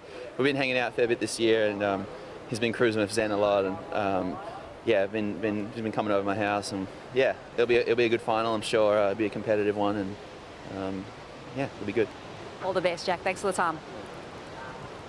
Thank you so much, Rosie. You can tell Jack is in that headspace where he's staying locked in. We've seen him do this before. I think the first time we saw him just kind of ice out everything around him was when he needed to win in Mexico, when his spot on tour was on the line in that rookie season. He was actually really quiet and actually really intensely in the zone. He's learned to manage that. And that's cool to hear that. He's actually been hanging with Kanoa. They're just attracting each other at the moment, socially and now competitively, in that big final coming up next. Yeah, that's going to be a great matchup. I'm super excited to see that. I think back to the breakdown of those two is very similar to the breakdown of Kanoa and Morgan. I think Jack has that more raw power, whereas Kanoa's more precision, so it's going to be a good battle. First wave for Isabella Nicholls as she throws the first turn through the whitewater, drawing a beautiful down carve, extending that one down to the flats, and then punches out the lip. What a combo. Isabella now patient off the bottom. Great timing once again off the lip. Patience paying off. Lulu's on the next one. Luana lights up the end section, lays back a bit, and then picks herself back up for the completion. Isabella is just a genius with picking the right waves at the moment. Not rattled at all by Lulu getting that quick start at the 5.0 as she was waiting for something better. Let's go to Lulu's work out the back here. Yeah, let's see what Lulu got done. Nice arcing turn there, cuts right back to the source. Sticks with it here. She wants to get around this, very similar to that opening 5-point ride. She almost looks like she's bringing that first turn that little bit too far back around, getting a little bit caught, but she gets a nice finish here. Really hangs on that wave, really makes her work for it. But this wave is the one I want to break down. This is a big score load. She waited a while for it, but like you said, Joey, wave selection on point. This maneuver here is the one I want to highlight. She down carves on purpose, really sets herself up back in the pocket to snap up into the second turn. All intentional, and just the foresight for that was really impressive. She doesn't finish there. She backs it up with a snap like that, dynamic to finish. Started strong, finished strong. This moment here, just really extending that carve right the way back down. And it puts her in the perfect position to pivot from behind the foam and tap this section here. That combination, that was the favorite single moment on that wave for me. I just really feel that we are going to see excellence here. Yeah, really enjoyed that breakdown flick. Yeah, that down carve was everything. And the pace of this wave allowed her to really light up so many sections. And you read on Luana's first turn that put her behind. She almost repeated herself from the first wave, still ripping. The 5.0 was great. Last score for Lulu, 6.67, a big better. But the timing and the patience, precision surfing from Isabella Nicholls was certainly excellent. 8.33. Wow, massive number for Isabella. And she's getting really good at doing that out here at the bowl. She's got it figured out. She's also got Winky Pop figured out. Something is clicking for Bella down here in Victoria. What a final. Kaipo, what are you frothing about? I'm frothing about the men's final. I'm frothing about the women's final, Joe. We're going to have new names on the stairs at Bells. We're going to have new bell ringers here. That's what I'm frothing about. But one of the frothiest guys that I know of is Vaughn Blakely. He's in the Cafe Del Froth. What do you got, Vaughn? Yeah, the Cafe Del Froth is even frothier than usual, and you know why? It's because they've got an athlete in this final. It's Isabella Nicholls. She's a Bonsoy ambassador, and they are absolutely going mad for her up here. She's got a great start to this one. Let's throw it back to you guys. From froth on the water with Kaipo to Vaughn Blakey up there at Cafe Del Froth, a Bonsoy team rider with Isabella Nicholls looking to ring the big bell. She's in the final for the first time of her career, but she is well aware of the prestige of this event. Just kind of gave me a flashback to when she was on the podium for the first time in her careers at Newcastle. 2021, she had beaten Steph Gilmore, and she's like, is this a dream or is this reality? Then it was runner-up to Carissa. She was pinching herself. And then fast forward to her big win at Margaret River with her spot on tour on the line. She had a similar type of speech when she was talking about dreaming. You know, it's like when a kid is dreaming of this lifestyle and they're living it, sometimes it feels too good to be true. Back-to-back finals, can't imagine how she's feeling right now. I'd say she's feeling pretty good with a start of an 8.33. She's in the go zone, up and out. She'll step off of that wave. Luana with priority and the lead, but you'd probably rather have that excellent score. Lulu is going to go for something big here. Driving down the line, has the speed. Bit of downtime again, but she's got time. And trying to get there early, she'll get clipped.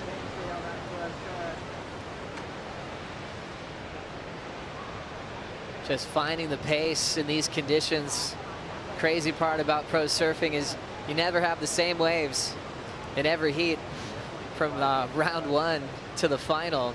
She's been brilliant at Winky Pop, high performance, shorter, impactful day of competition.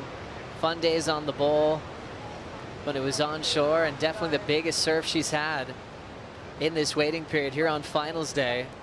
But she loves it. This is the kind of surf she wants to be in all year on tour. Definitely. I mean, we've spoken about it so much, but this wave suits her surfing, and she said it with her last post-heat interview as well. You know, if I even look back to that last wave of Luana's, I really like her intention, and I love that she's just been a little bit too deep, and then that first section just bringing that turn, like, I know, just a little bit too far around, but I love her intention of trying to find that lip.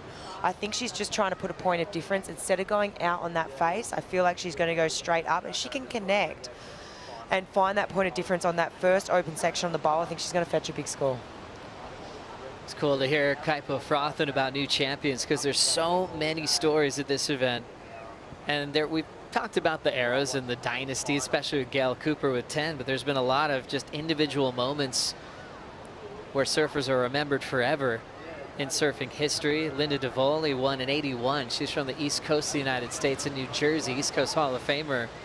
Had a breakthrough win. Debbie Beecham won the following year and a world title run. Next year, it was Ethan's mom winning, Helen Lambert. Those significant major wins, you're just remembered for the rest of time in pro surfing. When you have an event and a trophy as prestigious as this, no wonder if there's one event on the calendar, this is the one Tyler Wright always wants to win. You know, this is everything for your career. Completely. I think, you know, I was just thinking about what it would mean for Isabella or Luana to get this win. And, you know, we talk about it being the most iconic event on tour and just the history that comes with it. And you can see all the names right there on the screen. And I just feel this is the sort of event, I mean, I think let's just talk about Isabella first, but she's been on a magic run, obviously, back-to-back finals, finaled in El Salvador, finaling here at Bells. But it feels to me that you get a win here and you get to ring that bell, it could just completely change the trajectory of your career. I feel the confidence that comes with ringing that bell could be career-changing, and just I see big things. And then for Lulu as well, I mean, obviously so young, and I forget that because, I mean, at the beginning of this year, she only just won a World Junior title, right? And I think the last few years on tour, the last couple of years when she's been on and then she's fallen off and you're thinking, oh, she's so good, like, but you just forget how young she is and surfing beyond her years. So for her and her young career, for her to win at the age that she's at, I mean, she gets added to that list of, you know, all-time greats that have won so young, but that could also just completely change her. You know, it feels like she's just needed this confidence boost. So for both these women, it just would mean so much, and I'm just really excited to watch it all play out. It's a really good point. You know, when you're as talented as Lulu, you know about her when she's like 10, 11, 12. She's getting interviewed by Free Surf magazine locally. She's being put as one of the best in the world. Isabella won a World Junior title. That was 2015. That was like 10 years ago. Lulu's coming off her win this year. So it's a good realization of where Lulu's at in her career, being a 20-year-old at the moment in a major final at Bells Beach. And for all she's been through, been cut twice. And I think the great part for Lulu is she's gone through that with Betty Lou, you know, growing up together on the North Shore. They really care about each other. And maybe sometimes they're working for the same goal, so they won't hang out every day. But, you know, Betty Lou was the first to give Lulu a hug when she made the final. You know, she's like seeing her childhood rival and best friend about to accomplish a big dream if she could keep this lead out front. Yeah, I think there's something to be said about having that sparring partner. I mean, you know, you even go to the sibling conversation of just that rivalry that you had and I have, and I think it's just, it breeds such good humans and it breeds healthy competition, and always having that, it's just so different, you know, as to like someone who's doing it out there on their own and not, you just get pushed in such a good, healthy way. And, you know, obviously Lulu and Betty Lou growing up, you know, on the North Shore and having that and being able to surf together and push each other from such a young age is so important. You know, it wasn't that long ago, like only, you know, 15, 10 years ago, there was not that many women surfing in the lineup, you know, and their generation of surfing, it's so cool to see that there's so many more females out in the water.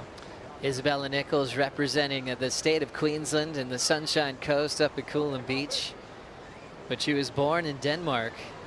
She even has a tattoo of a mini Viking ship on her forearm. It's a salute to her Mormor, of her Danish grandmother, who is part of a Viking club. You know, ice baths are trending these days, but Isabella's grandma has been doing it for a very long time. She would just jump into the Baltic Sea every morning, even crack up the ice and jump straight into it. What a legend. Isabella's proud of her family history and likes to lean into that Viking culture, especially in the heat of competition. Waves on the way. Isabella Nicholls doesn't need much for the lead. She'll attack that first section. She's had the flow and the rhythm on the bowl. Waves really full on the face, but she will just S back and forth with that DHD. Darren Hanley, one of the more successful shapers in Bell's history in the modern day era, and he's loving the look of that board. Isabel's loving the look of that finishing move. She's just taking the lead off Luana Silva. Wow, it feels like she's almost got one hand on the trophy right now. That was dynamic. I mean, the start, the finish, as you see Zhao, Lulu's partner, just looking a bit worried. I mean, I would be too. I mean, this is going to be another healthy score. Just the awareness that Bella is having on the bowl right now is pretty incredible. There was a couple of moments on here, this first turn, where she goes straight up into the lip, hits that section. She's going to be rewarded well for that. Comes around here, things do get a bit sleepy, but just the redirect, the read through this fuller section of water and awareness here as well, this carve down, she actually brings this one right back, does a little redirect here just to position herself to hit this and square up there. She's going to back up this 8-3-3 really well. I think a lot of those points are going to come from that first turn that we just saw again here. For me, I mean, it has to, this board, everything, the flow, the momentum, the confidence that she's got. She's finishing powerfully too, and it just, she's looking more and more confident every heat. It's looking dangerous. So strong. She's figured out the formula. And when you see someone in the right rhythm with bells, they make it look easy. Where someone who's trying to force a score, they make it look like it's a lot of work. Isabella's on the side where the flow state's been activated. And she can just put her turns right where they need to be, letting the power of this swell in the Southern Ocean just lift that performance. It's a really cool thing. It's like poetry in motion on the bowl when someone's got it dialed. And Isabella's got it. Here on finals day, just chasing a 3.34 to grab the leadoff Lulu. Luana going for her first CT win. This is her first appearance in a final. Isabella Nicholls won Margaret River a couple years back over Gabby Bryan. Finaled with Gabby Bryan at Punta Roca, was runner-up there, was runner-up in Newcastle. So she's felt CT finals in the past. But her first here at Bells Beach. Numbers in, it's a lead change and a 6.83. Luana now needs an 8.49 for the win. Wow, okay, this is big. I mean, I thought it was going to be another healthy score, and I mean, this is just a lot of pressure right now for Lulu, so she's really just going to have to sort of take some deep breaths. She's still got 15 minutes on the clock though, so it's plenty of time. Try and search for one of those clean face waves. What a fun final. Seesaw battle back and forth. Remember, men's finals coming up next. The Red Bull Athlete Zone has Kanoa, baby Zen Robinson, Julia, and Jack hanging out together, preparing to do battle right after this Bonsoy brew break.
Bella, what outside of surfing challenges you, and how do you keep that adrenaline rush? I love coming to Lawn. Live Wire Park here is one of the best ways to get that natural adrenaline rush that we love. It's out in nature, it's one of the most epic places to come. This is not scary at all. Oh my goodness. Did you have the best day ever? I'm a little bit afraid of heights. It was fun to overcome that and just focus on having fun with my bestie. Yes. I'm going so fast! Aaron Brooks and Isabella having the best time in between heats. They had to have a heat together, and it was Isabella getting the win over the exciting Goofy Foot rookie. They're going to have a lot of clashes to come. They were able to qualify together in the Challenger Series. Wild that Isabella's had to do that the last 2 years in a row, but she's dominated the CS in Sydney in back-to-back years and was just always coming back And this time when you get a final appearance at El Salvador, back it up again with another big final. And now that she has the lead, potentially a win, just be really cool to see her feeling really comfortable and not worried about the cut this year heading into Margaret River. Definitely. I think she's going to be feeling so confident from this. And I think it's going to be interesting to see how she approaches the rest of the year too. And she had a moment too in one of the post-heat interviews where she was saying, I just can't wait to, you know, surf J-Bay, to surf trestles. These are waves that I've always wanted to go to and have a crack at. So it's going to be interesting, and going to be interested to see, because after this, let's just say hypothetically she gets the win here, like that she's going to be potentially, could be bumping up into that top 5 conversation. So where does she reframe from there? You know, she's going to be making the cut. Then, you know, what's your next goal after that? Then you start thinking about Final 5. You start making plans for the rest of the season, because that's what's wild at Margaret River. Surfers on that cut mark, right on the bubble, are going, am I going to the CS? Am I planning for the rest of the championship tour? It's touch and go. That, and it's just going to be, you know, even just thinking about Australia as a whole and the events here. I mean, Bella, after here, she's going to be heading up to the Gold Coast. You know, we got this treble, the Aussie treble, where she's, you know, Queenslander, spent a lot of time. Then she heads to Margie's, where she's previously won. Looking good. Such a great stretch for Isabella Nicholls, and certainly heading up to Burleigh Heads and being in Queensland, she's going to have tons of support. I mean, this is a great sporting country here in Australia. All eyes on Isabella now, representing Oz so well. And then she'll get closer to where she grew up on the Sunshine Coast. It's still a bit up the road from Burleigh, but she's more often than not surfing Burleigh Heads, surfing Snapper Rocks. That's where the training ground is and the high performance centers that Australia provides. This is stop 1 of the GWM Aussie treble. Who's ever on top of the rankings for the men and women win a GWM Tank 300. So awesome having this mini series in the middle of the championship tour. This is stop 5 of the year. Tyler Wright winning the first event. Katie Simmers went crazy in Abu Dhabi. Caroline Marks won in Portugal. Gabby Bryan won in El Salvador, and we're going to have a fresh winner here. Well, that's the kind of season we're having, Flick. New winners at every stop. You know what's interesting about the women's tour is when you look at all the women on the tour, there's actually more women on the women's tour that have won in the past than what there is on the men's. So you could actually say that the women's tour right now is so evenly matched and so exciting to watch, just because that level is just, everyone's rising to the occasion. It's just so hotly contested. You know, if you look at the men's side of the draw, I'm pretty sure I'm right there, right, in saying that yeah, the women's side of the tour is just so exciting for that very fact. Oh, it's so true. It's crazy just to make the top 17 these days. It's someone in 17th can show up and win, where it wasn't always the case. It was really top 5 heavy for many years. Looking at 8:50 on the clock here. Isabella Nicholls wanting this time to just run out. For Lulu, it's going too fast. She's still waiting for a chance to answer back in her first ever CT final. Lulu from Hawaii, but representing Brazil. That's where her parents are from, so she's got a lot of supporters in South America as well, where she wants to be heading past the cut. Lulu's never made the cut before. She'd like to make it to Rio, which is in June. Lower Trestles has moved to a regular season event also in June, following the cut after Margaret River. So now 7 events before the cut instead of 5, what we've had the last few years. But yeah, it's been a great season on tour. J-Bay back on the calendar, just went away because of the Olympic Games, and the final event of the regular season at the end of the road in Tahiti. That's going to be wild to set up the Lexus WSL Finals, and for the first time ever in Fiji this year to crown our champions. I just cannot wait for those WSL finals. It's going to be incredible, right, to see a big wave of consequence and the world title decided. Watching this now, Lulu's got some open face to play with. Jams that first wrap. Nice flow down to the bottom. Redirects, almost goes down, but she recovers. Settling into that wrap on the open face, timing the finishing move. She goes down. Isabella still swinging behind her. Isabella attacking that section, landing it perfectly, and throwing it up in a wild rapid of the whitewater, showing how much control she has in front of one of the best crowds in the game. These Victorians come down here, they love their sport. They love their Aussie Opens, they love their Formula One, their AFL footy, they love their surfing at Bells Beach. They're calm, they cheer appropriately when the moment arises. They're judging every single turn. What happened to Lulu on this one? Oh, Lulu just got a little bit off kilter. It was all happening in that first arcing maneuver. She got a little bit hung up and then just looked like her foot wasn't completely set where she wanted it on that second carving maneuver, and it just, she gets a finish here, but just gets gobbled up by that converging bit of whitewash, and then behind her, Bella just picking a beautiful wave again. This was a pretty dynamic turn as she gets around this section. She really throws it up there into the lip really late. Wow. Really late. But she just, there was a couple of moments there. I mean, that last foam climb, she could have fell. That second to last turn, that was so late into that section. It's just, to me, she's on today. And it's going to be a really hard task in 6 minutes to knock her off her perch. That was scary. Now she's pushing hard. She's getting radical. She's put more risk into those sections. And with Lulu falling and almost sliding out as well, you're just seeing Nicholls do the opposite and completely heat up and take over this final. Both on the Red Bull skis. They'll be flying off with momentum and hopefully get a couple of more chances to perform, especially for Lulu, who didn't do her best on that one. It'll most likely be a throwaway, and Isabella's probably improving as well. That was a bit, that one turn where she just went up into that lip so late. You know, you go up to a turn late and sometimes it can be really easy to get hung up there, or it looks ugly as you're coming down, but I mean, the way that board, I mean, it's the magic board for her, just projected up over the lip, and she just came out with all this speed. Let's have another look here on this stone and wood slow-mo. She gets it up. This is her last foam climb, so it was the turn before. That was the one, but she's just doing so well. I mean, she looks so sure-footed. She's pumped. She was feeling it.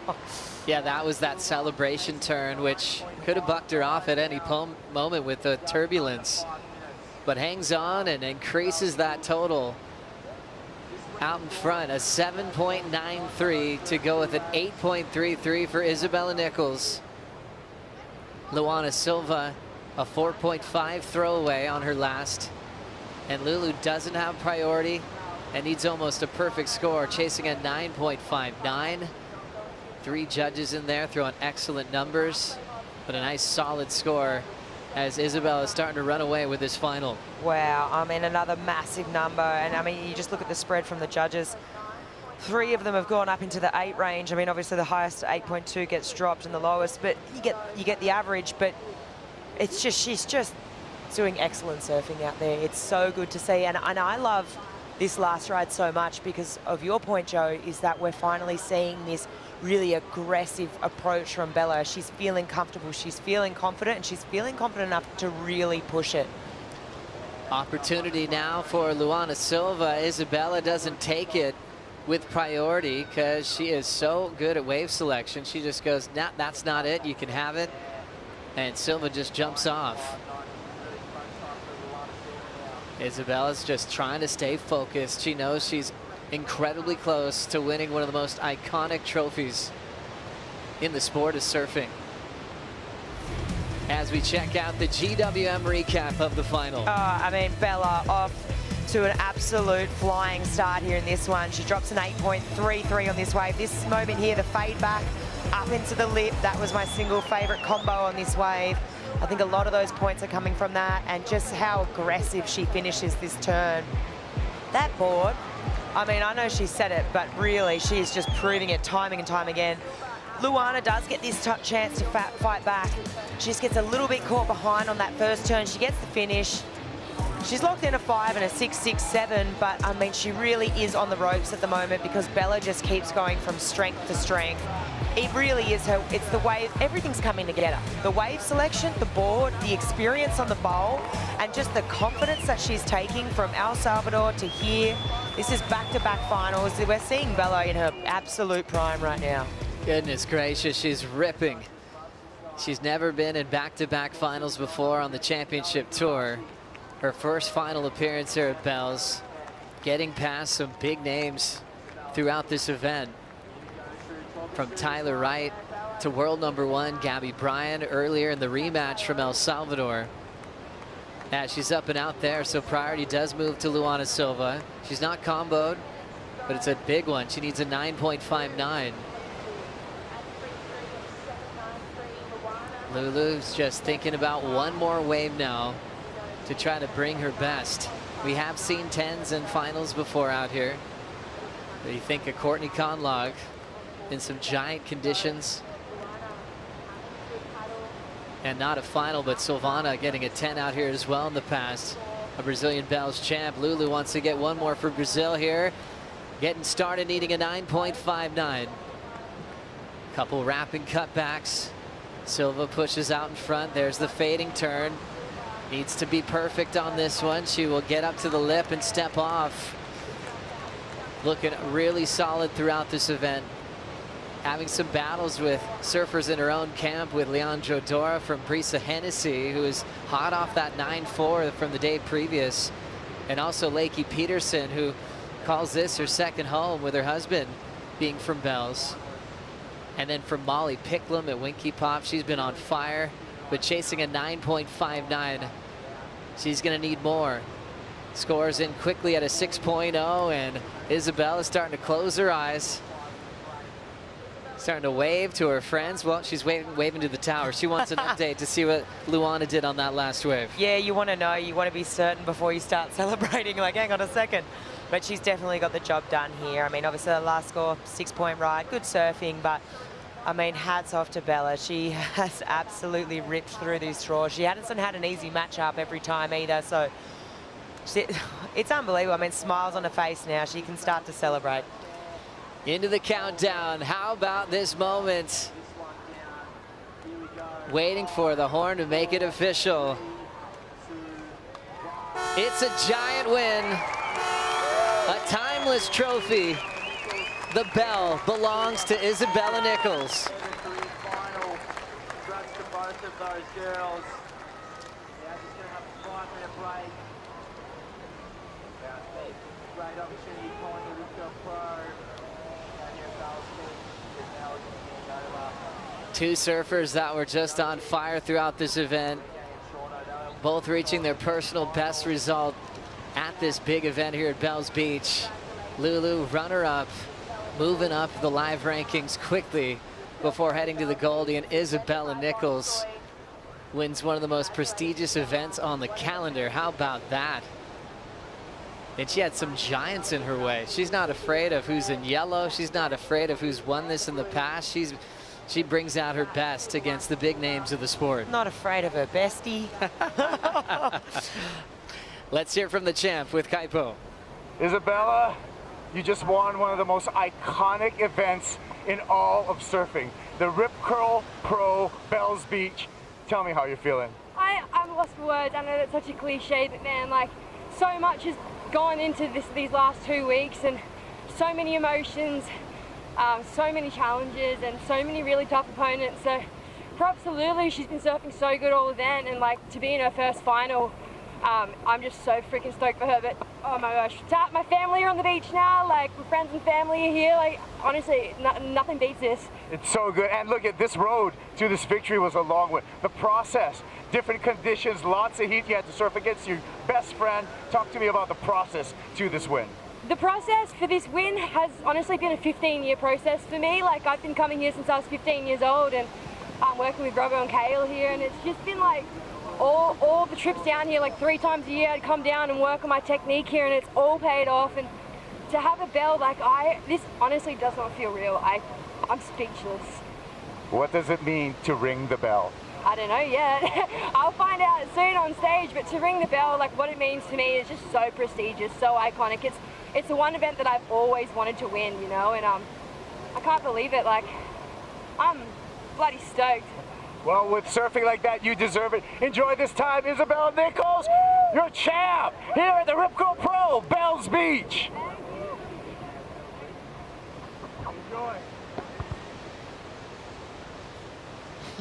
The celebration begins for Isabella Nicholls. What a list of champions that we've had for over 60 years of running this event. She'll be a part of it forever. From Caitlin Simmers last year, Tyler Wright the year before, and the year before that, Courtney Conlog era, Steph Gilmore, Sally, Carissa, Lane, Lisa, all the greats. She's a part of that story. And she's moved up to number 4 in the world.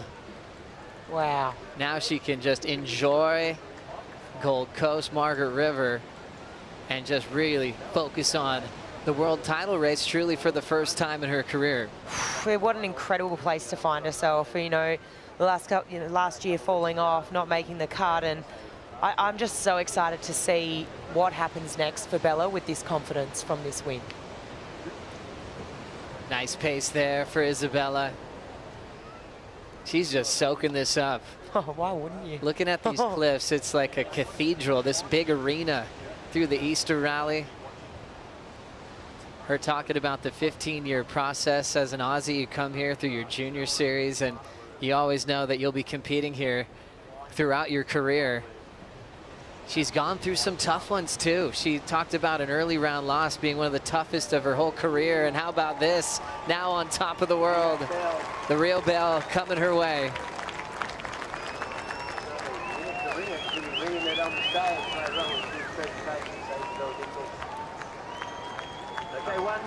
And a lot of the greats saw this run happening miles away.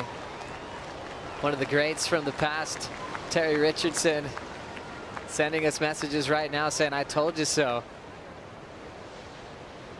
She just had that kind of magic from round 1.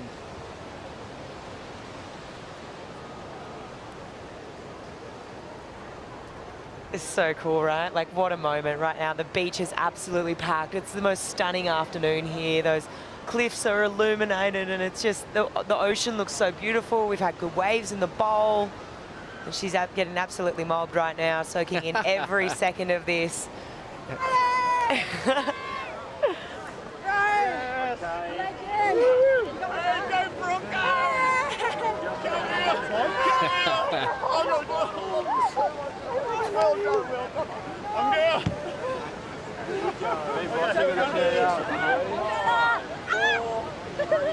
It's your mom. It's your mom. I love you. Yes. Are you kidding? Hey.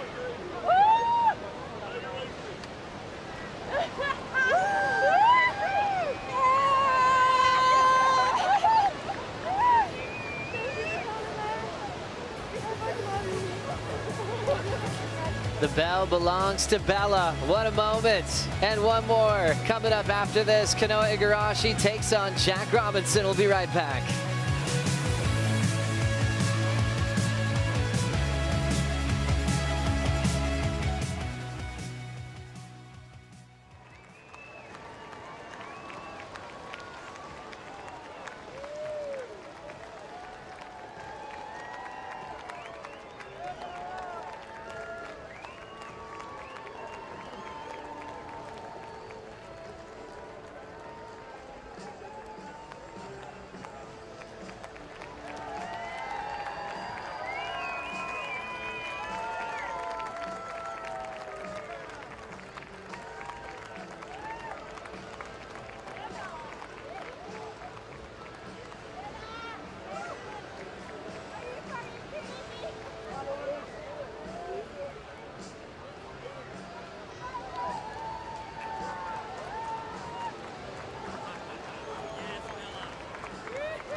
Isabella Nicholls is floating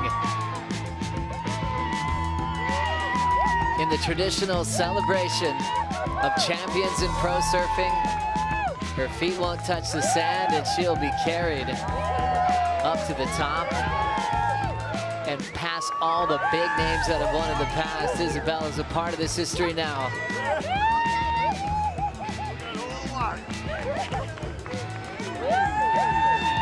That's her dad on one side, Matty Granger, coach on the other. What a special moment there for Isabella Nicholls. Incredible champion. Getting her first bell, her second CT win. The party is starting here on Jurak in Wadarung country for Isabella Nicholls as we kick off this men's final. Kanoa Igarashi for Japan taking on Jack Robinson from Western Australia. Two names that have known each other since their childhood. They were superhero grommets that got to travel the world together. With grouped up with Leo Fioravanti, Mikey Wright as just young superstars that were always destined to be in finals together on tour. Jack and Kanoa in their first ever final here at Bells Beach. And Joe Turpel with Richie Lovett as Flick steps out of the booth to enjoy the festivities outside. Richie, you surfed in over 100 CT events in your life. There's something extra special about a final at Bells Beach. These guys are feeling it right now. Oh, yeah, they are. You know, the friendship runs deep with Jack and Kanoa. These guys have been friends for so long now, shared so many good times together, so many, well, competitions together. You know, they hang out, free surf together, train together. But all that's left on the sand for the next 35 minutes anyway, because they have only one intention, and that is to ring that bell. We talk about rivals in different ways, and Jack telling us that Kanoa's been hanging out with him quite a bit throughout this trip, hanging out with Jack's son, Zen. So a different rivalry that's been very friendly the last couple of weeks. Let's see what happens here. Jack getting the first wave of the final. Speed float to come around the corner. Another float as he's setting up a big blowtail, completely blows it out and ends up incomplete. You could tell he's trying to take control of this final early.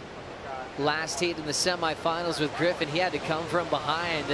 So a different game plan in this one, but he couldn't hang on to that explosive blowtail. Oh, he was just so wound up and put so much energy into that turn and just lost the tail, unfortunately. So Kanoa had the inside track for this first wave.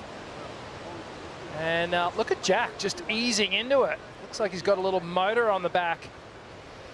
Now he starts to pump down the line. Lots of energy. Streaks around this foamy section, up and over. Projection floater. Now here's where he really wanted to make a mark, but you can see there just blowing the tail completely out, lost control. So back to the drawing board, and you'd have to think Kanoa maybe was watching from back in the lineup and perhaps just let out a little sigh of relief there. So opportunity for Kanoa to put a good number on the board and really build the first bit of pressure in this final. Kanoa Igarashi always says he loves coming here to Bells. In fact, he's been coming here since he was about 10 or 11, surfing Bells, surfing Winky Pop. I remember one session at Winky Pop, he was such a little kid. He actually went left on this weird left chip against the grain, and he actually blew his ankle out. And he was devout at that age, just wanted to surf 8 hours a day.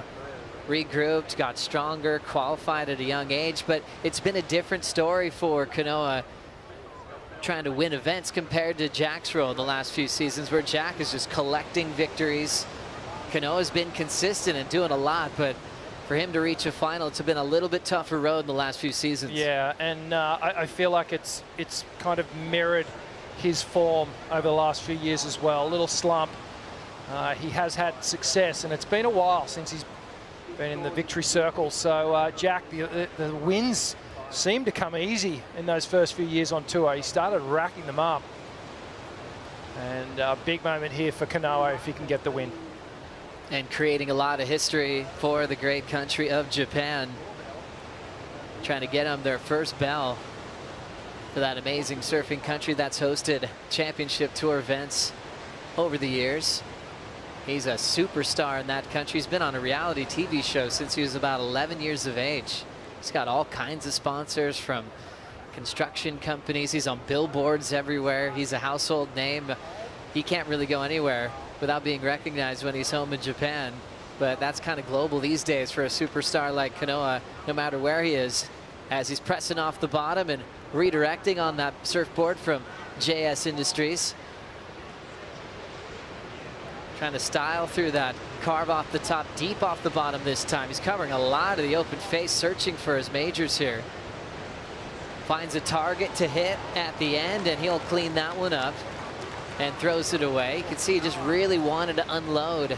Bells is trying to force these guys to settle down a little bit. Yeah, there was a slower pace to that wave, and I think Kanoa just picking up on that right from the opening moments and just settled himself into a nice rhythm, got some turns done.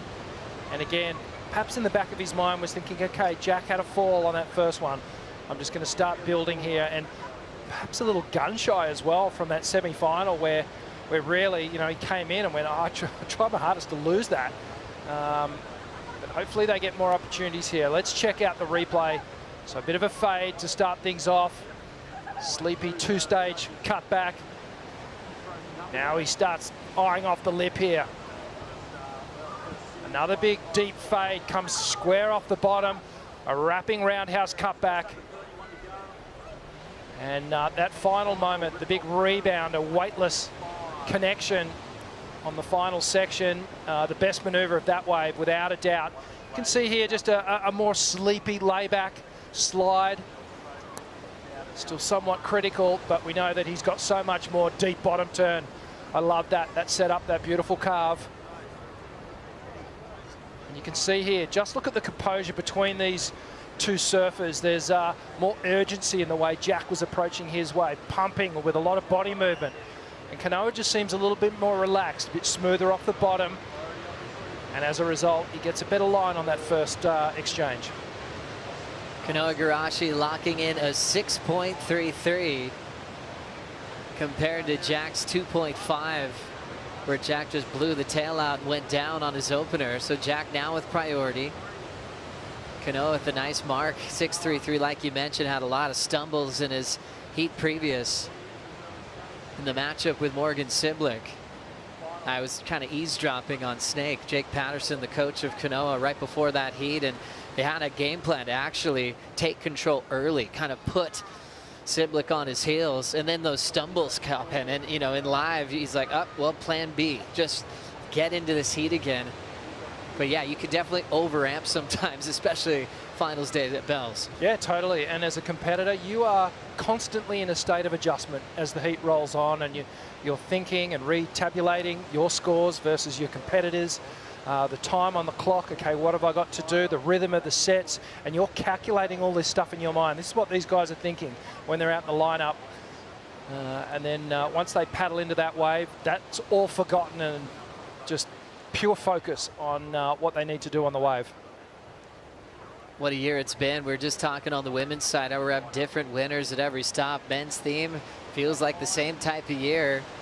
Bear Mamiya, Pipeline, Italo Ferreira in Abu Dhabi, Iago Dora in Portugal, Jordy Smith getting an emotional win after 8 seasons of missing the podium, or that #1 spot, I should say. And now it's Kanoa and Jack's turn to get a win here at stop number 5. Yeah, I like it when the points get shared around a little bit. It creates somewhat of a bottleneck at the top of the ratings. Everyone gets a chance. Italo's still way out in front at the moment, but these guys are closing in, and both will jump considerably up the ratings after this event. And what an impact Kanoa's made on this event. You know, when we're going through all the highlights, media, not just in Australia, but globally, of showing Ethan Ewing as the favorite to win, and maybe some of the best modern day rail work on the bowl the other day, and then to run into Kanoa and fall.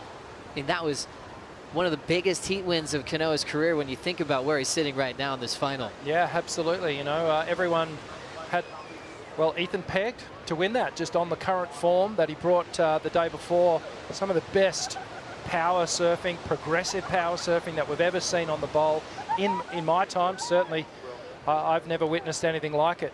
And he was the favorite going into that heat, but credit to Kanoa, stuck to his guns, stuck to the plan, and just with good, solid surfing, brought his brand to Bell's Bowl. And, you know, he has just been knife-edge precision as he's dissected every single one of these heats, and now he finds himself in the final. Still plenty of time to go here. 27 minutes on the clock. Kanoa out front. Jack with priority, chasing a 3.84. Let's hear from a champion. Isabella is with Rosie.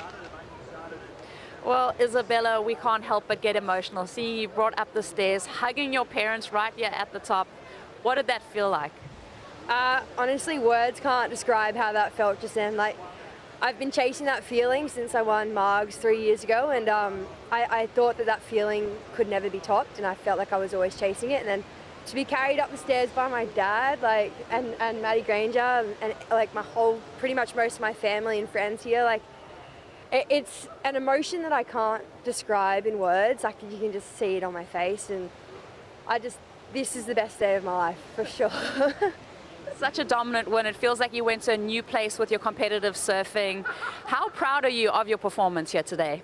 Yeah, like a comp win's a comp win, but like to be able to be proud of the performances you put in through the week, through the month, like for me that's a thing that I've been like coming out of the water going, man, I'm so proud of like the decisions I made in that heat. It's not necessarily like the surfing on the waves, it's more like, for me it's always been making the right decision in a heat, and a lot of the times it's cost me heats, and so to feel like I'm now in rhythm and making the right calls, and I just had to have like complete trust out there because I've spent so many hours surfing out at Bell's Bowl. And it's funny, I was talking to Robbo before this, mate, Robbo, this is like how many times have I come down here and trained with you, and it's been exactly like this. Let's go, like, I'm brother. That preparation all paying off. I mean, you get to take the trophy home, but also on top of that, the next time you come here, those stairs that you're just carried up, your name will be with, like, written on there with some of the greatest of our sports.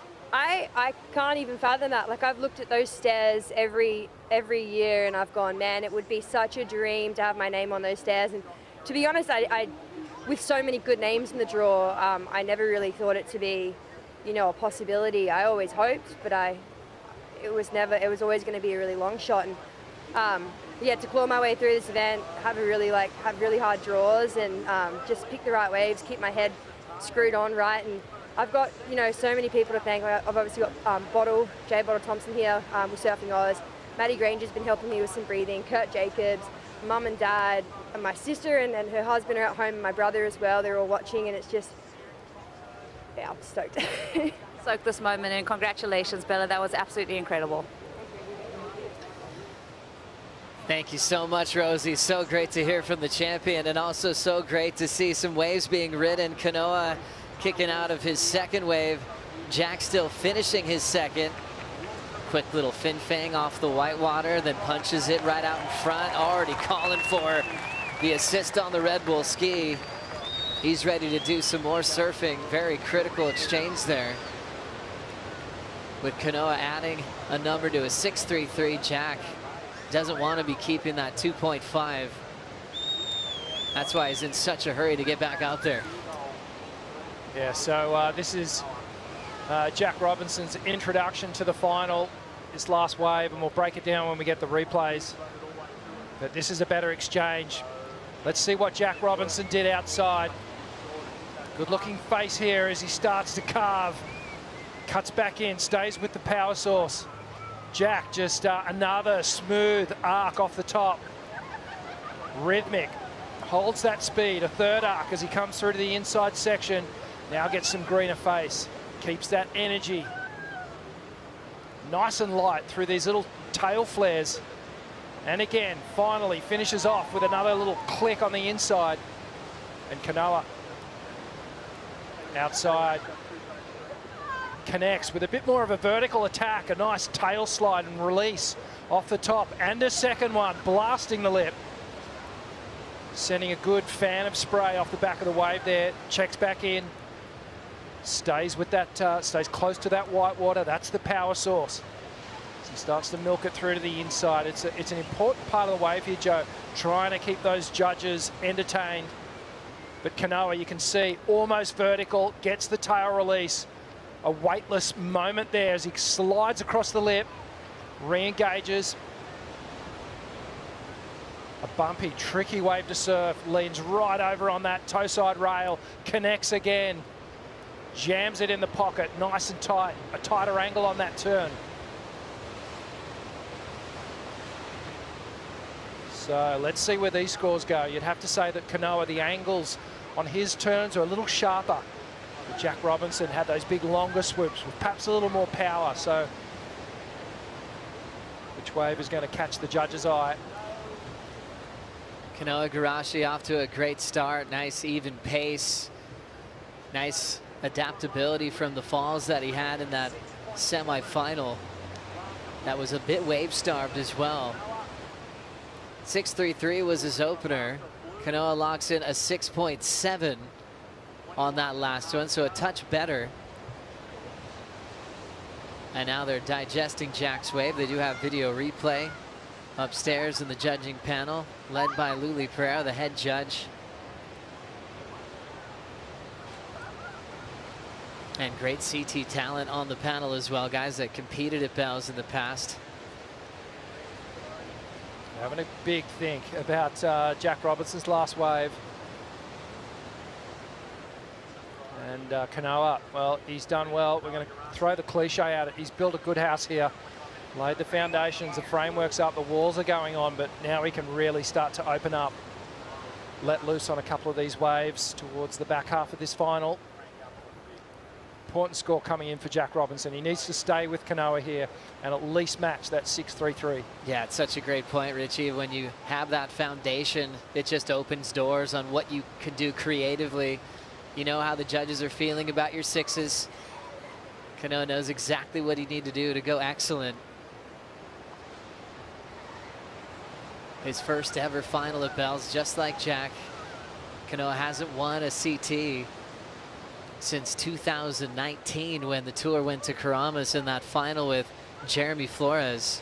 He has had finals though since. Going back to his rookie year, he finaled at Pipe. He's also finaled at Sunset Beach. Scores in for Jack. It's super similar to Kanoa Igarashi's scores, 6.37. Yeah, I don't mind the split on that one. I think the judges are right in the zone. Kanoa, the intensity of his maneuvers out the back, a little bit more difficult. And placement right in the pocket, critical part of the wave, ticking the boxes of what the judges want to see. 19:35 to go here in the final. We will take a Bonsoy brew break. Kanoa leads over Jack Robinson. We'll be right back.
How do you eliminate pressure expectations and all the head noise that comes with it.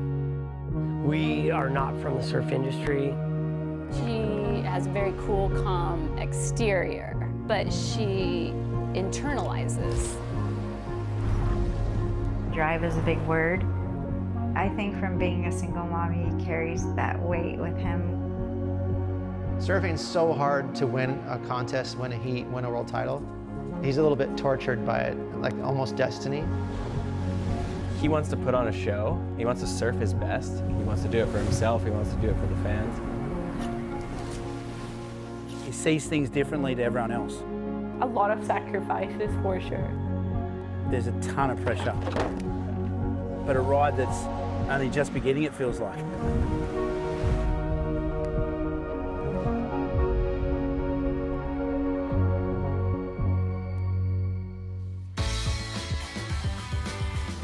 What a great season. I'm loving it. The As Told By series by Yeti. Jack Robinson's episode will drop on the Gold Coast, and he's in the final now. Meanwhile, Kanoa Igarashi got one during the break, Rich. Yeah, Kanoa just connects with that first section, still projecting down the line, comes from behind, clicks with the lip again, up and over for a third one, and gets a rare fourth turn through the bowl section. So a series of dynamic maneuvers, just goes for the layback, cutback, and really keeping that board moving throughout the entirety of this wave, all the way through to the inside. What's he got for us? Put some icing on the cake, sets up the final turn, and a beautiful re-entry, and shows us the little claim. So Kanoa really happy with that one, and a decent score. Looks like it's dropped in.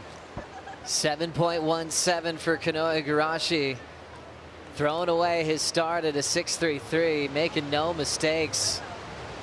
Pretty clinical. And he's got the panel right there with him. He's like, okay, I know the 6s, get me a 7.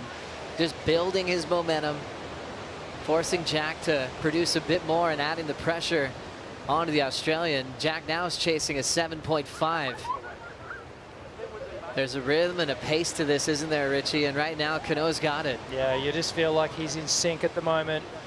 And but we've seen it so many times. If there's a surfer that can redirect energy, that can stop the momentum of someone else and shift it back in his favour, it's Jack Robinson. And I just feel like he's possibly taking a moment now to just connect with something and try and just pull that energy back into his favour. Von Blakey standing by with Matty Bemrose. Tight final so far, Bemmy. And Kanoa starting to put a little bit of a gap on. What have you made of Jack's performance so far? Well, it's been pretty slow out there, in all honesty, but, you know, 14 minutes on the clock, there's still got enough time for 2 sets. So I reckon we're going to see 2 more bigger scores here. We haven't really seen either surfer have the opportunity to really open up yet. That's what I reckon we're going to see the back end of this start to turn on. Pretty slow the first 15 to 20, but now I reckon we're going to see this next thing start to turn on as we see the bit of a line coming through right now. First priority, I think we're going to see fireworks next wave. Jack's strategies throughout this comp have been super impressive. What he did to Felipe just absolutely snuffed him. But sets on the way, mate. We'll let you go. Thank you, brother. Let's go. What a great coach, Matty Bemrose, part of the family for Jack Robinson, longtime competitor as well, still shreds. As he's standing right next to Leandro Dora, who's still coaching Jack full time. What a successful round of bells it's been for Leandro as well, with Lulu also making the final at Bells Beach. Waves on the way, priorities with Jack, but it is Kanoa Igarashi getting position for this wave. Hits the first section through the whitewater, laying it back, and he'll ride away. He'll use the whitewater to climb over that step. Right back off the top again. And ends up sinking on the connection off the top. So his first fall there. And wanted to take a look without priority just in case he could fit that one into his top 2. Yeah, it was an interesting wave that Kanoa picked up there, and more interesting was that Jack left it. You know, there was a couple of waves in that set, and there was nothing that really enticed Jack Robinson to pull the trigger. So that tells me he's waiting for a special kind of wave that he can connect with. This was Kanoa just trying to build on the foundations that he's established. He's got this weightless. When he throws that board up onto the lip, jams a nice turn there, a bit of a layback hack. Comes around this section, up and over the foam. But always kind of check turning and coming from behind on this one, Joe, and then just that that final section just lay down on him and he just got himself lost over the back. So obviously this wave isn't going to go into his top 2 tally. Nothing ventured, nothing gained in that last exchange for Kanoa.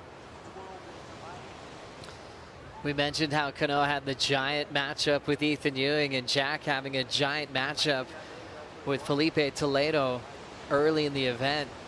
Those just sound like CT finals, and Jack was able to just pick the right waves and establish dominance over a past Bells champion and the king of high performance, and also a 2-time world champ. Looked solid as well against Jake Marshall, and Jake was just on fire at Bells, putting together the best combined heat total of his career. 2 surfers that certainly have earned their way into this final. And right now, Kanoa is still on top. Now let's check in with Kaipo. Yeah, Joe, Kanoa just looking quick out here in the water with his turns and transitions. You know, Jack Robinson just gets into that Zen mode, gets into that bubble. He's like a shaman, right? This was the first time I saw Jack. Usually he has eyes at the horizon or at the point. This is the first time I saw Jack turn his head, look to shore, and actually like kind of hearing what the on-site announcers are saying as far as the numbers that are coming through in the requirement. So seeing if this is getting to Jack Robinson right now in this heat with 10.5 minutes to go. Yeah, it's a good point, Kaipo. It's like Jack kind of just has his own way in the lineup, creates his own space. He can quiet the noise and stay more focused than anybody. It's, you know, right now we're expecting hopefully a couple of more sets so he can get another chance now. Yeah, I think that's his practice, right?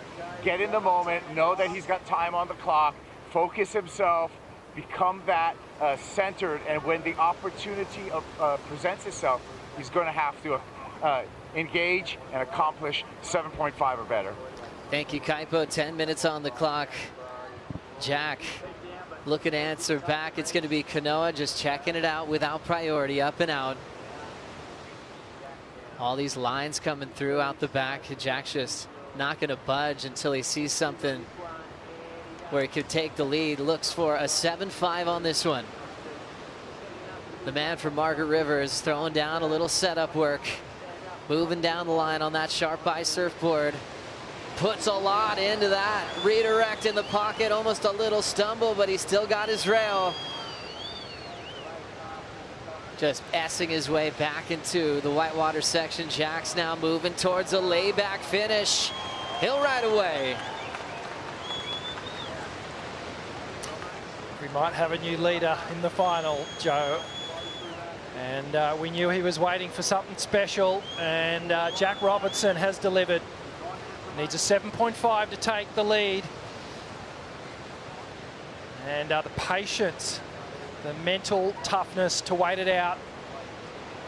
And he's chosen an absolute gem of a wave. Let's check the replay. You can see, look at the line on this thing. It's got such a long wall. Weaving to try and build speed. A sleepy turn to start things off. Now he goes high, drops down, starts to harness the speed and ropes a huge carve. Almost trips up, but then re-engages again. So 2 beautiful hooks off the top. A 3rd roundhouse cutback, and I love this finishing moment. Throws the body torque in the layback snap. A difficult maneuver when faced with all that foam. Look how high he is on the lip as he drags that carve all the way round. So just hit a little speed bump there, but then tidies it up so well. Beautiful technique. Just the arms and the shoulders leading the way as he goes through these carves. The lower body follows. And just pay attention to the thigh work, just compression and extension. Just tucks that back leg in and then really makes himself small and compressed so that he can successfully ride through that foam and complete the wave. Great comeback wave there for Jack Robinson. The coach of Kanoa Igarashi kind of cringing there, knowing that Jack just turned in a brilliant ride. Jack is from the same zone as Jake the Snake Patterson, but Snake's in the corner of Kanoa at the moment. Kanoa just putting his hands up, wondering what's happening with that score. Jack has that great rhythm, and this is the Bell's Bowl where you get to celebrate the rail. And it's always been that way. We've seen a lot of versions of that wrap in the pocket for Jack. It's real steady, it's reliable. But on that one target, he pushed just a little bit harder. There's the crowd's reaction, backing the Australian in this final. Hits the jackpot with a 7-7-7 and takes the lead off Kanoa. Oh, wow, lucky sevens. And the numbers have lined up perfectly for Jack Robinson. Takes the lead in the final. We've still got 6.5 minutes on the clock.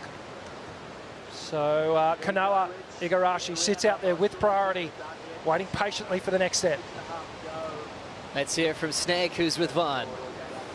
Jake, Kanoa's won pretty against Ethan. He won gritty against Morgan. He's going to need both to get over the top of Jack Robinson, posting a great score to turn this heat. Yeah, needs a 7 pretty much on the dot, a 6.9 with 6 minutes, but he's got priority, which is nice to have in the last 6 minutes. Heartbeat's going pretty quick right now, mate, so just hopefully he gets a big one-wave set. Yeah, tell us about the signalling. What are you telling him out there? I can't tell you. I'll have to kill you. Oh, okay, well, definitely don't tell me. Mate, Kanoa's been in such a good run. As I say, you know, he's had to do it in a whole different sort of varied ways, I guess, to get to this point. We've seen Jack open up. Yeah. Has Kanoa got the goods to open up if he gets the opportunity? He does. He just needs a smooth one. All his waves have been hard fought scores. So he needs to kind of get like that last wave that Jack had. It was nice and smooth, got to open up. So hopefully I'll signal him into a smooth one, mate. Don't tell me. Back to you guys. Yeah, I love it. Some nervous laughs there from Jake the Snake Patterson, breaking things down. He's in the corner of Kanoa Igarashi, and Kanoa's got priority. Nervous moments, like Jake said, needs basically a 7 and a smooth open face to turn this final around. Yeah, some good old-fashioned rail work, Joe, on that wave from Jack Robinson, and that is never going to go out of vogue when we come down to visit Bells Beach. The power approach, if you can mix it up with a bit of flair, that's when the excellent numbers drop. But I think the judges bang on in their assessment of that last wave of Jack Robinson, the 7.77. One hand on the trophy with 4.5 minutes to go. Nervous times for Kanoa Igarashi. He'll need to stay composed as he patiently waits for a set. Looks like there are some lines approaching. What a final it's been. 4:15 on the clock. Here's the GWM recap of the final. Kanoa Igarashi starting strong into the 6s and kept building. Starting really strong, not really making too many mistakes, if any. Just bringing this really frisk, precision style of surfing that has seen him just progress all the way to the final of this event. And then Jack Robinson just patiently, methodically started bringing his power brand of surfing. Just really focusing on this rail work on waves that weren't that easy to surf. You can see all the foam on the face of Jack's last wave there, but he's been able to cut through a little deeper. Kanoa, you can see it's a more lighter approach, a bit more flair out the top of the wave. On this one here, just was forced to come behind these sections and just up and over the lip that was presenting itself. Great surfing from both these guys. They really haven't made too many mistakes and left too many points on these waves, but this was the turning point for Jack. Jack Robinson finding a smooth one to really open up, set up, turn, and then just laid that rail down. So much power, so much authority, had a little speed bump, but it didn't matter. The damage was done. The crowd loves a big turn on the bowl. The judges reward that rail work, and just timeless precision from Jack.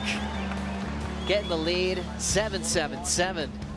And now down to 2:30 on the clock in the final and the event. Yeah, crunch time. It was great to look at those replays there, and you could really see Jack, when he hit that big carve, he actually accelerated through it.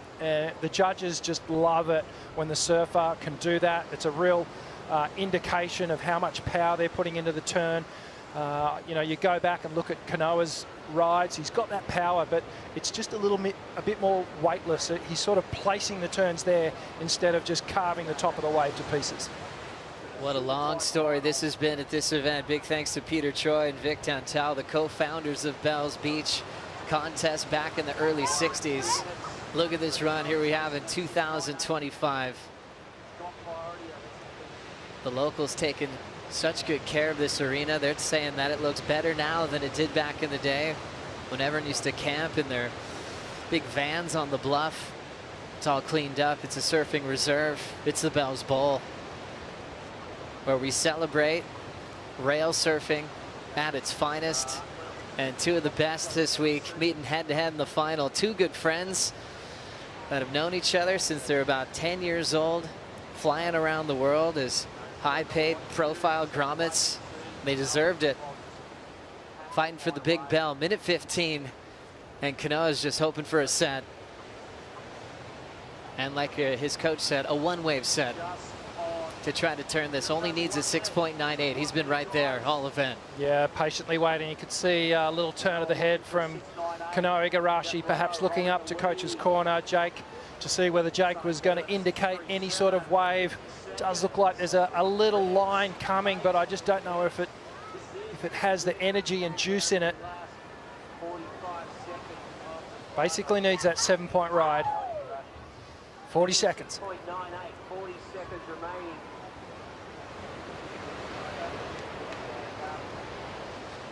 Jack with 3 rides.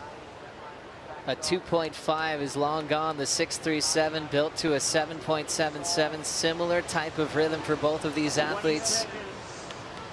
Matty Bemrose holding his breath along with Leandro Dora, Jack's mom on the beach, his wife, his son Zen, all here to count this one down.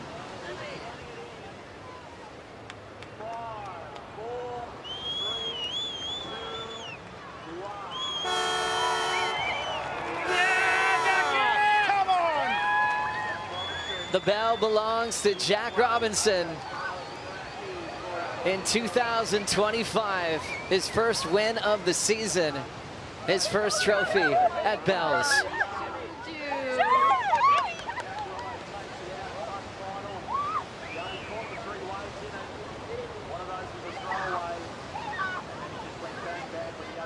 What a moment for Jack Robinson. He just takes a little time out here to soak it all in and let it resonate with what he's actually achieved here. And Joe, when I think about his name on the trophy, it sits well. It belongs there. It certainly does. A man that's already won all over the world just built his legacy even further to put his name next to the greats of the sport that have all come through here to Bells Beach. Let's send it to Kaipo. Jack, you're going down in history. You're ringing the bell, Jack. Woo!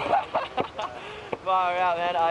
It's just a surreal feeling. I just in the moment, yeah, just soaking it all in. And it's been a special week. I've had my whole family here and shared the final with Kanoa and my team, and just, yeah, been a really special week. Actually, something that comes to mind right now, just thinking of Greg Browning. Yeah. Because last time I was here, last time I saw Greg and stayed with him was actually here in Bells. So much love, Greg. We love you, Greg. We love you, Greg, and just good vibes, you know. Special week. We talked about dad power with you. I saw your young son Zen learn to walk down these Bells stairs. Think about this, forever, now and forever, your name's going to be on these stairs. Dad's name's going to be on these stairs. Oh man, that's really special. There's so much history here, and you know, it's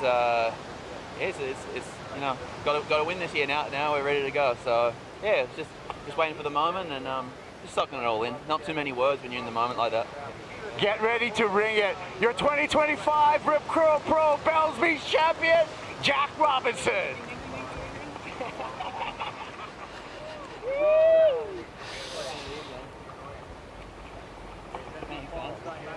How good is this, and how great is pro surfing? Jack Robinson, the champion here at Bells Beach, and a wonderful final with a great friend who was actually spending a lot of time with him this week, with not just Jack, but his son, his family. They've known each other for a long time, and you know, you'd think they might hang out all the time, but when you're working hard for the same goal, you can miss each other along the way. A special performance for Kanoa as well, making his first final here at Bells Beach. Yeah, amazing surfing all week long for Kanoa Igarashi.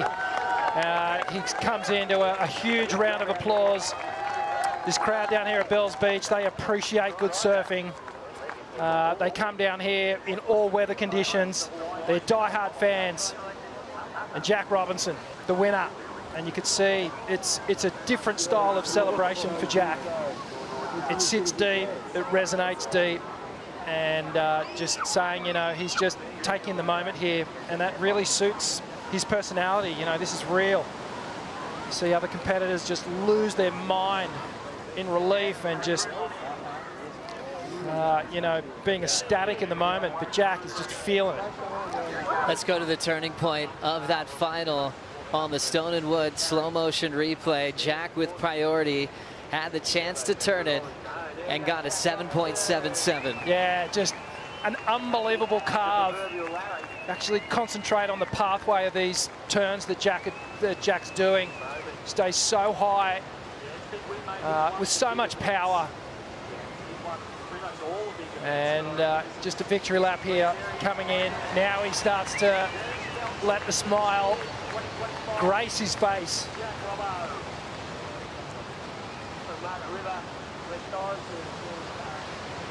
So yeah, that moment, just the victory lap, the turning point happened in the final, but he's just soaking it all in. What a great thing to slow-mo, just the feelings of emotion starting to enter his system. Like he mentioned to Kaipo, it's hard to let go of that focus when you're in the zone. Now he's just letting that Southern Ocean take him into the beach He's here actually, at Chirac. He's looking for his family here. He wants to make sure he can share this moment with the people that mean the most to him.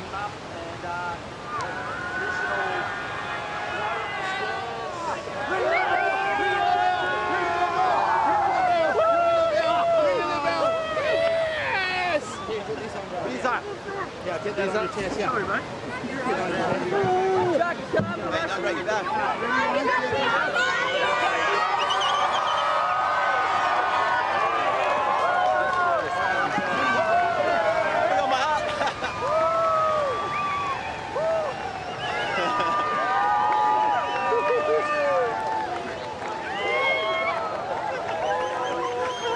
Thank you, guys.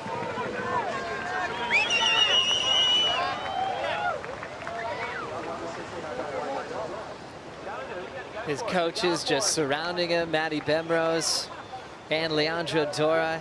He was able to tap his son Zen on the way up on the chair. What a special moment for the entire Robinson family. Passing all those names, they'll be adding Jack Robinson and Isabella Nicholls to the stairs for next season. We're going to break it all down and celebrate our champions coming up next on the Stone and Wood Post Show with Ronnie Blakey, Felicity Palmatier, and Richie Lovett. We'll see you then.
Welcome to the Stone and Wood Post Show. The Rip Curl Pro Bells Beach, presented by Bonsoy, is a wrap for 2025. 2 new champions will be added to the honour roll. Isabella Nicholls breaking through for her 2nd championship tour victory.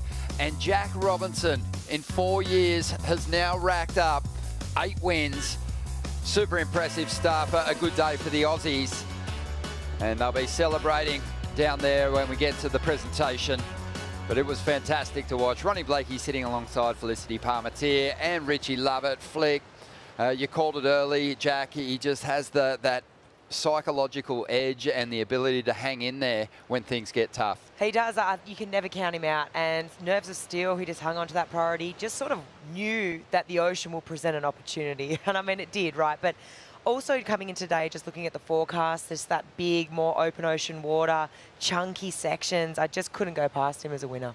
Yeah, he looks sharp. It was a great final, Rich. Both surfers doing so well in a pretty messed up lineup.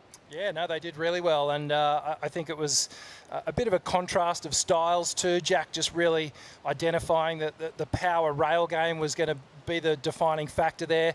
Kanoa didn't really get the opportunities with his wave choice, but just Jack has this incredible way of shifting energy his favour.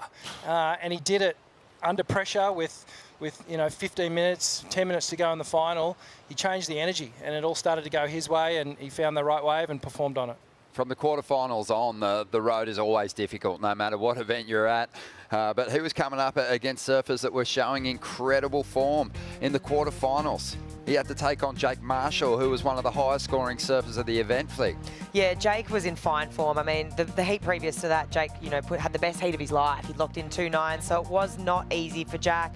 But he's just muscled his way through the draw, and he's just so composed. Every single heat, nothing was going to faze him. And exactly to your point, Ron, it just seemed like he just has a habit of making magic happen when he needs it most. And then Griffin Colapinto, a tough customer, a finalist here last year.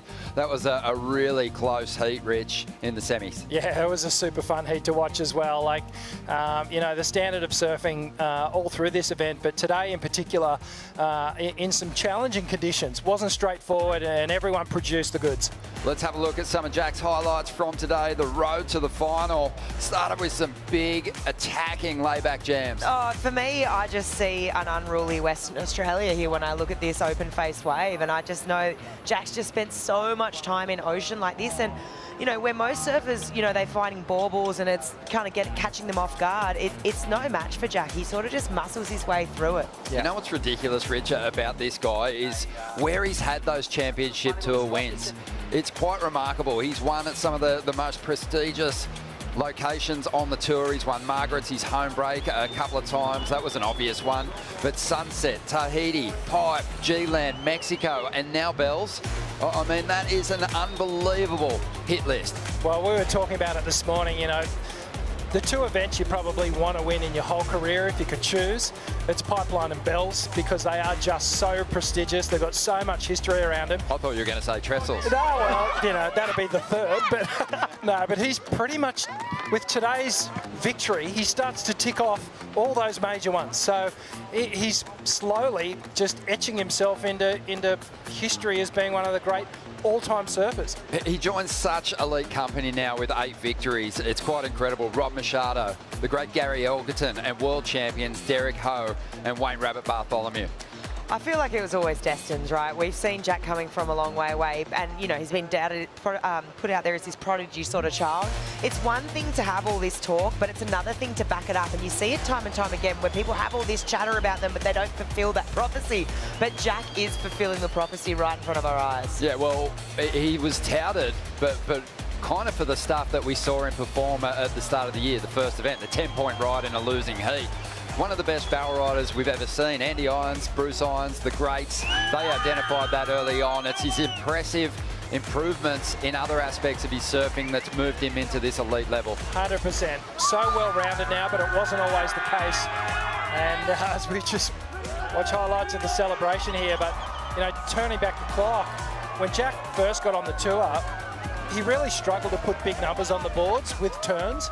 The barrels, yeah, he was super comfortable, but he had to do so much work in being able to accumulate scores using some more of his assets, you know, those big power hacks and things like that. They weren't the excellent numbers that we've seen from these two competitors on their road through to the final. It was a grindy one. It was a tough day from the quarters, and these two did very well to give us a fantastic heat that, you know, could have gone either way. It was right in the balance. Yeah, it definitely could have gone either way for about up until the halfway point. I mean, it was going in Kanoa's favour. I mean, he had that momentum with him, and I did like his approach to the style that he was surfing at, which was that more acute angle. He's going up into the lip more, but obviously judges favouring Jack's more open ocean carves, and he seemed to just really stomp that, you know, every wave with authority. We know how much a Bell's win means to these competitors. They understand the history of this venue. Let's see how Jack's feeling. He's with Rosie. Michael Peterson, MR, Andy Irons, Sonny Garcia, Mick Fanning, Parko, Jack Robinson. Your name is joining some of the greats on that trophy. How does that sink in for you, Jack? Just an incredible, incredible achievement. Oh, thank you so much, Rosie. Yeah, it's a special day, and have a whole family here, and everyone's here, and just my whole team, whole crew.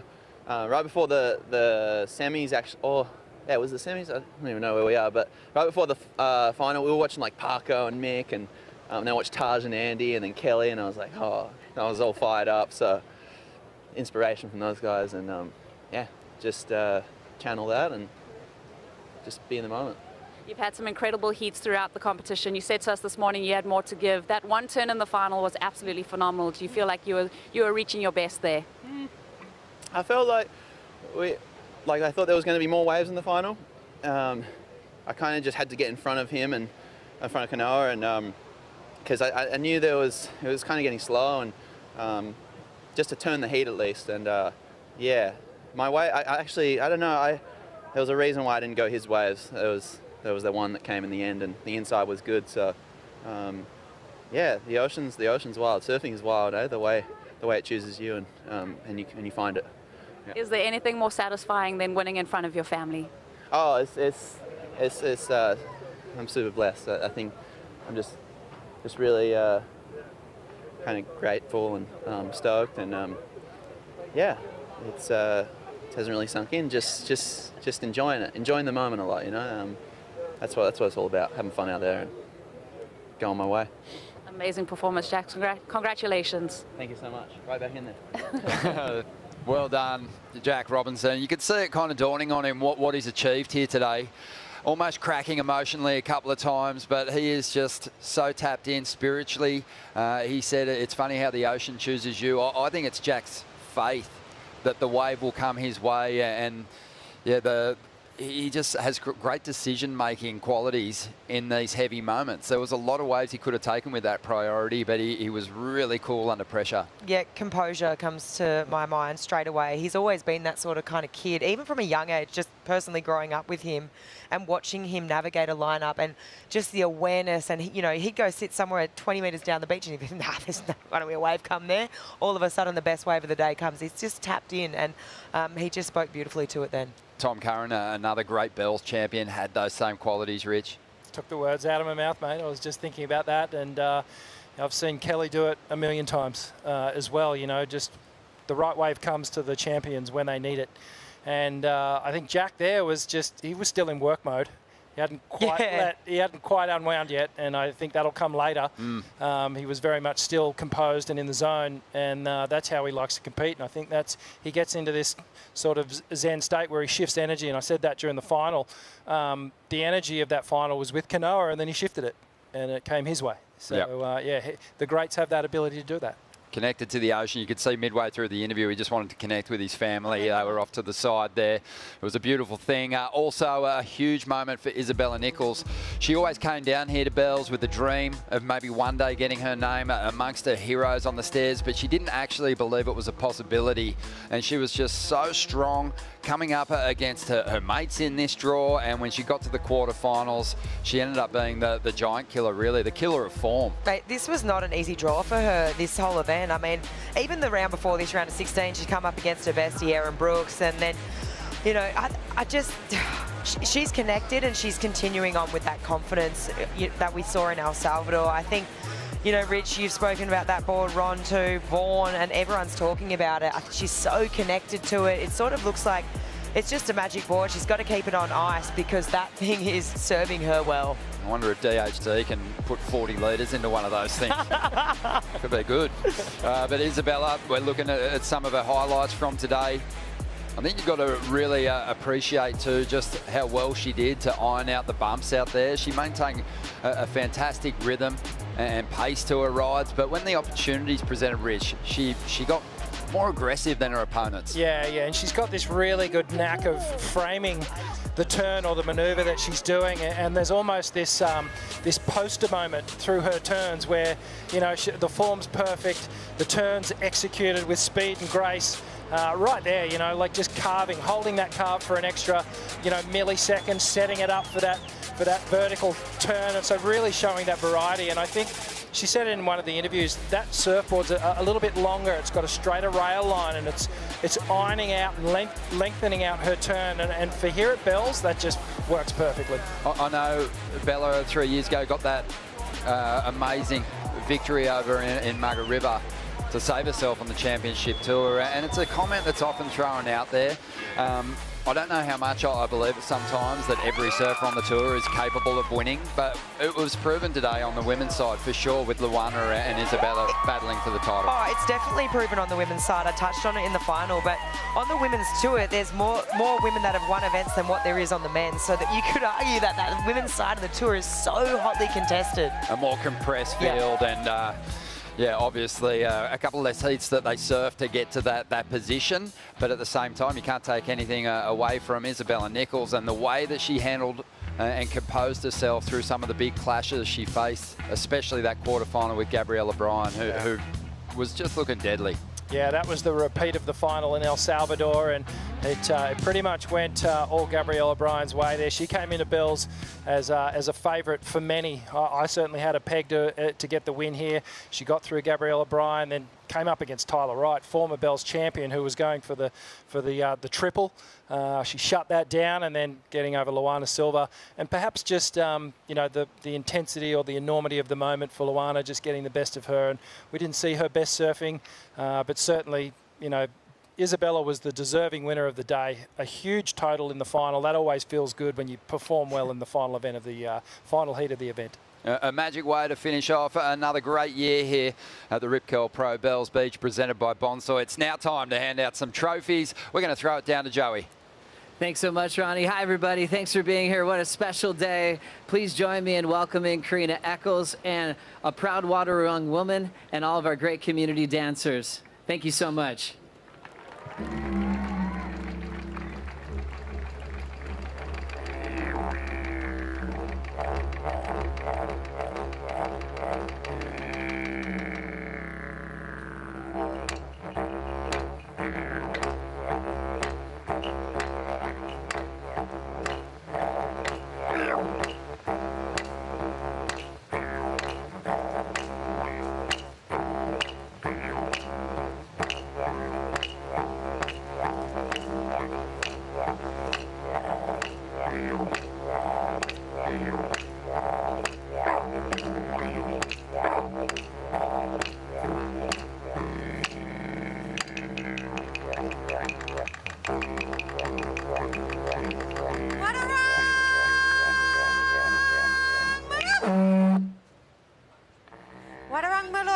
In Wadarong language, I say Wadarong spirit.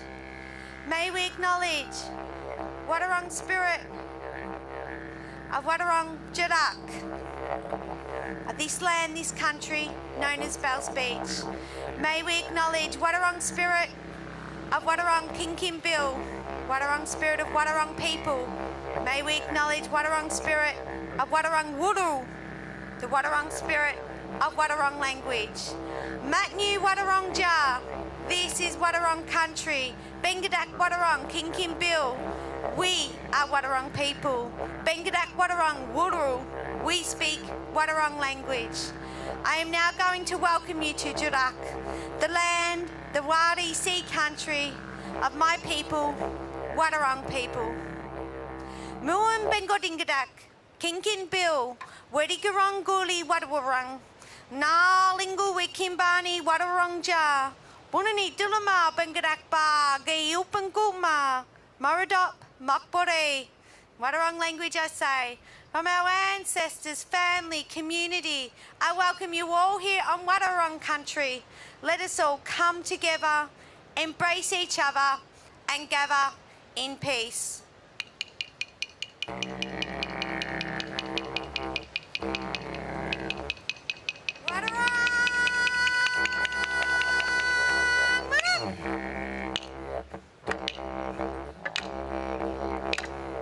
Bengarake open yung kuma Wadawurrung ja. Bengarake open yung kuma Wadawurrung ja.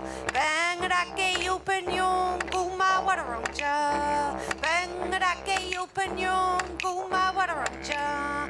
Kimbana.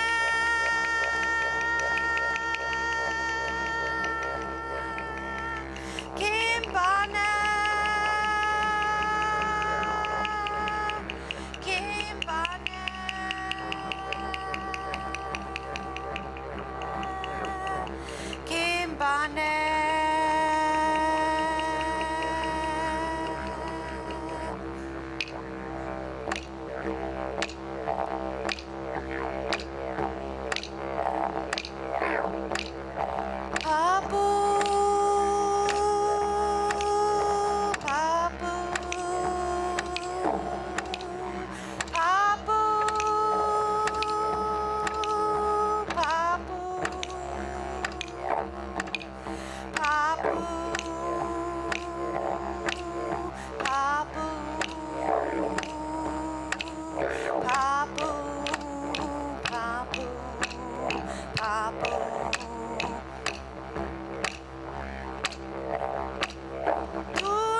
Thank you so much to Karina and the entire community, the WSL, and all involved with the Rip Curl Pro Bells Beach, presented by Bonsoy competition. Want to acknowledge that we are here on Wadawurrung country. We acknowledge Wadawurrung people as the traditional owners of the land and waterways that we are on today. We gathered here on Jurak, the original Wadawurrung name for Bells Beach. We pay our respects to Wadawurrung people, their elders past, present, and emerging, and extend this acknowledgement to First Nations people here today. Thanks so much. That was beautiful. Thanks for being with us, everybody. Give yourselves a round of applause, part of surfing history.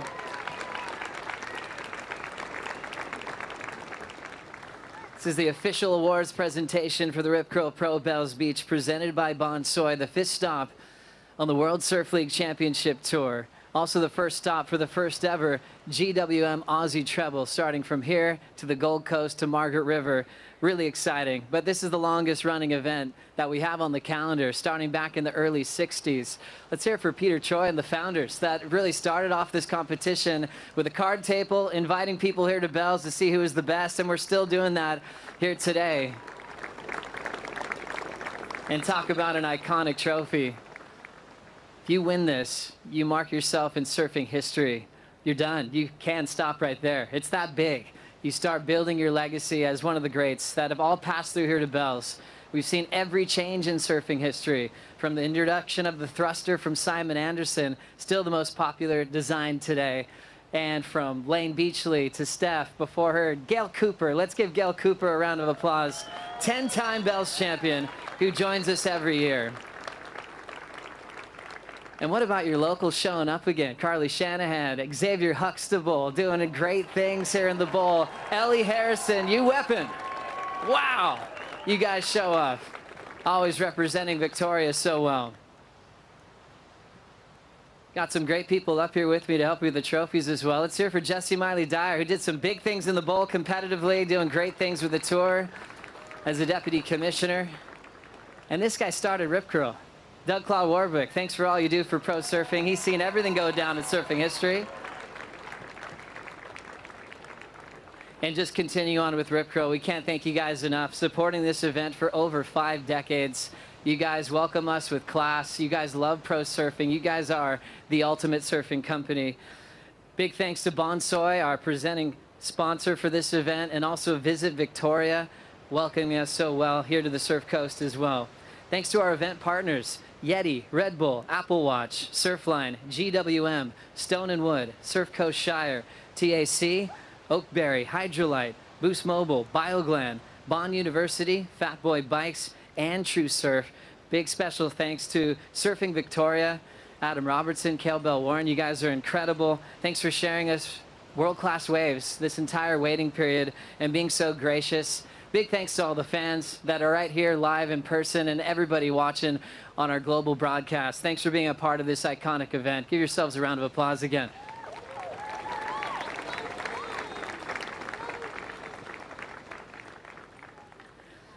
This is a really great tradition with the Wadarung people. Big thanks to Karina Eccles once again, and also Hume, Anthony Hume. You're such a legend. Thanks for being a part of this great celebration with the Oka markings that'll be put on all the winners. Thank you guys. You guys are the best.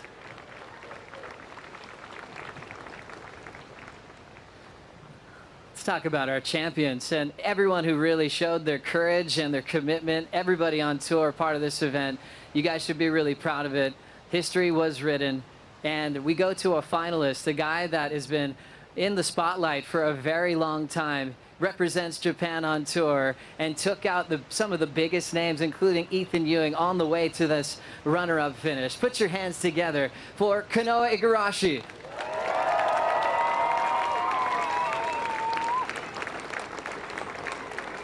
Silver medalist in Tokyo 2020, winning at Karamas in the past. He's competed to number 5 in the world. Great job, Kanoa.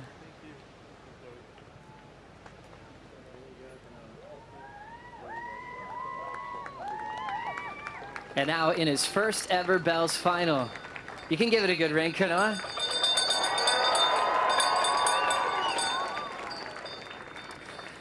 We say a lot of things about what we're proud of when we watch you surf, but I want to hear from you as you've had a little bit of a moment to take this whole week in, and the week before and the lead up to your first ever Bells final. What does this mean to you? Oh, this means so much. I mean, look at the crowd. Like, there's nothing like competing here at Bells in front of all you guys. This whole entire week, from the first day all the way until the last day here, there's some days where it's raining super hard and sunny like now, and you guys are always here, and that really means a lot for us surfers. And yeah, for me to be here on the podium and to share the final with Jack really means a lot. It's anytime you can be on the podium, it's really special, and I love competing. I love surfing, and to be able to kick off this Aussie leg with the final, I'm really happy. And yeah, I had a dream last night. I actually got woken up by my dream. It was I was ringing the bell, but it was actually a bit smaller than I was hoping for.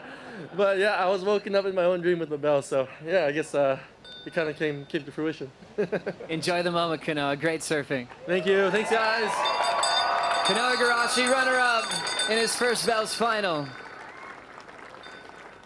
This young lady is an absolute superstar, qualifying at such a young age, dealing with the cut, winning a World Junior title because she's still only 20 years of age. And her best result to date, she made her first championship tour final, happened to be at Bells. Put your hands together for Luana Silva.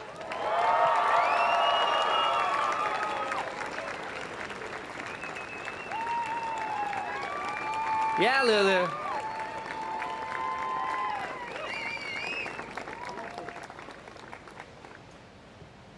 Luana Silva representing Brazil, raised on the North Shore of Oahu. Go ahead and give it a ring. Wow, I loved your post-seat interviews, Lulu. It felt so good. It felt like this weight was lifting off your shoulders. Like your surfing looked insane, and I could tell you were having a lot of fun. Break down this whole process and the enjoyment of your first CT final. Yeah, that was wild. Never in a million years I would think that my first CT final would be at Bells. This is such an incredible place. So much history. I mean, I've been watching this event since I was a little girl with my dad on the couch, seeing all my heroes win this event. Carissa, I looked up to Malia Manuel a lot, surfing this event as well. Steph, Mick, Kelly, you name it. So this is a dream come true of mine for a CT event, and it couldn't have happened in a better place. I love coming down here. Yeah, I'm stoked. So cool, Lulu. Enjoy the moment. Big final, next step, big win. Can't wait to see what you do the rest of the year. Yeah, I'm stoked. I just want to give a big thanks to everyone on the beach who came down every day to support all of us. It really means the world to us, all of your support. So yeah, thanks guys. Let's hear it for Luana Silva, runner-up in the final here at Bells. We've seen this guy win a lot of events, but he's never made a final here before, let alone win it. The most iconic trophy of the season goes to a man from Western Australia. Put your hands together for Jack Robinson.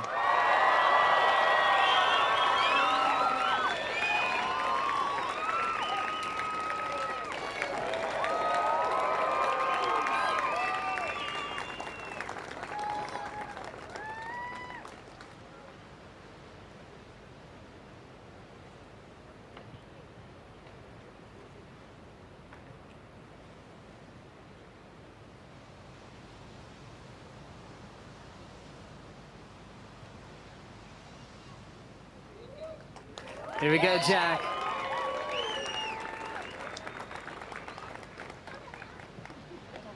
There we go. That's the big one.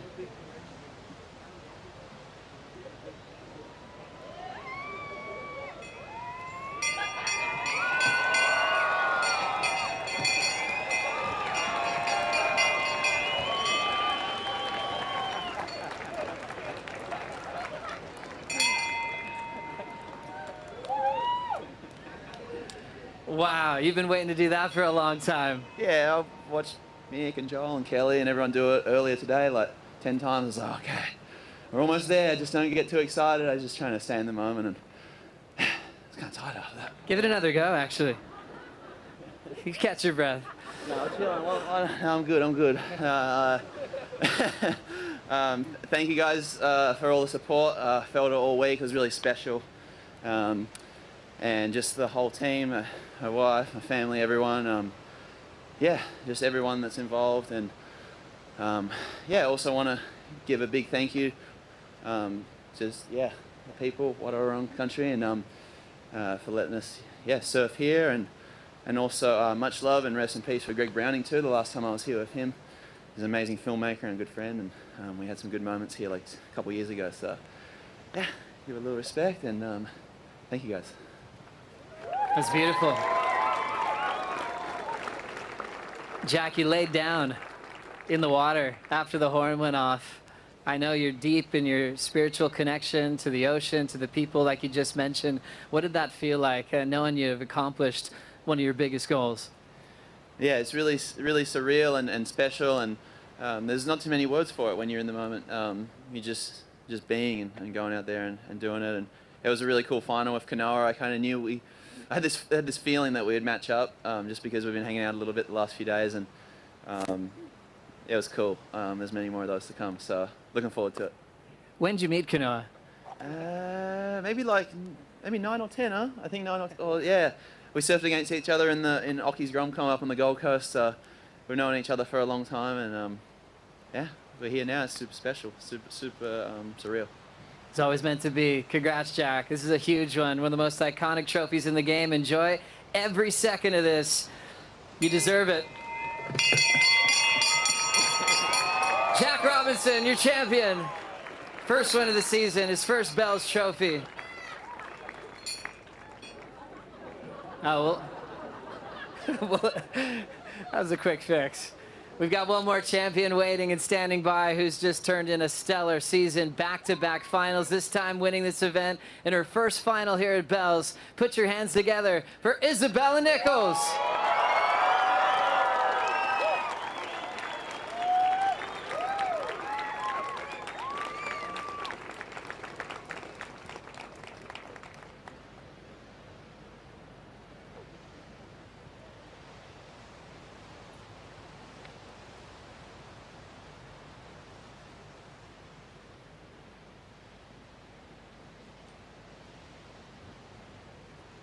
Congrats, Isabella. Here we go.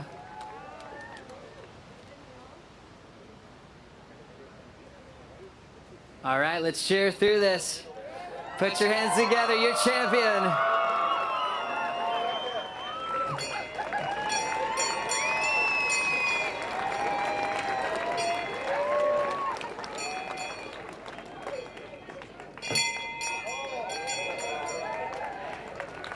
Well done. Well done.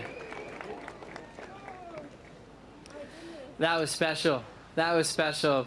We've been watching you rip for a long time, but that one just felt different. The way you're approaching the bowl, your connection to every single matchup you had, the respect you have for women like Gabby Bryan, who's the world #1, and the way you played your game was really, really sweet. How are you putting into words now that you have time to really let it soak in? I don't really think I have words for this one right now. I mean, like, to have my family down here, my dad and Maddie cheer me up the beach, like, it's a tearjerker, honestly. Like, I can't really put into words this feeling that I have, and the caliber of surfing in the women's tour right now is insane. And yeah, like I said, Gabby's one of my favorite surfers at the moment. Her power and her style, and yeah, to take this one out means more to me than anyone can imagine. And sharing the final with Lulu together, being in the final, having 40 minutes, looking at the crowd, screaming your name. What did that feel like? Oh, I mean, look at the crowd here now. It's crazy. This is like, yeah, we love you guys. This is honestly the best crowd I reckon I've ever experienced at a contest. So thank you guys so much for making all of us feel at home and loved. And the amount of groms that come down the beach, like after your heat, win or lose, like it's crazy. Like your hand starts to hurt after all the signatures, but it's like so damn cool. And to Lulu, like amazing performance this week for her, like her first semi and her first final. So cool. Jack and Kanoa were ripping too, and I have so many people to thank, like my sponsors, Kurt, Bottle, Maddie Granger, my family, everyone at home supporting, my friends. This week has just felt like I've had a lot of love, and I just can't believe this is real.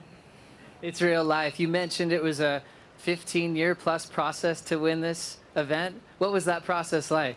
Yeah, so I've been coming down here since I was 16, 17 and working with Kale and Robbo, and I've come down like 3 times a year since then, and it's crazy. It's been a long journey, and I've had a lot of like terrible surfs out of the bowl, a lot of tears, a lot of frustration, and then it's funny, like you always end up getting one heat out there where it's just like kind of terrible through the heat, like through the contest somewhere, and you're like, all right, I got this because I've surfed it like this so many times. And to get really fun bowl for the final, it was just like absolutely dreamy.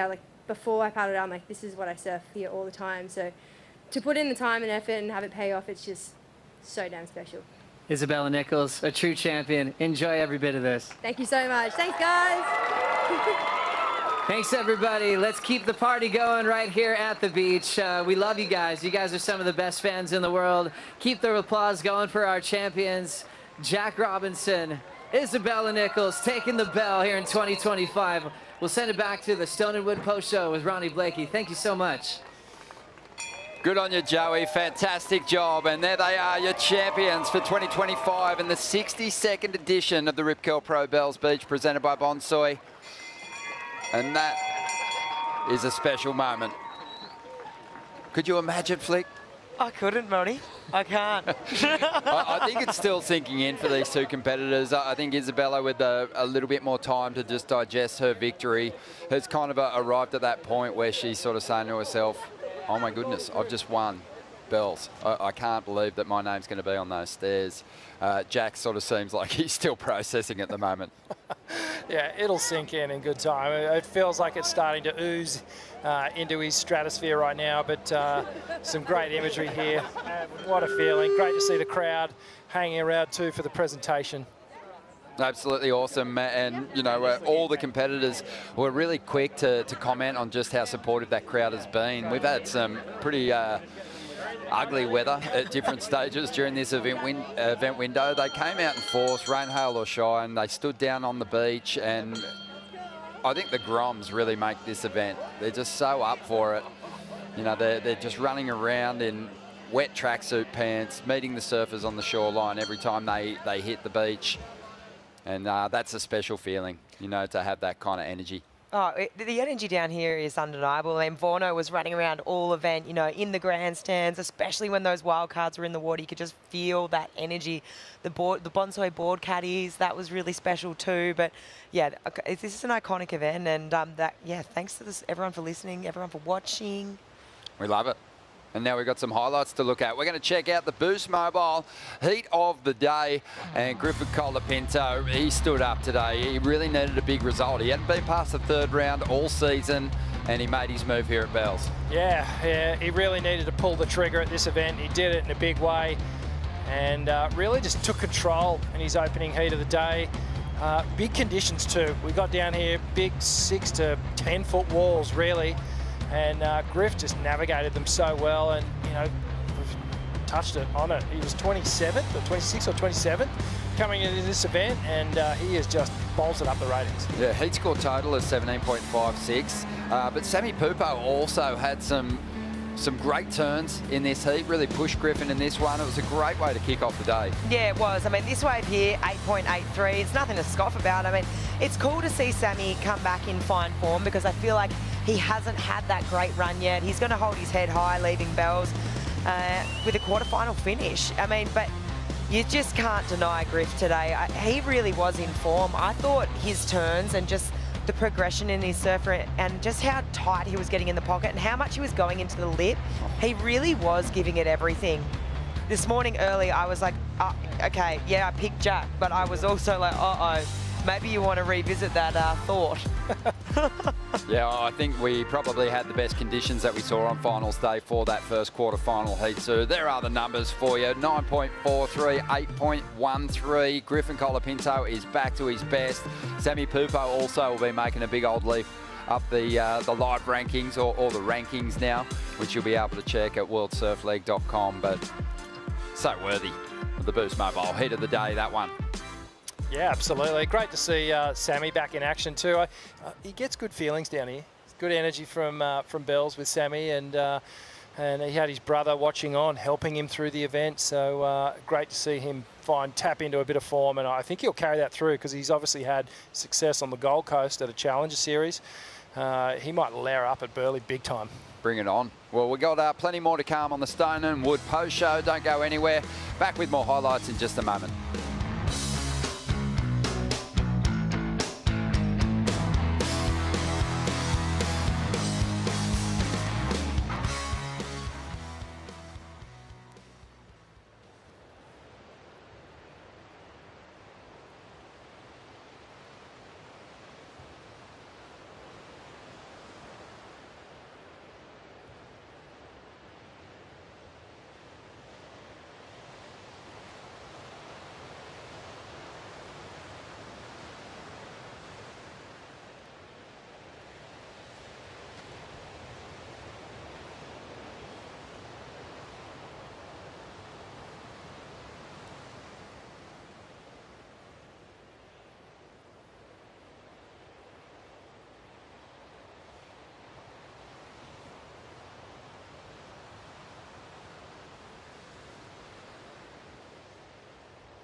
belts it off the lip again.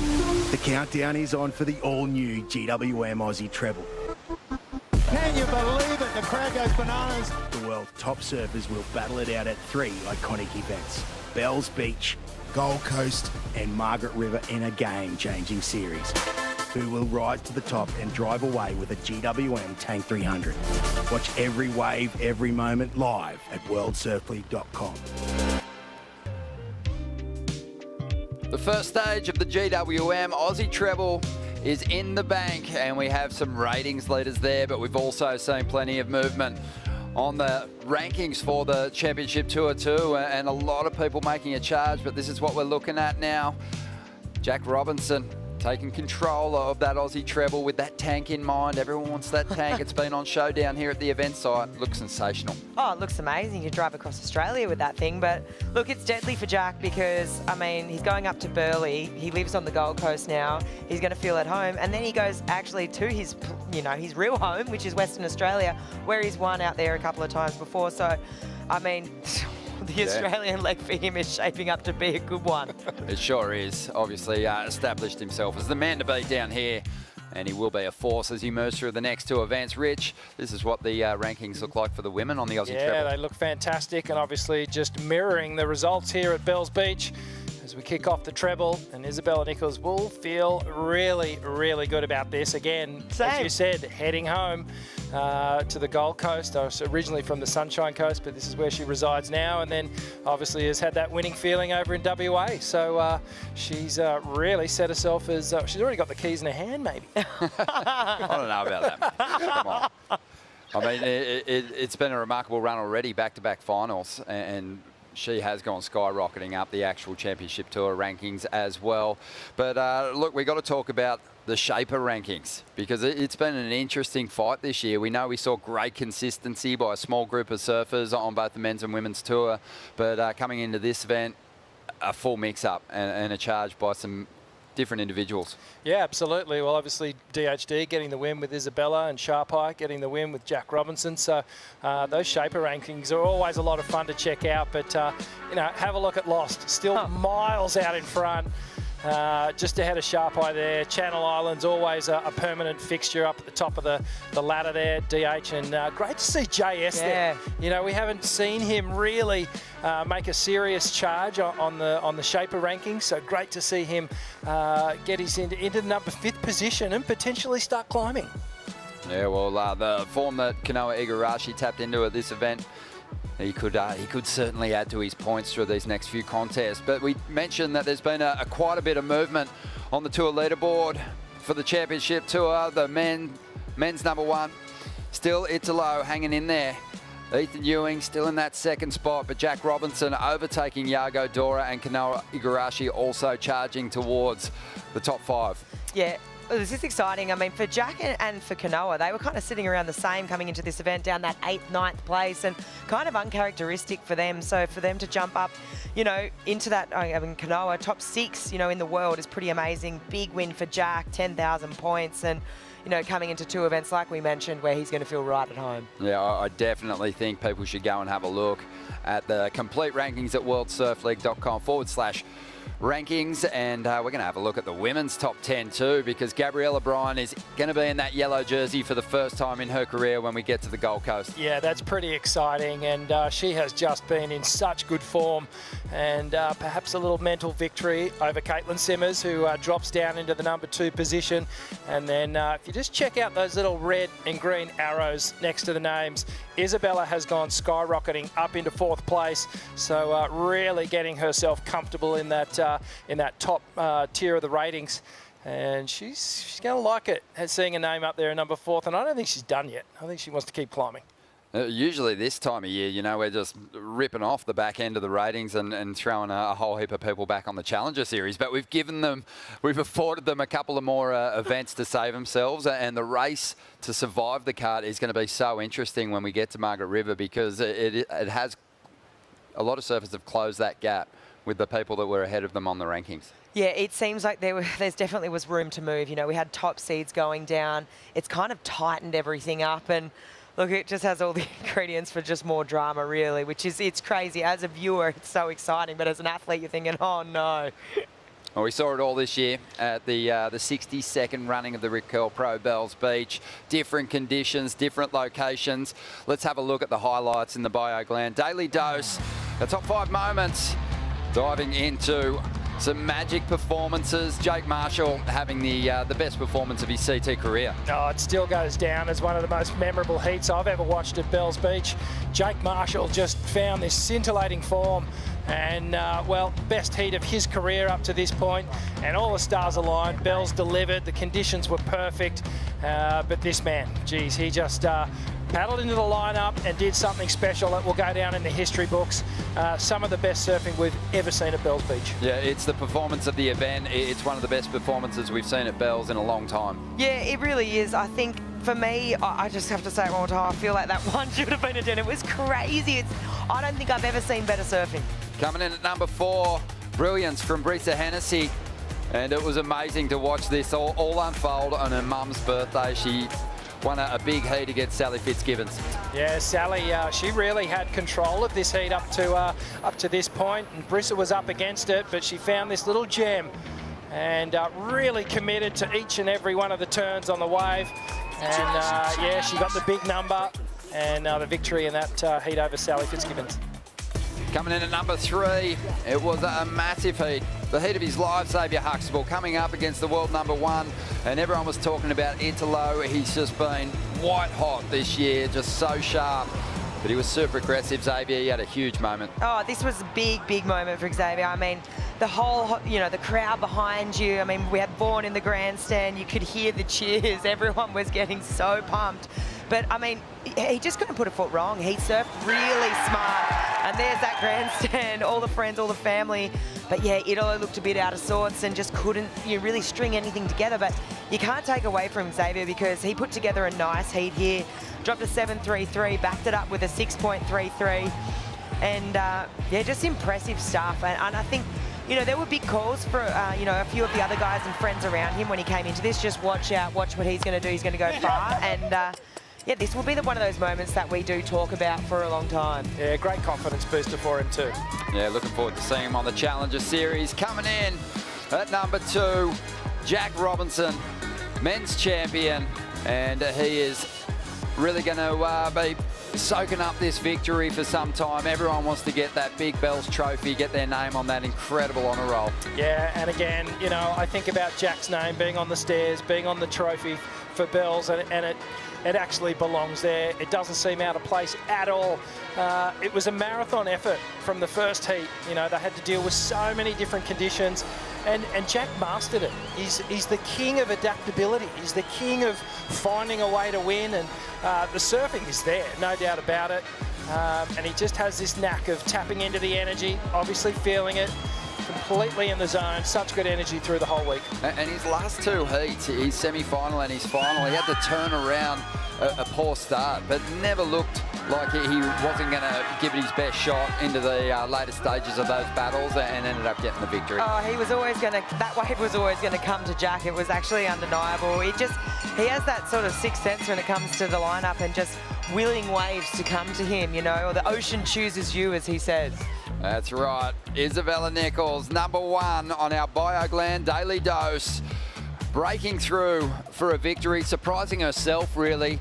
But as she said during the presentation, she's been working on this win for 15 years. Yeah, and, you look at Isabella's resume over the last 10 and 15 years, and there's so much inconsistency about it. She's had a horrible time. She's been off the tour, on the tour, had to fight back, and I mean that with all due respect, you know what I mean? She's such a great surfer. She works so hard at her craft, and this win might be the thing that makes her got that self-belief and that feeling of belonging that makes her a permanent fixture on the tour for many years to come, and at the top of the ratings and perhaps having a shot at a world title. Well, we saw her jump up into that final 5. That was a great image of her coming in, ringing the bell already, and her parents greeting her on the beach. Yeah, no, I agree with you, Rich. I feel like this could be that sliding doors moment. This is where everything starts flowing, and she's just going to take this confidence and take it right on home to Queensland. Yep. Bring it on. Of course, the next stop is the Bonsoy Gold Coast Pro, presented by GWM. The window for the event kicks off on the 3rd. Your thoughts on this contest and the move to Burleigh Heads? This contest, it was a tricky one when we came into it with this forecast, but I mean, Victoria delivered. It was beautiful. We had some rain, we had sun, like true Victoria fashion, but we had that one beautiful day at the bowl. And I mean, moving forward to Queensland and Burleigh, I think it's going to be cool. We haven't seen an event at Burleigh like this, you know, of this calibre for a long time. So I'm excited to see what the best surfers in the world can do out there. Rich, returning to the location that unearthed head-to-head competition, and we've had some CT events run there, not recently, but over the years. Yeah, it's a great place for competition. I've competed there, you know, countless times through the juniors, the Australian circuit, and at a CT level as well. It is an amazing location for a CT event. From all reports, the sand's looking really good, the swell's looking good. I had a look at the charts today, and I think we could get a start early in the event window, which is exciting. Yeah, bring on Burleigh. I'm pumped for it. All right.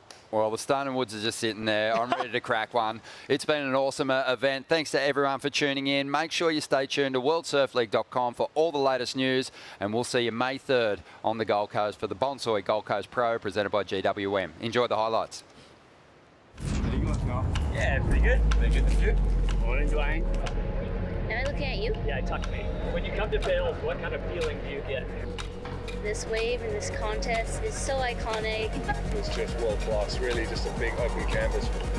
You always have to push yourself, you know. I mean, winning is great. That's why we're here, you know. You could be potentially a part of history. The horn just went off. Bells are ringing here on the cliffs.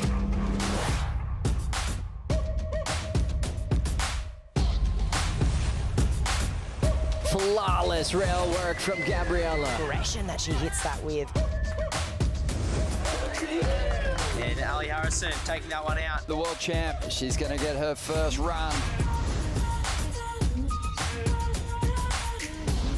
You can see Lakey clean rail engagement. Tyler Wright, an 8.17. It's the Rip Curl icon. Expression says. When I come down here, I always think like, whoa. Oh! Surfing his way onto the ski, almost. Look at that to the sand. He's doing push-ups down there. Day 5 of the event window. Dream tour, you think dream waves. Right now, it's challenging. There's something about on the waves are junk. I'm just like, oh, yeah. It's really risky to go for a big maneuver. Oh. He's solving the problem out there. 7.5 minutes remaining. Gouge in the fins there. A little bit further back. Now he gets a bit more critical. That was huge. Wow. Ramsey injured and forced out of the competition. Counting this one down. 3, 2, 1. Nervous coaches on the stairs. Oh. And it has come through. Just not enough. So it's just enough. Yeah, where are we? How does the surf look? We're at Winky and the surf looks really fun.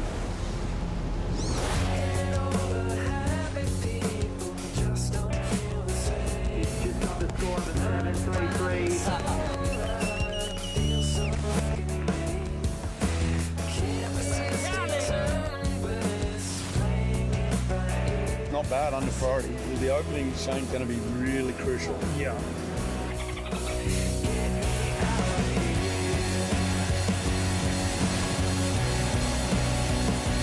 Good big baby ball. Yeah! Yeah! Come on, Jaja, come on. No, nice section lining up, goes to the air. Big section. Made it happen, huh? How's Jordy Smith? Just, oh my goodness. Welcome to Bells Beach on this Anzac Day morning. Idolo Sienna is the hottest thing on the planet right now. Zave straight into it, rips it off the top. Somehow, the local wildcard just put him out. Good Colapinto straight into it, straight to the air. Jake Marshall, huge speed carve, and up through the lip again. 9.33. Jack takes off on this. It was really good.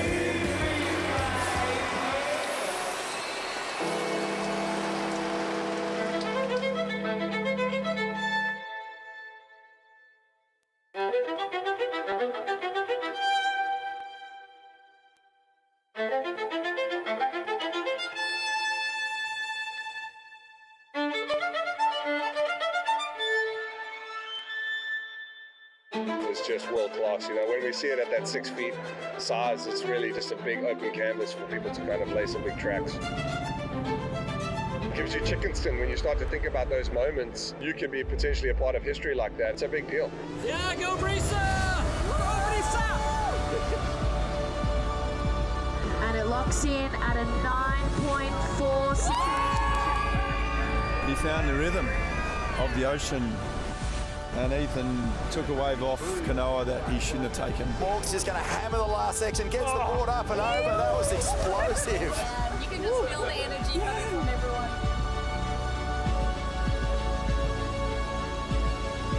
The rhythm. Got to go with the rhythm. Trust it. Trust it.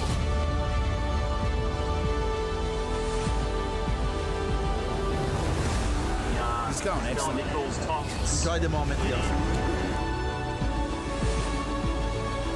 We're gonna have a ding, ding, ding. Trocar tipo 2-8, né?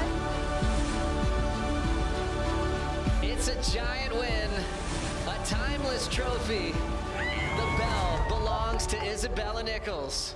Your 2025 Rip Curl Pro Bells Beach champion, Jack Robinson. This copyrighted event broadcast is produced by the World Surf League for broadcast around the world and may not be retransmitted, reproduced, rebroadcast, or otherwise distributed or used in any form without the written consent of the World Surf League.